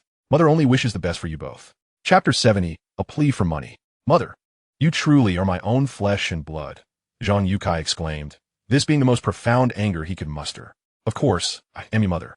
I genuinely seek what is best for both of you. Just think, you have but one daughter who brings no fortune. Mother, she is my daughter, your granddaughter. Very well. If you insist she is not a burden, let us not forget that fact remains. Who will care for you in your old age? So, let us not squander this money. Save it for your nephews, so they may remember you fondly. Jiang's mother's heartfelt words chilled Jiang Yue. He had initially thought that his family had come to express concern for his medical visit, perhaps to offer a few kind words. Yet, he was taken aback to discover that they were preoccupied with the money he held, knowing full well that the funds were borrowed from the villagers. It was astonishing that his mother could utter such sentiments. It became evident that his brother-in-law had hit the nail on the head last night. As long as his mother shed a few tears, he would quickly forget the pain inflicted upon him and revert to the mother-son dynamic. He felt like a fool. Come, give the money to your mother. There is no need to see a doctor. Return home and recuperate. It's not worth wasting that money. Jiang Lin had previously thought that her husband and brother had conspired to weave an outrageous lie, but now she began to see her brother had made a wise decision. Mother, we will not give you this money. This was the first time the usually submissive daughter-in-law had spoken with such firmness, catching Jiang's mother off guard. Jiang's mother turned with a fierce glare at Jiang Lin. What right do you have to speak here? This matter does not concern you. It is between my son and me. You should step aside. Turning back to Jiang Yue, she urged, Yue, listen to your mother. She only wishes what's best for you. Remember, your only true support lies with the Jiang family. Your wife will only take advantage of you. No amount of wealth will keep her from returning to her family. Jiang's mother quickly extended her hand, while Jiang's elder and younger brothers chimed in. Second brother, mother is right. Blood is thicker than water. We are family, and you must understand what is best for you. Indeed, brother, I will ensure Jiqiang and Jigua honor you and care for you in your old age. Jiang's younger brother added. Jiang Yue coldly stuffed the wrapped money into his pocket, a gesture that surprised his family. Child, what are you doing? Why not give the money to your mother? Mother, we have already separated. We lead our own lives. This money was borrowed from our fellow villagers for my medical treatment. Even if my arm is useless, I cannot hand this money over to you. At most, I will have the village chief return it to everyone. I can manage on my own. Even if I never have a son, one daughter is sufficient. I can rely on her for my old age. I do not need anyone else. Given my current condition, I cannot depend on anyone, especially in my later years. Mother, there is no need for you to paint such grand illusions. Your visions have already been more than enough, Jiang Lin said, turning to leave, only to have Zhang's mother grasp his arm. Yukai, are you defying your mother? Mother, I have spoken my mind. You should reflect on this. I have not wronged this family, so do not seek to harm me. Jiang Lin turned to his wife. Shuli, let us go. We're heading to the city now. Jiang Shuli nodded. Let us go. We need to get your arm treated. Even if it costs everything, the money must be spent on you. Zhang's mother grew frantic. Jiang Lin, you unfilial son, what do you intend to do? Your arm is already useless. Are you intent on wasting this money? I tell you, if you do not give me that money today, we will sever our relationship. I will no longer acknowledge you as my son. Jiang Lin turned back. His eyes reddened with emotion. Mother, our bond ends here. I cannot give you the money. If you choose not to recognize me as your son, then so be it. He grasped Jiang Shuli's hand and continued forward. Zhang's mother sought to pursue further, but was directly obstructed by Jiang Lin. Old lady, do you have no sense of shame? Are the descendants of the Zhang family no longer capable of being decent human beings? How can you utter such words without a hint of embarrassment? Our family affairs are not for you, a Jiang, to meddle in. Who cares about your family's trivial matters?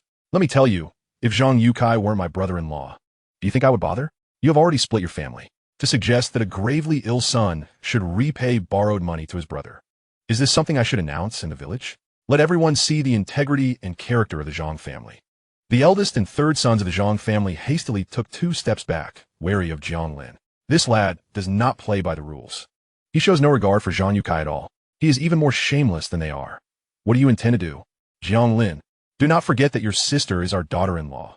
If you push us too far, we will force Jiang Lin to divorce your sister. The eldest of the Zhang family threatened shamelessly. Nonsense. Are you even speaking like a human being? If I hadn't stepped forward, I would have never realized how utterly shameless the Zhang family has become. Eldest Zhang, third Zhang, have some decency. If you don't care for your own lives, what about your children? How can you utter such disgraceful words? With a thunderous roar, the village chief turned around, startling the Zhang family with his furious demeanor. They had never expected the village chief to follow them out. Village chief, you've misunderstood us. That's not what we meant, they stammered. The village chief, with a fierce expression and arms crossed, replied, I do not care what you mean. This money was borrowed from the entire village for Jiang Lin as medical treatment. If I learn that you have taken even a fraction of it from him, you will have to return it. Hear me clearly and get lost. I have never encountered such a callous group of beasts. How can you treat your own brother so heartlessly? What kind of example are you setting for your children? Will you teach your children to follow in your footsteps? How can this family expect any good fortune in the future? The Zhang family left in disgrace, while Jiang Lin followed closely behind his sister and brother-in-law, deliberately choosing not to ride his bicycle. The 3 walked 10 miles before finally boarding the Seoul bus heading to their Hongqi brigade. Throughout the journey, Jiang Lin remained silent, as did Jiang Lin. Understanding that this situation required the couple to digest the events gradually, one cannot expect a hardened heart overnight. Even he himself had experienced a painful past that had led to some changes in his life. Reflecting on his own methods, he realized they were not particularly harsh. Otherwise, he would have ensured that Tang Yue and Gu Xingji met a fate with no burial place. Chapter 71. A Trip to the City. Zhang's father and mother were busy in the yard, still anxious from the previous day when their son had not returned. What if something happened to him? Jiang Zhan looked up to see 3 figures approaching. First, he was taken aback. Wasn't he that his second son-in-law and second daughter? However, upon seeing his own son, he quickly deduced that the second son-in-law had likely come to help build a pig pen. This lad now seemed quite resolute. It appeared that the father could no longer keep his son in check. Come in. You're back. Oh, Yukai. What happened to your arm? His eyes immediately fell upon Jiang Yukai's bandaged arm, which was hard to miss. Once inside, and after hearing the details of the incident, Jiang Ziyuan slammed the table in frustration. He held back the urge to curse, knowing too well from his own experiences that while Jiang Yukai might harbor resentment towards his mother and brothers, any outsider speaking ill of one's kin would surely invite disdain. This was the nature of humanity. No one could escape it. I never anticipated that your mother and brothers could be so heartless. Well, the damage is done. At least separating the family is somewhat beneficial for Shioli and Yonyo. Why didn't you bring Yonyo back? We haven't seen her for ages, father. The situation has developed to this point. We can't very well take Yonyo along for the medical visit. That would mean spinning a web of lies that would only grow more tangled. Jiang Lin expressed her helplessness. While sitting on the bus, the three had been on edge. They were familiar with the 10 miles and 8 villages around, and if word got out that they hadn't gone to the city, rumors would surely spread. Exposing the whole affair, Jiang Lin was furious and wanted to curse, but he had to restrain himself in front of his son-in-law. What sort of situation was this? The whole family had to accompany that despicable lot in their deceit. Yet they were, after all, his son-in-law's relatives. Let us not lie. You should make a trip to the city. It's been a long time since you visited your second aunt. You can stop by our place. That way, it will help cover up the lie. After all, Jiang Lin had many siblings. His sister had married well into the Jiang family. And who would have thought that the butcher she married would end up as a deputy factory director at the meat processing plant? However, the long journey meant they would generally avoid visiting the city to avoid being looked down upon. It had been over 10 years since they last met, the last time being for the funeral of their patriarch. Hence, the siblings were all quite self-aware. The Jiang family valued their dignity and generally wouldn't engage in shameless begging. However, visiting wouldn't hurt, and moreover, their son was no longer the timid child who would remain silent in the presence of others. A successful child naturally wished to associate with the most accomplished relatives. Even if it was merely for socializing, it could prove beneficial in the future. One cannot rely solely on last-minute efforts. Upon hearing this, Jiang's mother understood immediately. She was well aware of her husband's intentions. Fine, I'll take the money out of the box. Don't delay. You should head to the city right away. Jiang Lin responded. All right. I actually needed to go to the city myself to inquire about the pig breeds for the farm, which are currently unavailable in our province. Only in the city can I find the right connections. Plus, my uncle is the deputy director at the meat processing plant. That would be a valuable contact, as they must know where the big white pigs are sourced from. However, he only had a day off. Father, I haven't seen my aunt and uncle in years. I might as well go with you. Please ask the teacher for a leave of absence for me. Got it. Now hurry up and help your sister get ready. Let us go. Jiang Lin hesitated. A trip to the city would certainly cost a fair amount of money. Father, maybe I shouldn't go. Let them go instead. Otherwise, it'll be expensive for food and lodging. You silly girl, your husband is gravely ill. How can you not accompany him? Don't say another word. Our family won skimp on this. He wanted to see his daughter's pale face and frail figure, and Jiang Lin felt a pang of pity. This marriage was indeed mismatched, but who could forget that Jiang Yue had saved his daughter's life? Jiang Yue was a good man. He had never used this incident to coerce their family. However, the widow, Jiang Yue's wife, is truly an unworthy character. Initially, she spread the news far and wide, causing the entire region to believe that her family was ungrateful, effectively coercing the Jiang family to marry their daughter off. Otherwise, she had originally intended for her daughter to marry a worker from the county textile factory, which would have spared her the hardships of village life. Just hearing about the actions of the Jiang family reveals that the daughter must have endured considerable torment in the past. He is the village chief, and having just assumed the role, he knows that such matters could tarnish the family's reputation, which would not bode well for anyone involved. His second daughter has taken a liking to Jiang Yue, compelling him to consent to the marriage. He was aware from the outset that this union harbored potential pitfalls. Once his daughter entered that household, her life might not be pleasant. The primary issue is that both of them are excessively kind-hearted. His daughter, being rather timid and unable to stand up for herself, would have posed less of a concern had the eldest daughter been the one to marry. But alas, she had already been wed long ago. The die is cast, and at this juncture, he can only hope for a better future for his daughter. Feeling a deep sense of guilt, even though he understands that expenses will be incurred, as a father, he cannot begrudge the necessary expenditure. Nevertheless, the family's finances are not particularly robust. The three of them tidied up and set off directly. Jiang Lin arranged for a village cart to transport them to the county. They boarded a bus heading to the city. Although there was a train, tickets were not easily obtainable, and they would miss the day's train, so they opted for the bus, which would take 18 hours. Jiang Lin found himself swaying and dizzy on the bus, arriving in the city only to vomit alongside his sister and brother-in-law on the roadside. The poor road conditions, coupled with the bus's subpar performance, made the journey unbearable. Even a healthy person would struggle to withstand such tumult. All three appeared pallid. Even if they were not ill, they looked as though they had suffered a grave ailment. Although the day was not yet late, it was also not early, and they had not brought any provisions. Hunger gnawed at them, and Jiang Lin waved his hand, saying, "Sister, brother-in-law, we must eat something first. Otherwise, if we continue to my aunt's house, I'll feel even worse. Darling, can we endure just a bit longer? Food is expensive out here," Jiang Lin lamented, aware that every penny spent was hard-earned by their parents. "This is my wife," Jiang Lin insisted. Sis, I can't take it anymore. I must eat something. Jiang Lin was well aware that his second sister was frugal by nature, unlike himself, who spent freely. Only by invoking his own name could he compel her to relent. Seeing her brother's ashen face, Jiang Xiuli's heart ached. She understood he had been coddled at home and had never faced such trials. Fine. Let us eat something before we continue, she finally agreed. The trio made their way to a small roadside eatery. Just as they approached the entrance, Jiang Lin heard a fierce voice bellowing, "You heartless woman. You just had a child a month ago, and you've already run away. Finally, I've caught you. How can a mother be so cruel?" With a loud slap, Jiang Lin turned around, the words striking a familiar chord. Reminiscent of the rhetoric employed by traffickers in his past, he beheld a burly man gripping a young woman's hand tightly, while an elderly lady cradled an infant nearby. A few passers-by watched curiously. The young woman had received a harsh blow, causing half her face to swell instantly.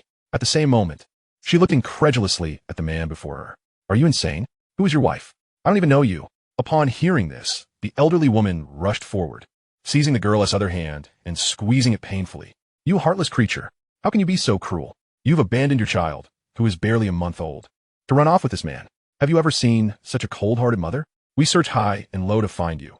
Now that we finally have. You don't want to come home? My son paid whatever bride price your family demanded. You may look down on him, but you are legally married to him. How can you just leave, especially with a child born of your union? Come, return home with your mother. Let us live a good life together."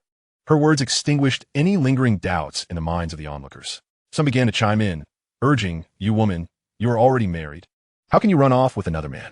In the past, such behavior would have led to dire consequences. Your husband has come to find you with your child, and your mother-in-law is holding such a tiny baby. Please return and live well with your husband. He is being generous to overlook the past. Indeed, if it were me, I would have divorced you long ago. How could I possibly still be pleading for your return? Your husband and mother-in-law are truly good people. Settle down and return home. The child is still so young." Desperate, the young woman exclaimed, "Don't listen to their nonsense. I don't know either of them. I'm not married." The man, enraged by her denial, struck her again. "You heartless woman. You've given birth to our child, and you dare say you are unmarried? Why do you treat me and our child this way? I have always treated you well, never letting you do any chores or cook, providing you with whatever you desired. Why are you so ungrateful? I'll make you pay for your cruelty. How can you abandon your own flesh and blood? No matter how much you look down on me, you cannot forsake our child. Please, I beg you, come home and live well with me," he pleaded. The man, in a fit of desperation, bent down and hoisted the woman onto his shoulders. "You're all witnessing this. We're heading home now." The crowd erupted in laughter. This disloyal woman will surely face a reckoning. If it were me, I would have punished her." The elderly lady with the child added, "Come on, daughter-in-law. Let us go home and live well together. Stop this nonsense. You're frightening the baby." The woman struggled fiercely, crying, "Help? I don't know them. I have no connection to either of them." The crowd shook their heads in disbelief. How could someone be so heartless? To abandon her husband and child, and then lie about it? What kind of world is this? The man, determined, hurriedly carried the woman away, but unexpectedly, they were confronted by three individuals. As Jiang Lin approached, Jiang Yue and Jiang Xiuli instinctively followed behind him. Jiang Yue initially intended to persuade his brother-in-law. "The city is bustling with activity, but let us not linger. We should hasten to have our meal and then visit your aunt. If we tarry too long, we might lose our way." Upon arriving in the city and gazing at the asphalt roads and the surrounding buildings, which starkly contrasted with their dilapidated village, Jiang Yue felt a pang of anxiety. He feared his brother-in-law might inadvertently attract trouble in the city. When Jiang Lin blocked the path, the burly man exclaimed, "Comrade, please let me pass. I need to take my wife and child home." "Hold on there. You claim to be her husband, yet she insists she does not recognize you. This matter must be clarified," Jiang Lin firmly replied, effectively obstructing the man's way in the narrow alley. The man, taken aback, grimaced and retorted, "What do you intend to do? Are you the gigolo my wife is seeking in the city?" Jiang Xiuli, overhearing, grew agitated. "How dare you slander my brother? We do not know you at all. If you genuinely do not know us, why block our path? What business is it of yours if I am taking my wife home?" The man spoke with brazen confidence, aware that his audacity might instill doubt in his adversaries, a psychological tactic he relied upon. Just then, an elderly lady hurriedly approached, cradling a crying child, attempting to mediate. "Oh dear comrade, you must be well-meaning. My daughter-in-law ran off with a city man a month after giving birth. We have endured great hardships to find her, and now we have finally managed to corner her here. I understand your good intentions, but you likely do not know the full story. This truly does not concern you. Please, let us pass. The child is starving and in distress. The young man, anticipating that this would convince Jiang Lin to step aside, was taken aback when Jiang Lin remained resolute. "Comrade, help us!" The girl cried out, urgently striking the man's back. "What are you doing? Are you truly my daughter-in-law as paramour?" The elderly lady, witnessing the young man's stubbornness, quickly grew anxious. "Indeed, I know your daughter-in-law. She is my classmate. She is a student at the prestigious #1 high school in the city. When did she become your daughter-in-law?" Jiang Lin remarked slowly, rolling up his sleeves as he assessed that these two were evidently seasoned criminals, and there might be accomplices lurking nearby. At this revelation, the elderly lady was startled, clearly unprepared for the fact that Jiang Lin had encountered the girl as classmate. The burly man, recalling Jiang Xiuyun's earlier words, grew furious. "You're spouting nonsense. Just moments ago, this woman claimed she didn't know you. Do you think I'm deaf? What do you want? Are you trying to abduct my wife? Young man, why meddle in our affairs?" The burly man challenged, forcefully shoving the woman against Jiang Lin. Typically, one would yield to a man of such stature, but unexpectedly, Jiang Lin, appearing less formidable, delivered a seemingly effortless punch to the burly man's nose. Unprepared for the attack, the man, despite his robust appearance, was caught off guard by the young man's audacity. The nose is a particularly vulnerable area, and with Jiang Lin's strength, the impact broke the man's nose, causing him to tear up in pain. As he loosened his grip, the woman tumbled from his shoulder, and the girl quickly scurried behind Jiang Lin, clutching his shirt tightly. "Comrade, please help me. They are lying. I have no connection to them." Jiang Lin couldn't help but smile. The girl was quite clever, recognizing the importance of aligning herself with him. "Why are you meddling in this matter?" The burly man lamented. "She is my wife. Please, just admit that I am not your husband. We have a marriage certificate and a child together. You've abandoned me and our child for another man. Please, comrade, can you return my daughter-in-law? We invested everything we had to bring her into our family. Even if she no longer desires my son, she has borne us a grandchild." The elderly lady, sensing the urgency of the situation, implored Jiang Lin. "You must understand, this is a matter of familial bonds. Why involve yourself in a couple's dispute?" Clearly, the elderly lady and the burly man had rehearsed their arguments, as bystanders began to echo their sentiments, urging Jiang Lin to refrain from interfering. This is a matter between a married couple. Outsiders should not intrude. Couples often quarrel, but reconcile afterward. Besides, it's the child who truly suffers in this situation. The majority of the crowd, recognizing it as a domestic issue, expressed reluctance to intervene. In this day and age, many were not well-versed in the deceptive tactics employed by human traffickers. The girl, terrified, clung to Jiang Lin and pleaded, "Comrade, please help me. I truly do not know them. I am a senior at #1 high school in the city. My name is Liu Yaju. My father is the director of the forestry bureau, and my mother is the head of the gynecology department at the maternal and child health hospital. I have 2 brothers and 1 sister. If you don't believe me, you can verify my story." Liu Yaju, overwhelmed with fear, held on to the young man as clothing, her only lifeline. The man suddenly began to weep. "Wife, how can you speak such outrageous lies? You promised to live a good life with me. How can you be so heartless and concoct such a tale? Please, for the sake of our child, can you not tell the truth? Your father is not the director of the forestry bureau. He is old Zhang, the pig farmer from the eastern part of our village. Your name is clearly Zhang Xiaohua. Why pretend to be a city girl?" Jiang Xiuli and Zhang Yukai were at a loss, unable to discern who was telling the truth and who was lying. However, given their close ties to Jiang Lin, they felt compelled to support him. "Delinzi, what is happening here? Shouldn't you refrain from meddling? We cannot ascertain who is truthful and who is deceitful," Jiang Xiuli whispered to Zhang Yukai. In the event that a mistake were made, it would certainly provoke laughter. In this day and age, familial disputes are matters that outsiders should refrain from meddling in. Otherwise, one risks becoming a pariah in both circles. It is not surprising that Jiang Xiuli harbors such thoughts, for indeed, many share her sentiments. The onlookers, currently reluctant to intervene, are operating under the assumption that this is merely a quarrel between a couple, during which anything can be said. "Comrade, it would be best if you did not involve yourself in this trivial matter. Let the couple resolve their own issues. We are not equipped to handle this." Some spectators, evidently convinced of their understanding of the situation, spoke in support of the couple. Upon hearing this exchange, the elderly woman interjected, "Young comrade, just look at the clarity in the eyes of the crowd. Everyone knows who is right and who is wrong. Please, I implore you, return my daughter-in-law to me." As she spoke, cradling a child, she hurriedly approached, leveraging her age and the presence of the child, assuming that others would hesitate to act against her, and desperately tried to pull Liu Yaju away from Jiang Lin. To her astonishment, the young man stood resolutely in her way. "Elderly lady, since you claim this is your daughter-in-law, there is no need to rush. I have already dispatched a friend to the police station to report this incident. Just wait a moment, and the authorities will arrive. Then the truth will be revealed." Upon hearing this, the elderly woman shuddered in fear and glanced anxiously at the burly man beside her. "Oh no, how could you have reported to the police?" The strong man's eyes also reflected panic. In these times, encountering someone who would call the police was rare. Such actions were not typical of a 1980s mindset. Nowadays, most matters are resolved privately, with legal recourse sought only in grave situations. Could they remain calm upon hearing this? The burly man immediately turned and fled. The elderly lady, witnessing the man's escape, intended to do the same, but was swiftly restrained by Jiang Lin, who forcefully seized the child from her arms.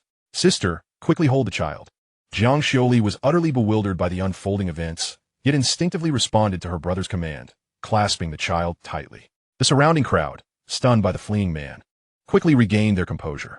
How could any reasonable person flee upon hearing the mention of police? This clearly indicated the truth of the matter. They surged forward, blocking the elderly woman's escape. "What kind of person are you, old lady? How can you spout such nonsense? If your son spoke the truth, why would he run?" The enraged crowd encircled her tightly. The old woman, taken aback by Jiang Lin's grip, hastily tried to clarify. "Please do not misunderstand. We country folk are terrified at the mention of police. You must understand, I am just an old woman who has never encountered such a situation." Jiang Lin retorted everyone.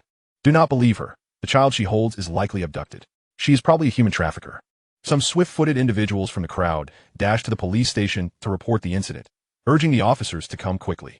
Upon hearing this, others readily responded. A well-meaning cyclist declaring, "All right, just wait here."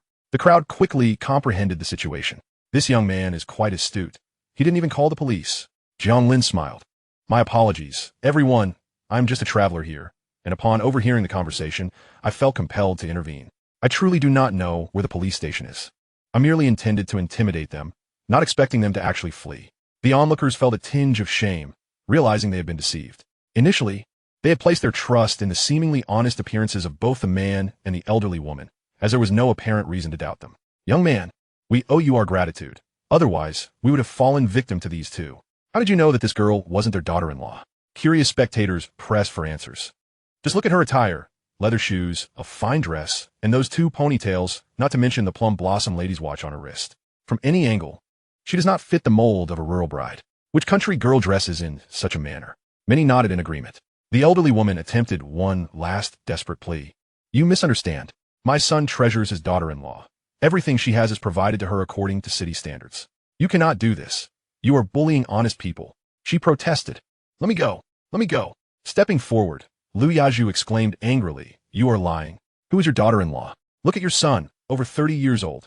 Why would an 18-year-old city girl marry a rural man? Everyone knows that only rural folks aspire to marry into the city.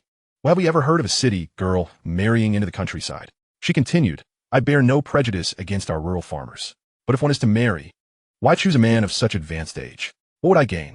Am I to toil in the fields or tend to pigs?" Her fluent Mandarin further reinforced her argument's credibility. "Enough, elderly lady. Cease your nonsensical ramblings. We are not blind." Soon the police arrived, taking the elderly woman, the girl, and the child, along with the surrounding crowd, back to the station. After 2 hours, the facts were finally elucidated, confirming the elderly woman's identity. The girl's identity was also verified, as her parents and brother swiftly arrived at the police station following a phone call. Faced with the unraveling of her deceit, the elderly woman could no longer maintain her facade, confessing that she had been misled by her own desperation. "My daughter-in-law passed away, and without her, my son is lost. I merely wish to find him a wife." "Officers, you must investigate further. I suspect this child is not even the elderly woman's biological grandchild," Jiang Lin interjected. "How can you speak such slander? This is my beloved grandchild." "Good heavens, officers, you cannot disregard reason." The officer pounded the table. "Elderly lady, we expect your full cooperation in this investigation. You must understand that if your lies are exposed, you could face imprisonment. Whether this child is your biological grandchild will be determined through our inquiry." The elderly woman fell silent, clinging to the hope that she could evade the consequences. Refusing to relent, the officer took Jiang Lin aside, expressing gratitude. "Thank you, truly. This is our first encounter with someone attempting to use such tactics to abduct a child. In broad daylight, many unsuspecting individuals could easily be deceived by such claims. If it weren't for you, Comrade Xiao Lu, we might have truly been in peril this time. Comrade Public Security, this is precisely the kind of action that a regular citizen should undertake upon witnessing such an incident. If you have no further inquiries, my sister, brother-in-law, and I shall take our leave, as we are merely visiting relatives. It is quite late, and navigating the roads would be troublesome. The officer chuckled, giving him a reassuring pat on the shoulder. Thank you, Comrade Xiao Jiang. Rest assured, once this matter is thoroughly investigated, we shall send a commendation letter to your village. Acts of bravery in these times are indeed most commendable. As Jiang Lin, along with his sister and brother-in-law, exited the police station, they were greeted by the sight of a jeep parked outside. Upon noticing the three of them, the door swung open, and the young woman from earlier leapt out of the vehicle. Comrade Jiang Lin. Upon closer inspection, Jiang Lin recognized her as the very individual who had just saved him. Mom, Dad, this is the comrade who rescued me just now. Had it not been for Jiang Lin, I would have been utterly helpless, perhaps even whisked away by those two nefarious men. Chapter 75, An Unrequited Favor. A pair of middle-aged women disembarked from the vehicle behind them, their expressions brimming with warmth. Hello, Comrade Xiao Jiang. Thank you ever so much today. We owe you our heartfelt gratitude. Otherwise, our daughter Yaju would have surely been in grave danger. We would have had nowhere to express our sorrow. Lu Huaishan was taken aback by the youth before him, who appeared to be merely a student, perhaps 17 or 18 years old. Yet, he was astonished by the young man's courage to intervene and his ability to rationally dissect the situation amidst widespread assumptions. Notably, they had heard from the officers that this young man hailed from afar, visiting relatives in the city, and had stumbled upon this incident upon arriving. It was uncommon for outsiders, especially those from rural backgrounds, to involve themselves in such matters. In truth, the young man's brilliance had precisely saved their daughter. Had there been even the slightest misstep, she might have vanished without a trace. In these times, human traffickers were rampant, and the abduction of children was a common occurrence. What was most concerning was that once lost, recovery was exceedingly difficult. Even for a couple of high standing, locating their daughter would not be an easy task. Thus, their gratitude towards this young man was both sincere and profound. Jiang Lin responded with a smile. Uncle, there is no need for such formality. Once I discerned the anomalies, I felt compelled to intervene. What matters most is that a tragedy was averted. It was a matter of familial concern, as a distant cousin had once been deceived in a similar manner and subsequently vanished. Even with wealth and influence, there had been no news of her since. Recalling that incident evoked a collective sigh from the community, as no one had anticipated the audacity of such brazen kidnappers. After all, it was only 1985, and the general populace was ill-equipped to defend against the cunning tactics of human traffickers. Fortunately, Jiang Lin had been somewhat informed in his previous life, and had since encountered various schemes employed by these criminals. In this age of information, the public was increasingly aware of the methods employed by swindlers, and thus, his swift reaction was akin to a conditioned reflex. Comrade Xiao, I understand you are from out of town. Let me arrange for your accommodation at a guest house for the night. As it is quite late, Mrs. Lu offered earnestly, recognizing that the young man, being from afar, likely had no place to stay. This gesture was also intended to express their gratitude, and more importantly, if he accepted their hospitality, it would create a clear boundary between them, avoiding any unwarranted claims of indebtedness.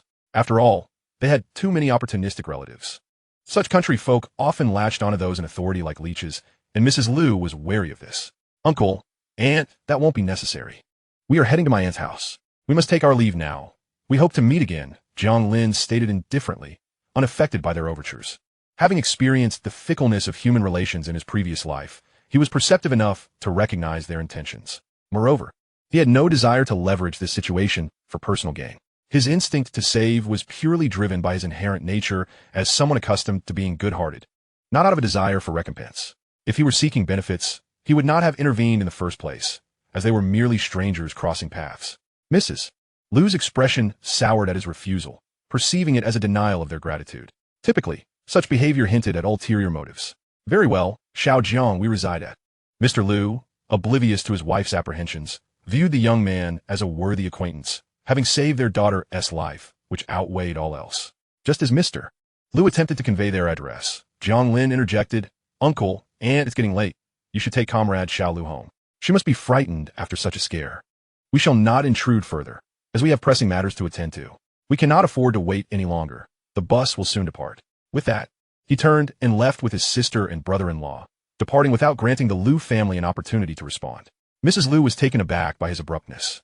Her initial concern had been that he sought to ingratiate himself with them for personal gain. However, seeing him walk away so resolutely stirred discomfort within her. Did he perhaps look down upon them? Did he not know their status? Mr. Liu, on the other hand, was unaware of his wife's inner turmoil, feeling somewhat regretful as he watched Jiang Lin and his companions retreat. Such selflessness. I merely wish to share our address with him, so he could visit us when he has time. We must express our gratitude for saving our daughter. Yet, he deliberately interrupted me, clearly disinterested in any form of recompense. This young man possesses extraordinary virtue. Mrs. Liu shot a glance at her husband, dissatisfied with his high regard for the young man. Enough, enough. Since he does not seek repayment, what more can we do? Our daughter is already traumatized. We should hurry home. Suddenly realizing, Mr. Liu called out to his daughter, Yizhu, let us get moving. Liu Yizhu watched the retreating figures with a mix of emotions, surprised that the young man had shown no desire for connection. Addressing the situation with such calmness, she felt a profound curiosity and gratitude towards the one who had rescued her from danger. She was determined to repay him somehow. Even if he had now departed, she had means to acquire his address through the police station. As Jiang Lin, along with his sister and brother-in-law, boarded the bus, they realized they had not eaten anything amidst the commotion. Jiang Xiuli sat beside her brother, her emotions in a state of turmoil. She had never anticipated that her younger sibling could possess such remarkable intelligence. It was astonishing that they, the more experienced, had failed to recognize the deception. Yet her brother had resolutely determined that the individual in question was a fraud. Merely contemplating this made her shudder, for just moments ago she had been wavering, and had her brother shown the slightest hesitation, their mission would have undoubtedly faltered. The thought of a young woman falling prey to seasoned human traffickers sent chills down her spine, her forehead beaded with cold sweat. Such tactics were simply unprecedented. The couple could only feel an overwhelming sense of peril in the city. As they arrived at their destination, it was already past 9 o'clock. At this hour, it was somewhat challenging. Without prior arrangements, they were mere strangers in unfamiliar territory, lacking connections. Approaching the door seemed particularly daunting, as those who retired early for the night would likely be fast asleep. The three of them had no choice but to muster their courage and knock. The house belonging to their aunt was a unit in a market housing complex. This 4-story building was remarkably impressive, a far cry from the dilapidated homes they were accustomed to in their village. In comparison, it was akin to a mansion. Jiang Lin, however, remained unfazed, while his sister and brother-in-law gazed in wide-eyed astonishment, at a loss as to where to place their hands and feet. Their timing was entirely off. They had hoped to purchase some supplies nearby, but now they found themselves empty-handed. After locating the door by its number, they knocked. Jiang Wenping heard the sound and nudged her husband. Lao Lu, it seems someone is at the door. The couple was seated on the sofa, she watching television while he perused a newspaper. Lao Lu adjusted his glasses, setting down the paper to glance at the clock on the wall. Who could be knocking at this hour? Considering the recent busyness at home, he thought it might be relatives coming to offer assistance. He quickly called out, coming. Who is it? As the door swung open, Lao Lu was momentarily taken aback by the 3 unfamiliar faces before him. They were certainly not relatives of his. Who are you? Uncle, I am Delingzi, and this is my sister Xiuli. Jiang Lin quickly introduced himself, recalling that he had met this uncle in his youth and had a favorable impression of him. The man had been kind and had fared well in his previous endeavors. The only regret perhaps being that he had fathered 3 daughters.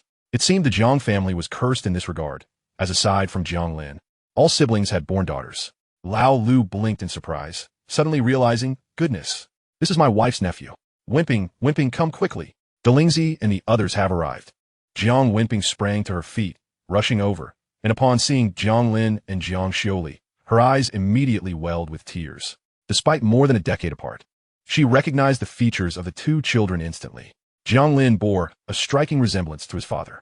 Delingzi, Xiuli, when did you arrive? Why didn't you let us know? She hurriedly ushered the 3 inside, inviting them to sit on the sofa. Observing their travel-worn appearance, she understood they must have journeyed quite a distance. Aunt, we happen to be in town for some errands, and thought we would drop by to see you and Uncle. Jiang Lin replied with a warm smile. His aunt was a pleasant person, known for her amiable nature. It had been over a decade since he last visited home, largely due to a rift between his aunt and uncle. Nonetheless, when he faced difficulties in business years ago, it was his aunt who had sought her husband's assistance to help him. This kindness was forever etched in his memory. My dear children, you should have informed us before coming. Have you eaten? She asked. It's late, and you must be hungry. Please, sit tight while I prepare something in the kitchen. Aunt, we've already eaten, Jiang Xiuli and Zhang Yukai quickly interjected. Please don't trouble yourself. However, Lao Lu insisted, pushing his wife toward the kitchen. Let them sit. They're surely just being polite. At this hour, how could they have eaten? You all just relax. Your aunt will whip up something for you. Whatever we have on hand will suffice. He then called out to the inner rooms, "Ermiai, Sam may come out. Your sister and brother are here." The two daughters of Jiang Wenping and Lao Lu soon appeared, clearly a bit shy after not seeing their cousins for over a decade. They exchanged simple greetings, and the atmosphere grew slightly awkward as they settled on the sofa. Had it not been for Jiang Lin as quick thinking to initiate conversation, the discomfort might have lingered. With decades of experience from his past life, Jiang Lin found it easy to engage the two city girls in conversation. He effortlessly introduced various topics, particularly those related to studies, which immediately eased the tension. The two girls soon warmed up, finding common ground, particularly when they learned that Jiang Lin was preparing for the same college entrance examination as Ermiai the following year. When Jiang Wenping and her husband emerged from the kitchen with a meal, they were surprised to see the children animatedly conversing. They had anticipated a stilted exchange, but the young ones were proving to be quite lively. The meal consisted of simple noodles topped with fried eggs and garnished with scallions, accompanied by freshly sliced pickled vegetables. It seemed there were no other dishes available, but each bowl was generously filled with 3 to 4 eggs. Jiang Wenping felt a twinge of guilt, apologizing for the meager fare served to her long-absent nephews. Yet they had been busy preparing for guests the following day and had been subsisting on simple meals. Jiang Lin smiled. "Aunt, uncle, we're all family here. You needn't be so polite. Noodles with eggs are splendid. We rarely get to enjoy such a treat at home." He confidently lifted his bowl, taking a hearty bite of the noodles and immediately giving a thumbs up. "Aunt, your culinary skills are truly remarkable. This is delicious, far superior to my mother's cooking." Though Jiang Wenping suspected her nephew was exaggerating, considering the noodles were machine-made, she felt a surge of happiness at his compliment. This child, who had once hidden behind his parents during their encounters, had transformed remarkably over the years. Now articulate and charming, his words flowed as sweetly as honey. "You little rascal, playing tricks with your aunt. In the past, your mother was renowned for her culinary prowess, being the best cook in 10 miles and 8 villages. How could I ever compare to her?" Chapter 77, An Unexpected Turn of Events. Observing that the three individuals were quite at ease with him, Jiang Wenping felt a swell of joy in his heart. After years of separation from his nephew, it was heartening to see such familiarity.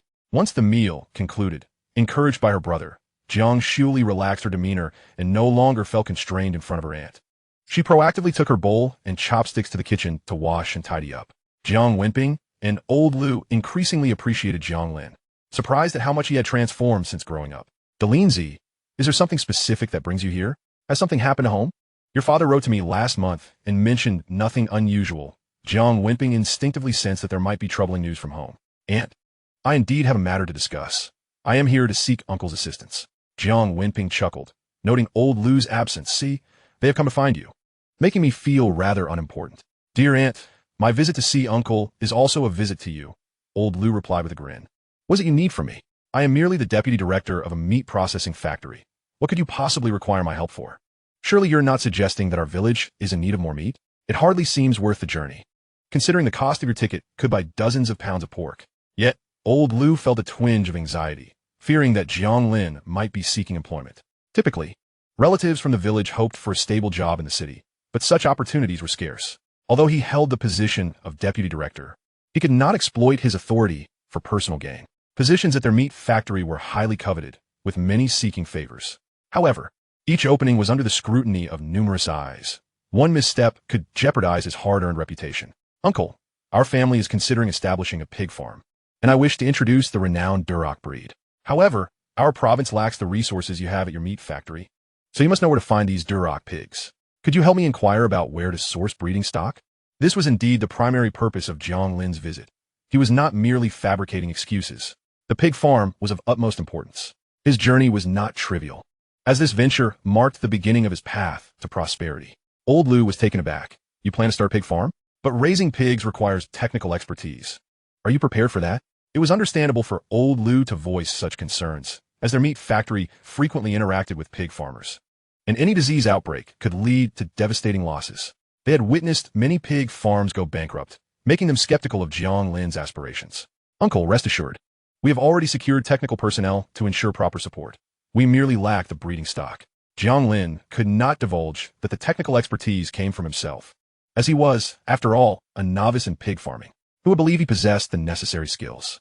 "Very well, if there are no issues on the technical front, I can certainly help you inquire," old Lu remarked. "The Duroc breed has only recently been introduced.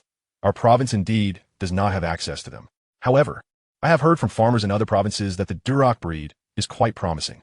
I am pleasantly surprised by your knowledge on the matter. Old Lu was genuinely impressed, realizing that his nephew possessed considerable insight despite the rural isolation. Uncle, I appreciate your help. No need for formalities. We are family. I will call the factory tomorrow to ask around for you. They made arrangements for Jiang Lin and his companions to rest on the sofa, as space in the tenement was limited, and it was customary for relatives to stay at the family home rather than at lodgings, which might seem impolite. The following morning, the trio, staying as guests, did not sleep in, rising early instead. Jiang Xiuli, being industrious, tidied both inside and out, even preparing breakfast, steamed buns, and millet porridge. When the Lu family awoke, they were greeted by the sight of a spotless home, leaving Jiang Wimping feeling somewhat embarrassed. What are you three doing? You needn't be so formal in your own home. Such behavior is not allowed. The three laughed heartily. Aunt, we maintain this standard even in our own home. How much more, so should we treat you with care. After breakfast, Ermei and San Mei went off to school. No sooner had they left than a middle-aged woman hurriedly approached their home. Brother, my son Jianbin has injured his leg and cannot come to help for the next few days. I rushed here to inform you to avoid any delays in your important matters. Jiang Wimping, alarmed, inquired, Sister, what happened? Is Jianbin all right? It's such bad luck. He just started work when his bicycle toppled into a ditch, and he sprained his foot. Sister-in-law, it's not that we don't want to help, but we're at a loss. Perhaps you can find someone else? I must return. Jianbin cannot be left unattended, she said, closing the door with a worried expression. Jiang Lin quickly asked, Aunt, what is the matter? If you need assistance, please let us know. We are free. Jiang Wimping sighed and waved her hand. This is something you cannot help with. I need to call your uncle. But Aunt, what exactly is going on? Please share. If there is any way we can assist. 3 heads are better than 1. Perhaps I might know someone who can help. Alas, it's all about the meat factory. Your uncle is the deputy director, and he is competing for the position of factory director. This time, he has made a promise to ensure supply for the meat factory. On August 15th, we must secure the meat supply for the entire county. Aunt, isn't this a good thing? Your uncle is advancing. This is a matter of pride for the entire family. And with his capabilities, he is more than qualified to be the director. Jiang Lin responded while reflecting on the past. He recalled that his uncle had not achieved the director position in his previous life. Why had his uncle failed? They could not ascertain, as they had not maintained close contact with his maternal family. You don't understand. Your uncle is passionate and courageous in his endeavors, yet he often overlooks the reality of his own capabilities. Chapter 78. An Unforeseen Dilemma. Jiang Lin began to grasp the gravity of the situation. Undoubtedly, something more was at play, as his aunt's troubled expression indicated. You are unaware that your uncle committed to supplying 800 pigs for this task, while other assignments are manageable. There is one particularly troublesome issue, the situation in Hushi Village. In Hushi Village, there exists a prominent pig farmer who raises a total of 80 pigs, boasting an exceptionally high yield rate. I have indeed heard of this notable pig farmer from Hushi Village, renowned for their adeptness in pig farming, with remarkably low mortality rates and high output. Jiang Lin is also familiar with Hushi Village. In his previous life, he sought knowledge and skills in pig farming, traveling far and wide to gather information. Feng Dai, the patriarch of this household, has 3 sons and has amassed wealth through pig farming, providing houses for his sons and finding them wives. This family is destined to become a celebrated name in the pig farming industry. You are not mistaken. The pig farmer from this village is indeed commendable. However, Feng Dai shares a close relationship with Director Su of the meat processing plant, who is also one of the candidates vying for the position of the new plant director. Jiang Lin quickly grasped the implications of his aunt's words. The close ties between Feng Dai and Director Su, another competitor, would naturally lead to attempts to undermine his uncle. In this day and age, competition for such positions is not only about power, but also about prestige, a prestige that others might seek to tarnish. Aunt, what exactly is the issue? Please do elaborate. Jiang Wimping urged, sighing. While the pig farmer is indeed prosperous, our meat processing plant only accepts finished pigs, that is, live pigs. Typically, the plant would dispatch specialized butchers to collect the pigs. However, after your uncle undertook this task, 4 pig farmers encountered problems. The designated butchers all called in sick at the last minute. It is clear that they have a better rapport with Director Su, and their sudden absence is clearly a deliberate obstacle set against your uncle. Old Lu is currently overwhelmed with work. Interestingly, his nephew Jianbin, who has just begun working at the meat processing plant 6 months ago, was supposed to assist as a butcher, stepping in for his father. The plan was to have him help manage this month's pig collection. After all, with 4 pig farmers combined, there are 200 pigs at stake. If no one is available to butcher the pigs, who will tend to them? The daily feed costs are considerable. Who could have anticipated that Jiang would face issues at the last moment? Why not seek out a few butchers from the nearby villages? Typically, several villages share a butcher. Have you thought about that? Even if it means spending a bit more, it's better than being caught unprepared, Jiang Lin suggested, drawing from his own experiences from his previous life as a pig farmer. Your uncle has indeed contacted several butchers over the past few days. However, they have all declined for various reasons, family emergencies or illness, leaving us with no one to call upon. Aunt, do not fret. How about I call my father and see if he can find someone nearby? You don't understand. We have already arranged with the pig farm in Hushy Village to collect the pigs today. With Jiang's sudden mishap, where will we find someone in time? The most disgraceful part is that I suspect Director Su is eagerly waiting for your uncle to embarrass himself. Today, the city leaders are visiting the pig farmers for a morale-boosting tour. If the meat processing plant fails to deliver, it will reflect poorly on your uncle's capabilities, especially as he boasts of his prowess. I am frantic. Your uncle must have already set off for Hushy Village, unaware of Jiang's predicament. Jiang Wimping was in a state of distress. Aunt, how does one reach Hushy Village? Please find someone to guide me. Upon hearing this, Jiang Lin gritted his teeth. Some aspects of his current demeanor might indeed be perplexing to others, considering he had spent 18 years in a sheltered upbringing, where his family had never allowed him to engage in even the simplest chores, let alone butcher pigs. Yet, he possessed the skills to do so, having experienced the hardships of running a pig farm in his past life. What is butchering in comparison? Jiang Wimping managed a bittersweet smile, yet replied, You foolish child. I know your intentions to assist your uncle are genuine. However, butchering in the village cannot compare to the operations here. In the village, one typically slaughters a single pig at a time, while the Plant S requirements are vastly different. I appreciate your goodwill, but this is beyond your capability. It is unfortunate for your uncle, as he finds himself thwarted at such a crucial moment. Director Su has no intention of allowing your uncle to ascend. He is a man of integrity who refrains from underhanded tactics, and now he is utterly defenseless against such machinations. I have always said that his temperament is ill-suited for such cutthroat affairs, yet he insists on pursuing the position of director. Jiang Wimping chastised her husband, but internally, she was equally anxious. Aunt, please stop. If you continue, we will only lose more time. Enough talk. I can butcher pigs. Just arrange for someone to take me to Hushy Village. Jiang Lin stood up, causing surprise to wash over Jiang Xiuli and Zhang Yukai, who were present. Jiang Xiuli seemed incredulous. How could she possibly be unaware of her own brother? After all, he had been sheltered for 18 years under their parents' care, never having lifted a finger to wash dishes, let alone butcher pigs. How could that be? Their family's pigs were always slaughtered by hired butchers. Even though they were seeking assistance from their aunt and uncle, it was beyond comprehension for her brother to claim he could do such a thing. Dalin, do not be foolish. You will only complicate matters for your uncle. Aunt, trust me, I am not speaking in jest. I can butcher pigs, you need not worry. Just take me there so that your husband can manage the situation, which is far better than having no one at all. Jiang Wimping clenched his teeth, filled with conflicting emotions. This nephew was a precious member of the family. It was evident they had sheltered him with great care, fearing he might falter. How could he possibly butcher pigs? While village children may have witnessed butchering, that hardly qualifies one to perform the task. Yet, given the current predicament, if her husband's operation faltered, it would indeed bring shame upon the family. If Jiang Lin were to impersonate a butcher, it would not be entirely out of place. Surely her husband would not force him to butcher on the spot.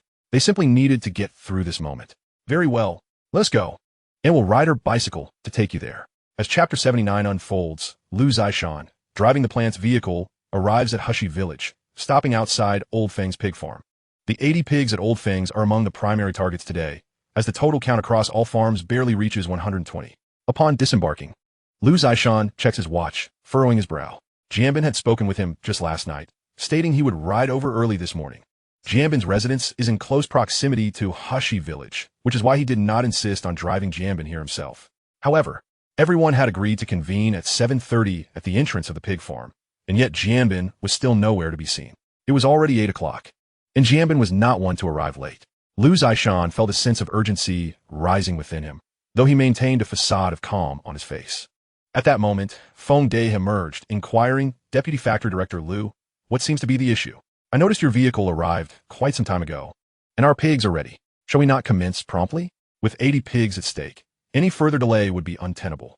Lu Zishan, smiling, offered Feng a red double happiness cigarette with a filter. Old Feng, let us wait just a little longer. Our pig slaughterer will arrive shortly. We can afford to wait another 20 minutes at most. So rest assured. Feng De accepted the cigarette, tucking it behind his ear, his expression revealing a neutral smile. Director Liu, I am indeed only willing to wait 20 minutes. If your slaughterer has not arrived by then, I shall have no choice but to look elsewhere for the pigs, possibly to the meat processing plant in the neighboring county. We had a clear agreement. You collect the pigs at the appointed time. Should you fail to do so today, do not blame me for being unkind.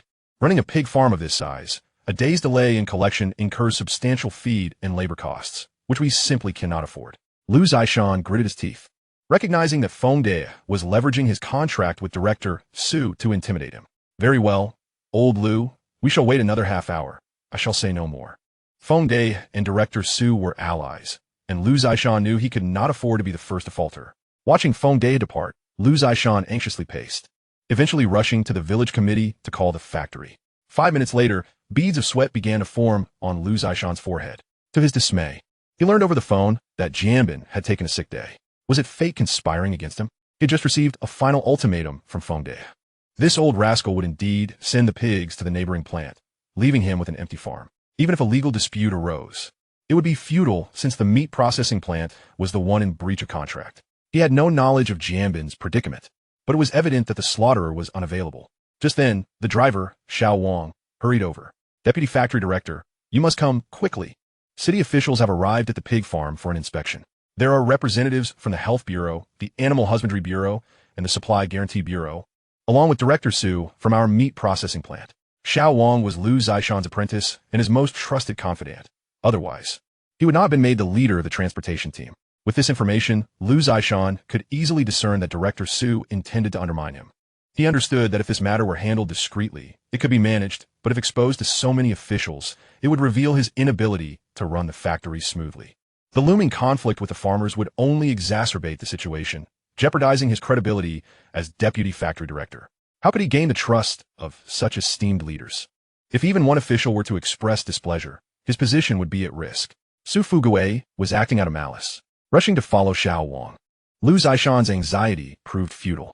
The slaughterer was clearly absent, and the factory was currently operating at full capacity. Coincidentally, for slaughterers had collectively taken sick leave, an obvious ploy to sabotage him. How could he navigate this crisis? Even he felt uncertain.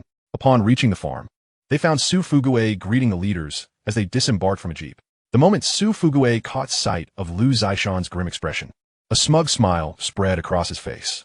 Lu Zishan had truly believed that boasting would suffice to complete the task at hand. After years of building connections at the meat processing plant, he assumed that help would naturally come when needed. This was a grand performance he had orchestrated. And today, he intended to demonstrate to Lu Zishan that he would never ascend to the position of factory director. Esteemed leaders, this is our Deputy Factory Director Lu, who is overseeing the supply guarantee task this time.